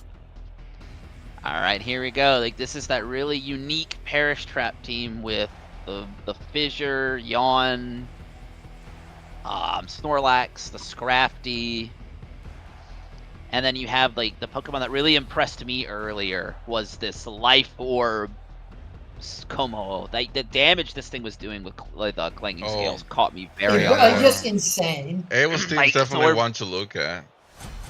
Ava, I mean, here we go. Time to see how Avo navigates. The only downside Avo has here is they are Overcoat. So they don't have the Perish Song immunity that Komodo does when it runs Soundproof. Very true. So we'll see how Iris plays with that Perish Song here. This is a very good lead position for Ava. You have the faster fake out into Scrafty, and you threaten King Gambit immediately. Not King Gambit, sorry, Gengar. Gengar. King Gambit threatens. We will get there eventually. So Scrafty. So we're gonna see a swap on the Scrafty. Probably, predicting that faster fake out. But we're getting a fake out into both tackles, but we're also seeing a Defiant Boost. I'm assuming the theory here is if it is a fake out into Incineroar, you get the fake out into King Gambit the next turn. This got to be a protect then, right? Yeah, no, that my assumption. Absolutely. Yeah. Okay, so I mean, alternatively, you get really gutsy and attack the Incineroar slot, calling the Gengar protect. No, but it's just you don't want that. You don't want that Perish Song going off. You need we've seen the match that was it Iris that lost because the Gengar went down so early. Yes. Yeah, so it's so I mean you really want to target down that Gengar to prevent the Perish, either to prevent it or to stop it with one go and get rid of that Shadow Tag so you can save your Mons. Looks like A was not wasting any time here. That's a good Poison Touch, Brock, on the combat. And there comes the Perish Song. So here now we go. you're in a tight little bind here. I mean, this is an easy double protect on the next turn. That's why the Poison Touch mattered. I think you should be able to get back in close combat. Close combat plus one more Poison Tick should be enough. Yep. To knock out Instant, but I mean it's gonna just protect. We can see some tech shenanigans here. So we can see a double protect, so to burn that one turn of of Perish. Then after that, I've been saying it since the last time you saw it. The Gengar swap into Incineroar Parting Shot to bring back the Gengar to maintain the Shadow Tag lock would be a great play to burn another turn of Perish. All right, yep. And now the problem is now you're forced to start repositioning. Because now you are in close combat range. You are going to drop to Kowtow. And the problem is, even if it's the Scrafty that comes in for the Gengar, it does not want to take a +3 Kowtow cleave. Absolutely not. And the thing is, you guarantee a KO into the Incineroar spot here if the Incineroar does not leave. So you kind of prevent the Parting Shot trap from occurring. Yep. You force out the Gengar. You should be able to get King Gambit out. And there we see Scrafty. Well, this actually, hold on. The -2 might save. Oh, but if you double the Scrafty slot, you've got the reduced damage. Oh, he flare blitzes though. Oh, really good. He did not Parting Shot. Wow. He was expecting to die, but he's not dying. Okay. Oh, Scrafty takes that +3.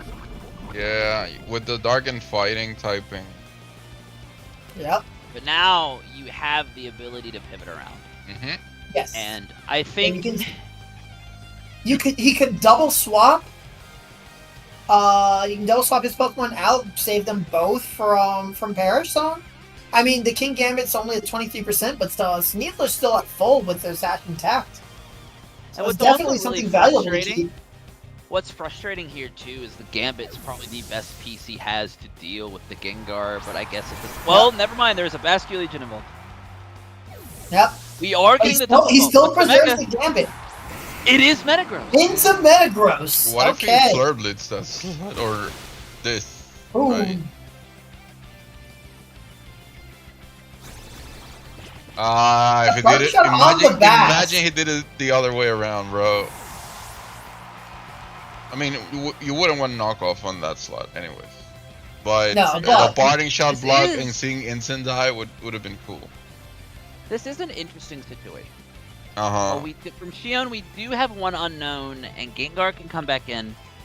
My question is for Mega Gar. Will Metagross drop to... It is modest. We do remember this is a modest Gengar. Yes. So Shadow Ball may or may not KO, depending on how much HP is on the Metagross. But I think the parting into the Basculegion is a tough sell. I mean, like this is the same Metagross that. Oh no, this isn't the Iron Plus Metagross. So. I'm surprised that he went for that. I'm surprised Slax came in here. Yeah, I mean, he could be bringing Snorlax in for the in case of a Last Respects.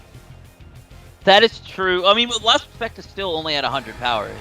He has not gotten any knockouts. So with 50 times 2. So, but I think that reasonably,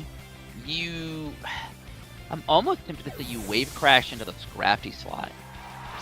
I mean, here comes Incineroar again. If you Wave Crash there, you're taking. I mean, well, you've got. Well, the thing is, you get you're -2 on the Basque now. You get Incineroar coming in, or you get Scrafty. Because I think from 30%, the Wave Crash, even at -1, would pick up. Okay, Cal. Yeah. Oh, we got a flip turn into the Lax. He's just gonna get out of there. I mean, that's a smart play. Yeah, I mean, you can bring King Gambit back in. You can bring Sneasler back in. He's Bullet Punch, Striking Fangs, and Ice Punch on this Metagross. Here's the Gambit. Okay, Ice Punch is gonna come out on the stud, and it's gonna pick up the KO there. Really nice that the switch on. Fisher's gonna land. First. Oh! Nasty work. Yep. You know, it's a little rough there, but I think in the long run, that is the preferred outcome versus your full HP Metagross taking that. Yeah. But the thing is now, we know what's in the back. It's Scrafty and Gar. This is a very... Now you do get an Intimidate.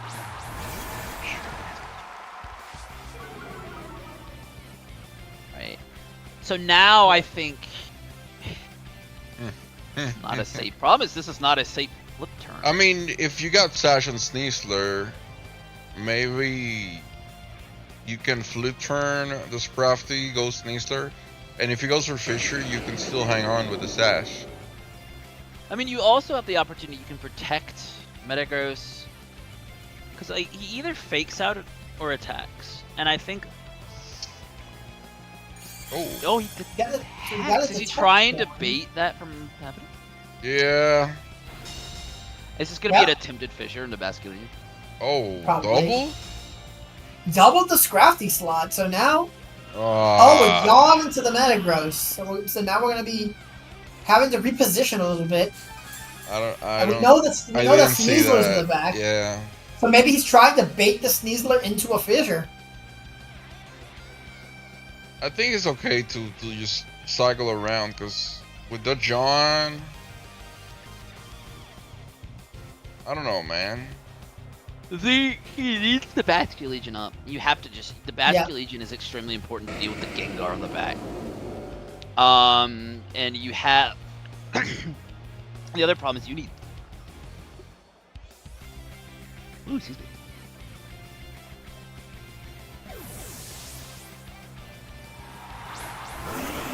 you also need lax.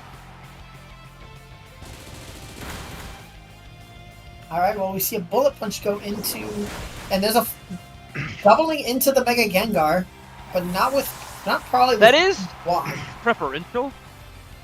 I mean, because you need to get Sneasler in safely. Sneasler has to be able to deal with Snorlax.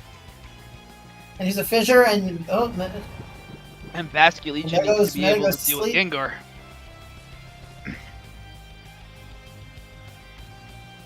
And I mean, at this point, it's just kind of he's let his Metagross fall asleep. So Snorlax, I mean, its only damage is fissure, so we could just be seeing fissures going into the Metagross while it's asleep. If he's gonna let, if Avo's gonna let Metagross just take its sleep turns, we could see doubles go into the Scrafty slot.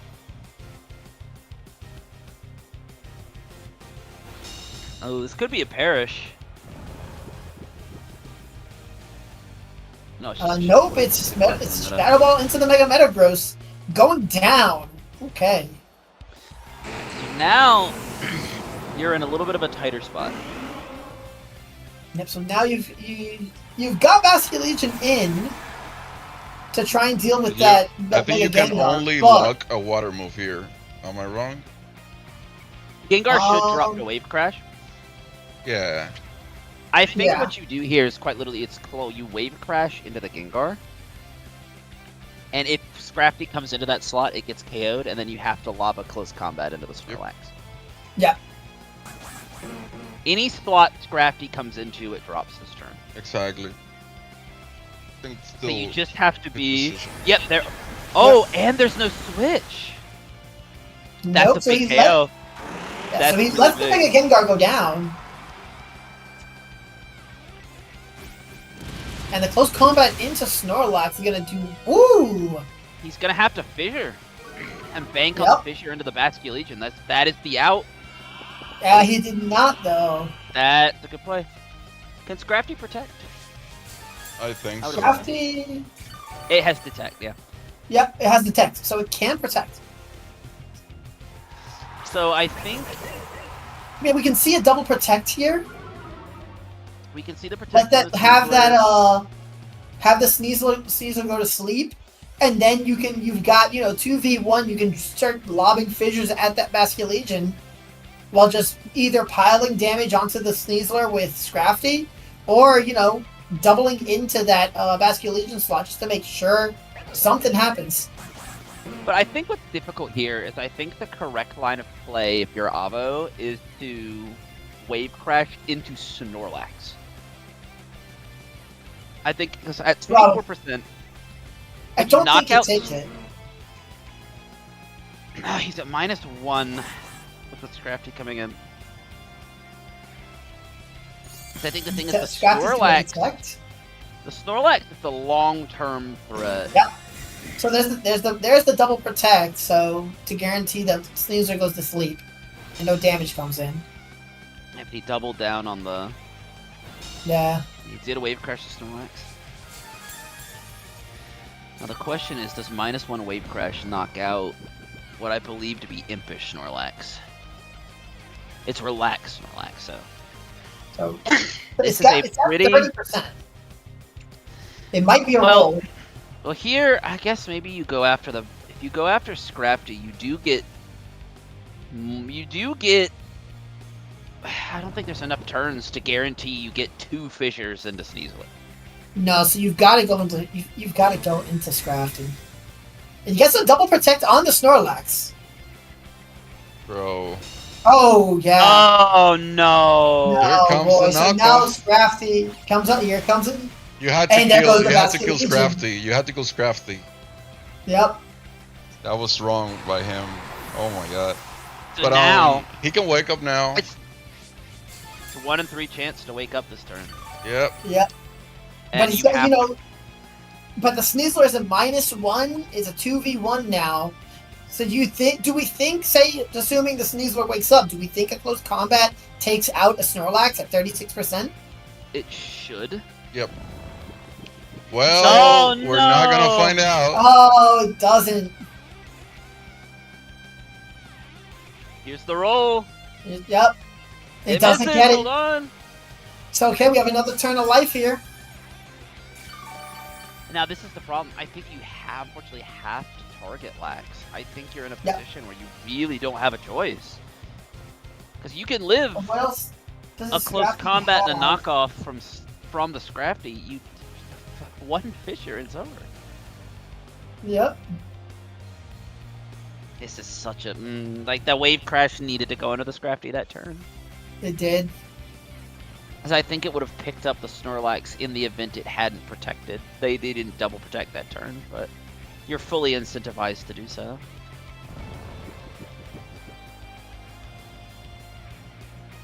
Oh, Sneezer's up. Oh, we're playing roulette. Oh, we're playing 2 more turns of roulette. Oh boy, here we go. Oh no. Let's spin that wheel. He could hypothetically yawn again here. Oh, so now, now the game just becomes yawn. So now he gets, what, at least one more turn to spin that wheel. I was gonna say, yeah, no, he gets 2. Because he falls asleep, he gets the guaranteed sleep turn, and he should, from over 50% with the leftovers recovery, he should live a -1 close combat.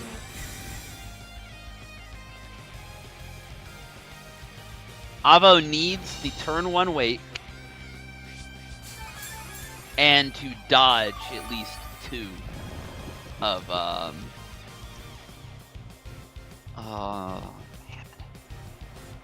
30% to win it all, Snorlax. Alright, Sneezer's mandatory turn. Oh, he's locked into Poison Jab! Oh boy. So even if he wakes up. Wow. Dude, that's nasty. Yeah, I mean, it's like, even with mostly non-damaging moves, the Snorlax is really just putting the tech into Sneasler. We get the wake up, Poison? but the poison jab isn't going to pick up a KO. No poison? Fisher? No Fisher? Nope. And now he's free to yawn and protect again. I think he needs the poison to prevent the leftovers recovery. Like, I Yep. think there is... This is not a lost game, but it is a bit Bro, scary. this is so annoying. I wouldn't want to be able He didn't get it twice! Wow. That's like what? In combination, it's like a 50% with Poison Touch, no? Yeah, that's such... Yep. I mean, that's 2 lost coin flips. And now we're gonna see a protect from this Snorlax to guarantee, the sleep without another round of poison. Yep. Dex, yep. There's a poison jab. And I think the encore ends now after this turn. Yeah, but during the sleep turns, he can also anchor him again. Like now, Yep. he could anchor. And now he encores him again.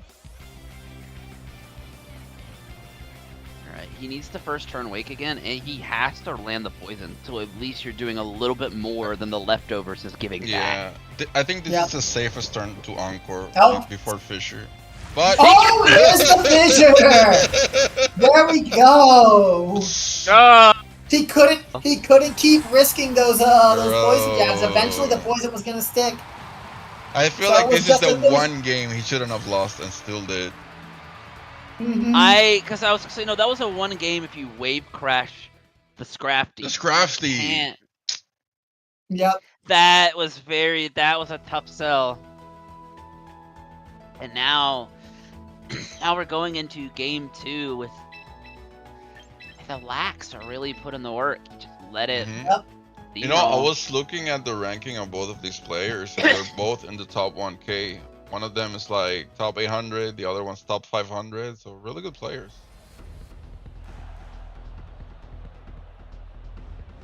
What an incredible game 1. And now we're going into now we get a game 2.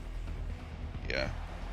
Really quick while they're loading up, get a drink. My throat is on fire. Oh, I should have gotten some water on our break. Yeah. That's what I get for Maybe after- talking for 9 straight hours. Oh boy. Not even Yeah. when I'm at work.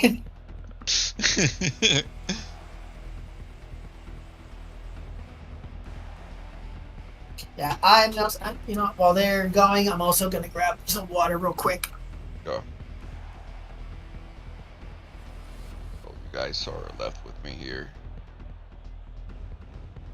I've been snoozing here and there, but I've been able to look at the matchup here. Looks like a very interesting parish. I don't know how I feel about. Problem is, neither of Avo's megas are particularly potent here. Mm-hmm. I think Metagross is still probably correct, but ooh, we have a lead switch up. We have the Dragonite. Oh, a Gengar with Dragonite. And I think Alva's keeping that same lead, the Sneasel and the King Gambit. Yep. So, I mean, again, the King Gambit is strong into that Gengar. This is smart. This is a very good adaptation from Root to Iris. This is a... Because now... You can it low can't kick, be right? faked out on Dragonite, and it has low kick. It Yep. Gambit is now threatened off the board. And it is Black Glass's Gambit, so it should go down to that low kick. This is exactly why it was awkward for Ava to lose that game 1, because you lose the momentum of an already bad matchup. It's a good switch Obviously, though. now, you know. Now, I mean, that low kick is still going to do some pretty good damage into this Metagross. It's still, at least, it's still super effective. Not extremely, and Metagross is a pretty heavy Pokemon, so low kick will get damage boosted. And there's the poison. And there's the poison touch. See, there's the desperately Sneasel we needed all know and poison. love. And here comes the Parish.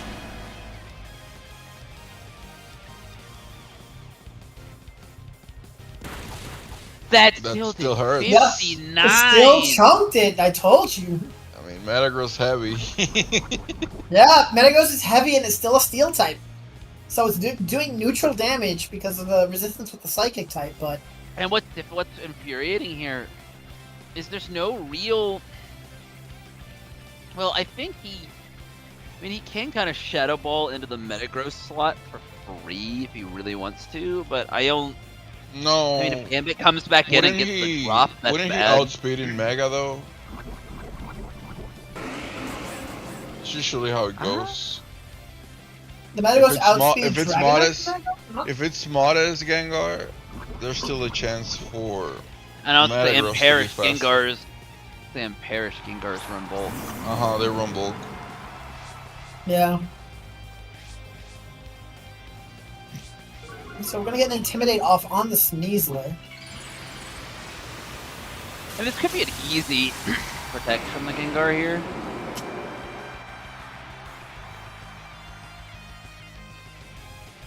Yep, Yeah. there it is. He needs... I'm assuming it's gonna be... Are we gonna win the coin Another flip? Poison Jab. We can another Do not win the coin flip. Nope. And now this is just the fake out into the Metagross. To the Yeah. Metagross, yep. Yeah, I You mean, could- because hypothetically here, you just fake out Metagross and Shadow Ball into the Sneasler slot. Just you don't. I mean, Gengar is perfectly safe as long as fake out's on the board. We don't think a Shadow Ball will take out the Metagross from here? Oh, you can do it, but also the Metagross can just. He is in a position where the Metagross isn't really a threat because you just fake out, Okay. protect, fake out, then protect, and then Perish not Oh, be okay. faked out. That's fair. You just don't want to protect with You just don't want to. Oh, he just goes does for the go for the double. double. Interesting. For going Not the the line- fake out. But what that does is that gives. I don't agree with that. Because No. that gives. Yeah, That gives Avo a free turn. Get the guard. Why is he giving away the Yeah. Shadow Tag like that? It's been 2 times he does it. That is literally just a fake out and attack from Gengar. I don't see what the line of thinking was there. And now you can close combat into the Gengar slot, not in the Gengar slot, into the Incineroar slot. Incineroar slot. You can poison jab into that slot and just try and put it on a timer. Because we saw the poison jab do a 23. That's at -1. That's not a nothing amount of damage. But it puts it on a start putting it on a clock. Well, I guess that reasonably that you just close combat it. You're full HP with Nope. dash and tech. Let's see if he gets this call correct here, because knowing that both of these have changed, I guess Now you have the ice punch threat into the Dragonite. Mhm. But you Okay. want to swap the Metagross, because if Interesting. Metagross doesn't swap out now, it goes. He's gonna Metagross go down to Ooh. the Parish now. Yeah, he goes for the top class. Wow, that was nice. Bullet punch.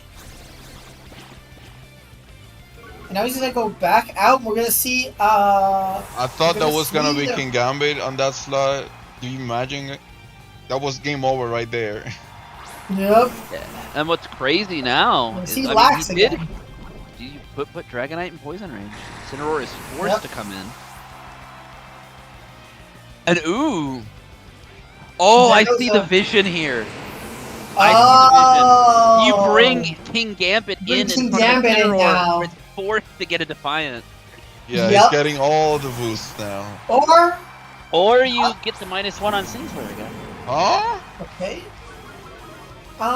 We did not I see the don't vision. agree with this, boss. I don't No, agree. definitely. Yeah, I'm with you there. Because Defiant from King Gambit is infinitely I more of a threat. Guess he wants the speed advantage. I don't. Like to have the fake out. I don't know. I don't like I mean, this. here, He does outspeed the Incineroar fake out here. But he is this a fake out? Fake out. Are you? It's a flip turn. Oh The no, wave it's crashes. we're just Okay. going to the wave crash. yeah, I mean Almost enough. And I think here, Bro, if I was playing this turn, I would be tempted to double the Snorlax with Wave Crash and CC. I think the issue here is I think what I don't like about Avo's choice here is you're giving Snorlax free turns to click Fissure. Yeah. It is not exactly. I mean, again, you're playing 30%, but I'd rather not give my. Again, it's like I don't want to create the variance where this happens. Oh, is this a protect from Incineroar? no, it's, from we're just gonna get it. Snorlax. So we're just gonna give up the Incin. He called it I completely. mean, we're getting a. We're gonna get Now it. he's getting the we're in a 1v3 against Snorlax. I mean, we should be getting a game 3. It was a messy way to get a game 3, but we're getting a game 3. Yep. Like, I'm. Because I think. I don't know why you wouldn't just bring in Gambit in front of the Incineroar there. You get the Defiant. Like, sure, you have to deal with the Incineroar on the other side of the board, but that gives you a free switch into Sneasler where you don't have to pivot it out to not get intimidated. Yeah. No There we go. Fissure coming out. Well, dodge the first one, but I mean, this Snorlax isn't living to make No. another. Yeah, I mean, this is why. And you know what's really upsetting? On paper, how good Komodo is here, but it Yeah. doesn't have soundproof. Yep. Yeah, I think. I also there were just two very bizarre decisions. One was that last turn with the bringing in Sneasler over Gambit, but also the choice to not fake out the Metagross. Yeah. I was mean, do very we see any confused other by that. train of? Do we see any other train of thought that against using fake out on that on the Metagross? Like, it could have protected, but what does that do? Like, what value do they ultimately get? Because they're still gonna risk the Shadow Ball from the Gengar. They still, it's not a guarantee. I think that was the free turn Yep. that Avo needed to stay in to win. Well, we're going into game 3 here in top 16. Here we go again. Oh, okay. Let me get in there. Did they start? Not yet. They're in the preview. Okay. Yep. We have Nice. our first few games of top 8 underway. Yep, and it looks like Depending on how the bracket works out, we may be following Avo or Root to Iris into top 8 against Aura Rayquaza. yeah, that's gonna be a good matchup to Because see. it's the winner of this game and Aura Rayquaza, or the winner of the other of Mega Meganium versus Gab versus Stone Storm. Meganium's still alive? Yeah. Yep. Wow. And what are they on? They're on the Hawlucha Snorlax entrainment slot.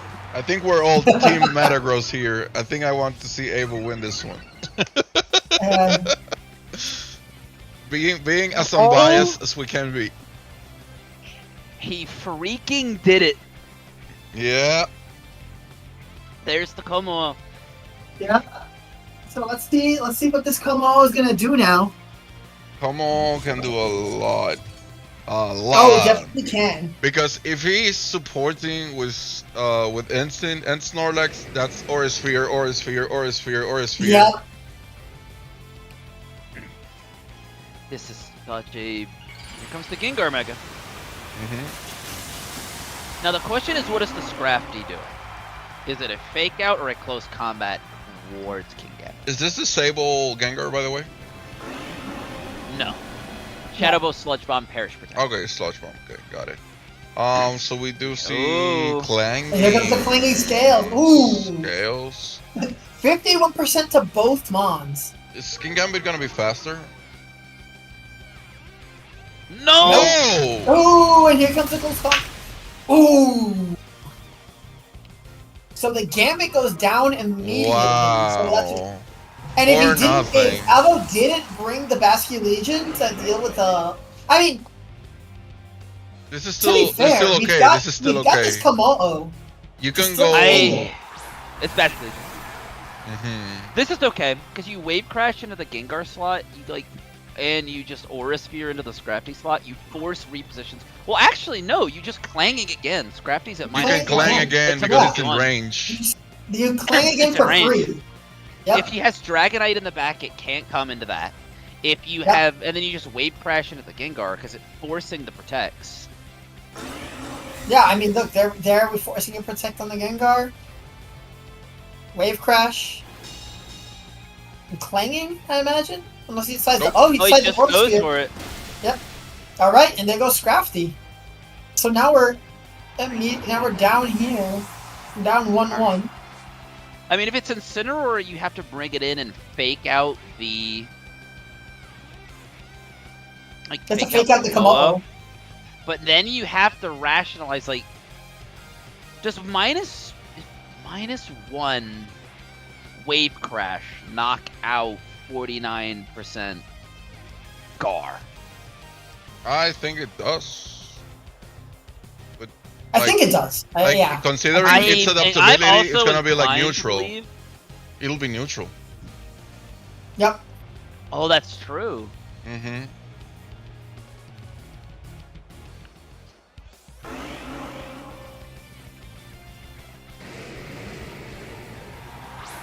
So here comes Incineroar. I think he repeats hang on. with Clanging, maybe. Well, something really important to note here.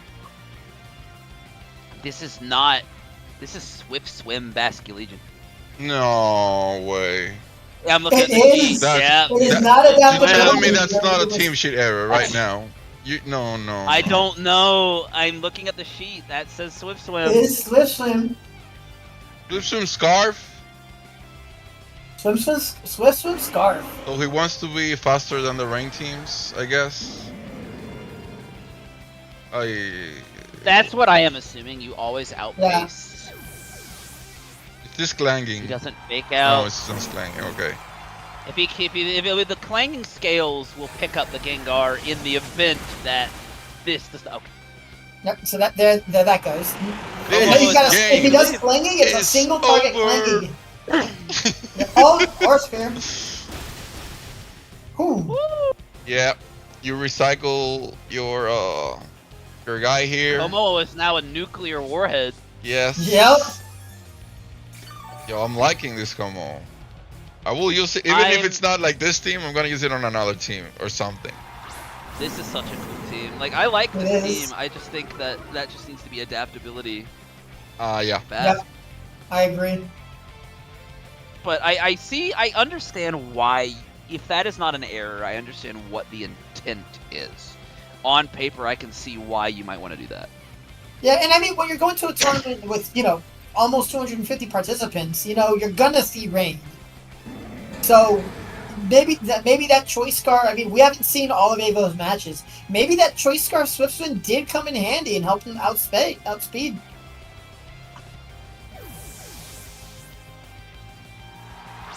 You bring in. Yeah, I was gonna say, just leave the Mega at home.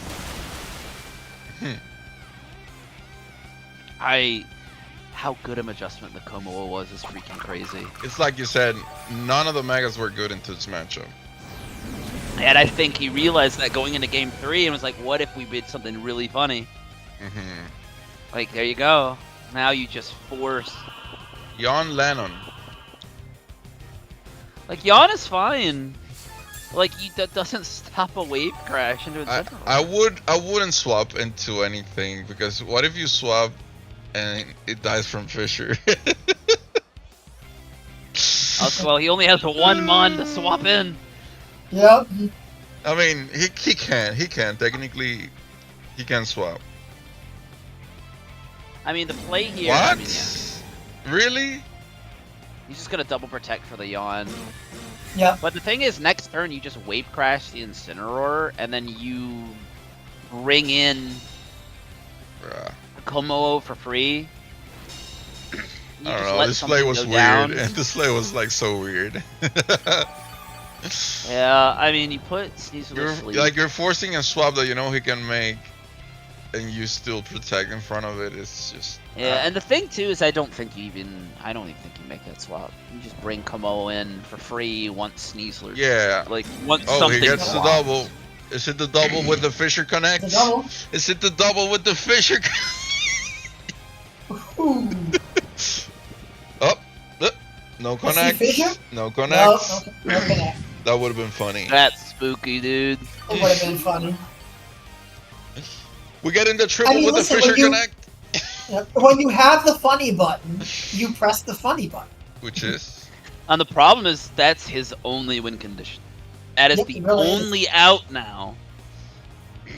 Is the Fissures.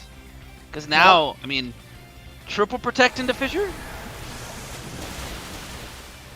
So now we Yeah. got Insane go down. So Gonna now be. we're back into a 1v3 with the Snorlax. And Sneasler wakes up here. Nope. Nope. Fissure not. Nah. Fissure not connecting. It doesn't here connect either. Yep.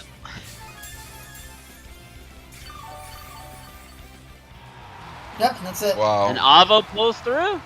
Yeah, Let's go, Metagross. let's go to the moon. Man. And now, after that, we look at our top 8. And just based on start time, I was going to say Mega Meganium and Stone Storm just started. Gabuncle and Orange Maniac are done. Gabuncle taking that 2-1. So that is an Arrow. That's Arrow Zard is our first top 4 representative. All right. So We then, have we Sora. have another. Sora Yep. took it. So now we have we have Raichu Weiss the Raptor in top 4 as well. Yeah. So I guess Alright. we're just gonna follow Avo and Aura through, depending on what. I mean, we could join in on Mega and Stone Storm, depending on how far in they are. They have their in game 1. Do we wanna check in on them? On Yeah, them? let me see. Yeah, they actually just started. We can watch this one. On Stone Storm. Perfect. Yeah. All right. Let's head into there. All right. Let's get into it. Let me leave this room. That was a confusing set. The last back end of that was 3623 4252. Yeah, we're going in.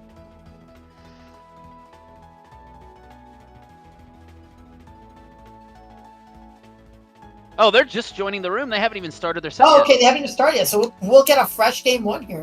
We'll get a fresh game 1, and for top 8.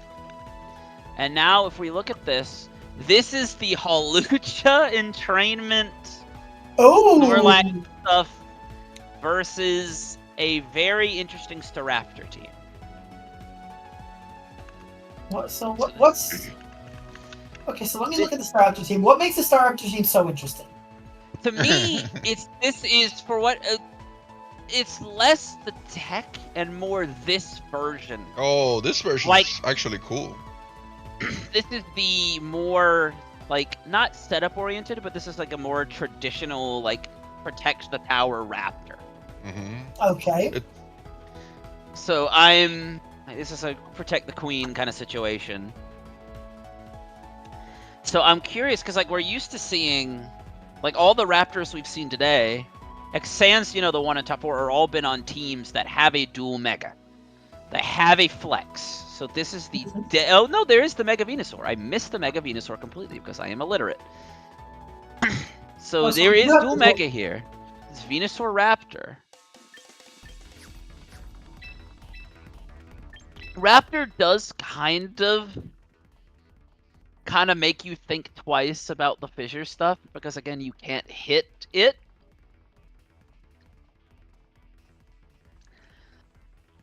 Like on paper this is not a bad matchup for Staraptor.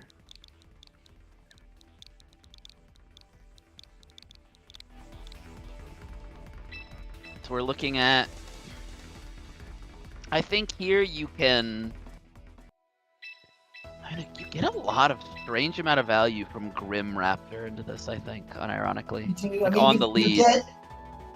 You can set up screens. You've got parting shot to rotate out. Yeah, it's like if you could also what other than like a fake out, what is there to stop you from side parting shot? I mean, there were nothing. Wow, really nothing actually. All right, I mean he does get the non-megad, intimidate down. Okay. All right, like reasonably. All right, so this is a little bit awkward for the. He doesn't want to take the Hurricane. He doesn't want to take. Doesn't want to take a weather ball. Doesn't want to take a weather ball either. Like he's. I mean, he could just protect. Yep. You ca- Protect yeah, and still I getting guess you screens fake up. out the Staraptor still. Oh, no. Nope. Oh, no, you get the Grim they got the Snarl. Grim Snarl. Yep. Take now the you free don't get turn away. Yep. Oh, double the Grim Snarl. Really That want to keep is those screens? so much. Oh, that's a Lorb, not flying. Oh boy, that did so much damage. So now, I mean, we're only going to see one screen go up potentially. This is a tough position. Or we can see a side parting. I was gonna say you have the option to side parting close combat into the Incineroar. It does get you a Yep. +1. It gets you It gets you well, a no, +1 it doesn't get you the attack. +1. It puts you back to neutral after the initial see. intimidate. True. So now, So we see the swap, and he's coming in with the Sinistcha. An early Sinistcha. that does enable, if he's going for the combat into Incineroar, that does kind of let him get away with it. Yep. So you get the parting shot. There's the side party.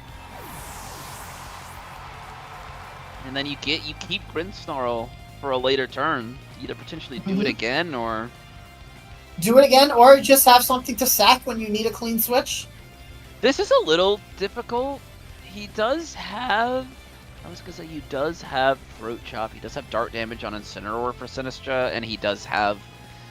I mean, technically Basket Legion, but there are no, with no KOs on the board, 100 power.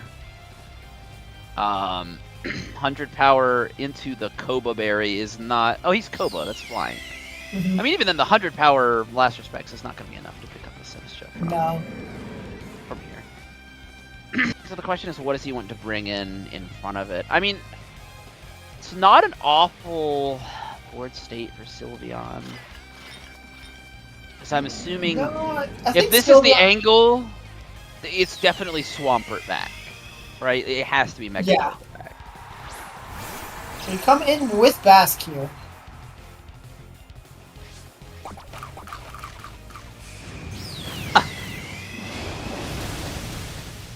That still did a ton. Yeah, still a good hit. Yeah.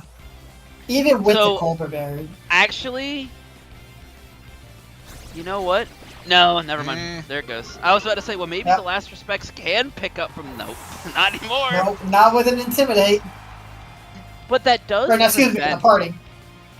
That does now present a very... And there's the Swampert you were talking about. It does now present a very interesting position. The Incineroar can't come back in without getting Staraptor to +1 now. Yeah. And the Staraptors, I mean, doesn't real like still 80%. So plenty healthy to launch off some more attacks. This is Lorb Basculegion, so a Wave Crash into the part would still be doing meaningful damage, and we know what's in the back. Nothing wants to switch into that. Even Pelipper resisted doesn't necessarily want to take that much damage. Yeah. But it also puts Raptor in a really awkward position, not getting that close combat off. Now So we'll Wave see Crash the from this, evolution. Wave Crash from this freak is going to be doing a ton. Yep. This So we got a Rage Powder now. So now, let's see what happens here. I mean, Yeah, that's going to hurt. I don't think yep. Ooh, shouldn't live. oh Shouldn't boy, live. picks up. Yeah. And the rain, you don't wanna. Yeah, you don't wanna mess with that. Why do you still Wave Crash? Oh Close, wow. but not enough. That's... Yeah, this is just Swampert's game now. And we know it. We know one in the back is Grim. I'm guessing the last one is Sylveon or Incineroar. I don't think. If it was anything, Well- I think he would have used it this turn Yeah, it would have come to out. not take the hit Yep. in full force, you know? And get it at -1. Even be willing to give up Incineroar in exchange for doing a metric ton of recoil too. Yeah, yeah. Part positions the. I think the missed opportunity was getting the +1 defense into the Incineroar slot. Yep. And I think that is extremely significant. Yeah, Sylveon. Yeah, I thought it was Sylveon. You wouldn't bring the Venu to not Mega.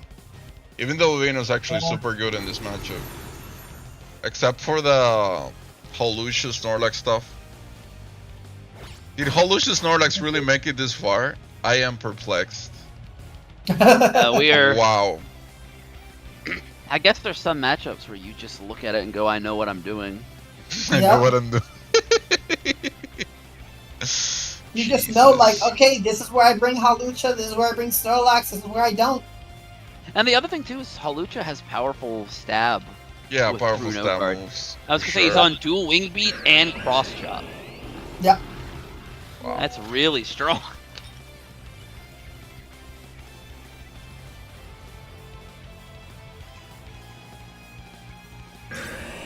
Water Groudon. As a Groudon fan, I feel We insulted. got light screens coming up here. Just funny enough, get both the screens. Oh, Oh, and we've got a dodge, so that the means he's getting a Grimstone is burn gonna stick around for another turn. to compensate, right? Right? Nah, just kidding. Now you do kind of have the luxury of being able to parting shot into the part. I was gonna say, but Pelly gets to come back in and Does Belly have White Guard? no, it's it's No. Wide Guard helping Yes, hand yes. Hurricane Weather Ball. Okay. Yep. Sylveon does have Hyper Beam, then it has a Yawn over Quick Attack.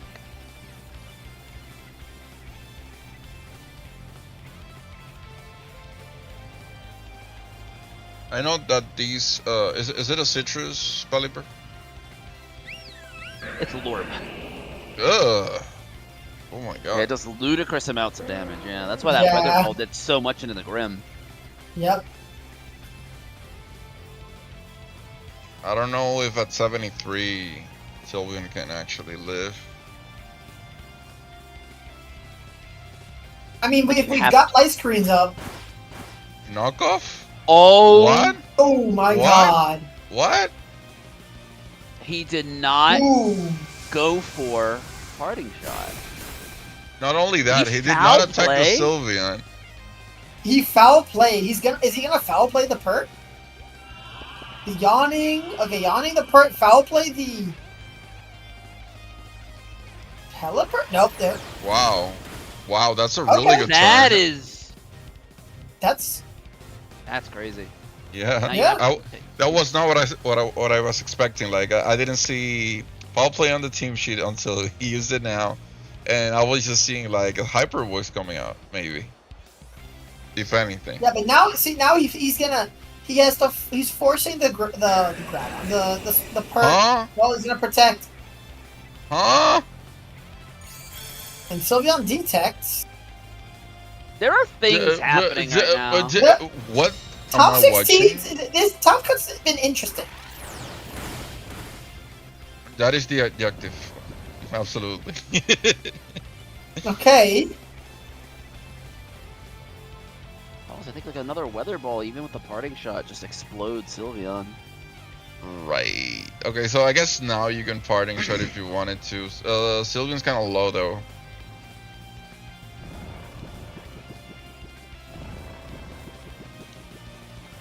Yep. We got a weather ball going into Sylveon, but I don't think it's gonna take it out. Oh, never mind. No, yes. it will. No, it did so much damage. I didn't Yeah, realize. I didn't realize Sylveon was so low already. But you now get a guaranteed foul play into Pert. You not remove it, and now Mhm. it's instant Pelly forced to deal with the Basculegion and the Grim. And this is Problem a is live Grimstone for just explodes to a fake Basculegion, so he can switch moves. I did not think this this Grimstone would be sticking around this long after that first turn. Yeah, me neither.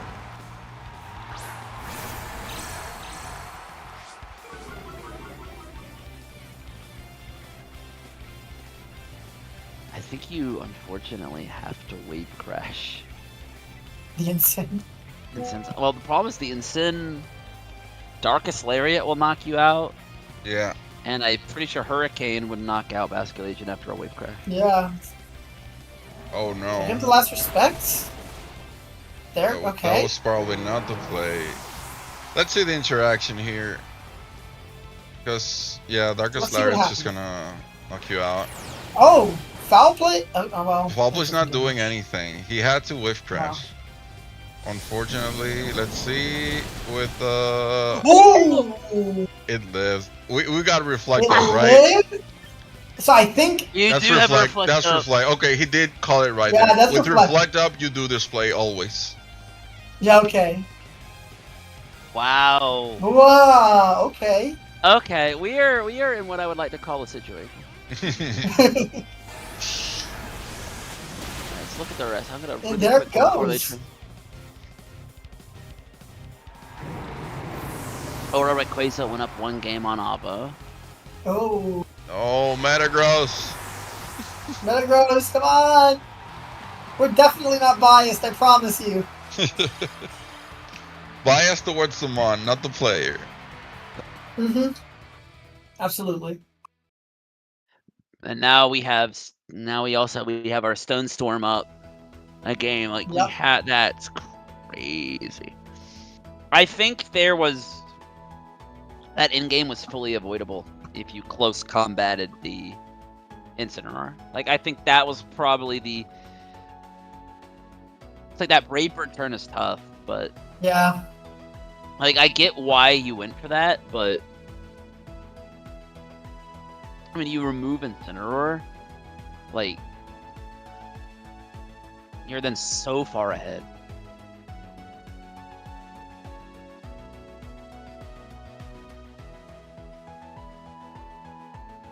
The real question is, do we get to see the Hawlucha slot? I would love to see Hawlucha. I mean, does it do well into this matchup? Not everything but Raptor. Yeah. So will we get to see Hawlucha?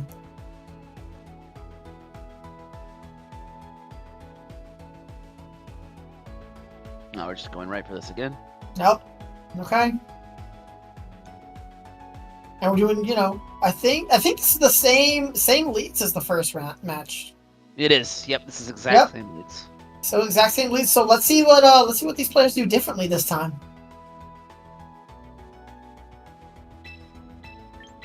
Because the last time the Pelipper took a mighty chunk out of Grimmsnarl that first turn.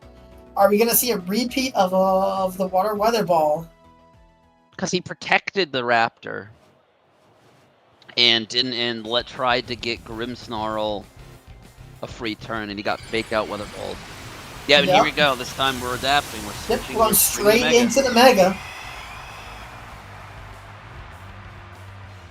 Watch it be fake out Hurricane into Raptor this time. Okay. Nope. Again. Again, fake out on. And a close combat this time, just like you were talking about. It's close combat straight into the Ensign. Yeah, I feel like this is correct. Yeah, so now you have a plus one. You should live the Life Orb Hurricane now. But he Weather Ball. He does the same thing. He does the same thing, and you now have the opportunity to get to undo the Intimidate and get Grimmsnarl back out. Yep. And being a +2 defenses, I think still targeting Ents is gonna be a good idea for him, unless it swaps out into a Sinister. I was gonna say he could call it this time and go for Brave Bird. Yeah, he does. I'm almost tempted to say close combat into the Pelipper just for Yeah. That would be the safer play. That's one of the plays I like to make, even if it's resisted. Yep, now here's the side part. So let's see what the Staraptor does. Position. Yep. He needs to be +2 to start being able to handle the Pelipper. Like Lord Hurricanes were doing a lot. Yeah. All right, so we got Brave Bird into the Sinister slot. Oh no! No, Sense of Pelipper. Okay, interesting. I'm not sure if this is enough though. More now. Yep. It still goes. Yeah, it still goes. Oh, that was a crit. Oh! We'll never know. Do it. We'll never know. That's it. That's rough. I mean, he didn't itch the Raptor to win game 1. Guess he needs to fight it out with these pieces again.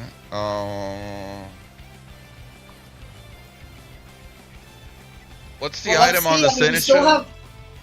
We still have one. Okay, so unknown. I mean, he can fire off the Last Respects here. It wouldn't be bad.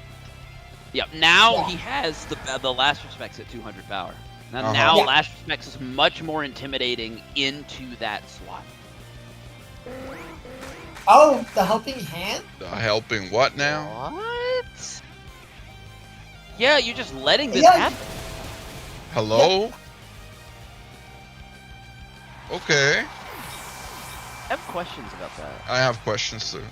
I have several. Both of them are why. Like now, you just let the double KO happen. Is that not just an easy protect from Sinistra and like a Weather Ball or a Hurricane? It may not be the sharpest tool in the crayon box, but I feel like that's what we call a bad move in the VGC community. There are 2 turns of rain left. There's a part of me that thinks that wait. I think you want to protect Basculegion here. I mean, you can protect Basculegion from Darkest Lariat. Because this time we currently do not have that. He still has Fake Out, so it's protect. Oh, okay. Fake Out, correct.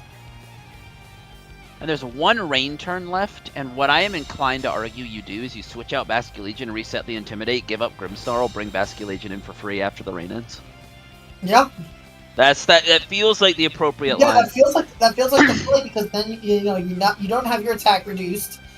I mean, you're giving up the chance to get the screens up with Grimmsnarl, but I mean, at this point, if you can just burst out that damage with Basculation, do you really need those screens?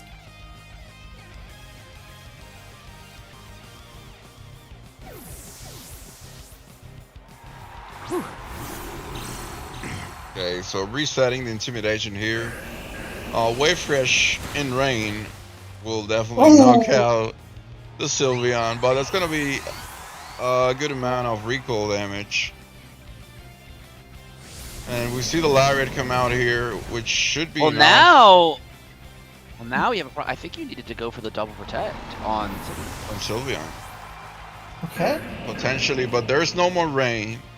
And that means Basculation will be able to outspeed. And besides the knockoff,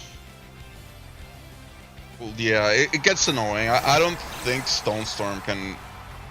I mean, maybe.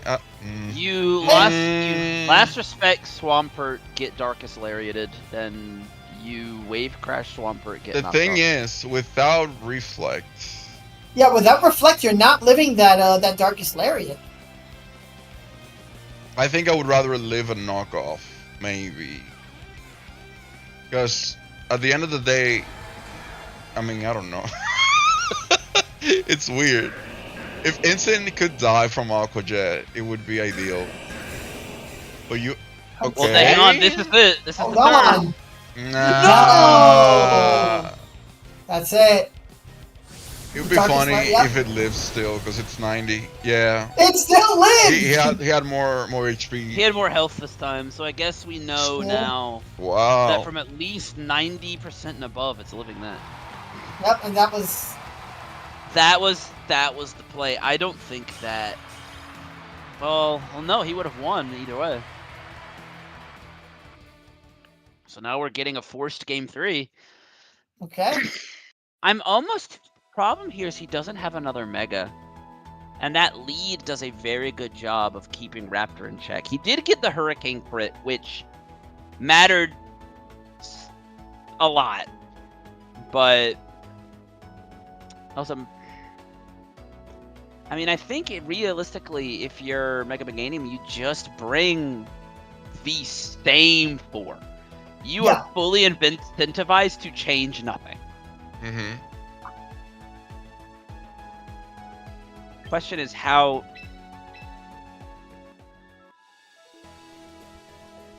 I'm gonna be perfectly honest, if it weren't for the Peliport, I think Venusaur might be like insane here. Yep. Like navigating around Peli is so difficult. Yeah, because the Venusaur does it have Earth Power? Venusaur has Earth Power, Giga Drain, Bomb. Yeah, so, I mean, you've got the Earth Power for the Ensign, you've got... I mean, you can handle the Snorlax with Sludge Bomb or Giga Drain. Yeah, Giga Drain. You can handle the Swampert, you can handle the Sinistcha. Yeah, it really is just that Pelipper that makes life difficult. And maybe Holocha as well, you know, with the flying type attacks. Oh, wait a minute. Ooh, turn 1 Hyper Beam. Ooh! See that Just turn 1 Hyper Beam, get rid of that Pelipper. So what? I think that might be a telegraph of what's in the back. Yeah, I think we might be seeing an adjustment for a late game Star Raptor now. Well, no, I think it's like a late game Venusaur. I think it's Venusaur. Oh? I think it's Venusaur. The only threat on that... Like, the only threat to Venusaur here was the Peli, and just removing it like that with the beam. That's a huge deal. Now you just have to what would you around the click rain here turn. with the Grim? Would you parting or would you reflect? Might be worth getting the reflect up here. Yeah, I think so too. There it is.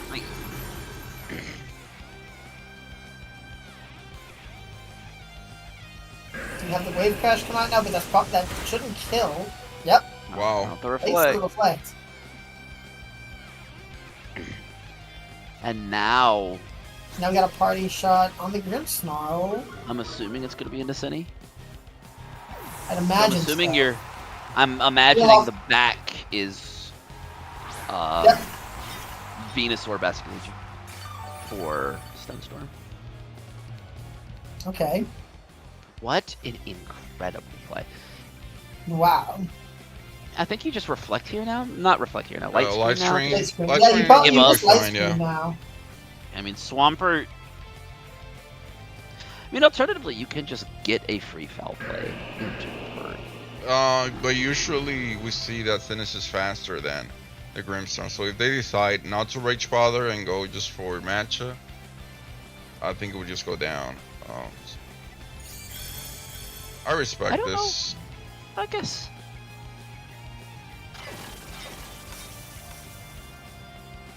Is he trying to use one of beta button from Pert? Show me Venusaur. I'm fully. Show cannot me imagine. Venusaur. We're almost out of rain turns too, or at least minimum 2 left. You're Oh, a Staraptor. I don't know if I agree with this. I mean, Wow, he did get that right. It's fine. It's fine. Yep. It's fine. The only thing is that he can still get intimidated before Mega, right? No. Yes. Not, Only Yeah. Swampert. Swampert has to switch. Swampert would have to switch out to enable that. Okay. And even at minus, well, even at neutral, we saw how much the Koba Berry, even with the Koba Berry, how much that Brave Bird did. It did a crisp 51. Yeah. Yeah, so Cinny can't switch to do it. Swampert would have to. Oh no, he gets it. No, I think the switches go first, regardless. Switches go first, yeah, then the Mega. Yeah. So now he's.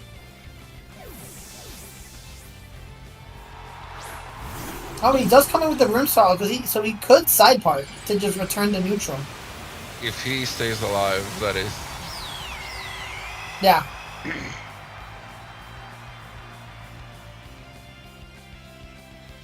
I See if agree. the Swampert went into the Staraptor. Yep. Nice, nice. So now, yeah, we do get the chance to side part with Grim. You just side part out into Sylveon and close Yep. combat one of them. Well, he could just fake out. That's also true.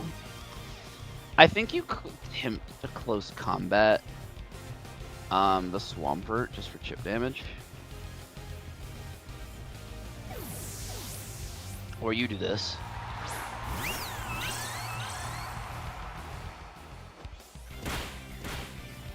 Oh, That's hilarious. wow. You still have side parting shot on the table, but now Yeah, it Yep. but now it's plus one. one. That's wow. A lot better. That's insane. And given the This fact that is- it's plus one, you can actually go for Brave Bird too. If you want to cover, since it's just switching on any of the slots, you can easily knock out, I think, I don't know, both of them maybe? Like to Brave Bird at plus one? Yeah, we No, still maybe not have, instant. Maybe not instant. I think we you still have an unknown. I think you risk a close combat into Incineroar. Incineroar is the only piece that beats Basculegion at the late game. Yeah. Yeah. Incineroar is the threat. Oh. He stays in. Yeah. He stays in. If he gets it right here, side parting. Side Basculegion part. in. Okay. Let's see if he got the call right. It's always got to be Bask. Yeah. Yeah. Yep. absolutely. He did. And he Oh gets the call my right. God. Wow. Oh my god. No second guessing, no nothing. Close Nope. combat, straight He into just go- instant. just Get clicks the rid of button. it. I guess as well, he didn't wanna like give him the boost for like intimidating again. Now you just last respects into the Cinny slot. Yep. Last respects in close combat. I mean, even if he redirects the, you have a reflect and a +1. Even if he redirects the close combat, it does not matter. Yeah. You've still got reflect up, so you can take a Wavecraft from I mean, even if he crit wave crashes or something into like worst case scenario into the bird, Raptor? like Yep. like you just make Basculegion even stronger. And you should live a knockoff from full, I would assume. Through our flag. So I went for the Brave Bird. Just to make sure he got damage off.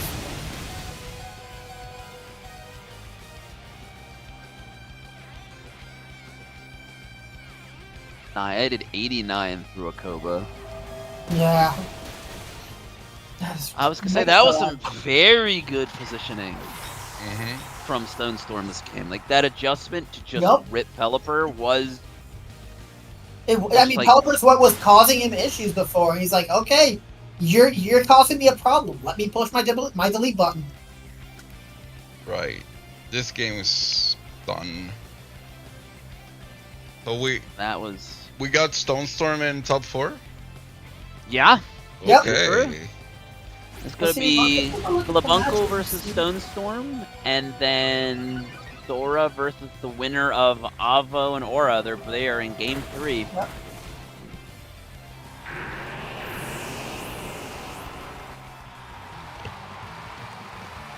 All right, so we can jump into Stone Storm and Gil. They can start up, and then we can while we wait for the winner of Avo and and Rayquaza.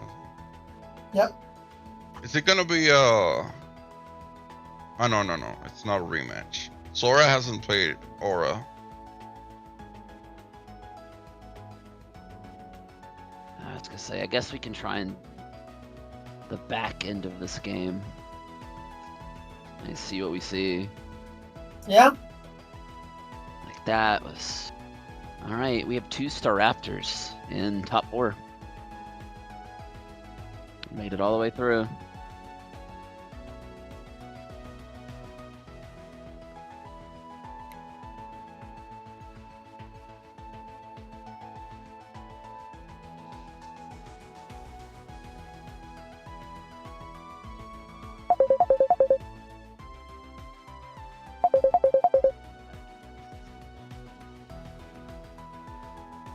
What an insane end game for that.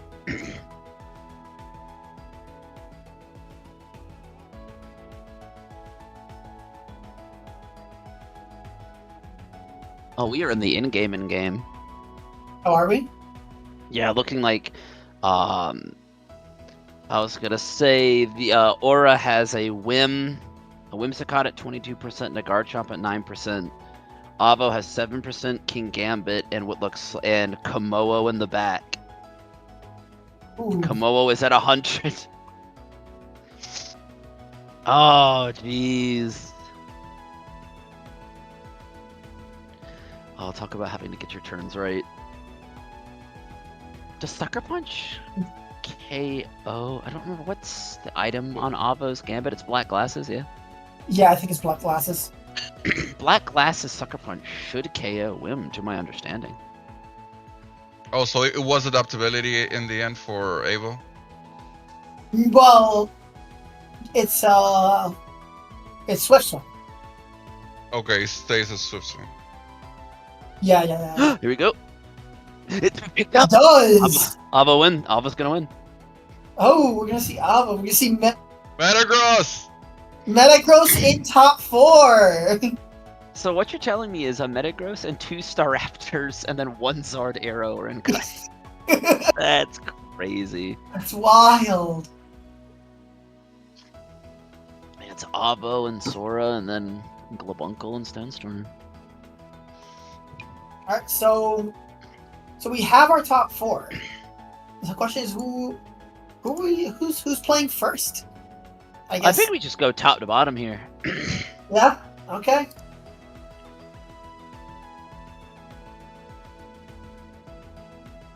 I think we should be streaming the other top 4 regardless, because it's already set up, and have the other 2 wait once it's done, no? Well, not both top. Yeah, we'll, no, we'll go Gil versus Stone. Okay, let me go into that room. Wait. Yeah, so let Avo and Sora know that they need to. I'll let them know. I'm in Okay, the room. guys, I want to switch up the dynamic between us for the top 4 and finals a little bit. All right. What do we got? Alright. So let's do I've been trying to like get in between you guys talking and all that. I've also been a little tired from the whole day, but I wanted to be more energetic for now. Bring a little bit more commentary, and let's try to do like 2 people per stream. So how do you wanna split it? I mean, it doesn't really. No, I think I want you to stream Abel's match with David. I do. Okay. Yeah. Yeah, I'll do that. For the Metagross. Do it for the Metagross. Okay, so Everything so we're gonna do Gil and Storm's game first, right? Yeah. So me and David, Okay. let's do this one now. Okay, so I'm gonna let them know. 9353. See.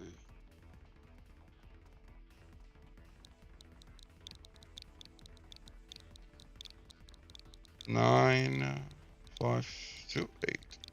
Here we go.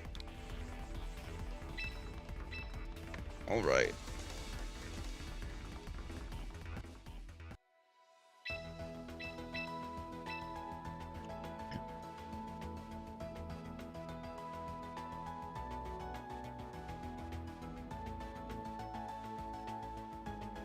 Yeah, let me just. Why am I joining the? I was joining as if I was gonna battle. All right. I've let Avo and Sora know to hold off.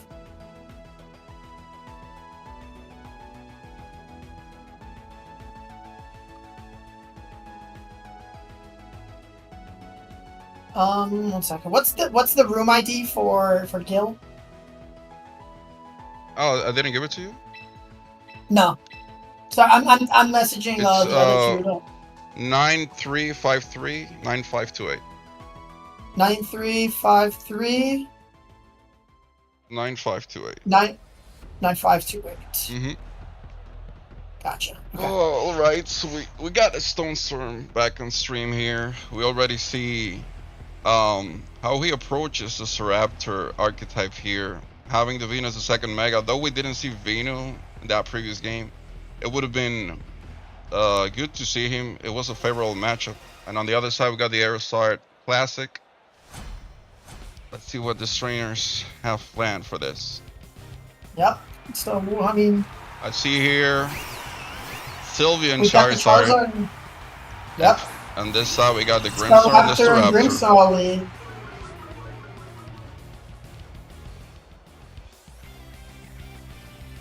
Alright, so we don't have any sort of weather control on Storm team, so we're gonna have to battle under the sun. And Yep. screens will be Well, very but helpful, he does- but the Sylveon threatens the Staraptor a lot. So Yeah. Now, Storm doesn't have weather, but he does have a Venusaur that could potentially take advantage of the weather. we're talking about I mean, you're not wrong, but we're talking about Mega Venu, so I don't think that's at the top of his head right now. Venu is definitely good into Sylveon though, so bringing him in a non-Mega setting would be like very interesting. I don't know if he goes for that, but it's good that you caught that. Yeah. So we've got. So we do see a Protect Mega coming and a out for Protect Staraptor. coming out for the Staraptor, and we're probably gonna see Light Screen come off as the offense on the other side is on the special side. Now we see Heat Wave come off. Let's see if it lands on this Grimmsnarl, which shouldn't take that much damage after does. Light Screen. Still does. Yep. Ooh, get the burn, Oh, you though. get the burn there. Oh, it's really Yep. bad for Stone Storm in turn 1.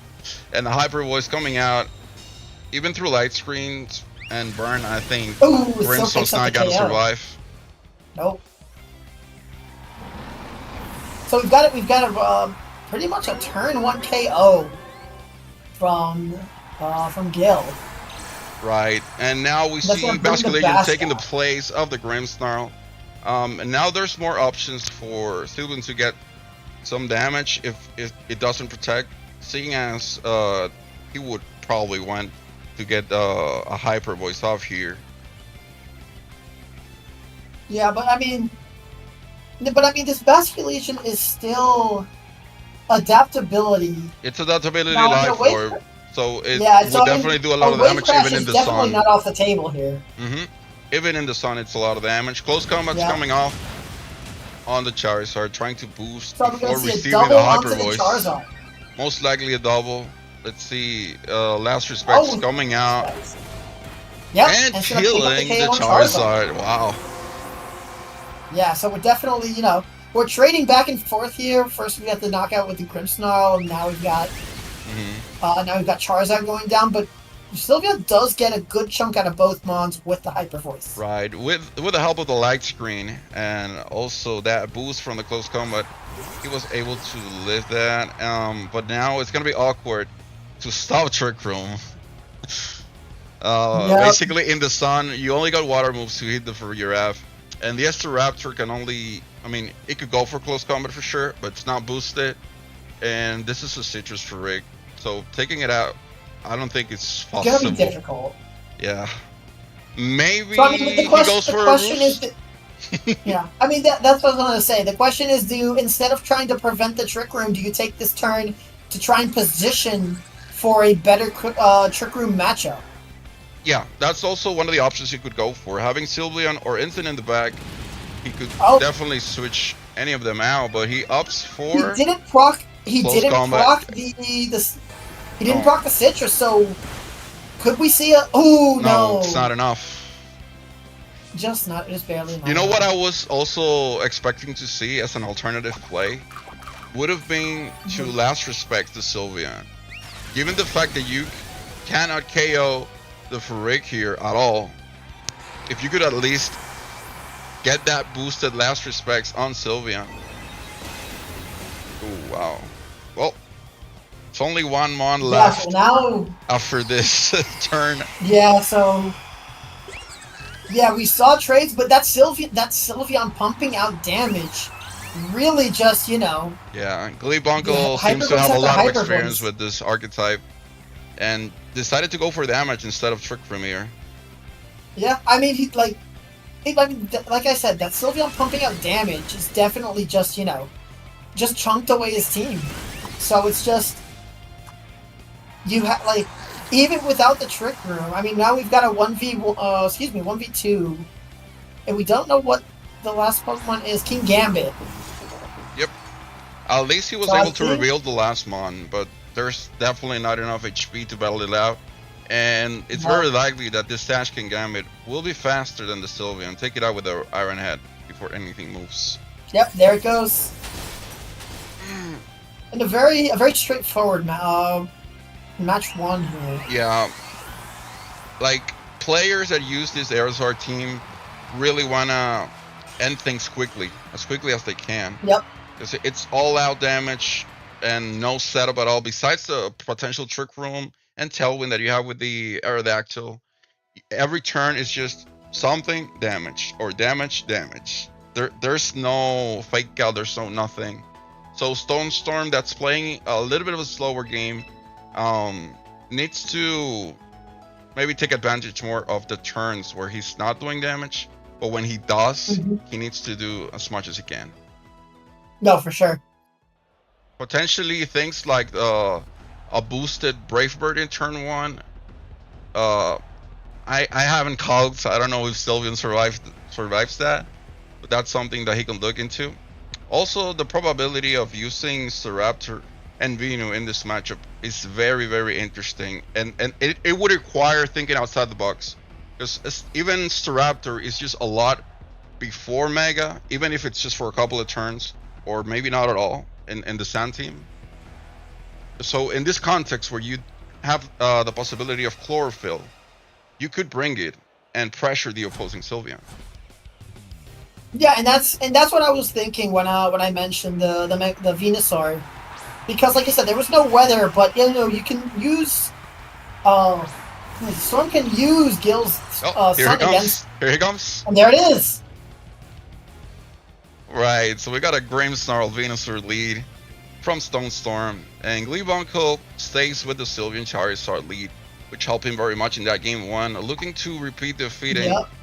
Make it a 2-0 straight into finals.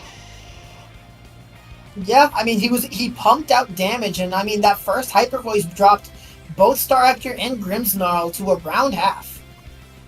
So let's see if we have a repeat of Game 1 here. Just dropping both Pokemon just as low.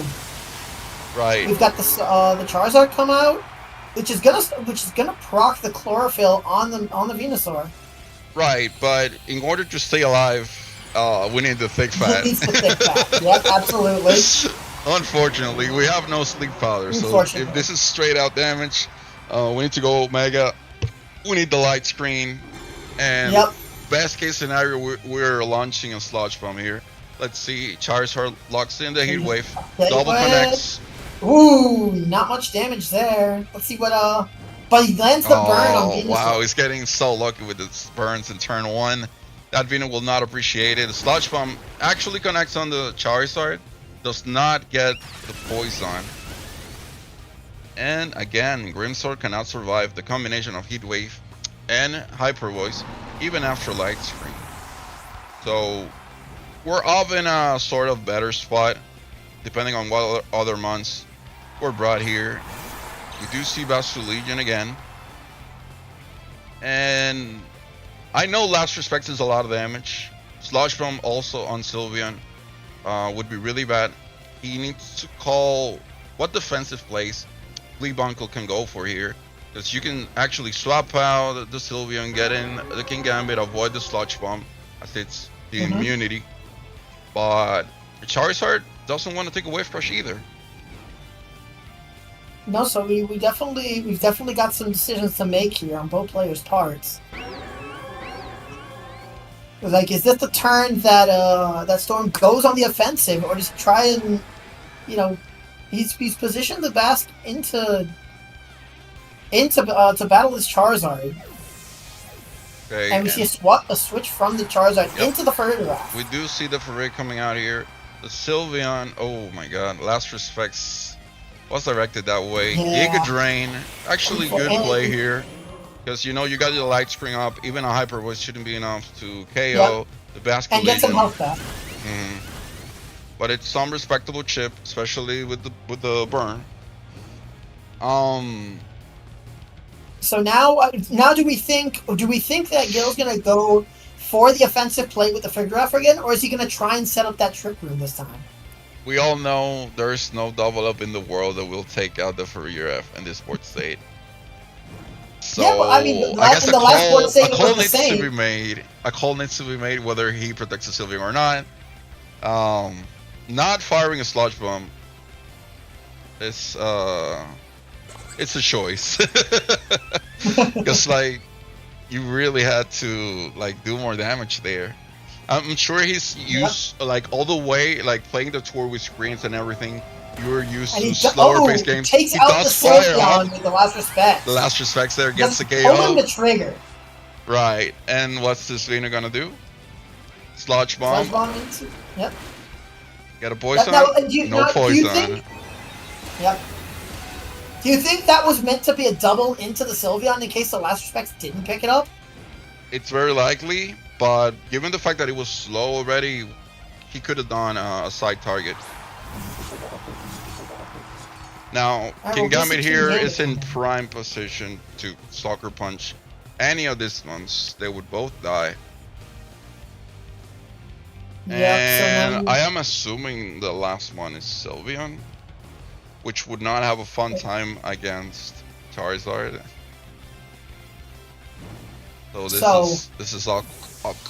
So we're gonna see a swap on the Basket Legion. It's Phil the Sylveon. Or Sylveon. Yep. But he's gonna Sucker Punch the Venusaur to take it out. That's the right call. Yep. And we're gonna see a Thunderbolt come out and on this side. Not doing much at all thanks to that swap, but now we're gonna see Basket Legion maybe come back in. Yep. Well, this still have that. Yeah, this isn't horrible for Stone Storm. Actually, it is horrible. I just remember that this King Gambit is faster. Yeah, the King Gambit's definitely just gonna he has a Sucker Punch unless he. I mean, I don't think this Basket Legion has anything to avoid the Sucker Punch. Right. So we're looking at a Sucker Punch straight into this Basket Legion to take it out. And they're going to look at a 2. Oh, it does carry the protect. It does. This one's not Scarf. It's the live Okay. The double protect here. Yeah, maybe just trying to stall Scouting out okay. the sun Scouting turns. out to see what he wants to do. And I mean, it's really just that is really just the play to do right now, you know? I guess this was to wait for the sun to run out. the sun to go out to enable those wave crashes. Because he's, I guess, more worried about like Sylveon, so targeting with Iron Head is always the correct play here. That's your easier way to get rid of it.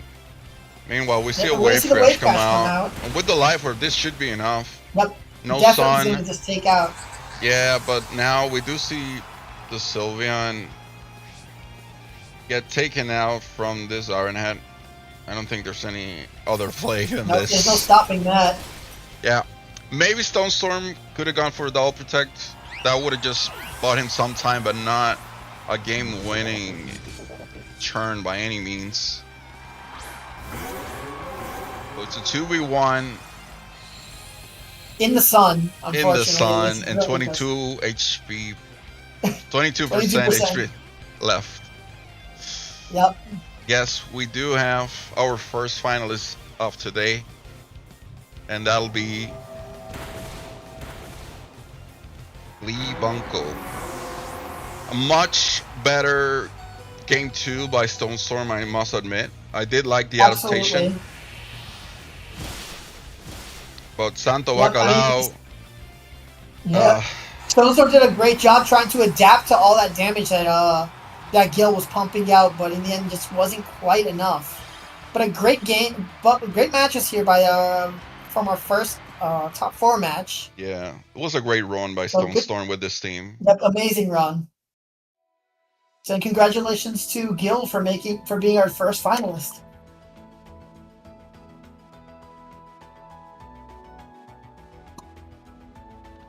All right, so let's head over. We can head over to get, I was gonna say, Avo and Sora. I mean, poetic that Aerozard crawls its way to the top. Yeah. Like it never left. He always finds a way. And this is a very interesting match we're going into. Like, this is, I mean, we've seen Avo on stream today. This is the Metagross Komodo Aerodactyl. And we have Sora, which I remember correctly, is playing the interesting Staraptor Raichu Y6. Oh, they got the room code, right? Yep. Let me. They were about to start when I messaged them. Yeah, we actually should have made the room for both, and just have them like join us. Join us. That true. probably would have been the easier. Let's see the code. All right. Oh, it scrolled up while I was trying to. So is it you and Andy doing this match, or is it? No, it's gonna be you and Andy. Okay, got it. You know I'm showing up for Avo. I'm showing up for Yeah. that. Oh, absolutely, man. I'm showing up for that Komodo. Team Yeah. Metagross, come on. Oh. Our only hope against. I was gonna say both of these teams are our only hope against the Zard Y Menace.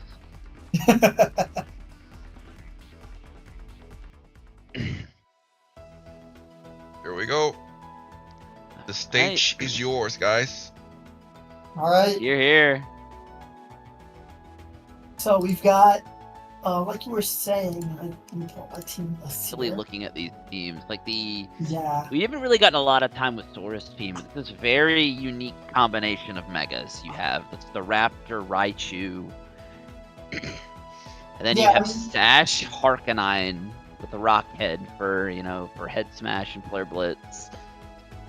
Yeah, but then you've also got Fergaraf with Trick Room, and Sylveon there with the classic Quick Attack, Hyper Beam, and Hyper Voice set, just to like pump out some more damage.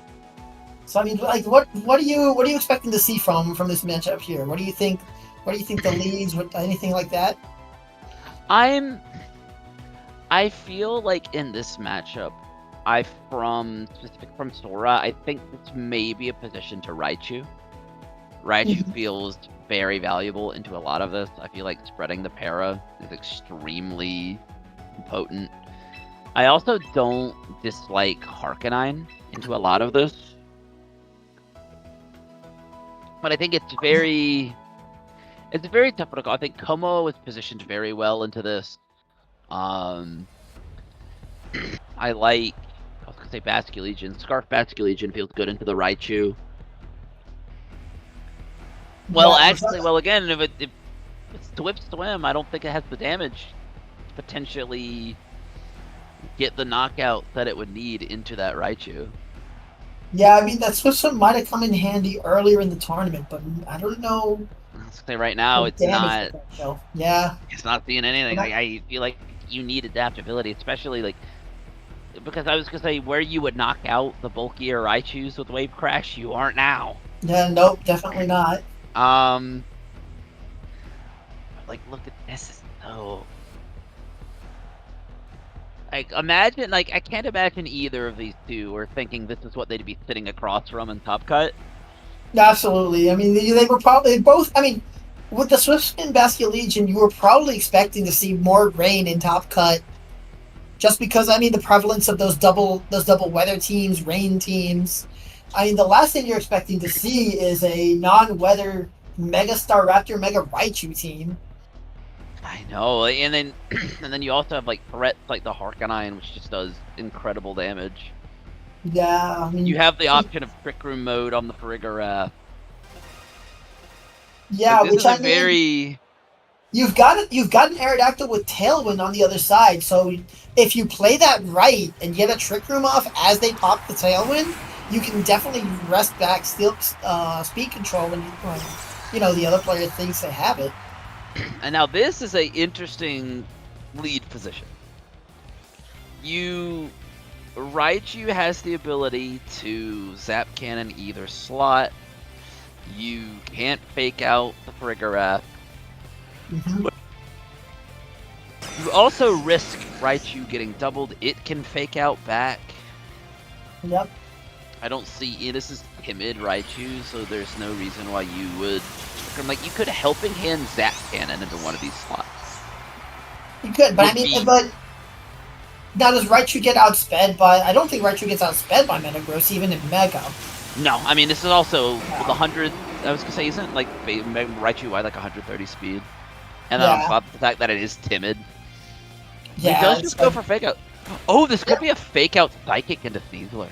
Oh, you get the Psychic Fangs that takes out the Raichu immediately. That's a tough early KO, but I think it's likely going to be a trade. Yeah. Yeah, there we go. We get the trade. I mean, like, what do you think they're trading the Sneasler for the Raichu? I mean, you get rid of a lot of damage potential on that Raichu there. It's a lot of damage potential. It really depends on what's in the back from Metagross. So there, yep. That. So okay. There's the other Gambit. The Gambits. And it's super important to note that neither of these King Gambit can low kick each other. And the Metagross does not have Stomping Tantrum or Body Press to hit King Gambit. No, so I mean, both of these Metagross are kind of free to do what they want. I could see this being a turn where, on paper you could Fiend for Trick Room. You should live one. Yep. Like one Kowtow Cleave. It is Black Classic Kowtow. You should still be able to live one and get the phone. Yeah, I mean, we are going to see the Como. Well, I'm not sure. And they're both adamant, so even in Trick Room we could be seeing a speed tie. Depending on just how these King Gambits have been trained. Oh. Now that's really interesting, but now you have a small problem. I think this double up could pick up Farig. Yeah. That's I don't think Trick Room is guaranteed, and this is I think this is a pretty good board state to be Avo. You now have. You check King Gambit, I think reasonably, because Komoa will go first, so you can chip down the Farigiraf by generously 30-40, like 30-ish% if it is calm. So you probably can like Aura Sphere it down a nice chunk, and then finish it with Black Glass's Adamant King Gambit. No, it's Lord Yep. King Gambit from Sora's side. So yeah, I think that Yeah, so it's definitely going to be putting out more damage. is going to there. be Sylveon in the back. Alright, so we get a protect on the Komodo. I guess we're concerned about, you know, maybe an attack. That's Some a sucker sucker punch punch. into a King Gambit. That's crazy damage. Wow. And then we get That's the gonna be Castle the- coming in on the Sylveon. Just I not mean, gonna that's a use clean much. 35%. Yep. So now we got a different board state, and it looks like the board state may have flipped a little bit into Sora's favor here. I was gonna say Sylveon being the back. I think this Yep. position, like Metagross can come in and King Gambit can protect, but you get nothing but risking Metagross coming into a Kowtow lead. Yep. We had Yep. Sora's King Gambit protect. Here comes the Iron Head. Oh no, Sora doesn't have it. He No, has to the Kowtow Kowtow. lead That's again right. into Sylveon. But this does create an interesting situation where Sylveon may be forced to protect here, because a Bullet Punch should KO it. Yeah, which I mean, if it's forced to protect, does that give us a clean switch? Oh, I'm just I gonna was gonna say, swap. it gives you potentially a clean switch back into Komodo to pressure King Gambit. Yeah, that's what I'm thinking. Metagross protects. And then so we have a double protect here on Evo's side. I guess trying to scout and see what was going to happen. We see the sucker come out from Sora. This is now an interesting position. I think Sora is still now actually able, because of the Sylveon, was able to flip it. Now, if you think about this, Yep. like Metagross can switch, but risk taking a Psychic on Komodo. That's more damage than you want to take. And then Gambit. So Gambit going for the goes double. Well, I mean, going for the double still protects him from the sucker punch. And we see the ice punch come out for the first time on screen. He gets the Trick Room. And he gets the trick room. So now, now we're in a whole different game. That switch to Sylveon really flipped the board here. Now Metagross and Komodo now both lose to the Sylveon under Trick Room. Yep, but it's not. But Sylveon is a little bit low, so he's got to get a clean switch into that Sylveon. So we'll see how he tries to do that. I mean, like, we've got, so we've got another protect going off, trying to burn Trick Room turns. But Freeref's also going to protect. Oh, he went into the King Gambit slot. And Metagross into the fur giraffe, so it's just, trading protects, trying to outmaneuver the other. They're now really seeing, maybe that trade for the Sneasel, the value of that trade for the Sneasler after all. Preventing the break of King Gambit is such a big deal now. Yep. As long as he could force him to deal with Metagross. Like, on paper, he could just Kowtow Psychic into the Metagross slot.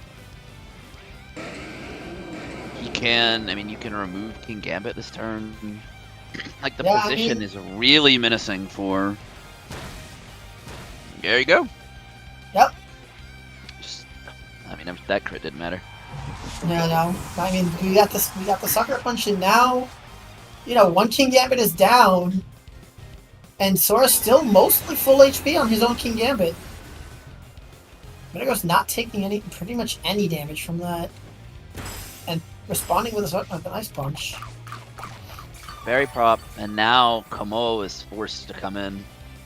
Yep, but I mean, we've got Komodo come in, but it's next to the Metagross, which could definitely still take out that Sylveon if it doesn't come in correctly. So, I mean... There are 2 turns of Trick Room left, so the game plan is you have to... Can it live a Kowtow Cleave Psychic, which I would assume it can without the defense drop from Clanging Scales. I am assuming it can take it. And that's what it needs to be able to take, because if you can get... But he doesn't go for it. He goes for the protect on the King Gambit. And then another protect. It's just gonna be protects all around here, or is it gonna be an attempted? Nope, we got a psychic off on the Komodo, who dropped it to 27%. This does. Problem is, this does open up a vacuum wave, but Komodo can protect this turn. Metagross Komodo might can't have to protect roll this a turn. double. I mean, does he have to go for the double protect here? I mean, he could swap in the Sylveon to maybe take a hit. No, he goes for the protect. So does he double? Does he He double? does not get the Nope. double, and now you just kowtow the Metagross. Yep. Yep, and there goes Metagross. Now it's much cleaner for that Sylveon to come in, but I mean, it is So much from that psychic, like it doesn't even matter. Yeah, it's a 1v3 now. And even then, the Sylveon also has quick attack. And at 27%, I don't think he's living that either. No, absolutely not. So unfortunately, that's going to be the first loss for Avo here. That wasn't identified. I mean, I guess he identified how smart that trade was at the beginning. Like, just clearing Sneasler, there's no way to remove King Gambit easily from that point outside Komodo. You get Trick Room up, and Komodo is entirely under control. Mm-hmm. But it's just being unable to break Sora's King Gambit there really put him back. And having Sylveon just for the pivot, honestly, in that one turn, just gave him the out he needed in that moment. And now we're looking at adapting into a game 2. I do think this is another kind of interesting matchup for Avo, where the Megas aren't particularly the selling point of the matchup. No. On Avo's team. And I think Metagross is definitely the better of the two, but even then, Sora was able to maneuver around that Metagross very well. Comfortably. And I think this is part of the issues, like Metagross not having a button to hit King Gambit. It gets a lot harder. Mm-hmm. You're a lot more dependent on Komodo being able to position for King Gambit.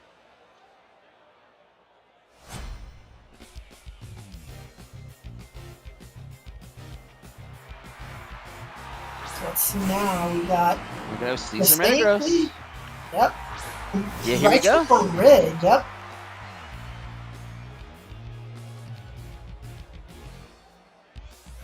So, yeah, these are the same leads from the first match. I mean, Sora not really thinking they need to adjust because they played really well with this lead last time. There is a part of me that wonders, like, if you switch for, because the issue is you will lose. Like, you could just replay turn 1 essentially, or you have last game, or you can, if you're Avo, try and identify a situation where that just cannot occur. Okay, we're going to stay in. Yeah, we're going to stay in. So it looks like so far it's a repeat of turn 1. Now the question is, do we do an exact trade again? Or are we going to try and do something different? Well, here comes Big Gross. Maybe we see it. I mean, we see the fake. Oh, we go for the fake out in this game. Yep, no fake out from either side. Then it goes to the Psychic Fangs. It's gonna not. It's a roll. It was a roll, and we get the para on Sneasler. So unfortunately, changing up that turn 1 goes in Sora's favor for unfortunately for Avo. Especially now that that's a 1 and 8. Yep. After the champions changes, that's a tough turn 1. Yeah. Because I was saying, so that also proves that was a roll on turn 1 of last game. So now you are already back-footed, and you can't. No incoming Sucker Punch. Yep. And you've got that Zap Cannon live again. I'm almost tempted here, like, this is an easy protect from King Gambit. I'm almost tempted to assume you just Zap Cannon into the Metagross and just take your speed control, and then Raichu will have accomplished everything. It is Assured the removal of Sneasler. You can just put a para on the Metagross. We bring in King Gambit on Sora Yeah, to and I end mean, as we well. saw. Oh, just It's protect. Okay. protected. I mean, we saw last time when we had King Gambit v King Gambit, Sora was able to outmaneuver and play just a little bit better. Use King Gambit a little bit better than Evo was. And now this board state, you have options here. I'm tempted to say you want to kowtow into the Metagross. I mean, you can split your damage, you can double. The board state here is just very favorable for Sora. Yep. I mean, because Evo can protect on the Metagross to avoid the damage from that King Gambit. But I mean, it like Oh, we're gonna come back in. Oh, so probably maybe. Oh, but he swaps out the King Gambit, going back into his Komodo. So the Farigiraf coming in to try and prevent the sucker. denies the bullet punch. Yep. Oh, just denied the bullet punch. And Somebody it gets the KO. Oh my god. This Sora's is just. This is just such an incredible game of positioning. Yep. And now, if it's still beyond in the back again, If it's someone in the back again, I mean, now, and I see no reason for it not to be. I know, like, you're in a position too where I almost think you are Komo protects. I mean, if you Trick Room here, that is. No, you just Nothing protect, right? protect. This could be a sword stance. It could be the gutsiest sword stance I've ever seen. No, it's just Sucker Punch. No, it's Sucker Punch. I wonder if Maybe it's it's assumption but that this there's sword one. dance from Lavo. I'm assuming there the idea is you are expecting to give up Gambit. I think the implication there is he was assuming that he would forfeit King Gambit and bring in his piece from the back or Raichu again next to Farigiraf for free, but I think getting the sword stance there is one of the few ways back that Avo really has. Yep. And Now you got a +2. I was gonna say +2 Kowtow from Life Orb Gambit should do. No, that kind of getting them backwards. Black Glasses Gambit still should be enough damage.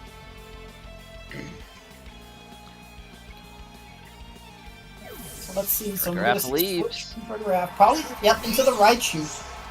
Probably just ready to sack off that Raichu. It's done its job. You know, it took care of the. It helped take care of the Sneasler. It helped take care of the Metagross. Here's the Aura. Oh, and there goes Sora's King Gambit. Now, well, the question is, what does this Gambit do? Yeah. And kowtows and takes out the Raichu. So now So it you is a unknown A and 2v2. Farigiraf versus World. And the problem is, Avo does not have Iron Head either, so I'm assuming, yeah, it's going to be the Sylveon. There's Sylveon. And Sylveon is extremely well positioned. You can just... I feel like the play line here is just helping hand Hyper Voice. I mean, yeah, I mean, because, like you said, King Gambit's not carrying the Iron Head, so it really can't put any significant damage down on the Sylveon. While, there it is, helping hand Hyper is going to probably take out this Komodo. He's getting... Yeah, nowhere that's near enough almost not damage. doing enough. Even with Lord. Yeah, so you just you put it into a situation where you can... Hyper Voice must just... Like, there, yeah, Ooh. look at that. Now the real question is Gambit in KO range of helping hand quick attack to not have to play the... Oh no, you're faster, it doesn't Oh. matter, I just think it'd be funny. Yeah, Yeah, I mean, that was... I mean, that really was just... I mean, And he can't It was a sucker great- punch. yeah. Yeah, I mean, that was just Helping Hand, are we going to do Helping Hand quick attack? a menacing Nope. 2-0. Yep, gone! Yep. What a game. Bringing Wow. Sora into top 2, we're going to final. Yep, unfortunately, I think that's going to end Metagross's run in this tournament. It did. Yep, so we're So not last going to man get to see- standing, our last heroes are against the Zardoi Arrow Menace, are Raichu and Staraptor. Yep. What an incredible tournament run, though, from both Metagross and Raptor. Absolutely. Like, Top Cut had, like, we're looking at the metagame for Top Cut here. We had 2 Metagross and 6 Staraptors I'm back. hit top 32. Welcome back. Welcome back. That was, oh man. That was a hell of a match, honestly. Yeah, I saw like, Sora's positioning was on point. Yeah. So yeah, that was just a masterclass in positioning there. I mean, however, Albo did adjust very well. Instead, he was able to get that +2 on his King Gambit, and to start threatening things. But Sora just was able to tiptoe around it. Yeah, I think Albo really did represent Metagross in the best way possible today. No complaints. Top 4 is No, the top absolutely 4 not. out of 200 and Great something job by people. both the competitors. I mean, that was a nice, clean run. You can't be upset after that. Not at all. Guys, I'm gonna make the room for the finals so we can provide the finalists. Oh, I was gonna say, I think Mhm. Zardy literally just they put a room code in there and said they can start whenever. So I think we might need to corral them. Okay, we'll join them. Yeah, they have a room code in there. What is They it? have not started yet. It's 2334 Mm-hmm. 0407.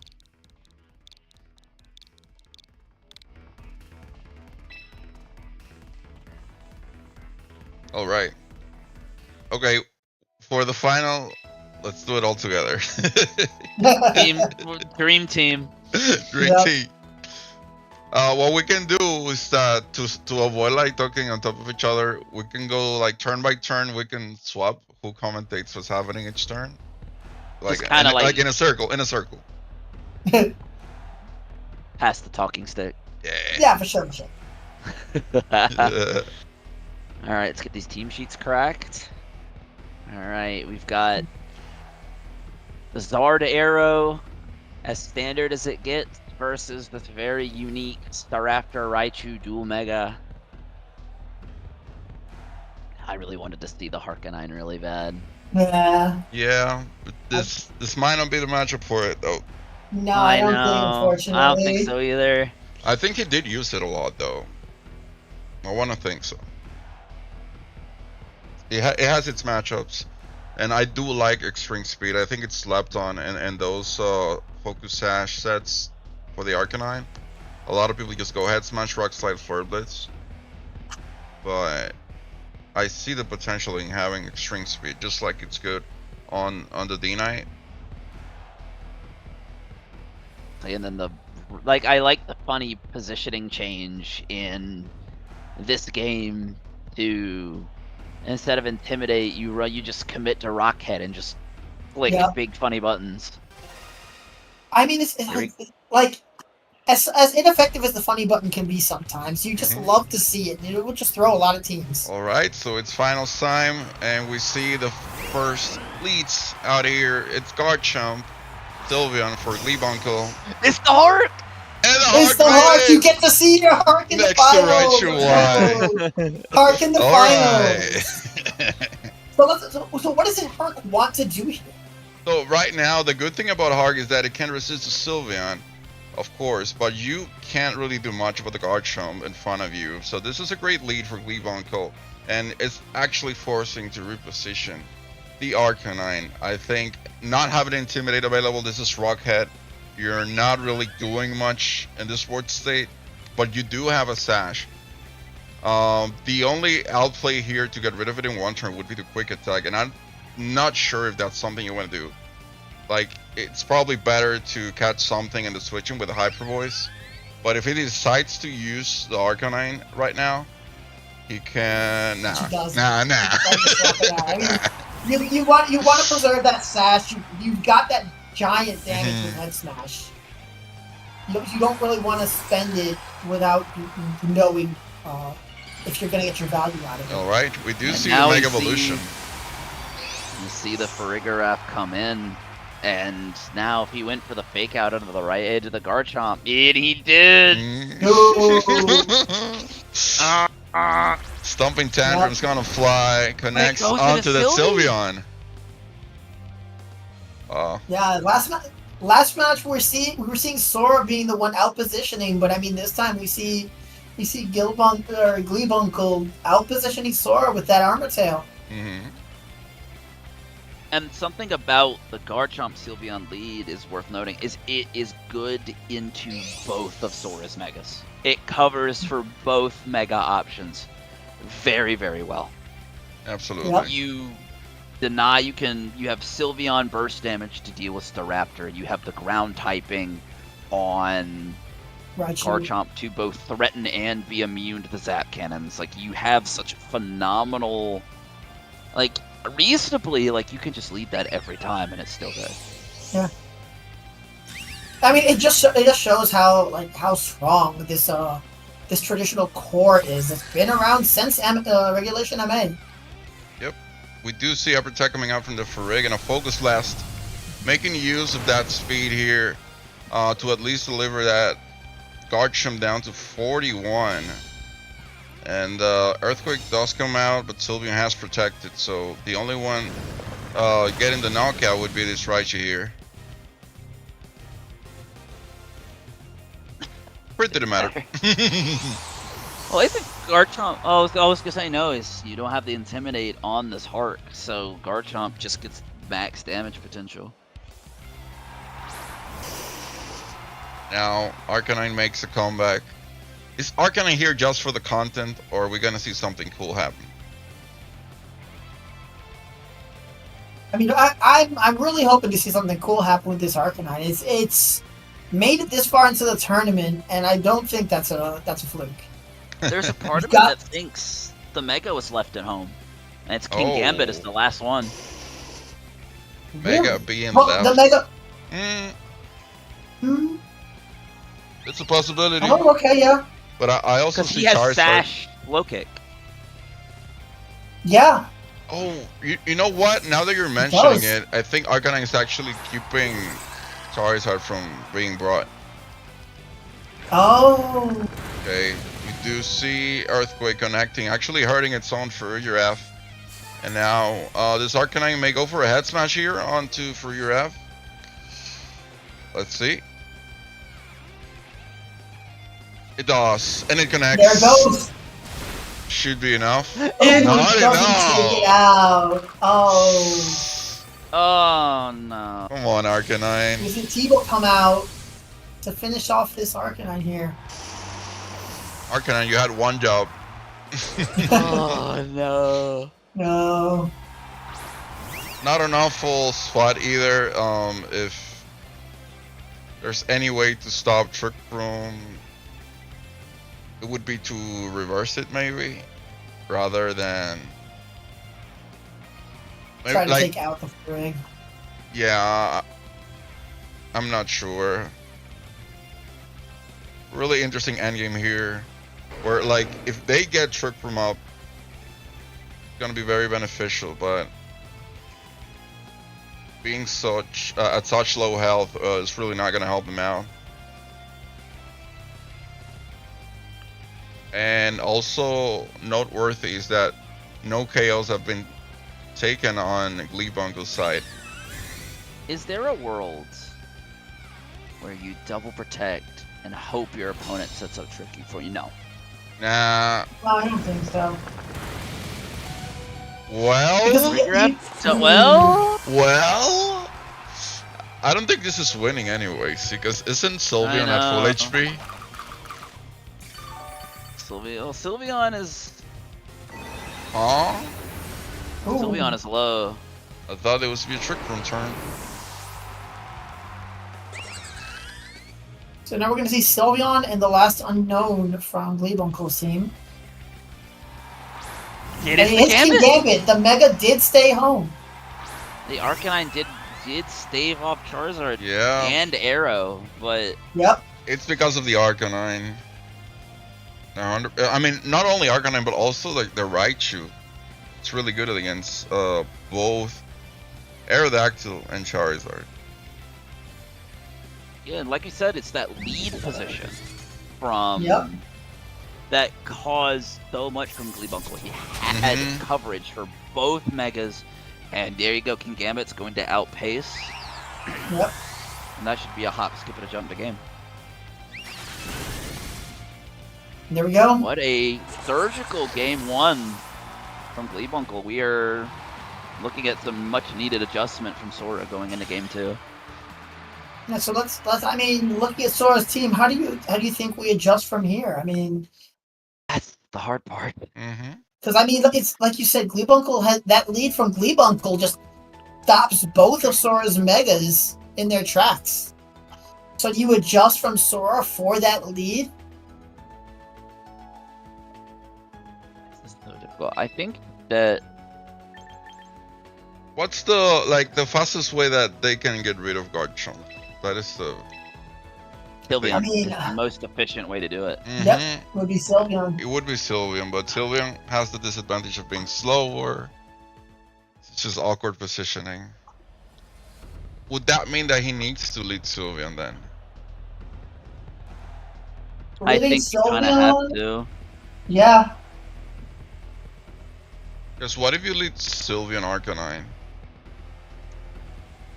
I don't dislike it, and I mean, he did get caught by the Armor Tail, turn 1. Yeah. And also, Staraptor's not awful. It could be even better than Raichu. If the game plan is the same that Gleebunkle's still doing, if they lead Garchomp and Sylveon again, I think Staraptor's okay. I was thinking the same thing. Like, I think Sylveon Raptor, maybe. You can Tailwind Hyper Voice with that board state. That proved this is Tailwind Raptor. Wait, is it? Yes, it is. Okay. It's Tailwind Raptor. I'm so used to Tailwind, my bad. Yeah, it is. Well, the thing is, you can EV Garchomp to live the Hyper The Hyper Voice. Yeah. But in this case, we're looking at a Life Orb one, right? Yes. If it's Life Orb Jolly, Yeah, I wouldn't this count on it Life Orb living. Garchomp. I wouldn't count on Life it Orb living. Jolly Garchomp. Back in MA, we used to see those bulkier ones with citrus and such. Yep. Okay, same Yep. lead. I Same lead. Yeah. There it is. It's Sylveon in the Sylveon lead, lead, but we but still have another oh lead. yeah. Don't bring in the Okay. Arcanine in the lead, though. Okay, now hypothetically here, you could Flare Blitz or Head Smash into the left slot and Hyper Voice. Mm-hmm. I think that was the mistake of game 1. Is you should have attacked and with Heart, because you are the Sash, you can take one You Quake. take one hit. Yeah, but he was probably afraid of the quick attack earthquake combo, or I mean stomping combo. Yeah. Which is something that he can do I mean, now. it's Having the leverage it's of that- winning game 1, he can do it now. yeah, I mean, it's just like Andy said, that lead is just so powerful. Even when accounted for, it's so hard to play into. Nice. They're calling each other. Yep.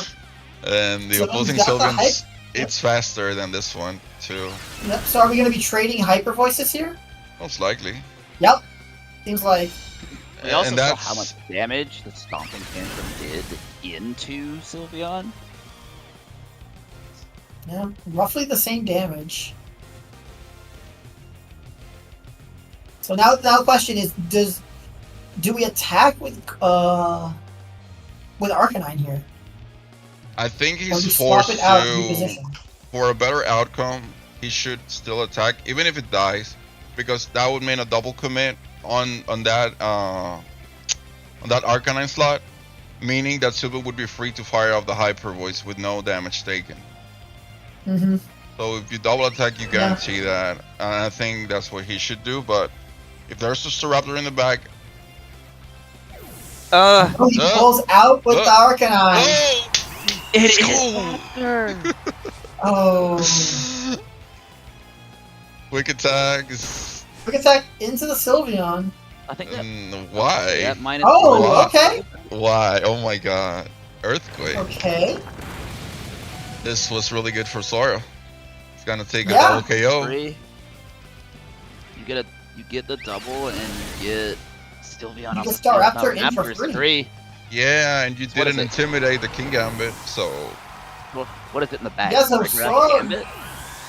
Adjusting here and dealing with that lead that, was difficult for him last game. mm-hmm. So good showing positioning there. Like we're seeing that good positioning that Sora had in his in their previous match. And now you get a lot of value for Heart. Yep. Yeah, it's the same. I mean, Great all Gambit. three of us were apprehensive about that, but Sora just proved us all wrong.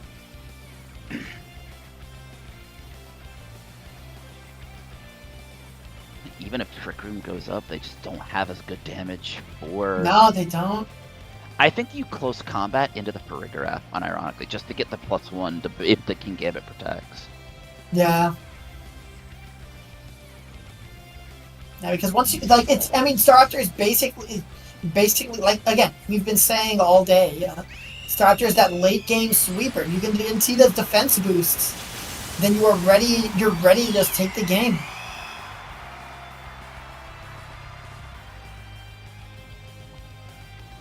There's a sucker punch on King Gambit to take out Sylveon. I'm rather impressed at it. So I mean, Yeah. he didn't protect. So do we see the close combat going into the King Gambit? Right. It did have the sash. I forgot about that. So the King Gambit is going to live still, but we've got two. We got Harkonine in the back and one more unknown. Mm-hmm. Oh, and it's just a bolt. Yeah, and Surprised that to bolt. see a Thunderbolt and not a Psychic, which would have done more maybe. I mean, yeah, it was the difference between, the stab there. Maybe reading an That is an Omega. Yeah, so now we've got Arcanine. This Arcanine, it does have extreme speed, so it can take. Yep. No, there was no way Yeah, he the was winning extreme that. speed would have taken out the King Gambit, and then we're free to just pound on the giraffe or Farigiraf. Oh, Giraffe. So now we have a game. Going into 3 game situation. 3 of the finals. Well, this is it. The final battle for $160.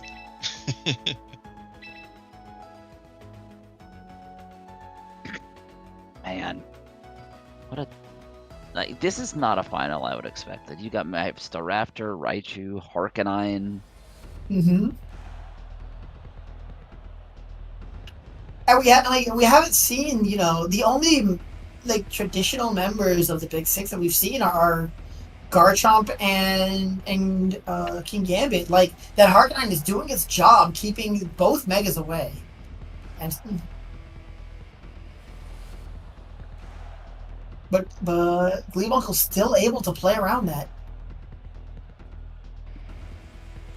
Yeah, I think he must be very careful in the adaptation here for Sora, because the lines for Gleebuncle are a little bit more straightforward. Like there's nothing hidden here. Whether you bring the Megas now or not, you have pretty good mons on this team. You know what they do. There's no secret behind it. But on Sora's team, you have way more versatility. You either have a setup of Tailwind and a setup of Trick Room. You have Fake Out Pressure, whether it's for Rigdar or not. There's a lot more that you can work with. And also a lot more to counter those Megas, forcing him not to bring it. So he could maybe repeat the lead. I think Sylveon Arcanine's really strong. But careful with intimidating King Gambit too. Hell, Aerodactyl. Aerodactyl makes the coming entrance in. next to Sylveon. Raichu makes it here now.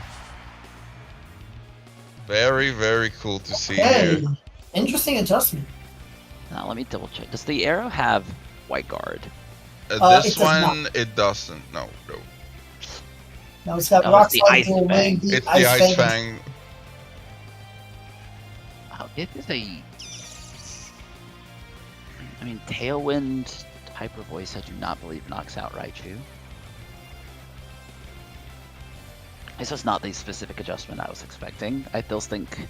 No, I knew something was gonna change on both ends, and it's like they had to be very careful what to bring. We do see the Mega Aerodactyl come out now here, so it's not a case where you have Aerodactyl and Charizard in the back. Nope, this is the one Mega he brought. Charizard must have been kept in the backpack, and now we see Mega Raichu too. Is it gonna be a fake out now, or is he? Nope, it is a fake out. He didn't care about Farigiraf, and Rock Slide does come out here, delivering a lot of damage to that Raichu with a critical hit, on the Raichu. And Sylveon the flinches.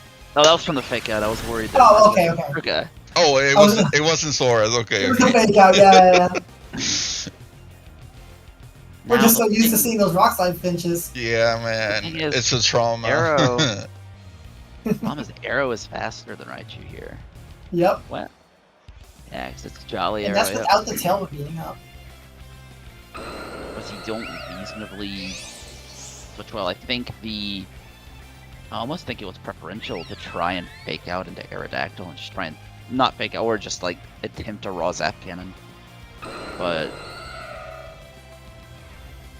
Well, Aerodactyl being the fastest thing right now would probably like to go for a Tailwind and make the rest of the game easier for him. No, instead it's gonna be a Rock Slide, which does connect here on the Sylveon, living it down to 45%.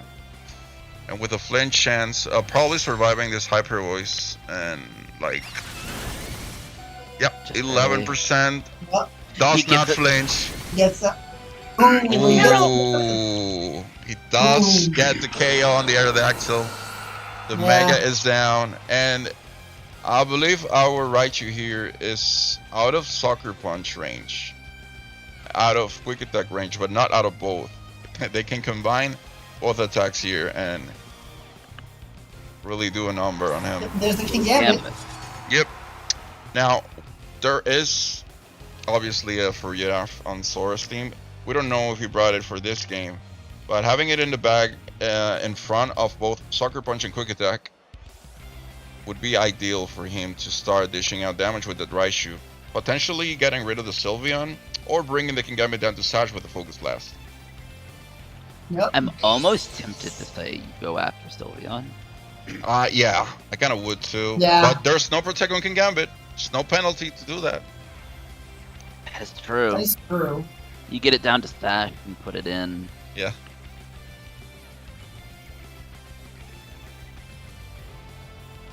Gonna be a Quick Attack on the Sylveon instead. It gets it. Sylveon. Then is this gonna be? No, it's not Sucker Punch. It's Focus Blast. The Focus Blast. Now we see this. And, Bring it down to Sash. Who are you taking out here, Gambit? Who is it? Gonna be Caltech, The please. Sylveon. On the Sylveon. Sylveon. Yep. All Yep, I right. can deal with Got- that priority. So now, I am expecting a Garchomp back, but this doesn't look pretty. I think Raichu's gonna win this, guys. Yeah, It's Garchomp back.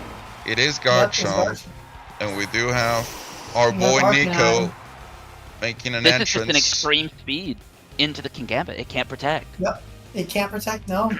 String speed, Focus Blast, call it a day.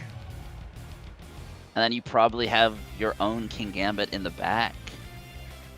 And then you can just Sucker Punch extreme speed again. With the Wow. lineup that Sora brought, I am not even sure what's in the back anymore. Yeah. And now you take Kingambit. Yeah, taking Gambit, Yep, you it's protect, taking you Gambit. speed, then you E-speed, and you Focus Blast, and finish it off with anything that's in the back. Unbelievable. Bro, Yeah. It's just. I'm really impressed with Sora's gameplay today.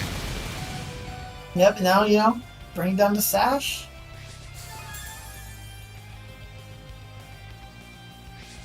And the Life Orb chip. And we saw it take a Focus Blast before. I think it did about 40-ish%. Did a lot, I think if not more than that. It did a lot, like somewhere between 40 and 60. And you Yep. just get the Protect here. Incoming. Yep. There's the Focus Blast. And Focus Blast about brings it down to 40%. 47. Yep. And then he brings you down to about 4140 after the life orb. And there goes the right shoe. So let's see what Sora brings in now. What was What he's the doing last right long? here is super optimal because you're making use of those life orb turns of Chip. So he has to attack this many times, and well, I think this is enough damage to put an end to this final game. Jay, I'm curious how much just extreme speed does into the Garchomp here. I want to say, We'll see. yeah, it's around that. Yep. And no protect, so you just sucker punch from Gambit. Yep. Unbelievable. Wow. Wow. Great adjustment from Sora there, honestly. Raichu moment. Yeah, we're gonna see Raichu take the final. Raichu took the finals. Took Yeah, the like whole Lee had a very tour. commanding win in that first match, but Sora adjusted and just came back. And that is our final. Congratulations to Sora. Yeah, that was an amazing tournament that we witnessed from the Yep. start. From the guys, we're From the start to the almost 12 hours into this. It's actually 10, but almost 10 12 whole hours of exactly yeah. this. Wow. I think this has been my longest stream ever. Jesus. I know. Oh, What an impressive game for Raichu. yep. Like, oh my lord. And the Zard Menace was defeated. Yeah. We didn't see Zard once in that final. I probably wouldn't have liked to see, like, no disrespect to Vlasenko, of course, great player to make it to finals and everything, but like, wouldn't have left me a great taste to see Aerosart winning again. Like, after all these new cool teams we've seen, I probably wanted to see either a Metagross or something like this Raichu winning it all. And on that team comp too, Raptor to finals, Raichu to finals. Yeah. I mean, Vlasenko making it all the way to finals, undefeated. Yeah. I mean, it's the dominance of that team. I mean, that team is going to stay good. Like, all the way through. And then we had, just look at some of these things in cut. Like, 5th place. The freaking Halucha. Ninth. Like, just barely missing top 8. This wild Trick Room team. Wow. What a cool way to end that event. So many great teams, so many great unique teams, honestly. Wow, and I just we had noticed that Oranguru team. I just noted that Vlasenko was gonna win undefeated if he won that final.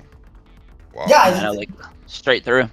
And I think it's the first time I see a finalist win a tournament at 10-3. They pulled it through from the pool. Yeah, I mean, with the amount of people that played, it makes sense. Yeah. Okay, it was 290? A lot. 250, I think it was. 249. Yeah, 249. Yep. Yeah, extremely diverse pool of teams. A very, very good set of stream games. Like being able to watch all this. I'm looking at the top 5 teams. We have that Halucha team in 5th, the Staraptor Gusky Legion Venusaur team in 4th, the Metagross team in 3rd. Then we had, the more archetypal team with Vlasenko brought in 2nd, and then finally the Arcanine team, taking it all. What was the highest place Blaziken? Was it Flaming Raccoon? I believe so, yes. Yeah. Yeah. I really enjoy his matches. I was gonna say, he ended 14th Blaziken Frostless. And I was gonna say, look at that too. Like, out of the Charizards, like, had 2 Zards in top Top 8. 10. That's top 8. Top 8, yeah, look at that. It's rather... Yeah. I do love to see a Zard have a bad day. And the Lorb Komolo. That was such a cool piece on that team. Oh no, obviously. Yeah. Like that was such a cool piece, but just Sora was just pound for pound. We have some comments That- from Mikmu and Zara. Mikmu saying, thanks for hosting this awesome event. You all, this was one of my first tournaments. It was a ton of fun. Great performance, Mikmu, for a first tournament, honestly. I was excited for sure. And then piloting that very bizarre Trick Room. Yeah. Like that's it's a very... fun team. It's a really cool team. And we also see Sora saying thank you for hosting. It was a lot of fun. Congrats to you, my man. Yeah, it was great. It's like, love the team you brought, man. Like that means Raptor. I think I was gonna say that Raptor and Raichu not on Fraud Watch after all.